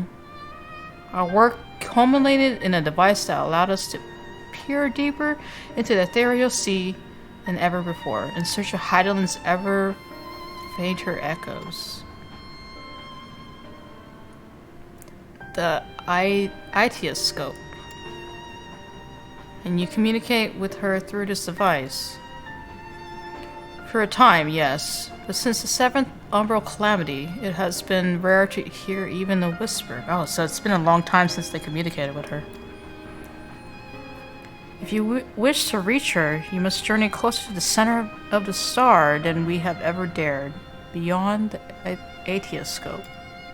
Even so, I make no guarantee that you will find her, nor of your safety. Not so deep in the ethereal sea. I didn't think the ethereal sea was like a physical form, though. We understand, but if we are to deliver this world, we have no choice but to try.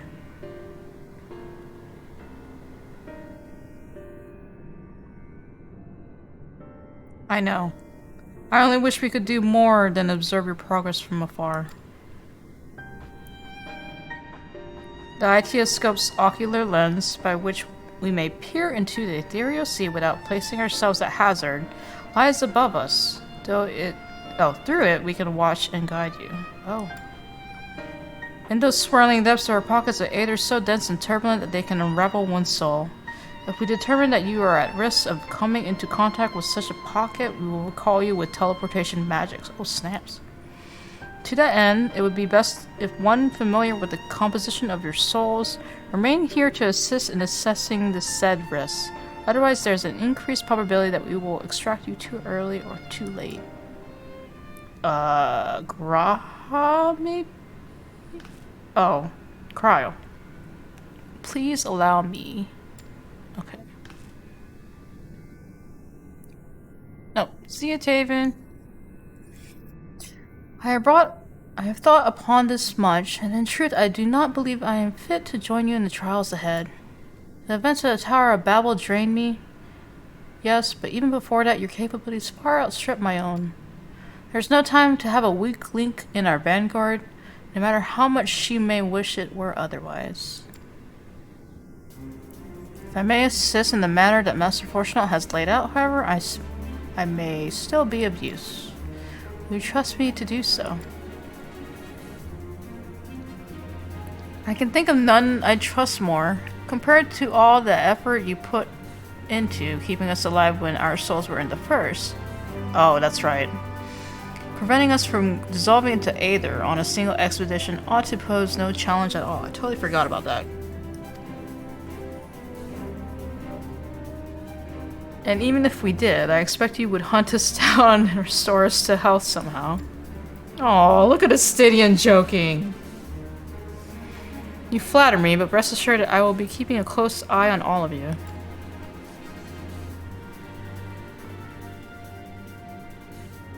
There's one more thing. Those in ages past refer to the the ethereal sea as the underworld. Right! But in the underworld we're gonna recall all our memories, right? Our final resting place. In its embrace, his memory washed away, leaving only the purity of one soul, or so we believe. Yet what of these memories?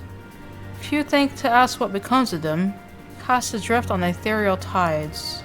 Some theorize that they linger for some time, those associated with strong sentiment in particular. In those steps, memories of the departed may even coalesce around you, for hatred or for love. Thus, I do caution you to be wary, but also to have faith. Remember those who did gladly extend the hand to you, that they may lift you up once more.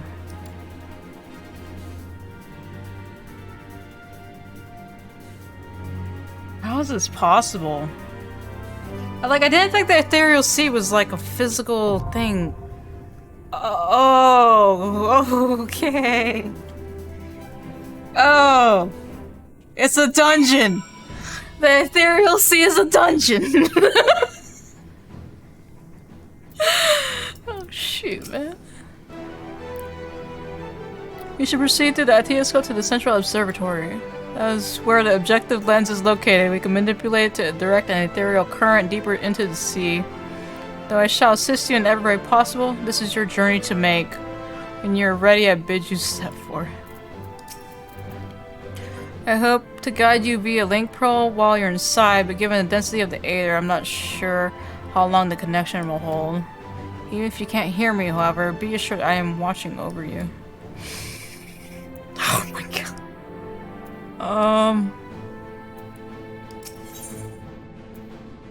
Going with Graha.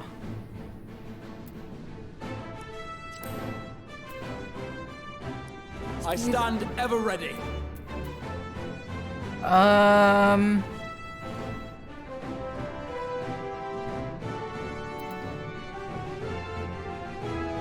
to think. How can we... What happens if I don't do Thancred? Our fates are not yet sealed. Oh, he's just... My turn! Thancred's our only tank? Okay. I was hoping that Graha could be the tank. Okay, what happens if I do this? Right then. I stand ever ready. Oh, he can heal! Okay. Yeah, let's go. I was hoping he'd be a tank. I guess Thancred's just our only tank because that's his only position that he can play. Alright. What is this, bro?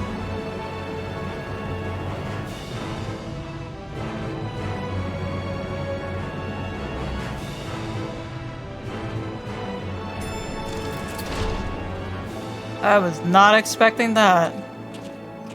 An elevator into the ethereal sea. Holy crap.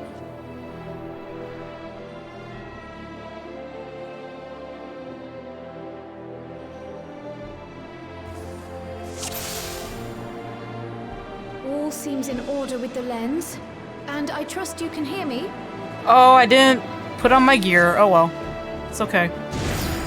Those things are pure malcontent. The residue of lives unfulfilled.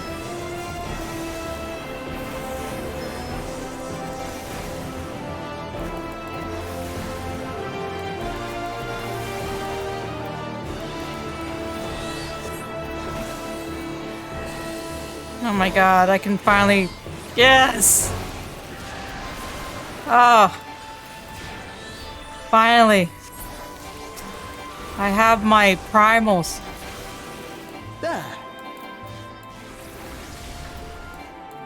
There.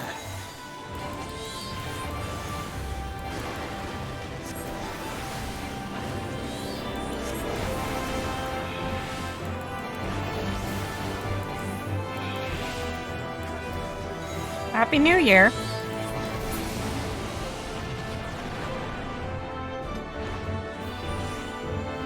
Happy New Year, West Coast.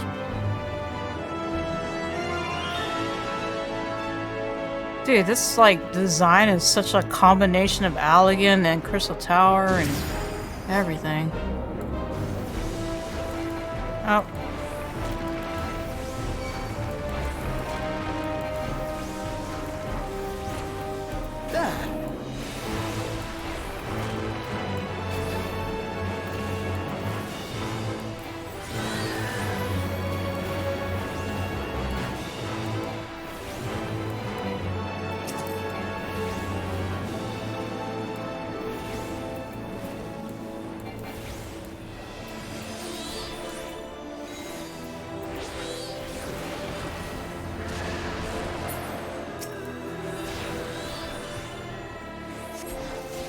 Wait, we're fighting feelings. These are all feelings. You're mine! There.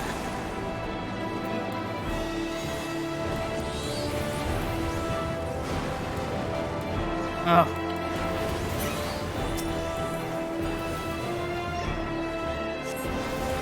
My turn!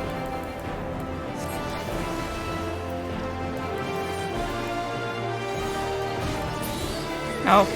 Oh, I'm sorry, my little chicken nugget.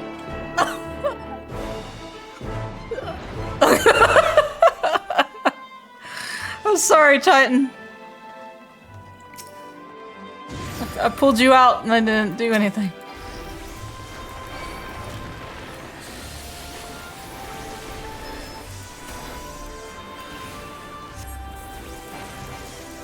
Can't.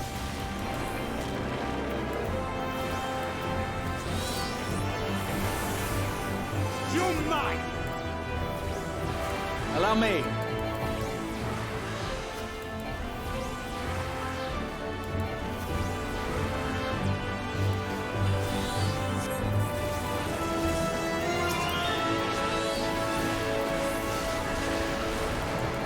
Ugh. Summoner at level 90 hits differently. That's great.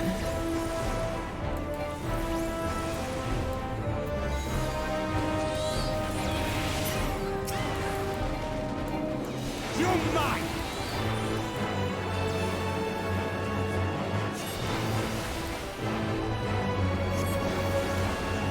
Allow me. I keep on disrespecting Titan, man. I even pulling up my Titan and he never gets to do anything.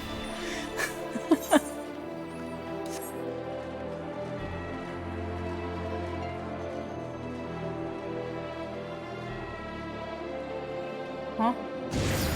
Huh? Ilbird!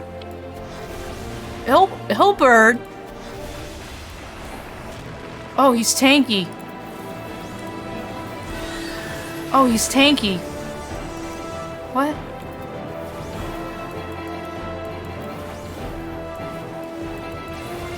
What is this? It's not okay. My god.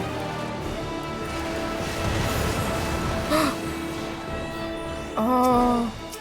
Oh, that's why. What are we... What? What is that? Toopsie Madi?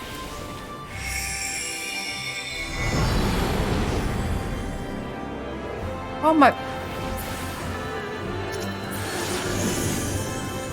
What? Louis Suarez Kane protected us? What? What?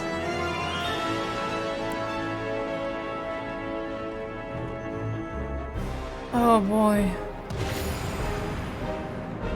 Livia.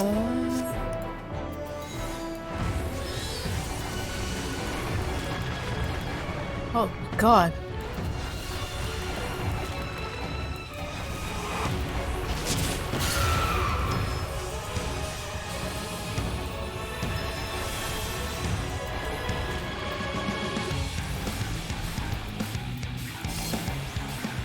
You underestimate me!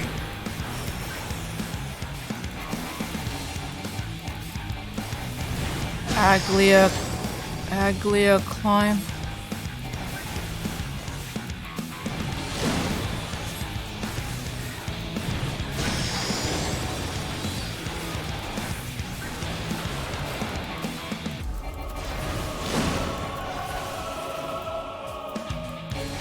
There.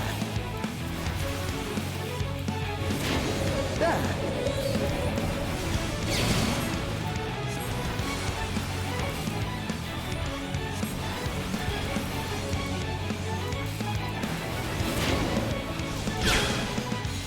Oh, I'm surprised that did not hit me, bro.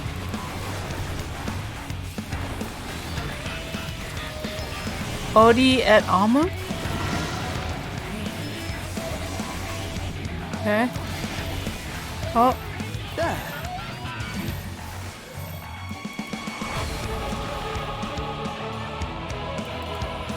Graha! Graha!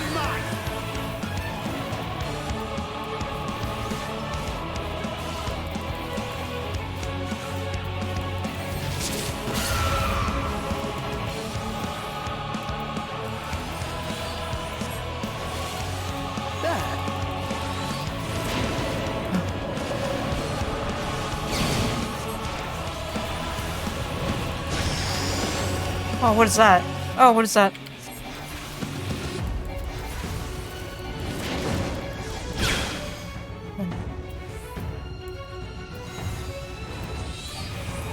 Allow me. There. Oh, I interrupted this sequence. Oh well.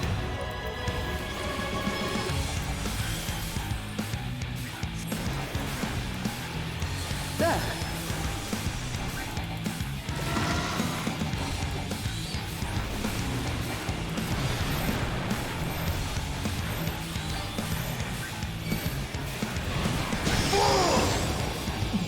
Oh my god, Estinian.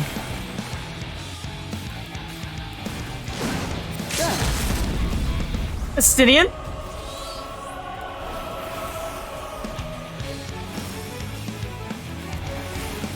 Oh, he didn't use it. So I was like, someone's limit breaking. Oh, there he goes.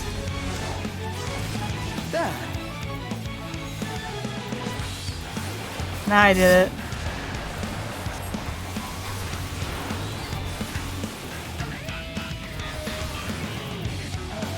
Ah!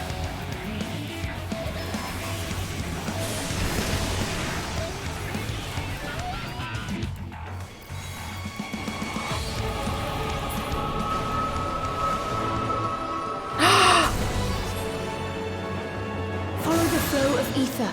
It will guide you. Oh my god, that was Livia!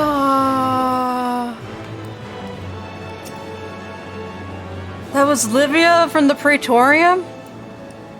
Right? Oh shoot! The ether is too dense. Ah, I'm losing you.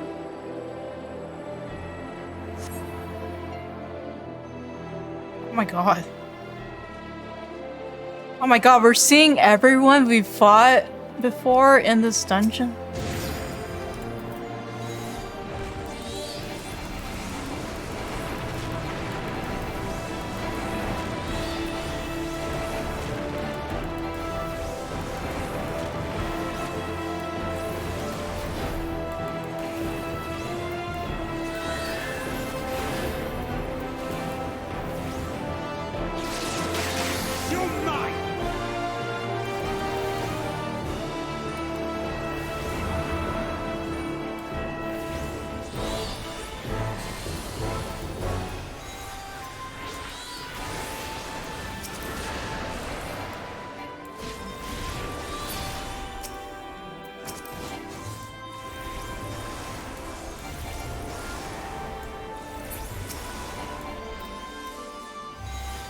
This will hurt.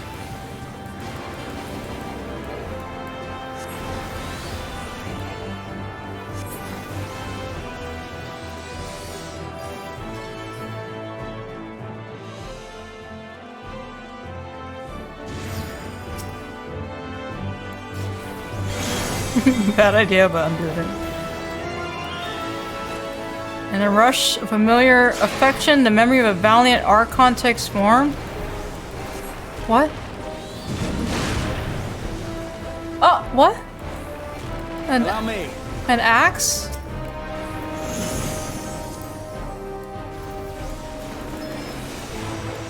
A valiant Archon.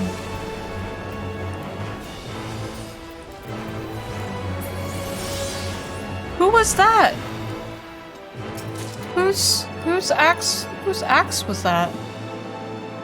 It wasn't. I don't remember. Oh. Oh!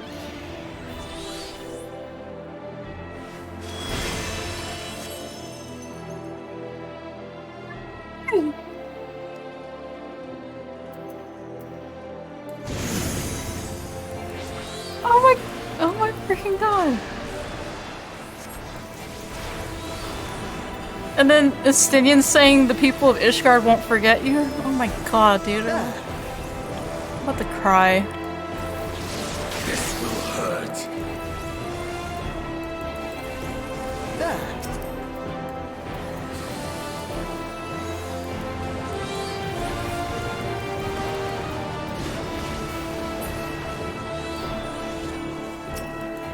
Was that Min Brita's axe? I'm still trying to remember whose weapon that was.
Allow me.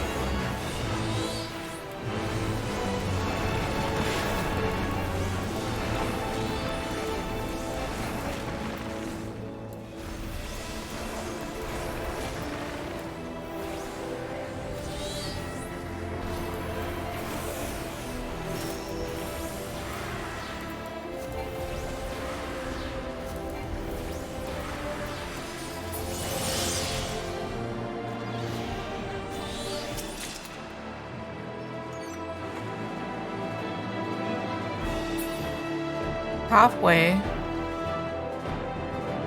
Salt crystal strings. Ritatin? Who is this?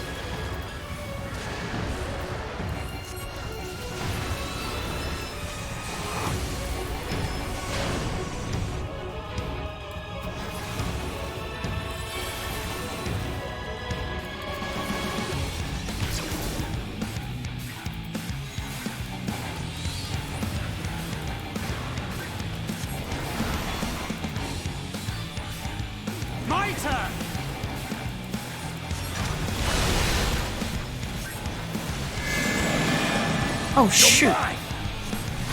What? What? What? Oh! Oh my god.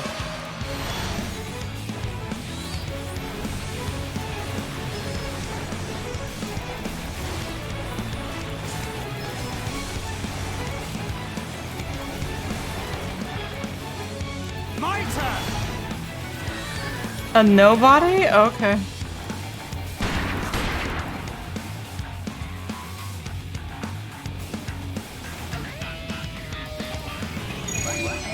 Oh my, what?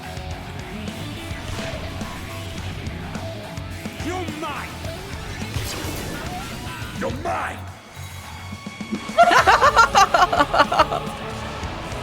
Friggin' Thancred and Urianger yelling, "You're mine!" Back and forth.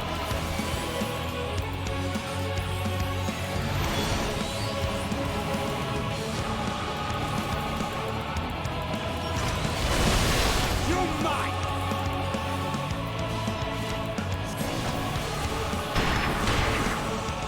Oh. Oh. Here. Hurry up.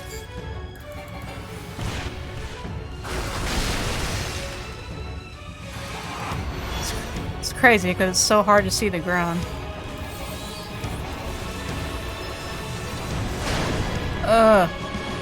Still too late.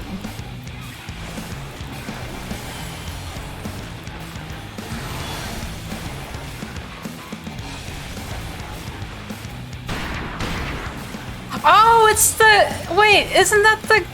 That's... Wait, isn't that the guy from... You underestimate me! From... Stormblood? Maybe? No? He has a gun... He has a gun... cannon... weapon. Me.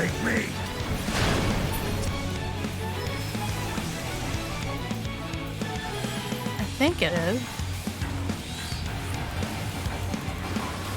Or is this like... Allow me. Oh man, I was trying to remember.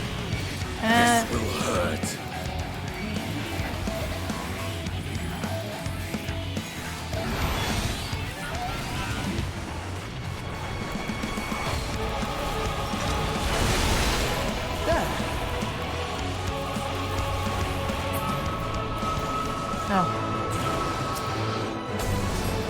What is it that it's that fight oh man, I can't remember. I'm trying, but it's not happening. Oh my god! Oh man.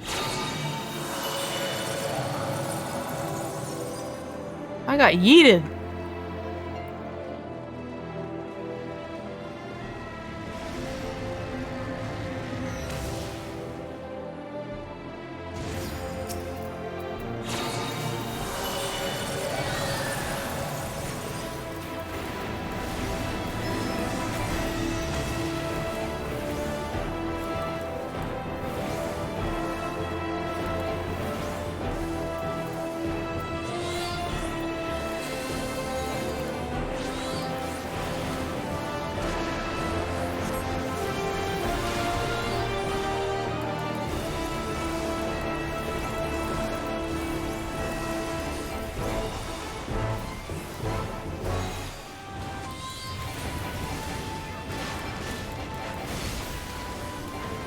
You're mine!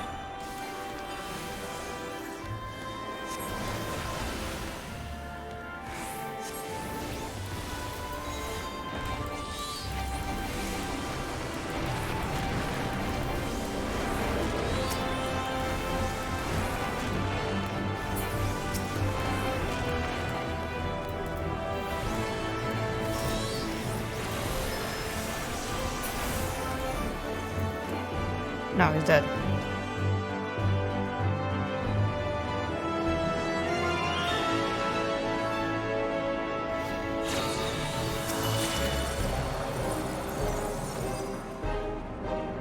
And someone is showing us the way.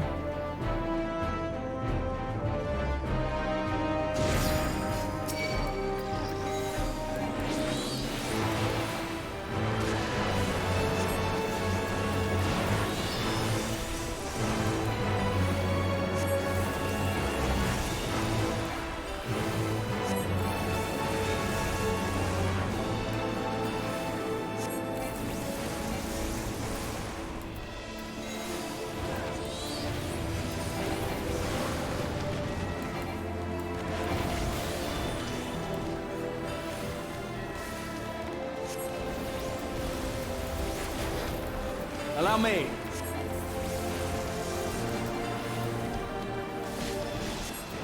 There. There.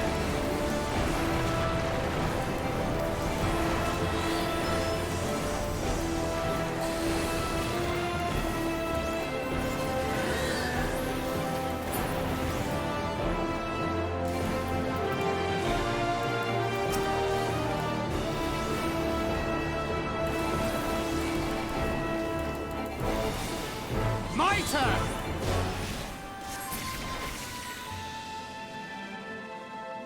There's this light.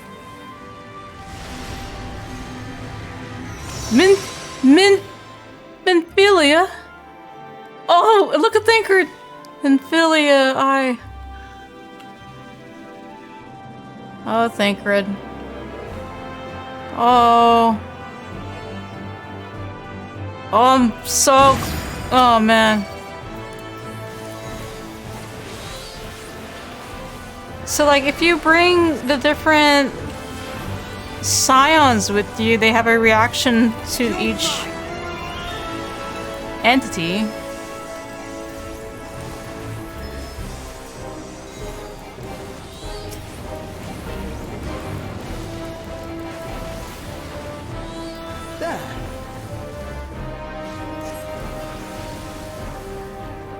You're mine!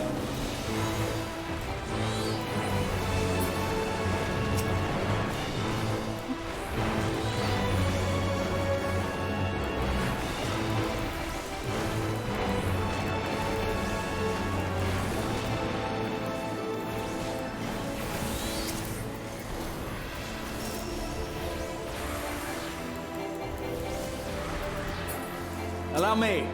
Allow me. Okay. Okay, Graha. Okay. Let's do out of order.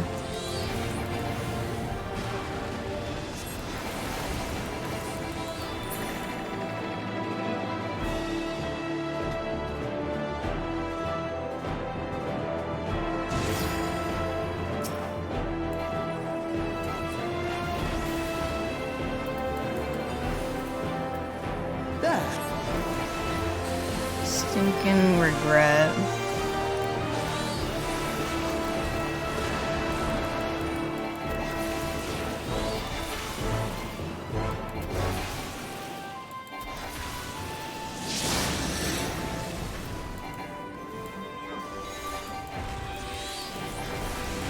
You underestimate me!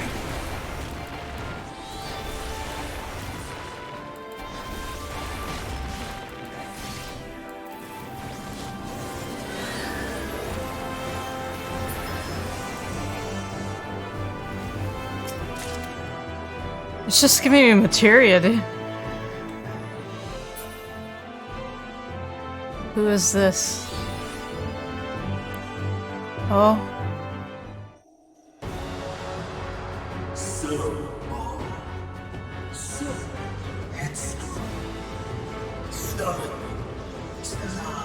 Who's this? Who's this? Oh, it's Amon. It's Amon. Oblivion beckons. It's Hermes. Oh my god.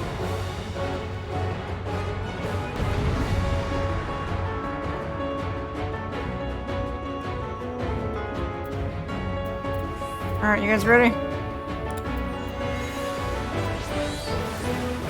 Many faces have I worn, but this is my favorite by far. Oh. Okay. Oh, I messed that up. You will persist in this folly no longer. Oh my god, what?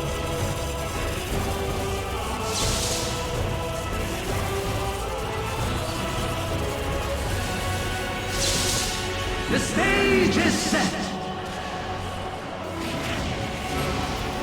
What's that? What is that? What the hell?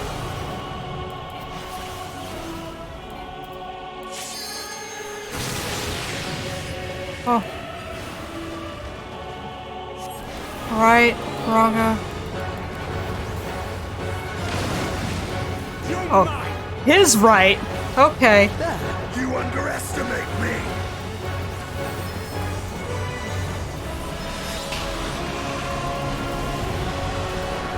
My turn. Let the curtains rise for the main attraction.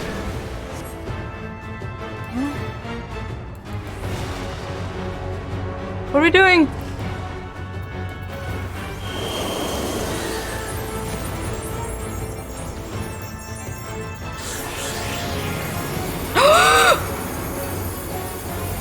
me.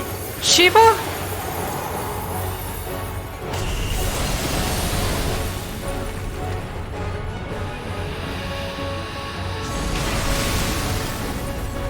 My, what a boorish audience you are! Oh my god. Oh my freaking god.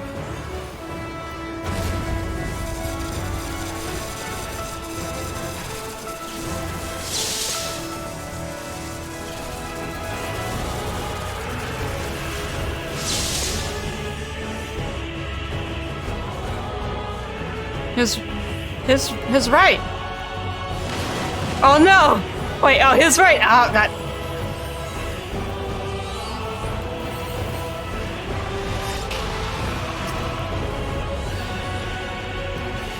Oh. You're mine! 2.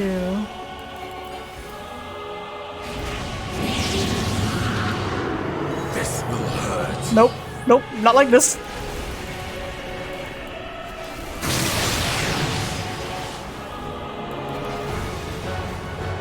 And his left.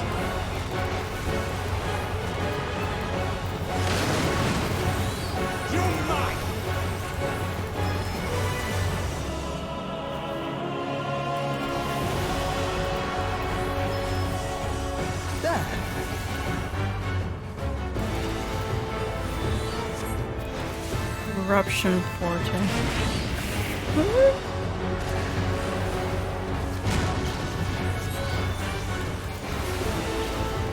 His left.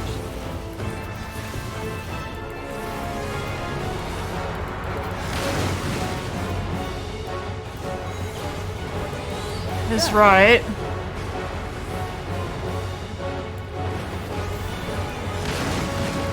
This will hurt.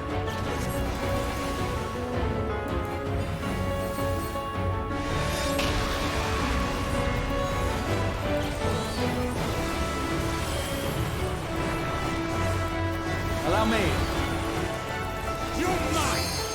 Time to end this! Oh, Estinian, okay. I'll be 2.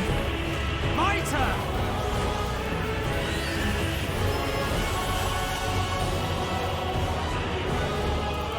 You're mine!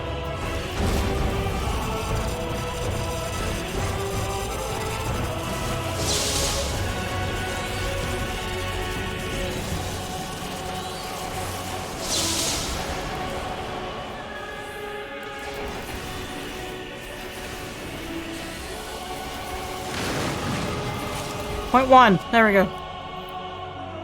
Woo.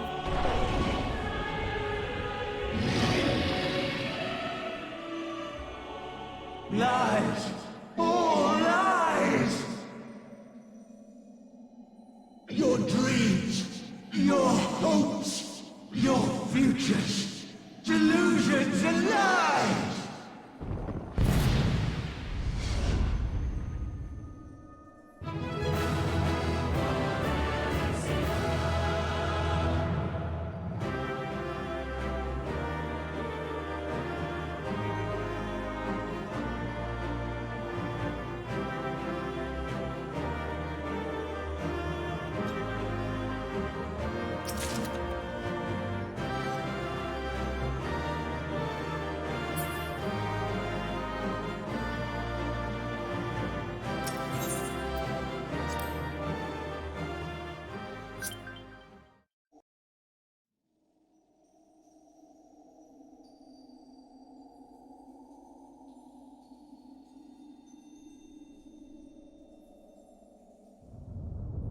Haven, you're still awake?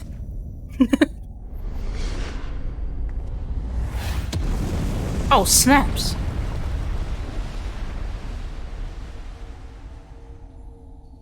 Oh my... Oh. It's... Oh, wow. My very essence begins to wane. Sweet, sweet agony.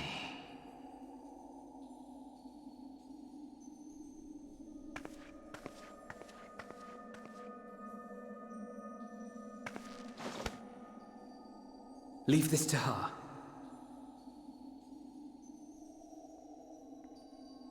You woke up? Oh man. Come to deal the coup de grace. Oh, what am I doing? Good. Watching you struggle against the inevitable is bad comedy. Erase me from existence, soul and all. What happened, Hermes? You have any memories of Medion? Do you recall your days as Hermes?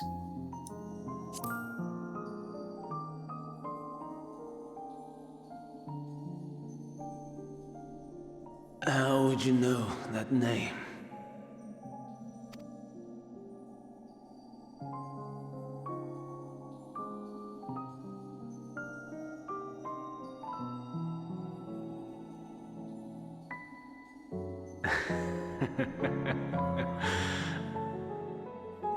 Then it was you. In Elpis. With MSQ. The final pieces fall into place. I love his voice actor, man. In my halcyon days, as the mortal Ammon, I was haunted by a dream. Night after night, the faceless multitude, the voiceless cries, shards of shattered memories. But slowly, the fog began to clear. This was Elpis. And I was Hermes.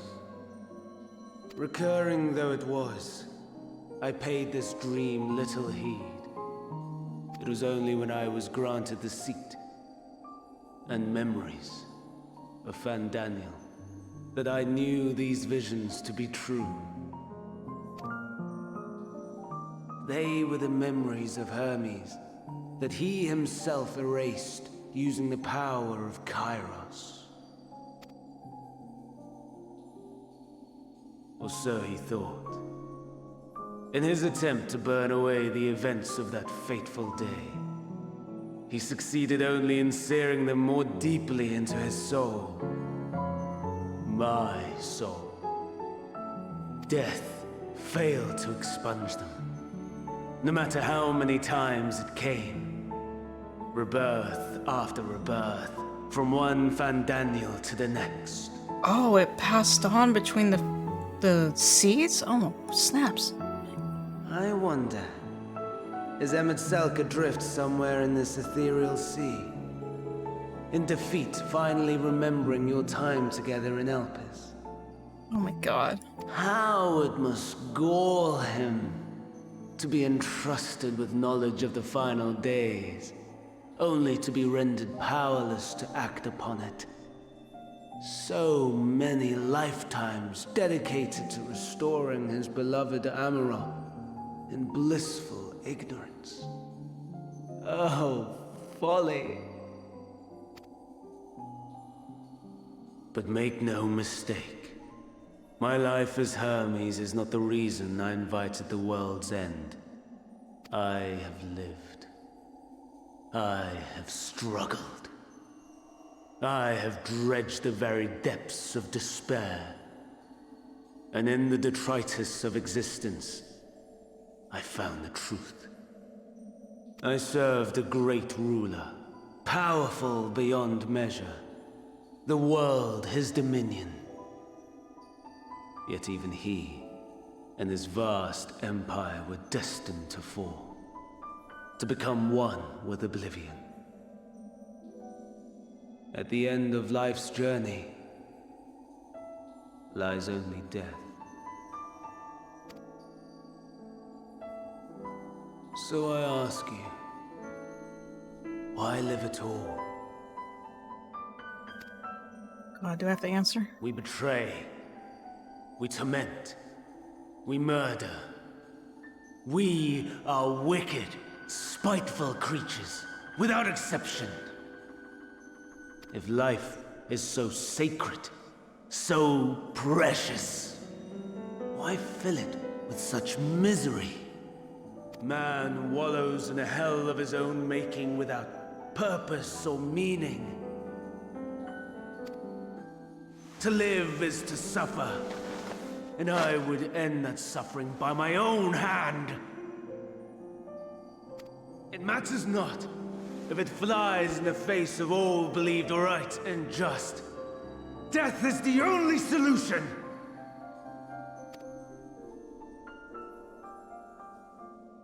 That is my truth, my answer to the question. And yet, even as the words pass my lips, I am filled with doubt. Has my search reached its end?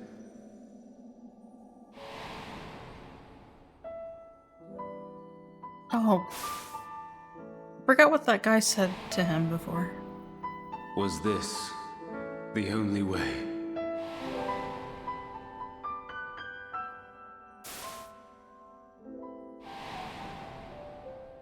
After all these years.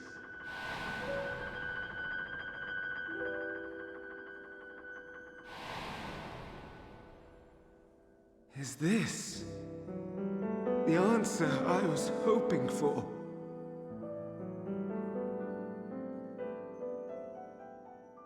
The lamentations of the damned. How it vexes me to see your conviction falter at the last. Stop. Van Dam. Still clinging to existence, I see. You, who champion death so fervently, unwilling to accept your own, refusing to be purified and swept into the sea of souls. As do I. We prisoners to memory, watching as the world turns. Though unlike me, you will be spared the ignominy of having your corpse made a puppet, dancing to another's tune. Wait, is that Asahi? Is that Asahi?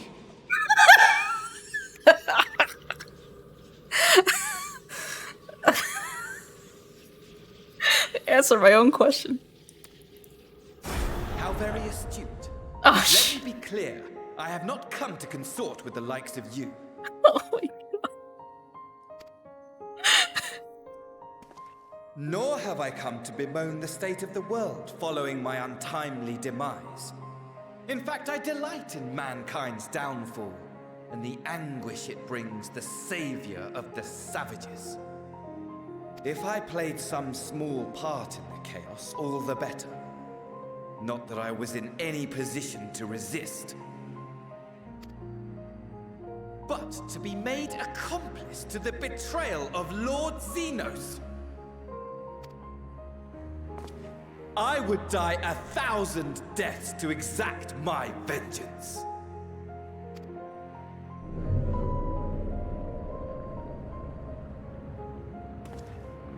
Now you are at my mercy. I shall drag us both into oblivion, and you will never see the fulfillment of your magnum opus.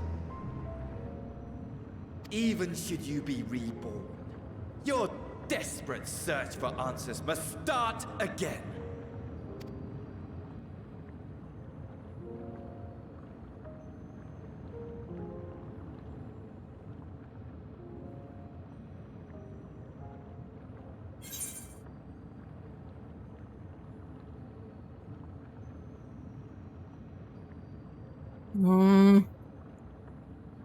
I'll do what I'll do what must be done.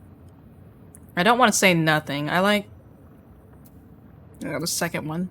Next time we will find an answer together. Dude, I can't even stop Asahi. Even here, even now, you have every right to hate me.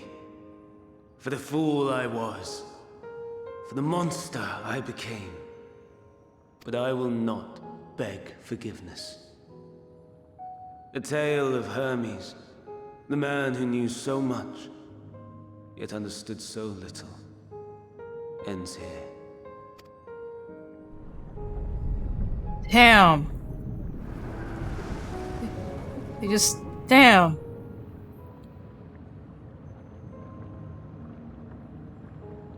Don't try to follow me.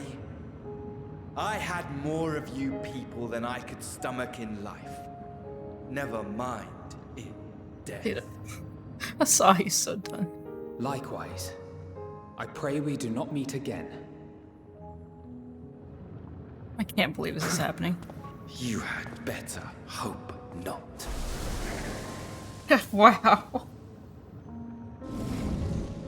My god, dude. That's insane.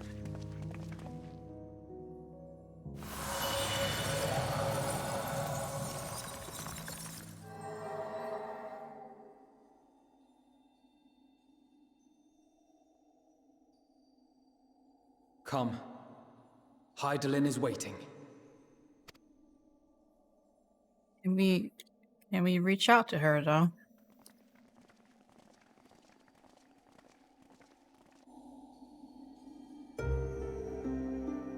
Oh, here we go. It's playing the music.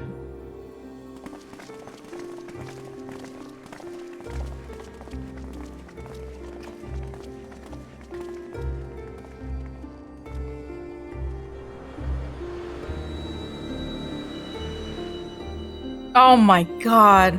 Just like that. Brave travelers, I welcome you. Just like that.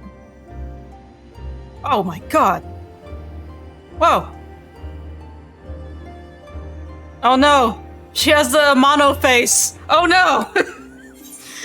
She has the Yoshitaka mono face. Okay. Here we go. We meet again, but not.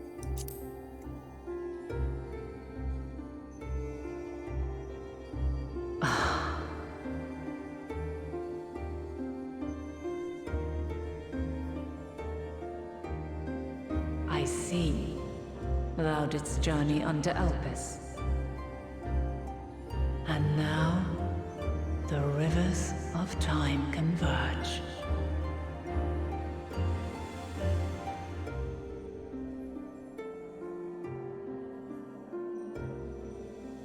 I know why you have come, yet I would hear you speak your reasons all the same. You created the moon to deliver mankind from the final days. But is that really how it has to end? We do not wish to abandon this world. We want to protect the source and all of its shards. To flee is but one of two paths. The other leadeth to Meteon, far beyond the stars, where she doth chant creation's requiem.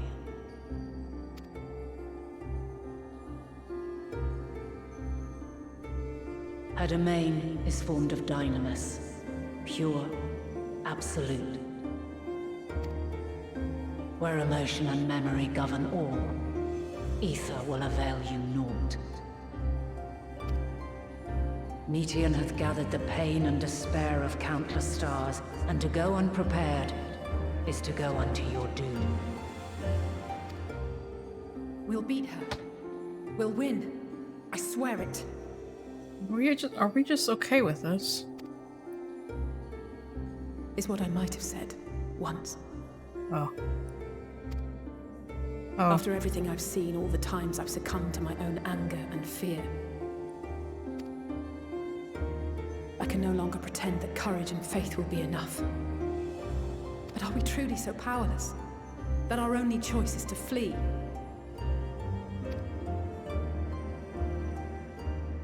Far from it, my child. Long ago, the inhabitants of myriad stars, many more prosperous than Atheris, sought to free their worlds from life's woes. sorrow and anger, conflict and hostility, despair, and even death itself. But as Meteon reported, every attempt ended in failure. Darkness abideth within every living being and can never be cast out. Neither reason nor faith can challenge this immutable truth. To live is to suffer. And in suffering, find strength and purpose and hope. As you have done so many times before. Thou dost pursue an impossible dream, yet knowing this, you pursue it nevertheless. And thou hast learned to depend on others as they do thee. Thy yearning for the power to save the powerless hath ever driven thee to greater heights. Thou hast grown strong. Though those closest to thee no longer walketh by thy side, their love remaineth thy guiding light. Why do they have to show Thancred's face like that? Oh. For duty's sake, thou hast been bound by truths unutterable time and time again. Yet thy heart hath never wavered, as thy companions will attest. In thy pursuit of mysteries great, all thou believest is brought into question. Undaunted, thy thirst for knowledge remaineth unquenched.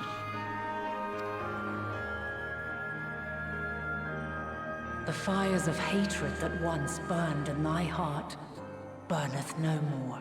Oh my god. From their ashes doth spring the light of love, warm and pure. Oh my god, she has a speech for each one. As witness to black calamity, thou despaired at man's helplessness. Resolved, thou didst unite a distant world on the brink of collapse.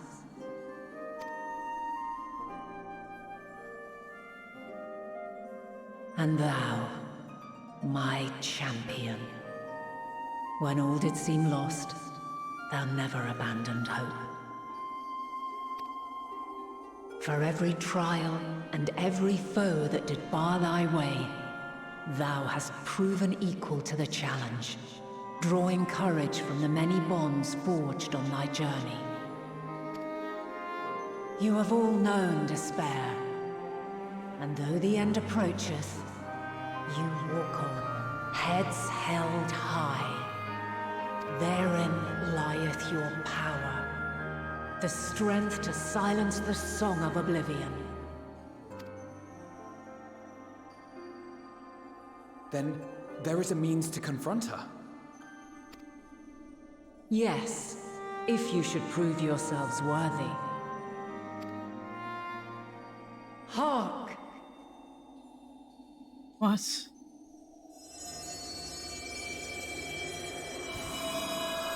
Oh, yep. Alright. Nigh impossible is it to send mortals to the edge of the universe. Should you fail, there will be no second chance. As the will of the star, I ask of you this.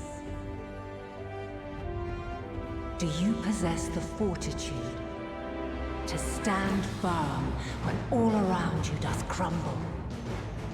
Do you possess the faith to vanquish despair itself? Should you lack the strength to best a supreme deity, I cannot allow you to make the journey. You must leave this star and never return.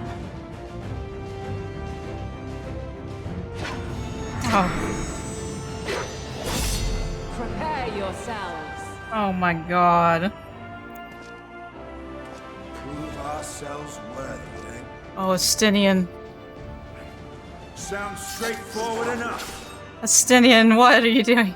Okay. All right. He's he's No down. room for confusion there. Oh, they're ready. In any case, we've come too far to back down now. Oh, here comes the anime moments. I am of the same mind. What power I have, I shall bring to bear. The three of you seem to be forgetting who we're up against. It's not every day we battle a divine being of untold power. Well, not quite every day. Is there Answers remix in the background? Do try not to get underfoot. Needless to say, there'll be no margin for error. Oh, you stole it. Let us hold nothing back. For the people of this world and those beyond the rift.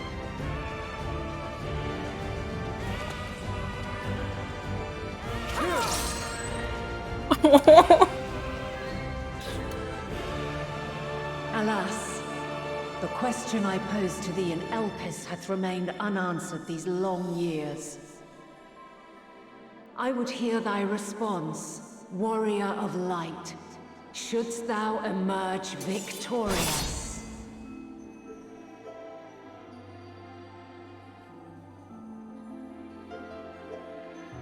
Oh man. Oh man. Heidelin was like, I'm a vibe check you. Alright. Mother Crystal.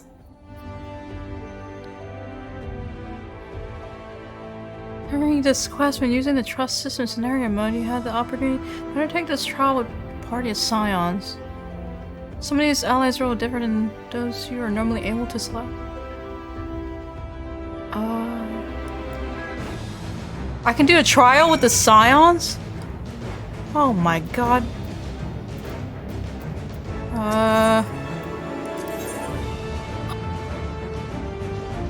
I can do the trial with the scions? Everyone?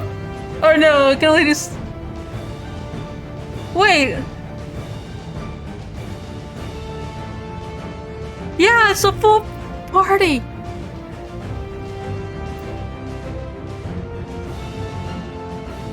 And then, oh my god.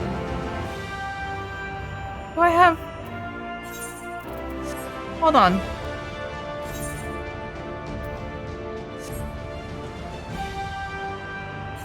Oh shoot.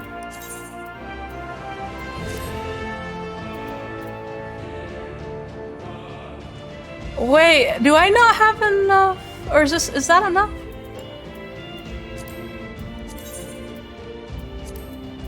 Is that enough? Oh. Oh. Wait, hold on. Hold on. I need my gear. Make sure I'm equipped. This remix of freaking Answers, dude?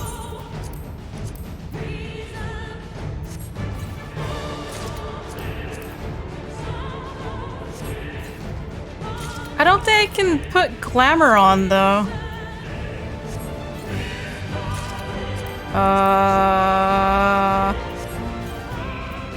I'll just keep my outfit, then. Oh my god. Why is it...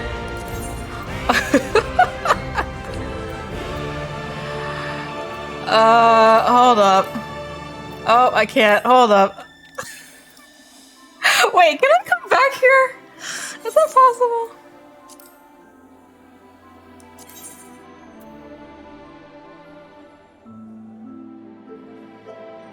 What the hell was I wearing? Hold on. I'm afraid to leave. What was I wearing? Oh, that's weird.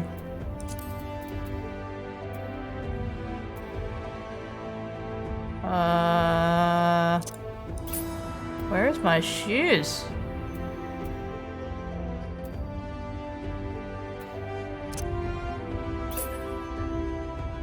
Where did my shoes go?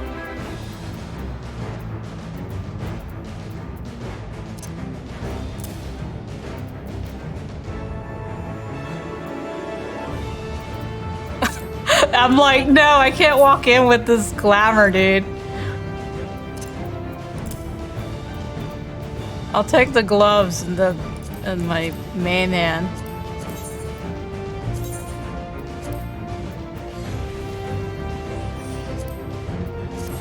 Not enough.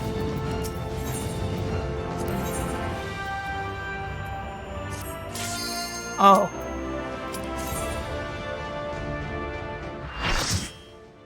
Oh my god.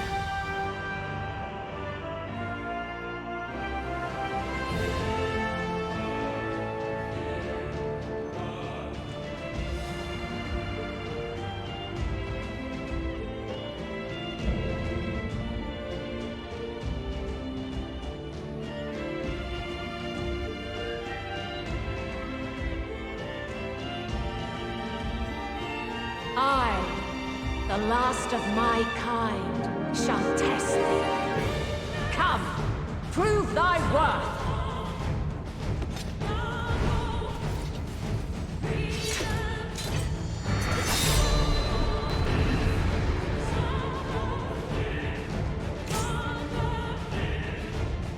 Oh my god. Alright, go you guys. The strength of will to alter man's fate. I don't think we've ever done a trial, right? This is the first time we've done a trial with the Scions.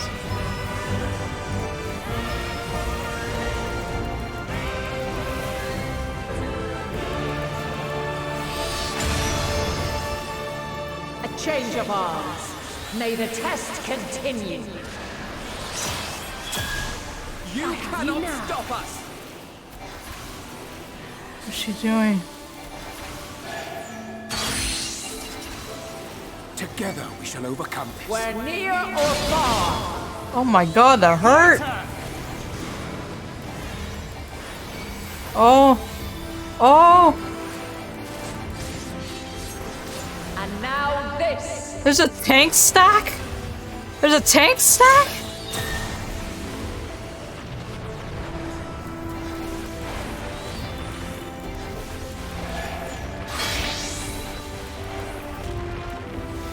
Maintain. Light unyielding. Oh.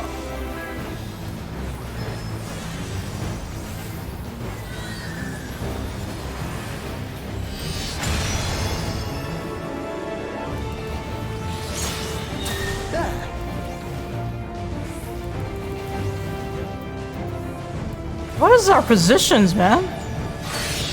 Oh, there we go. Maybe. By blade. Oh. I like how Estinian says Alpha no get back. Oh. Be gone! You underestimate me.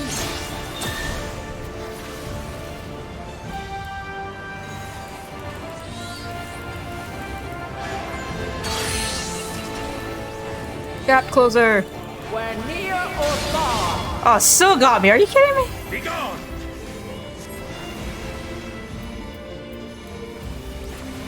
Hold still. You're mine!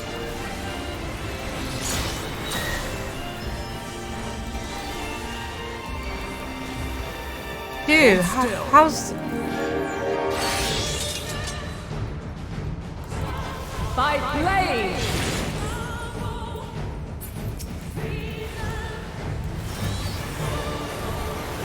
Crystals of light. To me. Oh. Oh. Oh. Oh. Oh. Oh my god. Oh, hold on. Hold on. The song of creation's end. Feel. You now. Got one. The sorrow and hope's demise. Hold still. Think.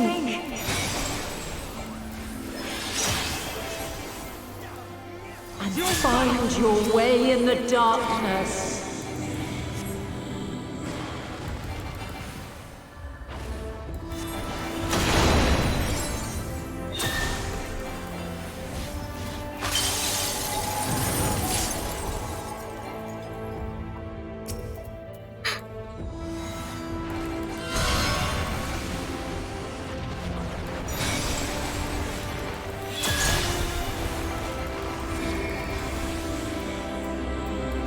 you running?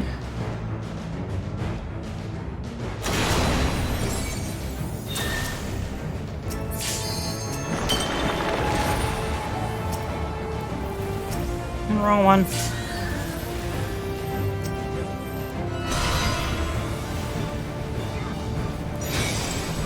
Follow your light.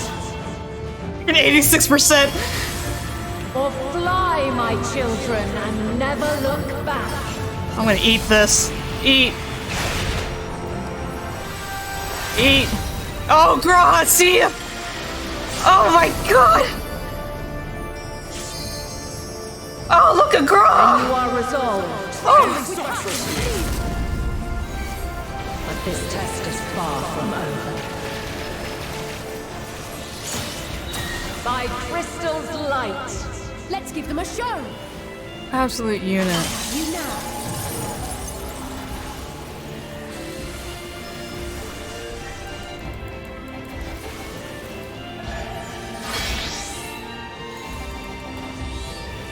Light unyielding.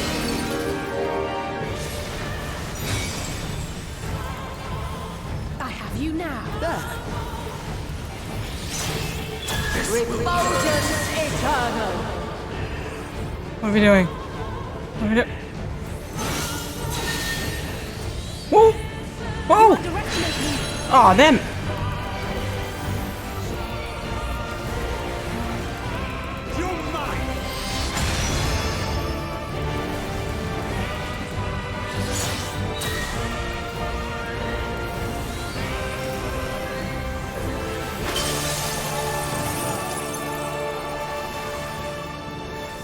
This will hurt.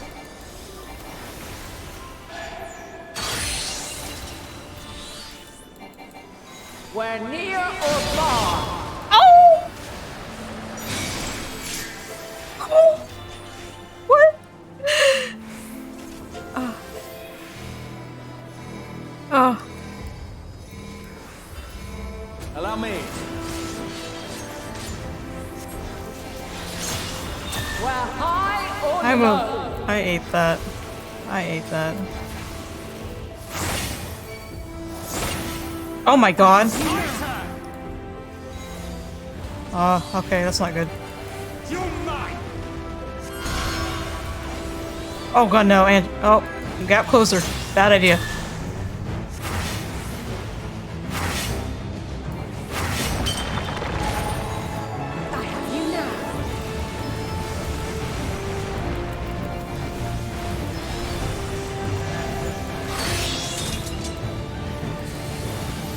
By blade.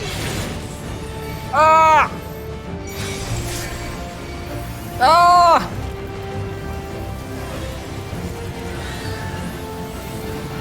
I have you now. Gloves are off. Succumb not to fear. Be gone! You underestimate me.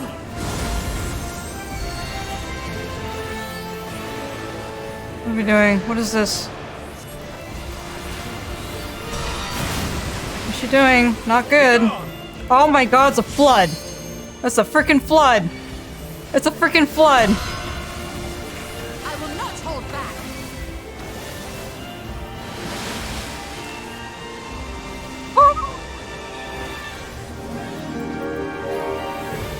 Try and stop me.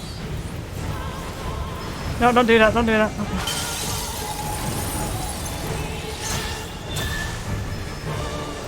You underestimate me. You're mine!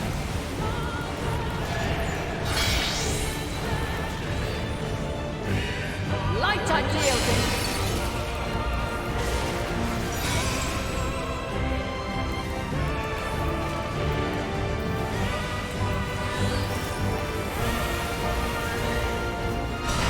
You now.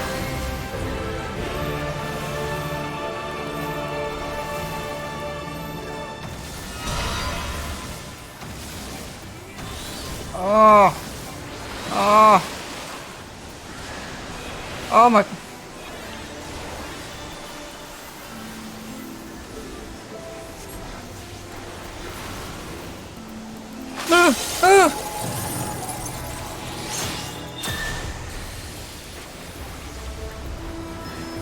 god, oh man, that's insane.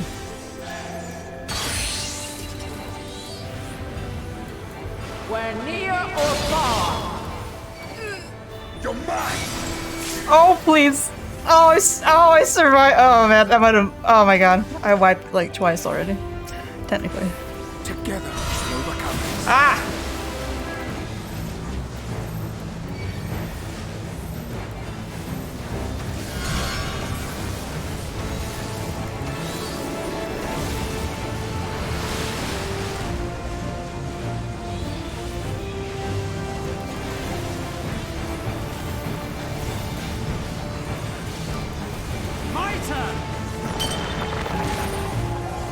What the hell? What is going on?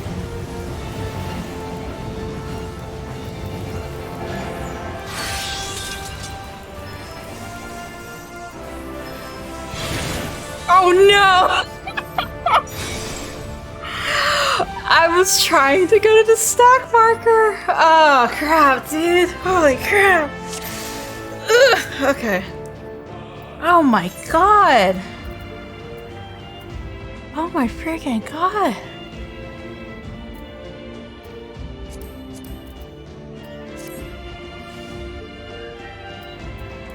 Okay. Oh my god. Oh my god. Okay. I was so close, but god damn it, dude. Have you the strength of will to alter man's fate? Holy crap, and you have to start from the beginning? You want to tell me there's an extreme version of this?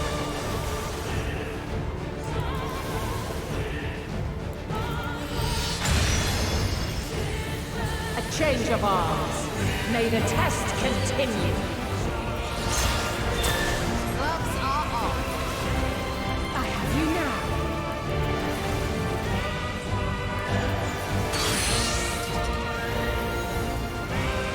We're near or far. My turn. Did we all just eat that? I think we did. And now this!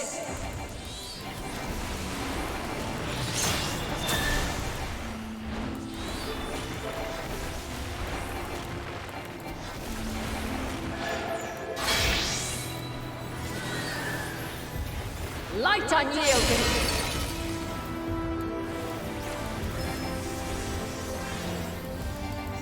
Hold still. Make ready. This will hurt.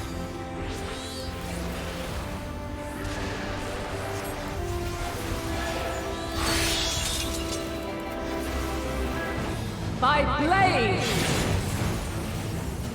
Dude, Urianji's eating that. Oh my god. Something special for you. You underestimate me.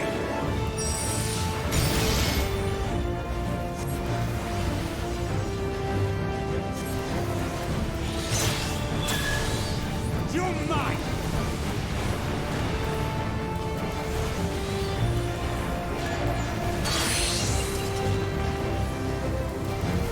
We're near or far. You're mine.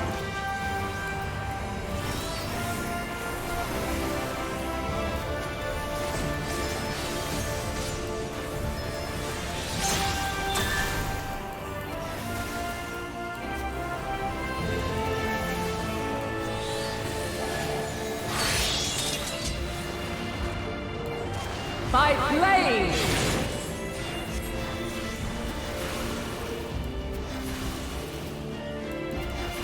Crystals of light, to me! Okay.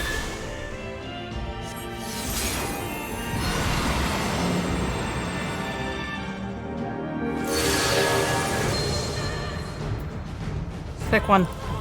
Together.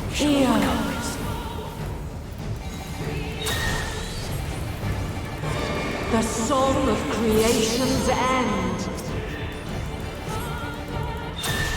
Feel. Allow me. The sorrow at hope's demise. Think. You underestimate me. And Find your way in the darkness.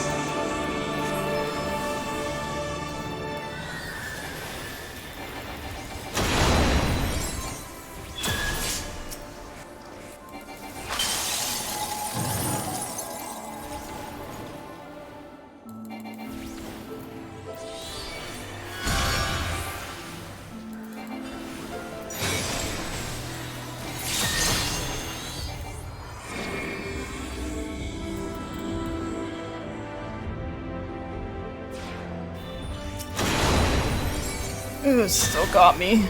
It still got me.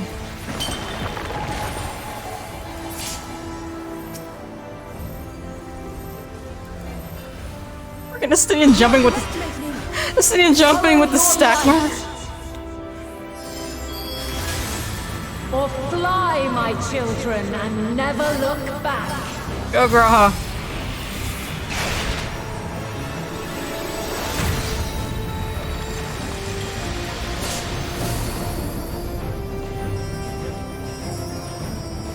Then you are resolved. Something special for you.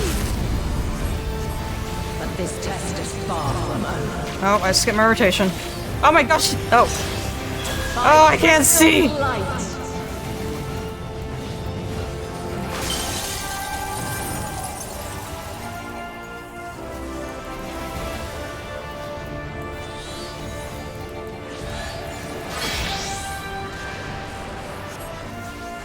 Light unyielding.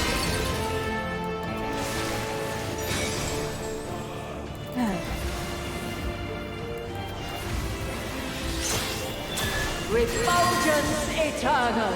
I have no clue how to read this. I do not know how to read this.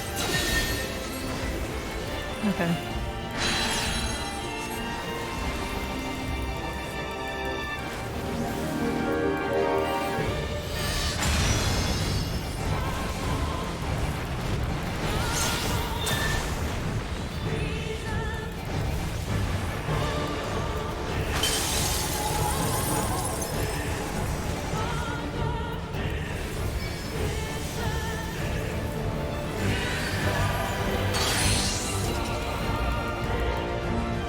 We're near or far.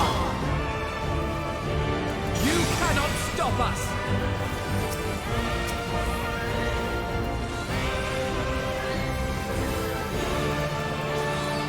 Make ready your mind!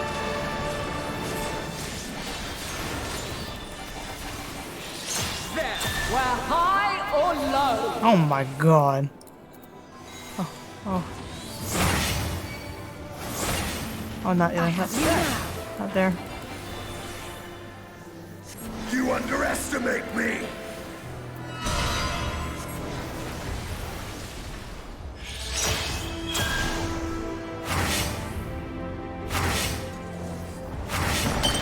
Ah, it still got me. Oh. Oh. Something so- special for you.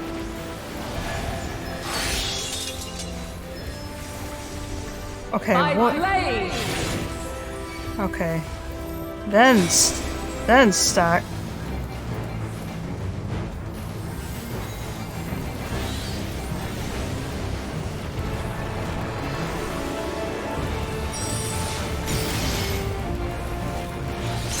You underestimate me!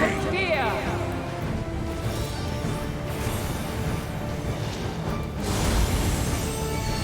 Ah.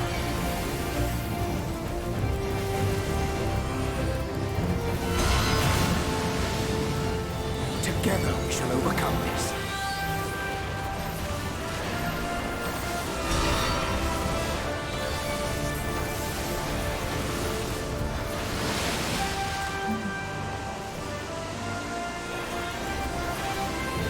I have you now. Allow me.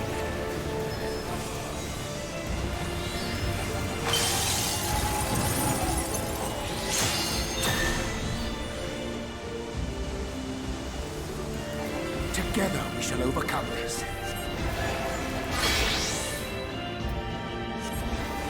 Light unyielding.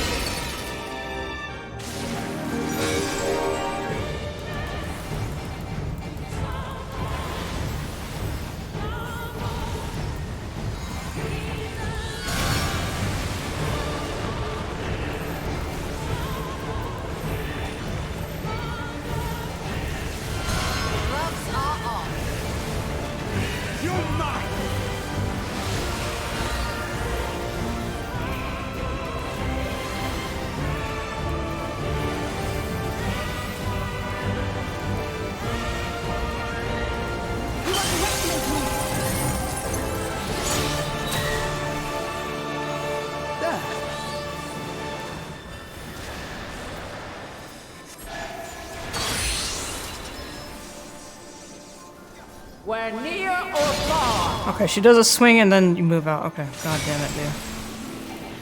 You're mine!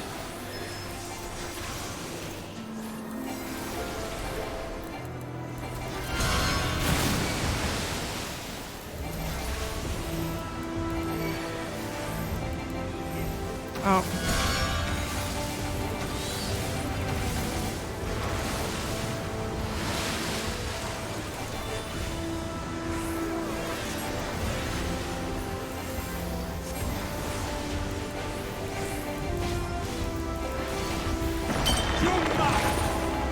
Allow me.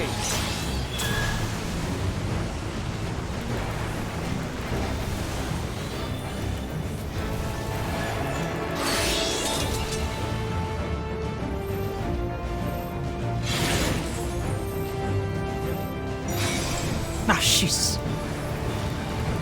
Try and stop it.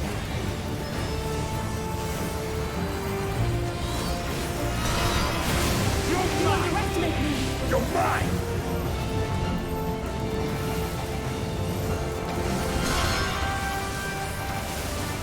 Have to go. Hold still. Go.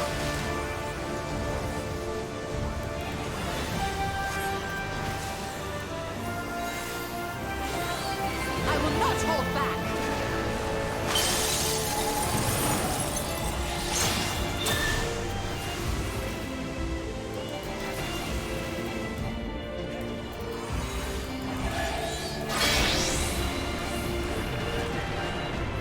Light unyielding. Just an inner hit. I have you. There we go. Oh my god, she does insight and then spread apart. Oh my god. I don't know if I could do extreme on that. That's insane.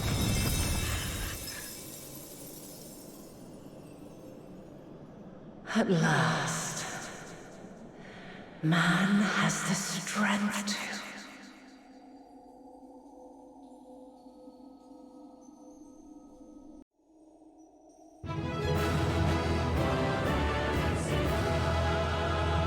Staying damage that would normally result in KO would instead ignite the will to live. So I almost knocked out 3 times.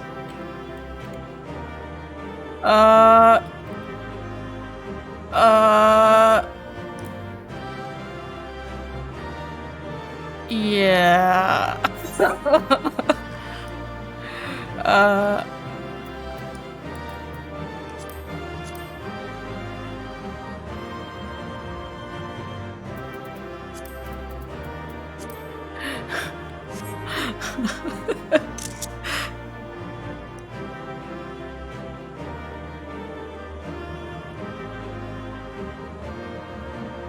Darn it. I can never tell if it's I'm like, am I facing the camera? I don't know.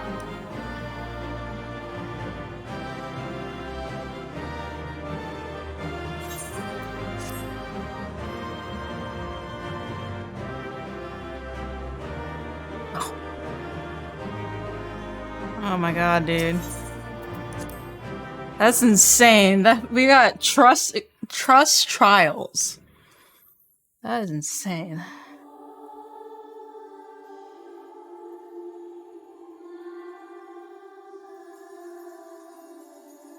No, this can't be happening.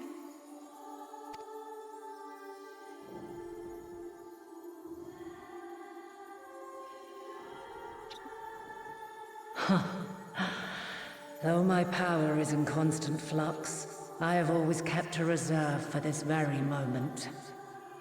Where you gonna go? It was a true test of your prowess. You have done well. Why was Alize so distraught? There is one thing I must ask. By sundering the world into 14 shards, the ether of all living beings too was divided. This reduction would in theory allow us to more easily interact with Dynamis. Having seen mankind brought to the very precipice of extinction, you wished for us to develop a means to overcome despair. You believed we had the potential, and sundered all creation to see it fulfilled, to deliver us to that swirling maelstrom of dynamis in which our foe hides, and grant us the power to defeat her once and for all. Is this not true? It is as thou sayest. 'Twas the trial to which I subjected mankind, and it hath led to untold bloodshed and suffering. There was no kindness, nor justice in the tragedy I wrought.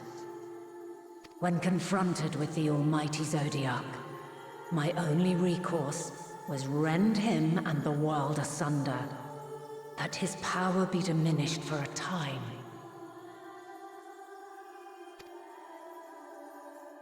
And so it came to pass.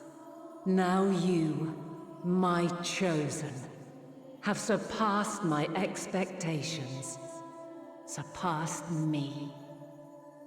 I entrust the fate of the universe unto you. Oh my god. Okay, now it hits me.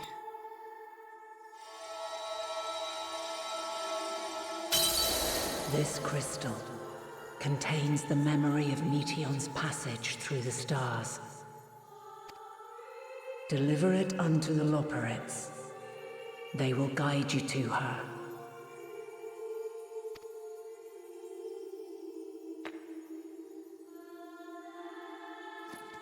Just like that.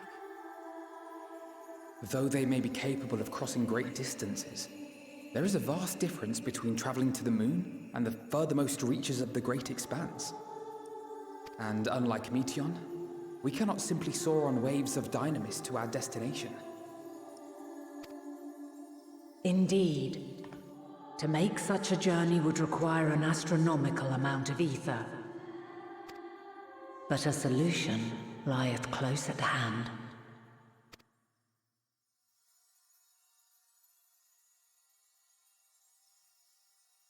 Of course. Yes, my child. What? No! Is it playing the freaking... It's playing the freaking menu music? Ever since I became the will of the stars. Oh, or like the music at the beginning? Here had slowly crystallized. They who have answered my call know it well.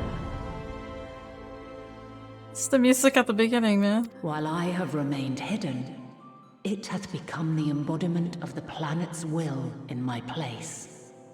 A faceless, omnipotent force of nature. The Mother Crystal, our final hope.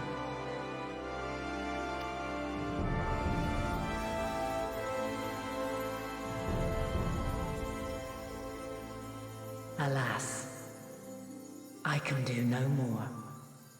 The fulfillment of this task doth fall to you, my chosen. Now, heed these words.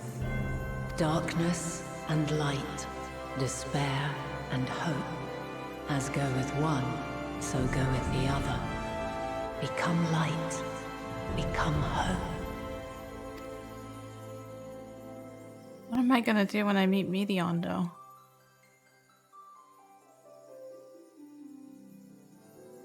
I have a gift for thee. Come closer.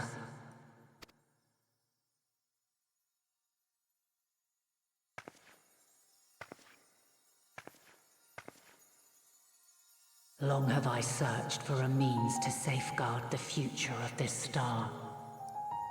Though I knew failure after failure, by recalling thy tales and my promise to thee, I found the strength to carry on. Though the world is ever changing, thy thirst for adventure hath never waned. Thine unshakable resolve never ceases to amaze, to inspire. What is this music? What is this music? As a mark of my gratitude, I bestow this final gift. Thou dost possess the crystal of Azam, yes?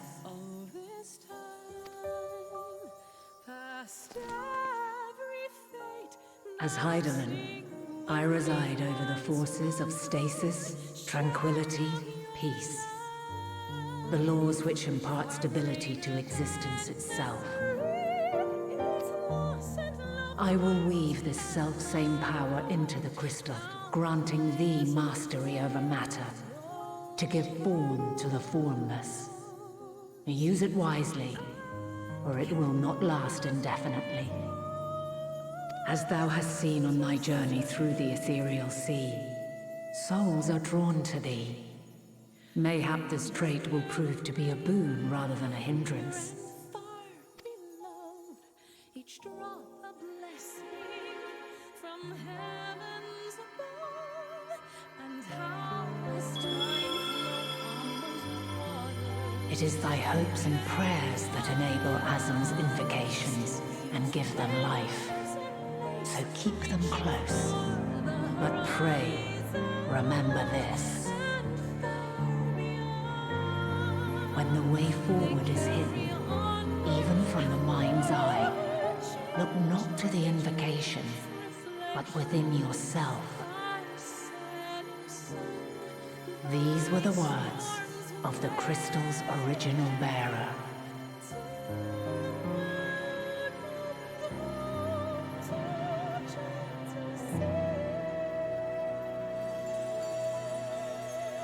With that, my work is finished. She's gonna fulfill our promise.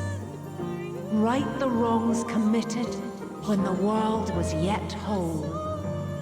Silence the song of oblivion. Teach her a brighter melody. Show her our journey is far from over.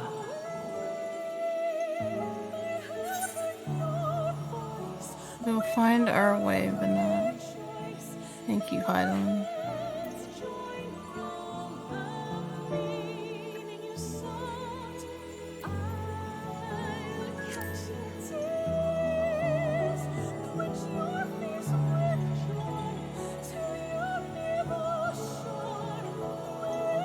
It is I who should thank thee for all thou hast done and may yet accomplish. Long after I have gone, though not even my soul remaineth, my love will be with you forever, my dearest children.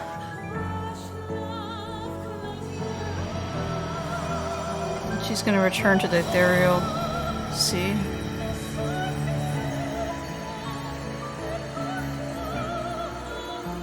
God.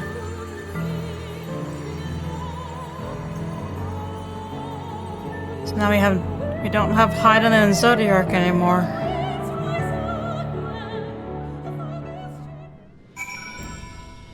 My God, dude. Can I apply? I still can't.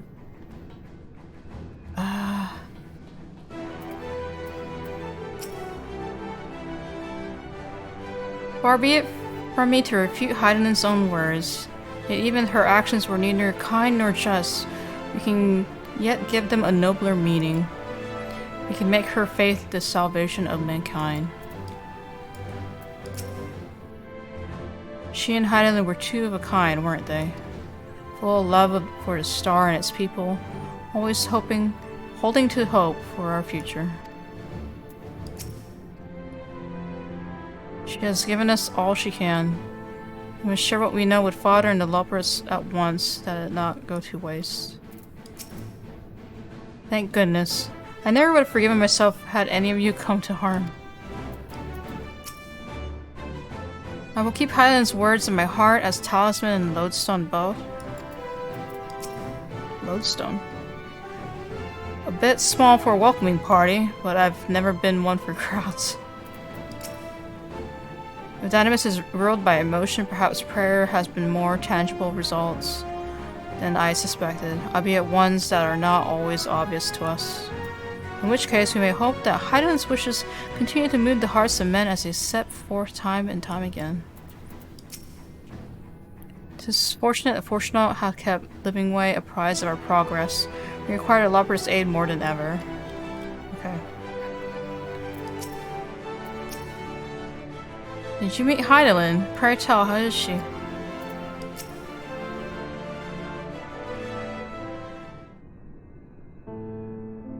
Man. I'm glad to see you well. Though we could roughly place your soul as deep as you went, we could neither see nor hear you. The fluctuations in your aether near the end gave me quite a fright. What in the world happened?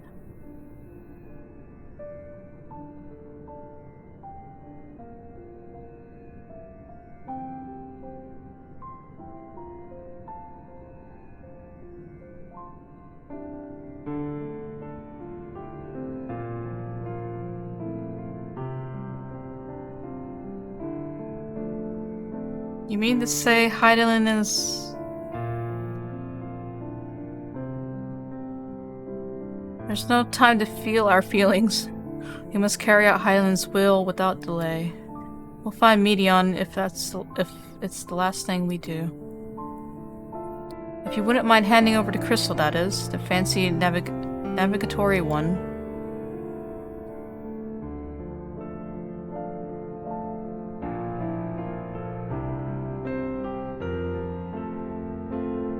To the edge of the universe, where congregates the despair of countless stars, you're determined to see this through. We are. Should words fail us, we will fight to the bitter end. I know that it pains you to accept this, but that I need ask nothing more of you. Yet we have only two means to travel the great expanse. The moon and Charlian's arc.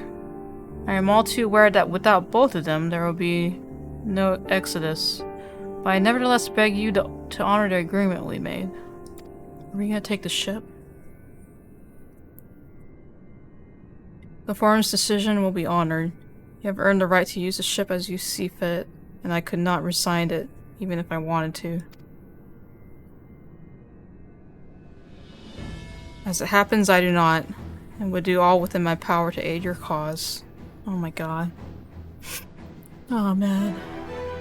With that settled, might I suggest you rest a while.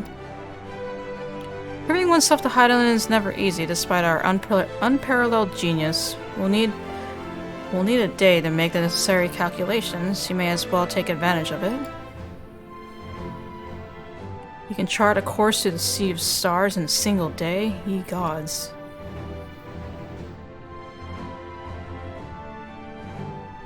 Shall we head above ground for some fresh air then? Perhaps a nap. Huh. Guess that was it.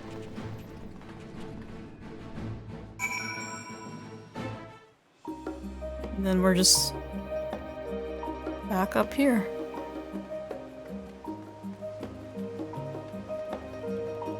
So, if there's anyone still awake, should I keep on going, or should I just wait until tomorrow when my brain's refreshed? I'm still awake in a sense because I'm a night owl, but I don't know. I've been expecting you.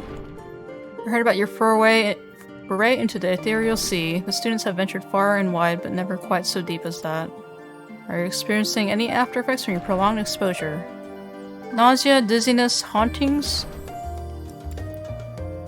Have a pleasant sleep, and if you do experience any unusual phenomena, please let me know. I shall add it to your records.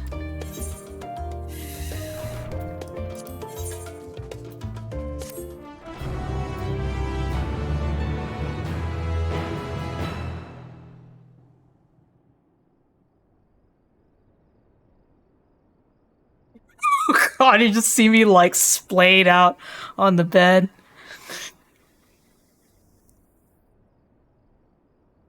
No blanket.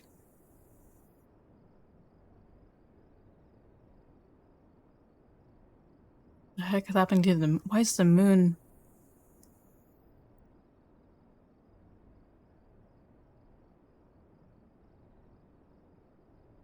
Oh, it's just like that.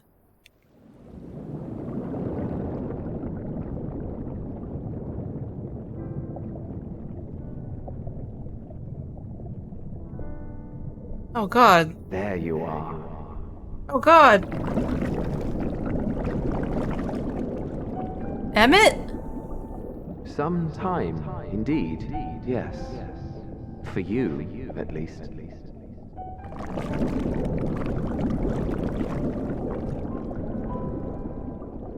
Believe me, I'd meant to get some proper sleep.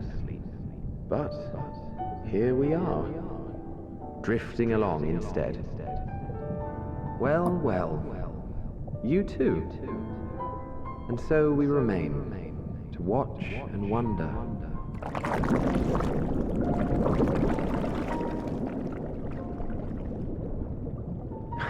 Yes, indeed. To begin, we first must see the end. Oh my god, why'd the audio kick up?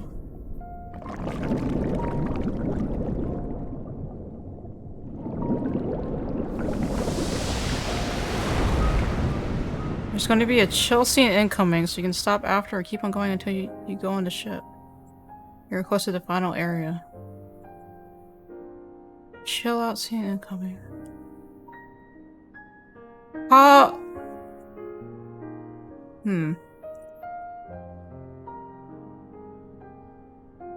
How long does it take to traverse the final area? But I know it's like gonna be really emotional though.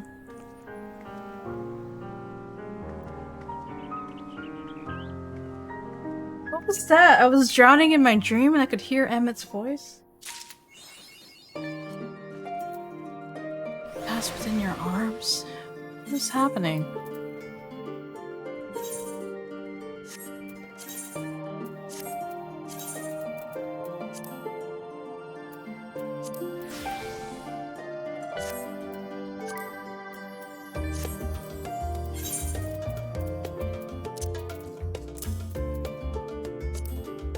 Crap.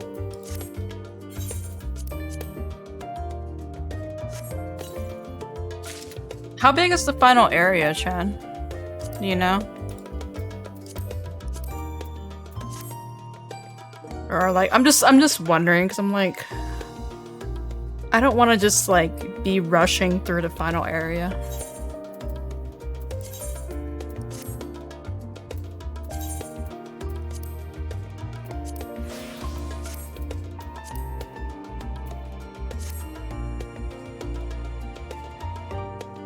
Final area is big? Oh, okay.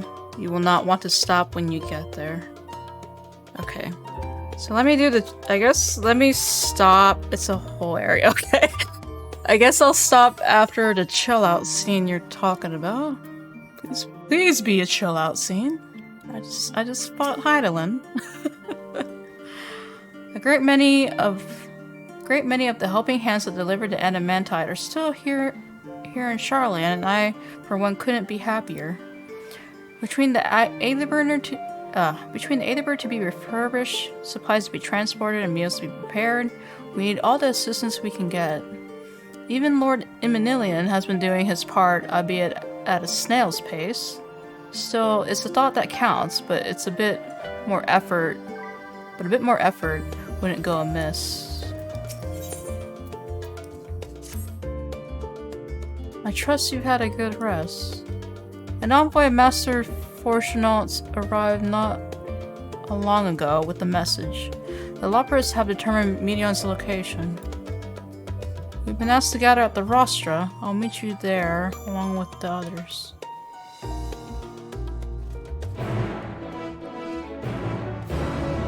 Wait, is the chill out scene? Was that it, or is there something happening? Is there something coming?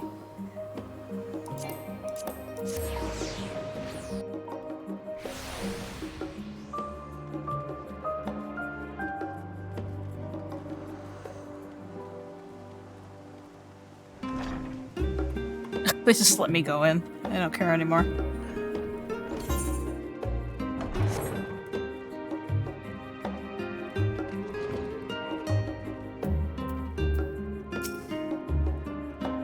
Gods, I can hardly believe the Loppers managed to find Medion out there, hidden among the stars. The sheer distances involved are mind-boggling.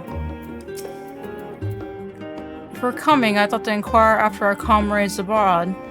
It seems that the effects of the final days have been observed further and further north of Garlemald. Further north? For a blessing, those regions are largely uninhabitable. But in any event, we mustn't interpret this as a geographical spread. There's no telling where in the world the phenomenon will strike next, unfortunately. While the forum is not here in its entirety, to brood and glare at us, Master Barnier's presence alone is enough to put me on edge. Not feeling any ill effects from the Aetioscope, are you? After playing test subject for this new Aetherites, even the mention of Aether sickness makes me feel a little queasy. Hydaelyn, the heart of the star, is gone, and yet, on the morrow, the sun will rise and life will go on. When I look upon Sharlayan and its idyllic surrounds, there are moments where her absence feels unreal, as do the final days, would that it were so. I fear our recent travails within Labyrinthos and the Ethereal Sea have taken their toll on my mind, for last night I received a visitor in my dreams, Minbrita. Oh, really? A vision not of the woman she was, nay, but the woman she would have become. Oh, wow. How did you sleep?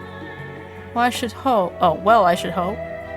It's likely the last opportunity we will have to take a proper rest for quite some time. I probably could have done with a few more winks myself. The thought of what's to come was keeping me awake, you see, so I thought to do a bit of research, hoping I might eventually feel wary enough to doze off. But before I realized it was already morning. No need to scold me, I already regret it, and will probably only feel that regret more keenly as the day wears on. Since the final days first manifested, we've been tested as never before, even more so in your case. Nevertheless, our work is far from over. We cannot afford to falter now, not when the end is in sight. What took you so long? We have much to discuss and scant time to do it. I had to sleep. If you would know the reason for this assembly, you better ask Master Levier. Okay.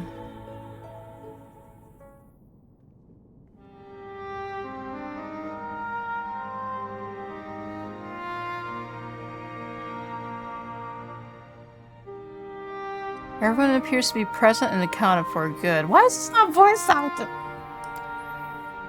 As you know, the Loppers have deduced the whereabouts of Medion by the means of the crystal bequeathed to us by Hydaelyn herself.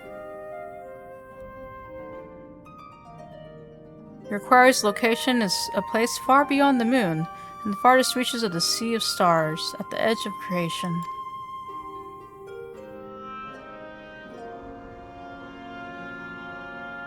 A veritable Ultima Thule? Thule?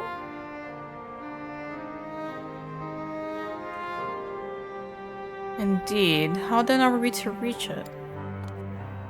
An excellent question. Luckily for you, I have an equally excellent answer. In theory, with its advanced propulsion system, the moon is capable of delivering you to Ultima Thule, but the myriad other facilities housed within would greatly impede travel through the Sea of Stars. Even the Mother Crystal may not possess Aether enough to bear so massive a vessel to our destination and back. However, if we integrate our Hyper Hopper into your Aether burner, Hyper Hopper, we should be able to fire things up and jump our way to the end of the universe in no time. Are we gonna black hole this? Father, does this mean...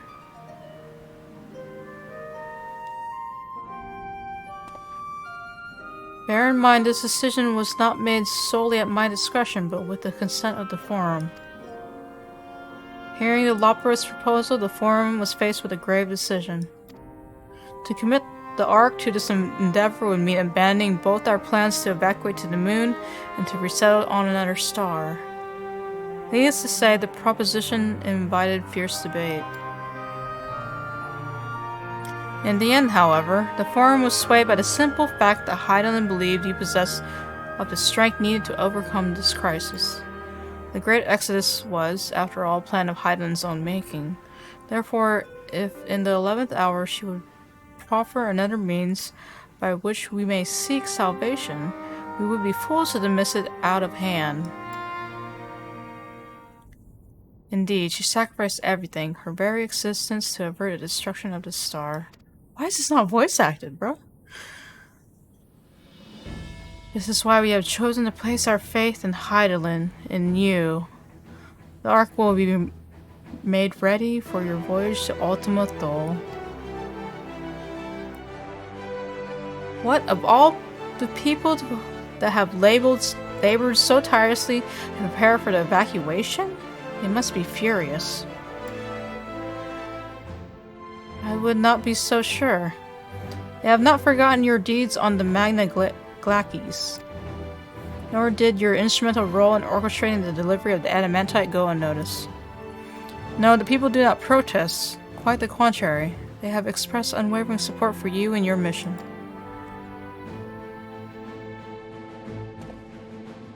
Are the Loporrits too willing to abandon the Exodus? Were you not listening when we said we were born of Hydaelyn's love for Aetheris and its people? If it means your survival, we would do anything to help. And you'll most certainly have need of our expertise where you're going. There's no guarantee Ultima Thule is a place that supports life, and otherwise vexing problem our know-how can remedy.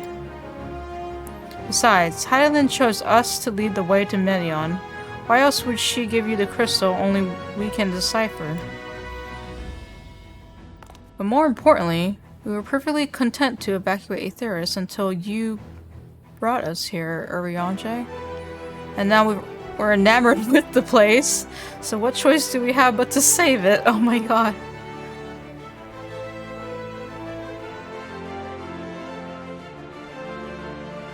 Of course, none of this is possible without you and the Scions, so I must ask, are you certain you wish to do this? Oh, they all looked at me.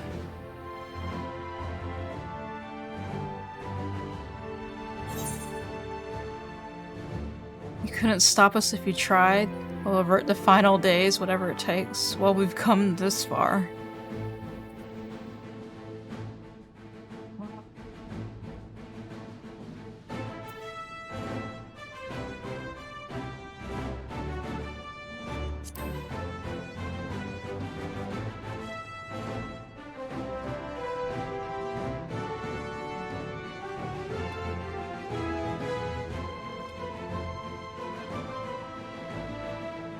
Very well. You shall inform the form of your decision and begin preparations to bolster the Ark with the Hyper Hopper. The Loporrits will coordinate with the Ilsebar contingent to have the necessary components transported via the Tower of Babel. Of course, it will take time until the work is complete.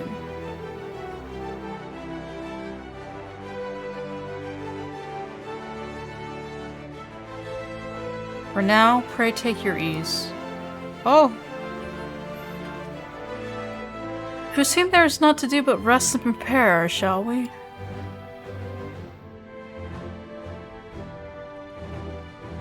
Chill time?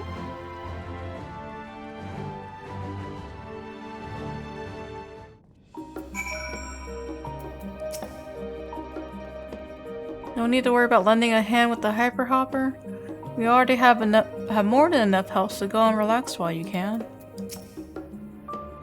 There's much to be done before the Ark can be made ready for your voyage. With that, could be afforded time to speak with Alphino and Alize. Alas, I can but pray they find a moment of quiet calm before the journey to come. As you imagine, not all forum members are willing to endorse this plan. Through no fault of yours, of course, given what is at stake. It's only natural that opinions are divided. That said, the final decision was reached with an overwhelming majority, much to my surprise. Also, does it explain why Fortunal told Ali and Alphino to not use the Levier name? Was that ever explained? Is it just because he was trying to deter them from whatever they were doing and was like really trying to make sure that they get on the ship? Is that what it's all? I don't know. They bid us rest, but I'd rather find something productive to do. I suppose now is a good time as any to hone my lands. Not that I've ever found it to be dull. Still, it eases my mind on the eve of battle. Sidian has no other hobbies besides freaking land stuff. Perhaps I can finish that book I was reading. What? Oh, pay me no mind. I'm sure you have better things to do with the time afforded us. I wasn't expecting to have time on our hands. What should we do? The Forum hath placed the fate of mankind in our hands. We must not betray their faith. A rare opportunity to rest. I say we make the most of it. I should very much like to speak with the Leopards once their work is complete. This plain Heidelin has entrusted them with a great deal of knowledge, and I suspect there is more they could teach us. In all certainty, I didn't think the Forum would approve this measure, and certainly not by such a large margin. I dare say, though, that Master Fortunat's impassioned recounting of your audience with Heidelin helped sway the vote. He has a way with words, after all. Where do you think Alphino got it from? Chill time? Chill time? Ere we depart, we must leave nothing undone. Quite, though it is difficult to conceive of how one can best prepare to brave a domain where Dynamis governs all. Nevertheless, Heidelin deemed us worthy of the trials that await. For lack of any other feasible options at this late stage, let us trust in her judgment and face Median as we are. Which leaves the not-so-small task of coordinating our efforts here to you and to Taru. If all goes to plans, we'll be back before you know it. I certainly hope so. We'll be praying for your safe return. Mayhap it will affect the Dynamis for the better. With that settled, we should get some rest and make the most of the time we've been afforded. Huh. Well. The meeting's over, is it? You were in there for so long I started to worry. What did they have to say?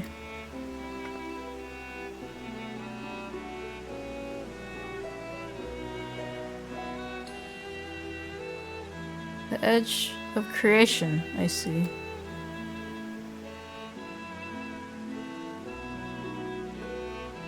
Rest assured, everything will remain in order until you return, and you will return. Oh. Actually, could I borrow you for a moment? Looks like your plans for the interim are decided.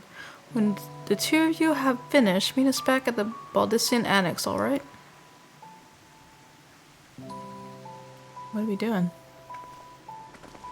Oh, like that? Just like that? Just like that? Come with me to the Agora. I have something to show you. The Agora?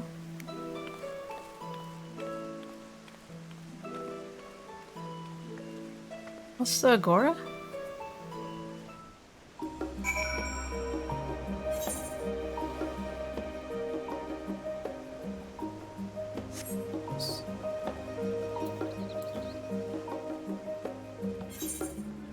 Wait, how do I get down there?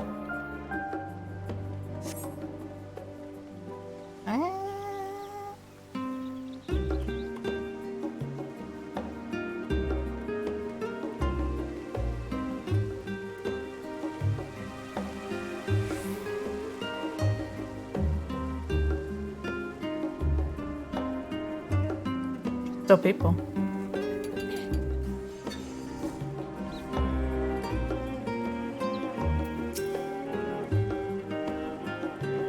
Welcome to Tataru Taru's boutique. I forgot that's her name. Her full name.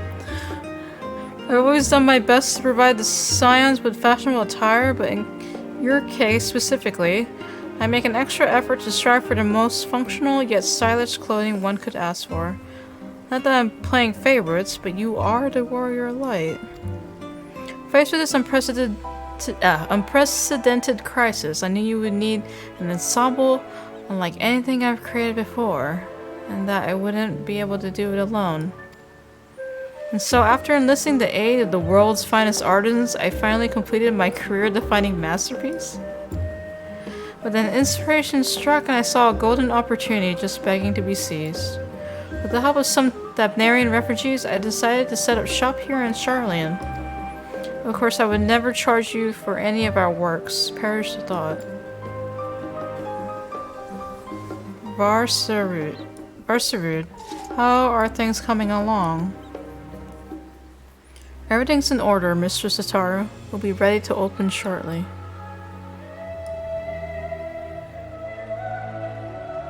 Which is why I brought you here to be our very first patron. Would you mind waiting here a moment? Wait at destination. I have everything up and running in no time. Okay. Right here. Following events cannot be skipped. Alright. Wait for Tataru's boutique to open.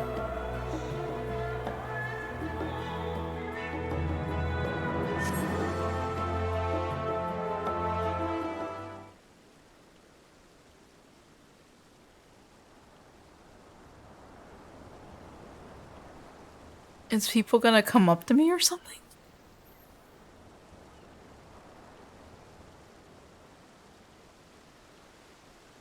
I did not expect to find you here. Oh.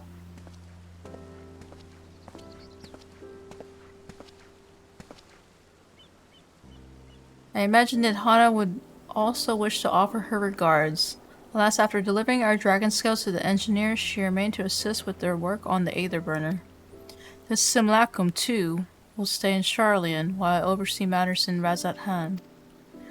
It is rather convenient means to keep abreast of developments pertaining to the final days or anything else. It also allows me, after a fashion, to watch over my people in this distant land. Barshan, I was hoping you'd stop by. I can't thank you enough for allowing your artisans to work with me here at the boutique. Please, it is I who should be thanking you. This establishment has restored a sense of normalcy to their lives. You have blessed them with newfound purpose and a means by which to support themselves in these troubled times. What's more, when they at last return home to Razat Han, the experience and knowledge they have gained in your employ will no doubt prove a boon to the artistry and commerce of our land. In fact, I came here to see how your new employees are settling in and to express my gratitude for granting them this opportunity.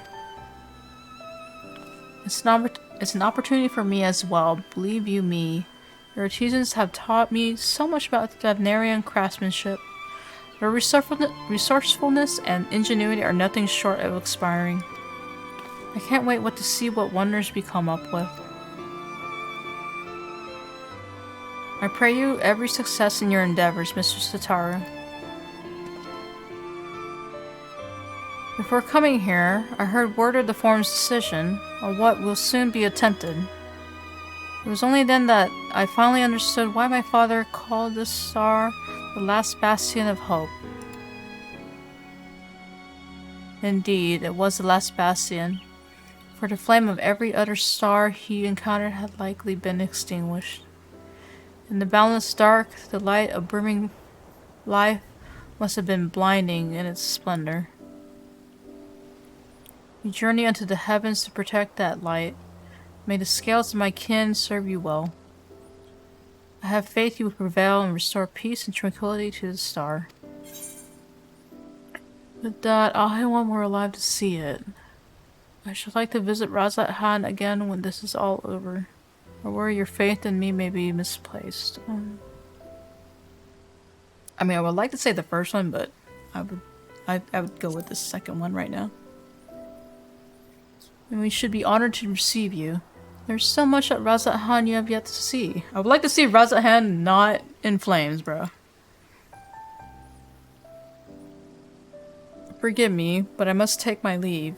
Fare you well and remember, the people of the star have not yet given up hope, and neither must you.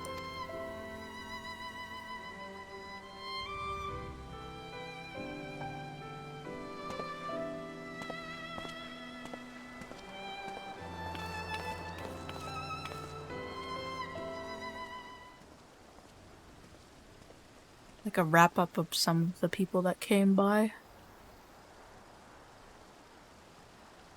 Drop the adamantite.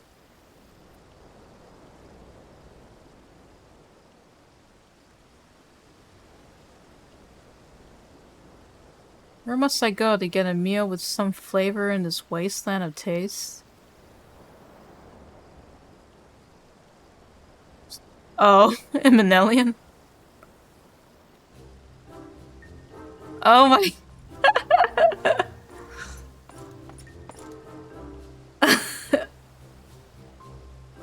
Old girl. My, whatever are you doing here? A new boutique, you say? I had meaning to expand my wardrobe. Something with a little more flair, perhaps, befitting a man of my station. Though I have nowhere to flaunt said raiments? So long as my confinement continues indefinitely. I, the young Lord Fortomp, insist that, so long as there is work to be done, no matter how trivial, I must abide here in Charlian. Wow, he's gonna stay here. Bye, Yami. Good night. As I do toil, though every fibre of my being rails against it, why, I've even suffered the company of that brute Sickard to see supplies transported in a timely fashion.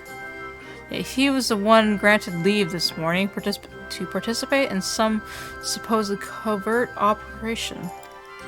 So I suffer instead for his otherwise unwelcome absence, now burdened with extra busy work, and without Honoroy here, there's no one to prepare my meals. Oh, I totally forgot his butler or caretaker. I came here in hopes of finding a nice cafe, perhaps. Alas, the Charlian delicacies I've sampled were lacking in every respect. Have you tried Archon loaf? You can find it in all the shops. If a hearty meal is what you're after, I suggest Last Stand. Yeah, Last Stand. Cafe over on the pier. Their cuisine didn't appear all that appetizing, but if you vouch for their cooking, then perhaps I will give it a try. Thank you for the suggestion, and to talk for now, old girl. The fact that he calls me old girl. Ah! I never understood why he calls me that. I think he's younger than me technically, right? Or I don't know. I don't even know how old my warrior light is supposed to be. I feel like he's like super young now.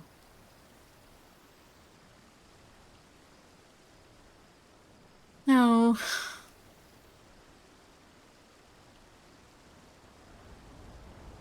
Well, is that Astra and Tataru a spy? Who dis? Nope. Hancock.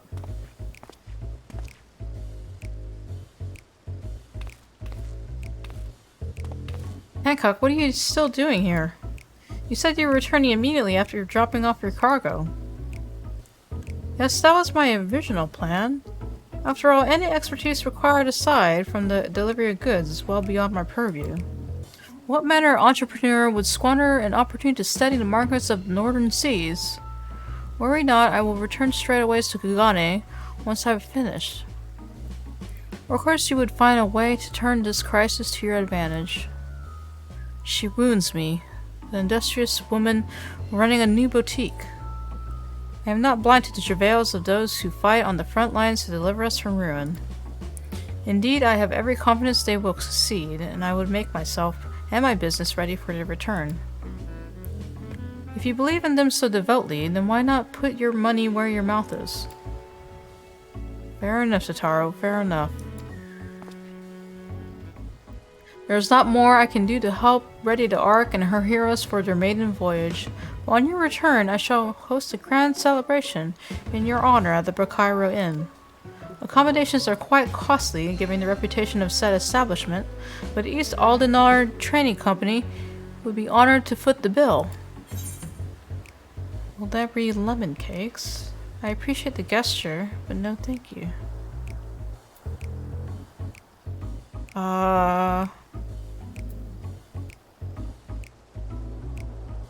East Aldenar?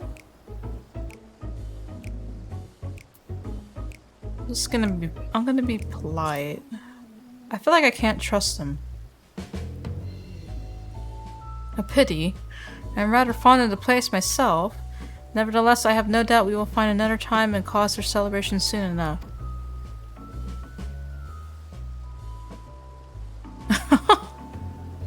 Well, let us speak more of this upon your return, lest I draw even more Tataro's ire, Tataro's ire. Until next we meet. He's always scheming something, so I'm like, I can't really trust him. But I mean, it's not like, it's like scheming in a way of like he's just trying to make business, so I'm like, okay. He might mean well, and he did help us out when we were in Kagane, but I don't know. He's like Lolorita's associate. That's when I just like kind of draw the line.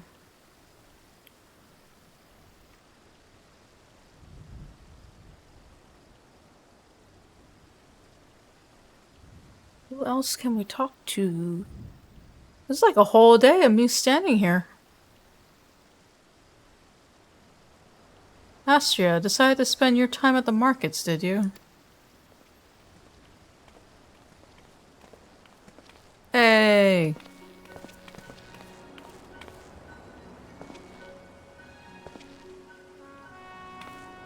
Tataru? Oh yeah, which likes Tataru? Biggs, Wedge, I take it work on the Ark proceeds apace. Aye, it does indeed. Collaborating with the greatest minds of Charlie and Reslethan has been a rewarding experience, and that's to say nothing of what we've learned from the Loporits. The Ark is unlike anything we've ever had the pleasure to work on. Even Nero was rendered speechless on more than one occasion. I can't wait for you to see it. And you'll never guess who paid us a visit before we came to Charlian. Alpha. I think he sensed the coming danger and returned to check on us. He was always one to turn up in a time of need, and I suppose that's why he decided to join us here in Charlian. Good thing, too.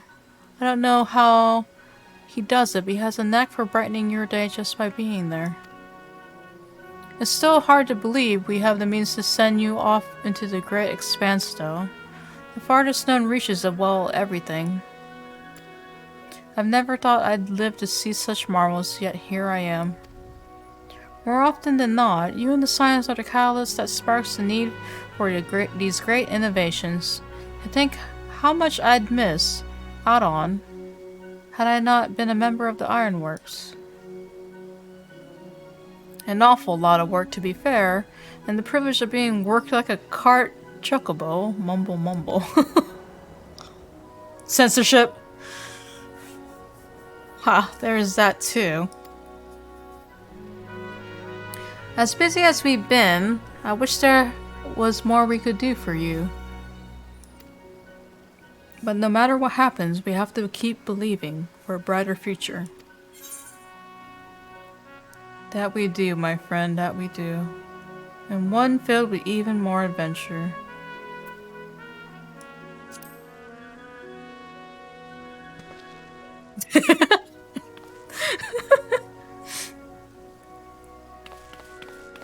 When you head back, would you tell the engineers I'll be along shortly with refreshments? That's very kind of you, Tataru. We'll be glad to hear it. And on that note, Wedge and I should get going. Still a few supplies to gather before we return. Oh, see you, Chin. Yeah, I'm gonna just enjoy the rest of these scenes, and I think I'll call it before the ship. Oh! Yeah, I'll play the rest tomorrow. Or later today, whatever. See ya. Terribly sorry for the wait. Right this way, if you please. Now, what is this? Is this like my level 90 gear? It has to be.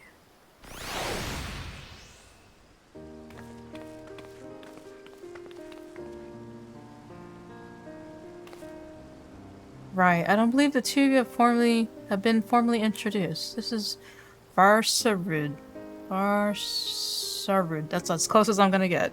From Palakistan.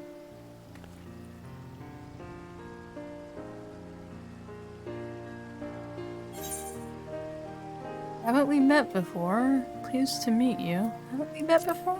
If we met at Palakistan, maybe? Maybe? Yes, it was you who helped us at Prusa, and again when crossing the ice fields, was it not? Oh, she was at both. I thought we exchanged little more than glances, Dad, but it's kind of you to remember me. Thanks to Mr. Zataro, I and many of my friends have found gainful employment in this foreign land. It is only natural to feel fear in the face of calamity. At such times we must look to one another for strength and succor. I know not whether we will come to call this place home or return to Thavnir, but we are here today and are glad to have contributed to the cause.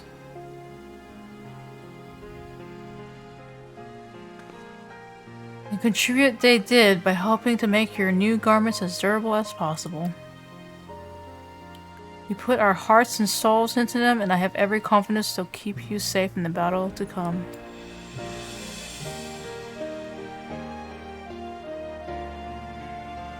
Gods, to think how far we've come since our humble beginnings at the Waking Sands. Oh my god. From the rising stones to the falling snows, and even a certain insufferable someone's Ruby Bazaar. We were always fortunate to find friends along the way. Even when you were swept away to the first, Grahati was there to grant you sanctuary. I'll never forget the relief I felt when you all returned to us. I thought my heart would burst. Yours has been a long, long journey, and I've been privileged to watch, often with bated breath, as you persevered time and again. For all the joy we've shared, there's been much sorrow as well, but I've long since learned you can't have one without the other. Which is why I promised to send you off to the Sea of Stars with a smile. And you can be certain I'll be the first one to welcome you back on your return. Why is this not voice acted? It's like such a good moment for Tataru. There's so many scenes I wish that were voice acted. Don't forget to pick up your clothes from Marsarid before you leave. They were expertly tailored just for you. It has to be my clothes or my summoner gear. In addition to your new ensemble, we have raiments and weaponry for every need, so please feel free to browse our stock. Is it like this has to be like the level 90 gear for each class, right? It has to be. Yeah, you may now obtain job-specific gear from Baradsud. The weapons and gear obtained can be equipped at level 89, however, all item stats will be subject to item level sync. Upon reaching 90 with the corresponding job, these items will no longer be synced. Oh!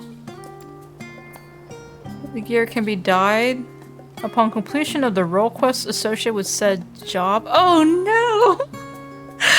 Oh, I gotta go back and do that.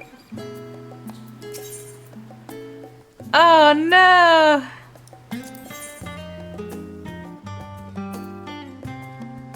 Oh shoot, I have my scholar gear.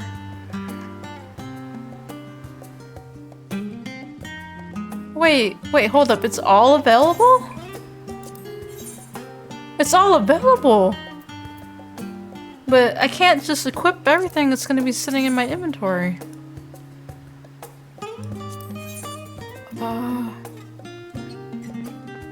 I guess let me just... Oh my god! I guess let me just get my summoner gear and my scholar gear. I can't believe it's all available. Even though I'm not maining any of these.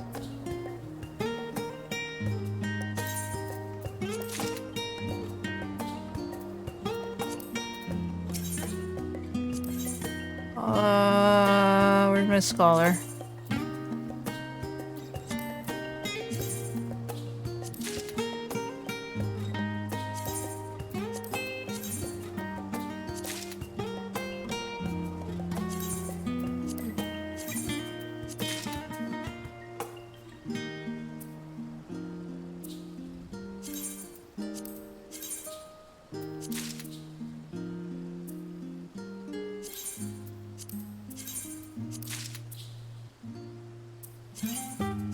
Was this what Portionot was wearing?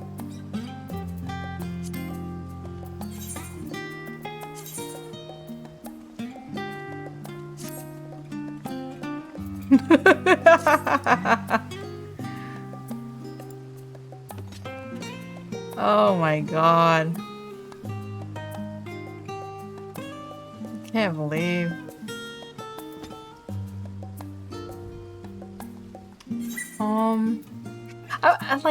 I still need to understand the summoner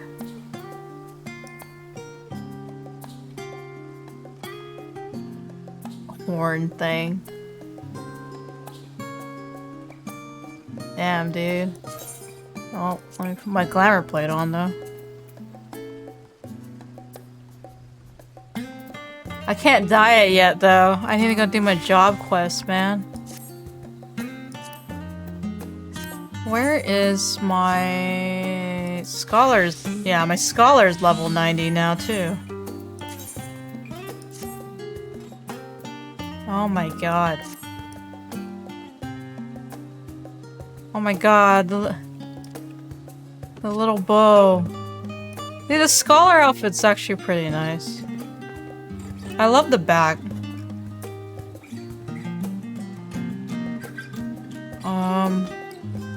But I need to fix my glamour plates though.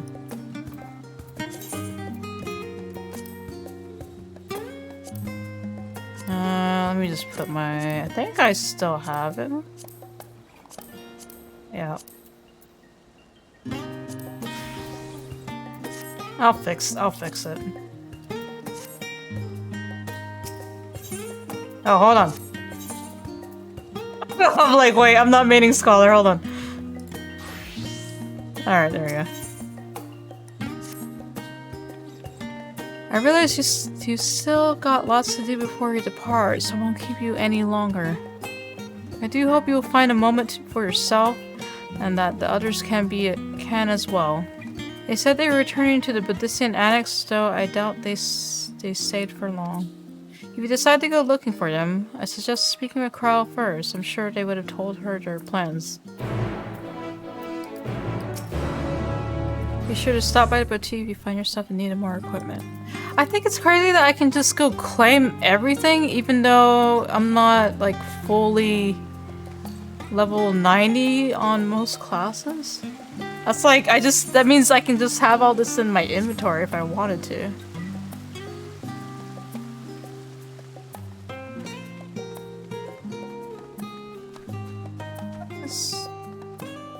What is that? Box is like tight. Oh.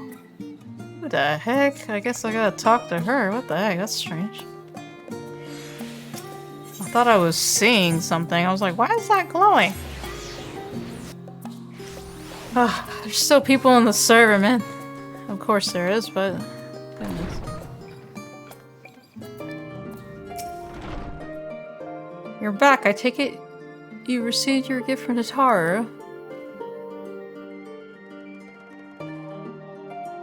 It was a surprise long in the making, with many, many long hours of fretting to get everything just right. I'm glad to see it realized, and with great success. If you're looking for the others, though, they've already taken their leave. Charlotte, Thanker, and Urianger have gone to the last stand for a bite to eat. Alize and Grauhatia, meanwhile, thought their time would be better spent poring over books at Nomenon. As for Alphina and Estinian, well, they've elected to pay a visit to the Levier estate. Though Estinian seemed somewhat reluctant to go.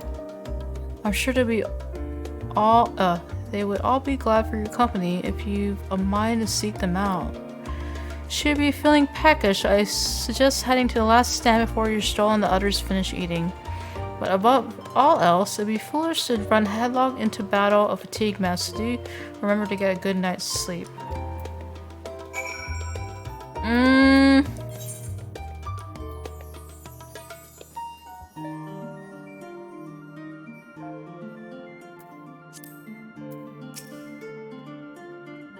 have a few matters to attend to myself before you and the others depart for ultimate duels, but rest assured, Taro and I will keep everything in order while you're all away. I guess, should I do... I feel like this is like really chill time, so... It has to be. I don't have a choice of which to go first, so...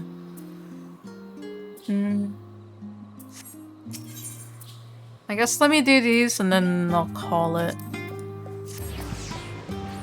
I feel like, yeah, this is the calm before the storm, so...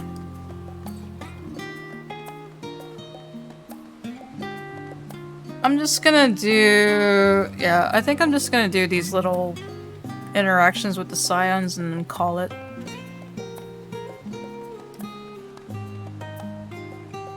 This seems chill enough, man. Aww. Try as she might, Tara had no chance of standing between you and a hearty meal. Don't worry, we saved some for you. Hast thou perchance had opportunity to partake of the rainbow pudding? Owing to its striking flavor and somewhat garish appearance, it is quite popular. Indeed so popular that the last stand stop hath been entirely exhausted. I should hope at the very least, Puddingway did sup upon this most delectable of desserts.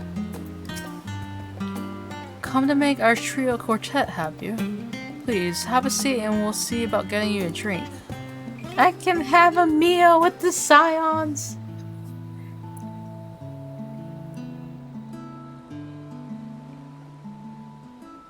Your business with Tataru is finished. Voice acting! Yes!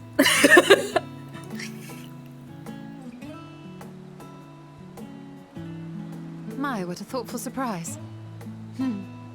Whatever would we do without her? Indeed. And she's right, you know. It hasn't been all doom and gloom. Feels like a lifetime ago that Master Louis Soir gathered us together to form the Circle of Knowing. I wouldn't be able to sleep if I continued, yeah. Chan was saying how the next area is a whole whole map, so I'd probably be better just being refreshed and rushed. I don't want to rush through the end. I'm not rushing. I'm just kind of going at my own pace. Since then, we have experienced much. But rather than feeling wiser, the more I learn, the more I find my knowledge lacking. Forsooth. As a student, vainly did I believe that I held the secrets of creation in my grasp. Yet that which I had seized was but an insignificant sliver of what awaited in the wider world. Every encounter, every experience hath served to open mine eyes, enlightening and humbling me in equal measure. Even from those whom I called enemies have I learned many a valuable lesson.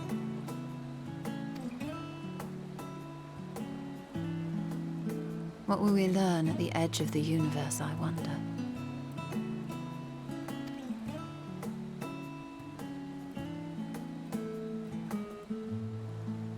him a thule, where the bringer of the end makes her nest. I, for one, can't possibly imagine.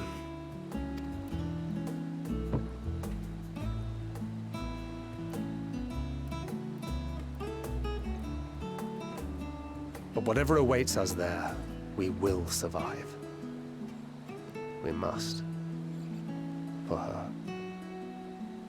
Is he talking about Minfilia or Reen?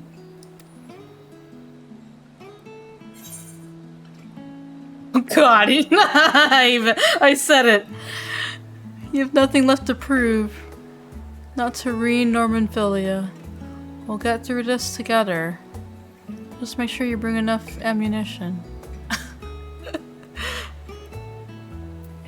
You have nothing left to prove. I wanted to say their names, man.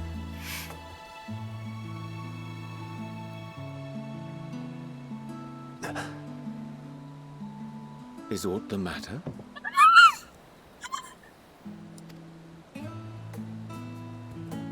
No, it's nothing. I just... Well, lately I find myself surprised at how much I've changed. How much we've all changed. He was so speechless, he didn't respond. He was just like, oh my god.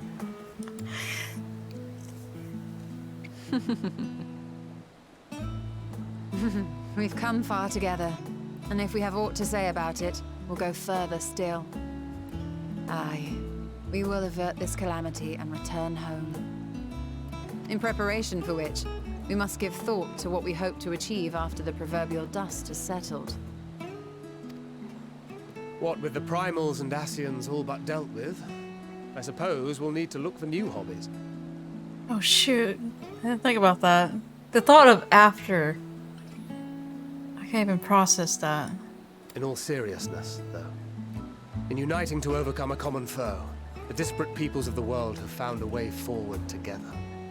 It's a truly gratifying sight to see. Indeed. Though it was many years in the making, we have successfully set in motion the gears of fundamental change. With this, we have fulfilled our humble role as a symbol of hope. And I dare say it is time to bow out. Oh man. After all, there is no shortage of hands to bear the torch in our stead. Oh man.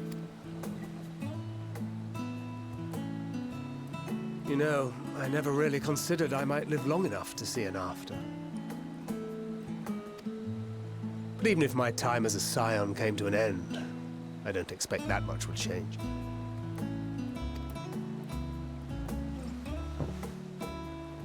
Traveling the world, going wherever the wind blows, lending a hand to those in need. A journey for journey's sake. It doth suit thee well. I must confess, I too have yearned to see more of the world. Are you guys gonna go together? If thou art amenable to the suggestion, I would accompany thee. Yeah! Mine ability to affect an air of normalcy through artful disguise is much improved, thou must concede. Aye, well, improvement is relative. You still look suspicious no matter what you wear. Two dads.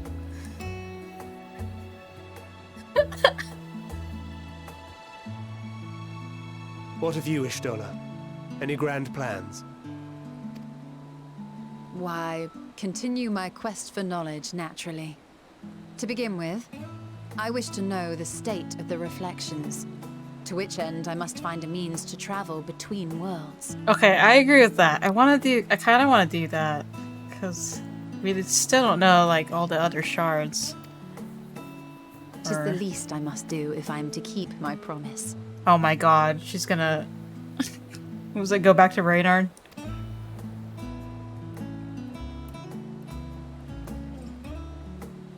Should my pursuits prove unduly arduous, I won't hesitate to call on you. And in return, I will take you to see Reen one day. I'm sure you cannot wait to see the fine young woman she has become. Oh my god! Spare me. Oh my And what of god. thee? What wouldst thou pursue at duty's end? Oh man, that's such a loaded question.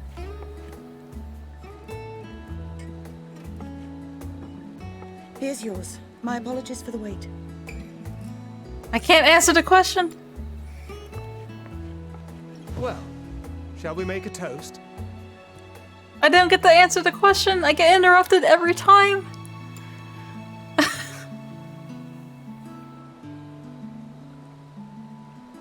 To victory. To our comrades. To the future of the star. Hey. I'm smiling so much, dude.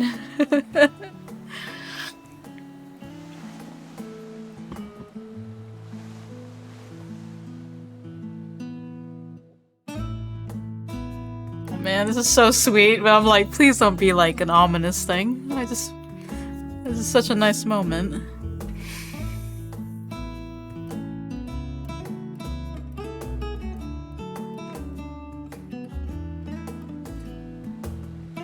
We don't get many moments like this, man.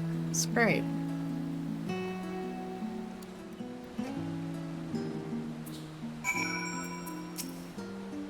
You can always count on your friends to help you maintain perspective. Pity mine takes a perverse pleasure in it. I'd like to think I'd give as good as I get. Though I'd fare better with the occasional assist from our consummate nodder. But it's all in good fun. And I wouldn't have it any other way.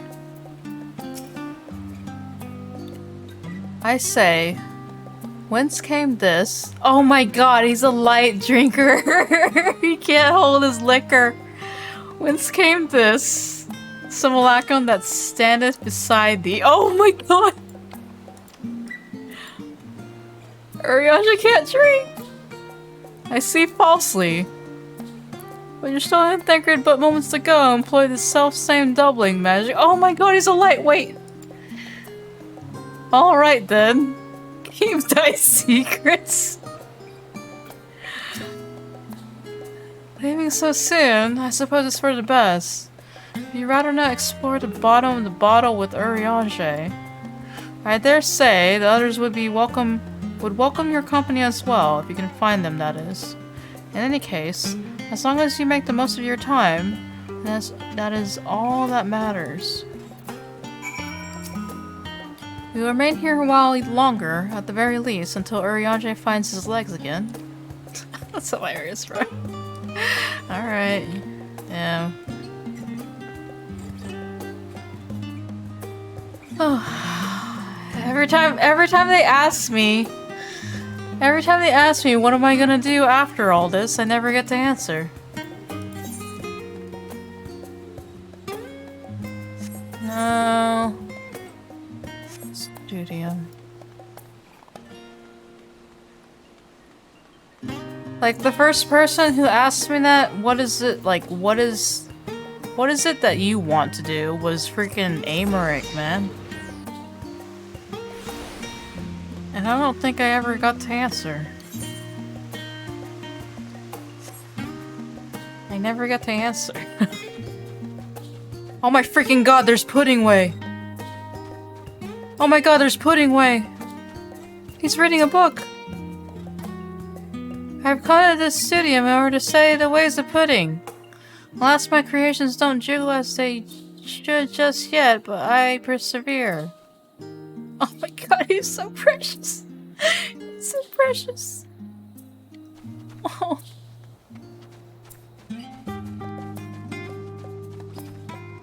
They're just chilling over here. Oh, Graha.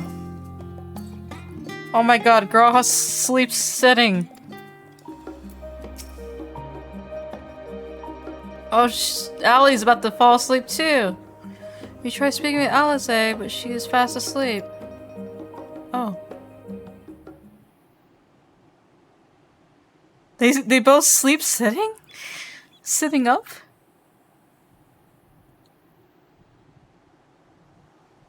Just like that?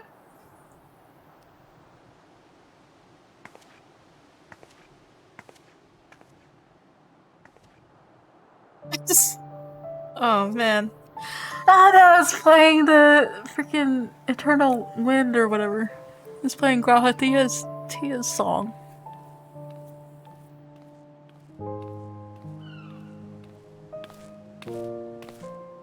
Oh. He's got a book, hit the deck.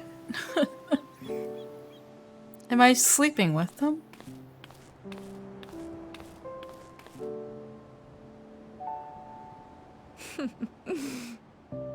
Knowing them, they're probably dreaming about the celestial adventures to come. Just as well. They've been running themselves ragged of late. And this is me at class, man. Unlike you and the others, I'm a few steps removed from the danger and excitement. The things you all get up to never failed to impress me. But by the same token, I can't help but worry. See you, Spence. Not only for your safety, but for your happiness. After everything you've sacrificed, you earned it 1,000 times over.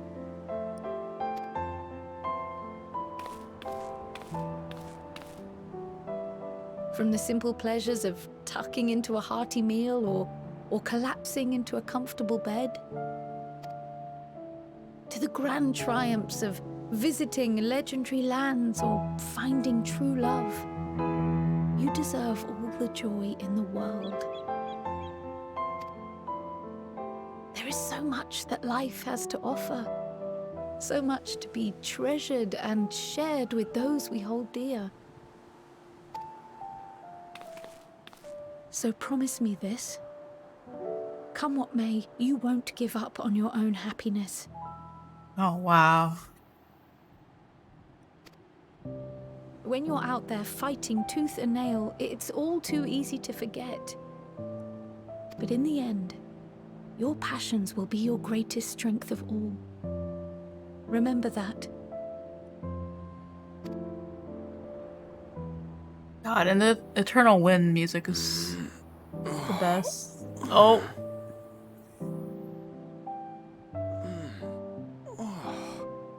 This feels familiar. Grahatia. Well, 'tis good to be. Good morning, Grahatia. Wait. What am I? Gods, don't tell me I fell asleep. Not that there's any shame in it, but you were sleeping like babies. Oh, how embarrassing.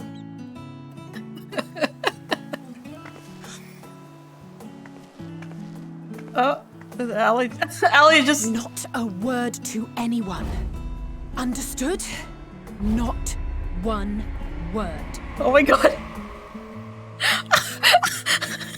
Damn! I'm told that sleeping in proper beds of your own choosing is a much more effective way to prepare for battle. Damn, she like went off! Oh. I'm not gonna threaten you. What were the two of you doing here? She doesn't want to be seen sleeping? Okay. I had a few books to return to the library. Thought I'd take care of it while I could. And you?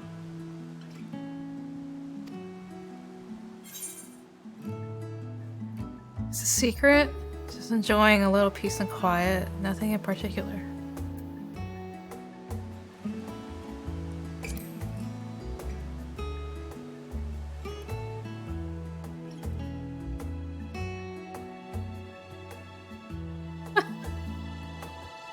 They like did not accept that. Man, I think it's very rarely I get to see them sleep too. I didn't realize I was so tired. One moment I was resting my eyes and the next... I should go and get some air. Maybe a quick bout of training. But not sleep. I'll sleep when I'm dead. You need to sleep? I need to sleep, but yeah. That's enough reading for one day. As we don't know how long we'll be away, I'd best return these books before we depart. And eat. I'm absolutely famished. What about you? I see. Perhaps I'll stop at the last stand on my way back. If nothing else, these two seem to be in good spirits, so I'll see them back to the annex for some proper rest, even if I have to drag them by the ears. Alright. And now we go to Alpha. I'm surprised Estinian is with them at the Levier estate. I would not expect that.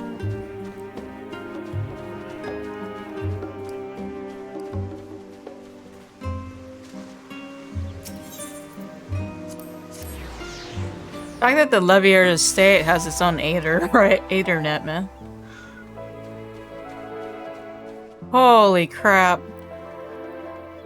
Look at Estinian. He has a different shirt. How many outfits does he have? What? Surely this isn't the first time you see me without my armor. You have 3 different casual outfits, bro. You have 2...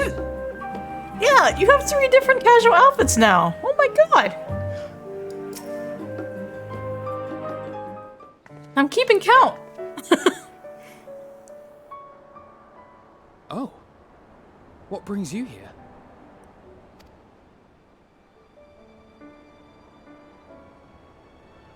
Ah, so you were worried that the Levier household might again be gripped by turmoil. All is well, I assure you.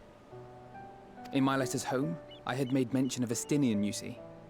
Oh. My mother wished to meet the legend in person, and so we arranged to have a spot of tea together. Oh my god. Where were you in my hour of need? Fell beasts I can face, but I'm not made for idle chit-chat with lords and ladies.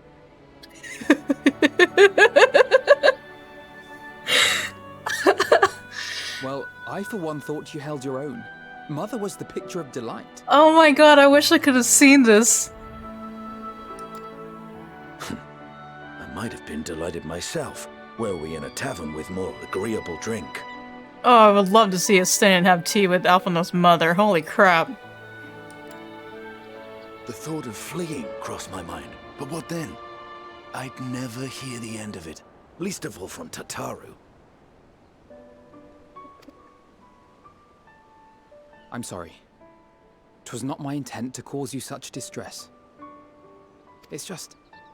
it was one of the things I didn't want to leave undone ere we set forth. Introducing Estinian to your parents? What? That's not to say I think we won't be returning.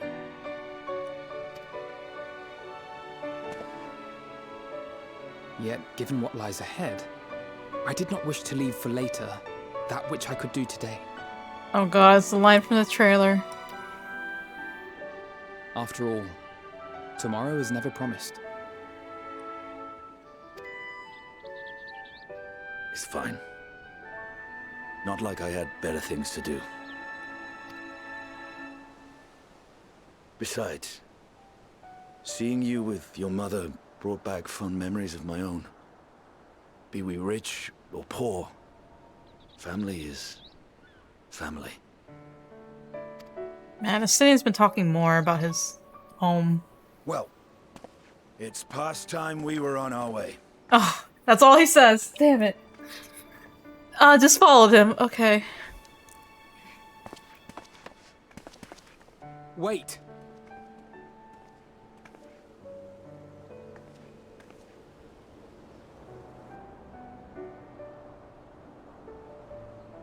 Since I left home, I've made a great many mistakes. Mistakes for which I can never make amends.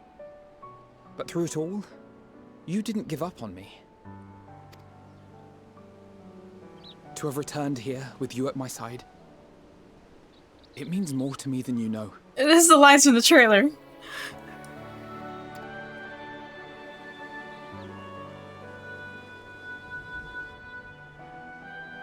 Thank you. From the bottom of my heart.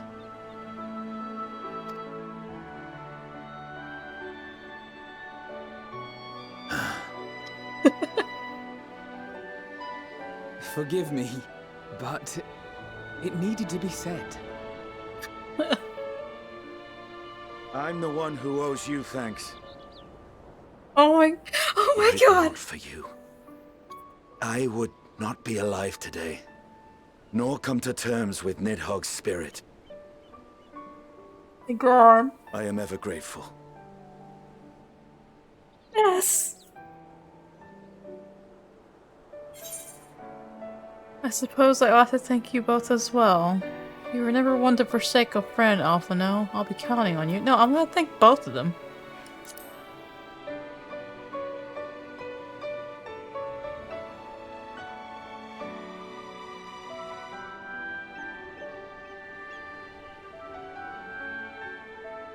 Well, we needn't make it a competition. You know, this must be what Hydaelyn meant when she spoke about depending on one another. However treacherous the road before us, together we will prevail.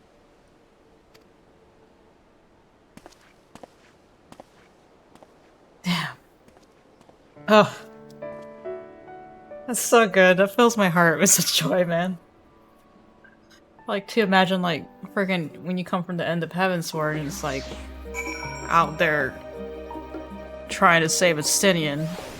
Alphino crying over Estinian to make sure that he's okay, man. Like, we get to hear in the Endwalker, it's like, oh my god. A few of our comrades decided to remain a while in Charlotte after making their deliveries. Did you happen to pass any on your way here?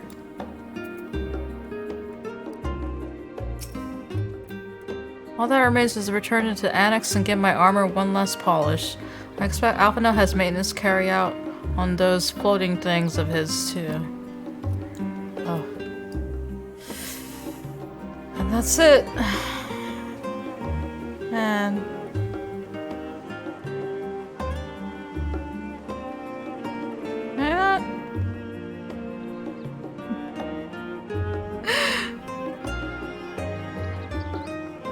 It's just great. It's just everything about this is so great. Alright, let's wrap this up. And then I'll do most of the stuff. I'll do the last stuff tomorrow.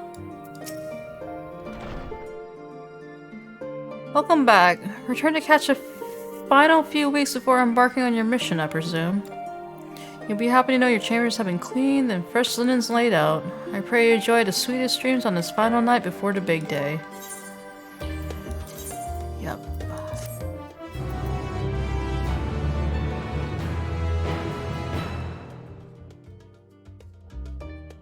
What is the cutscene, or does it just cut? The Royal Menagerie in Alamigo? Oh, snaps.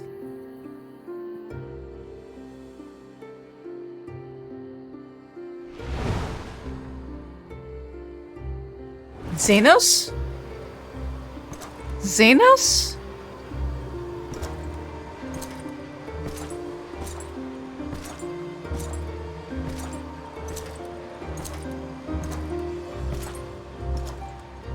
Where he died?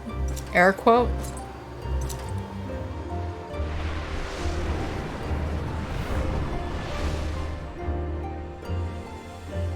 You will never get what you want. Not even the battle you pine for so dearly.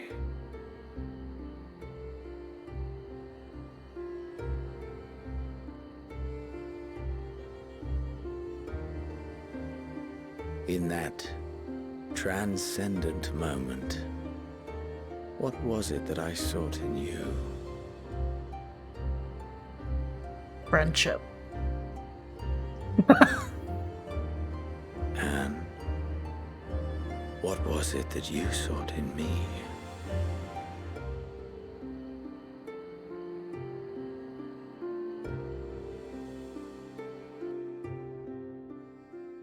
Did I seek anything from him? I don't know. And thus it dawns, the day of reckoning. Oh, wow.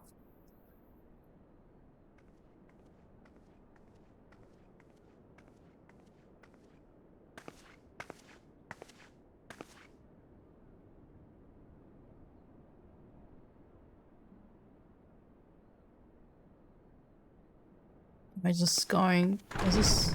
Oh, into the Great Hall.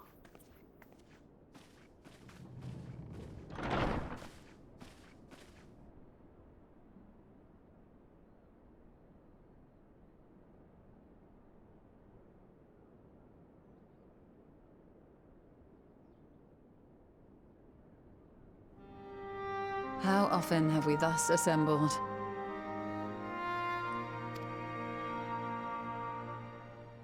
To combine our knowledge and seek solutions to the problems before us. Back at the Waking Sands, it was all we could do to address the most minor of troubles. Who could have realized what we'd find when we began to look to the sources of the realm's woes? At the Rising Stones, we made great strides and shared many moments, from the joyous to the sorrowful.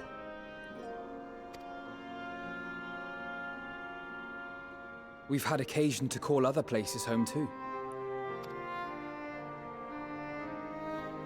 Be it Ishgard or Kugane, we were fortunate to find sanctuary wherein we might take stock and continue our fight.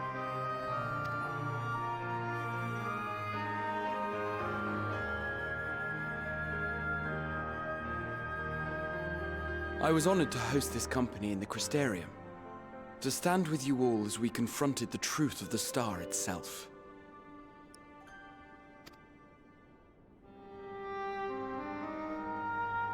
And now from this place, we go to fight the most important battle of all.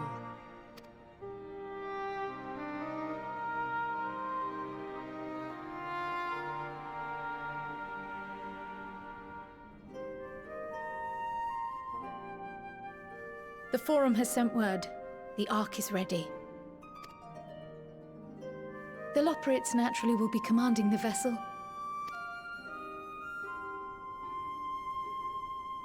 They will see the 8 of you to Ultima Thule.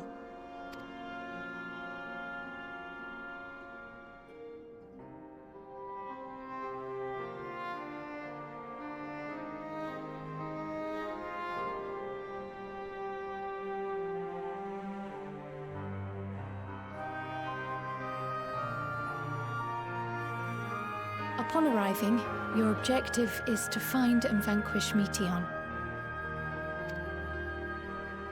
As a final formality, the Forum bade me ascertain your resolve. So, are you certain you wish to do this?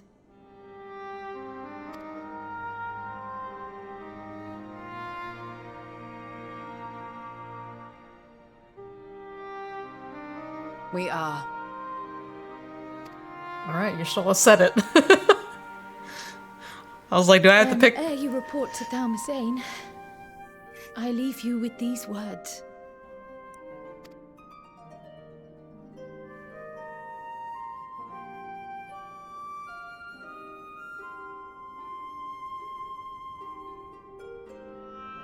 You must triumph. What that means will differ for each of you. To make it back home, or to simply avert doom, or perhaps something else altogether. Yet whatever it is that drives you, I have faith in its power to see you through. So please, triumph.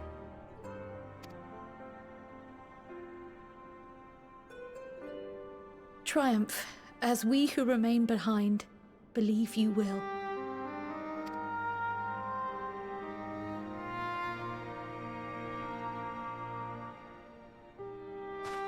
Let us be off then.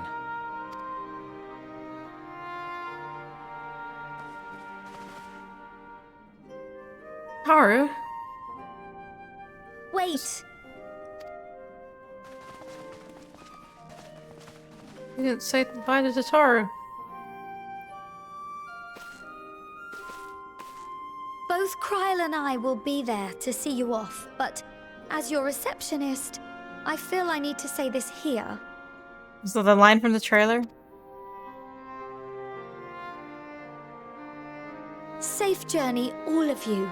And... be safe.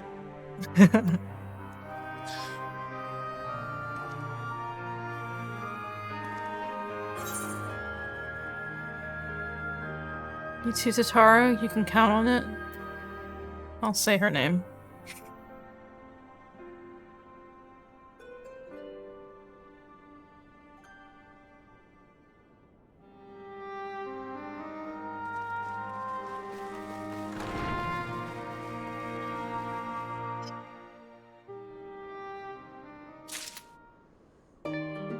Alright.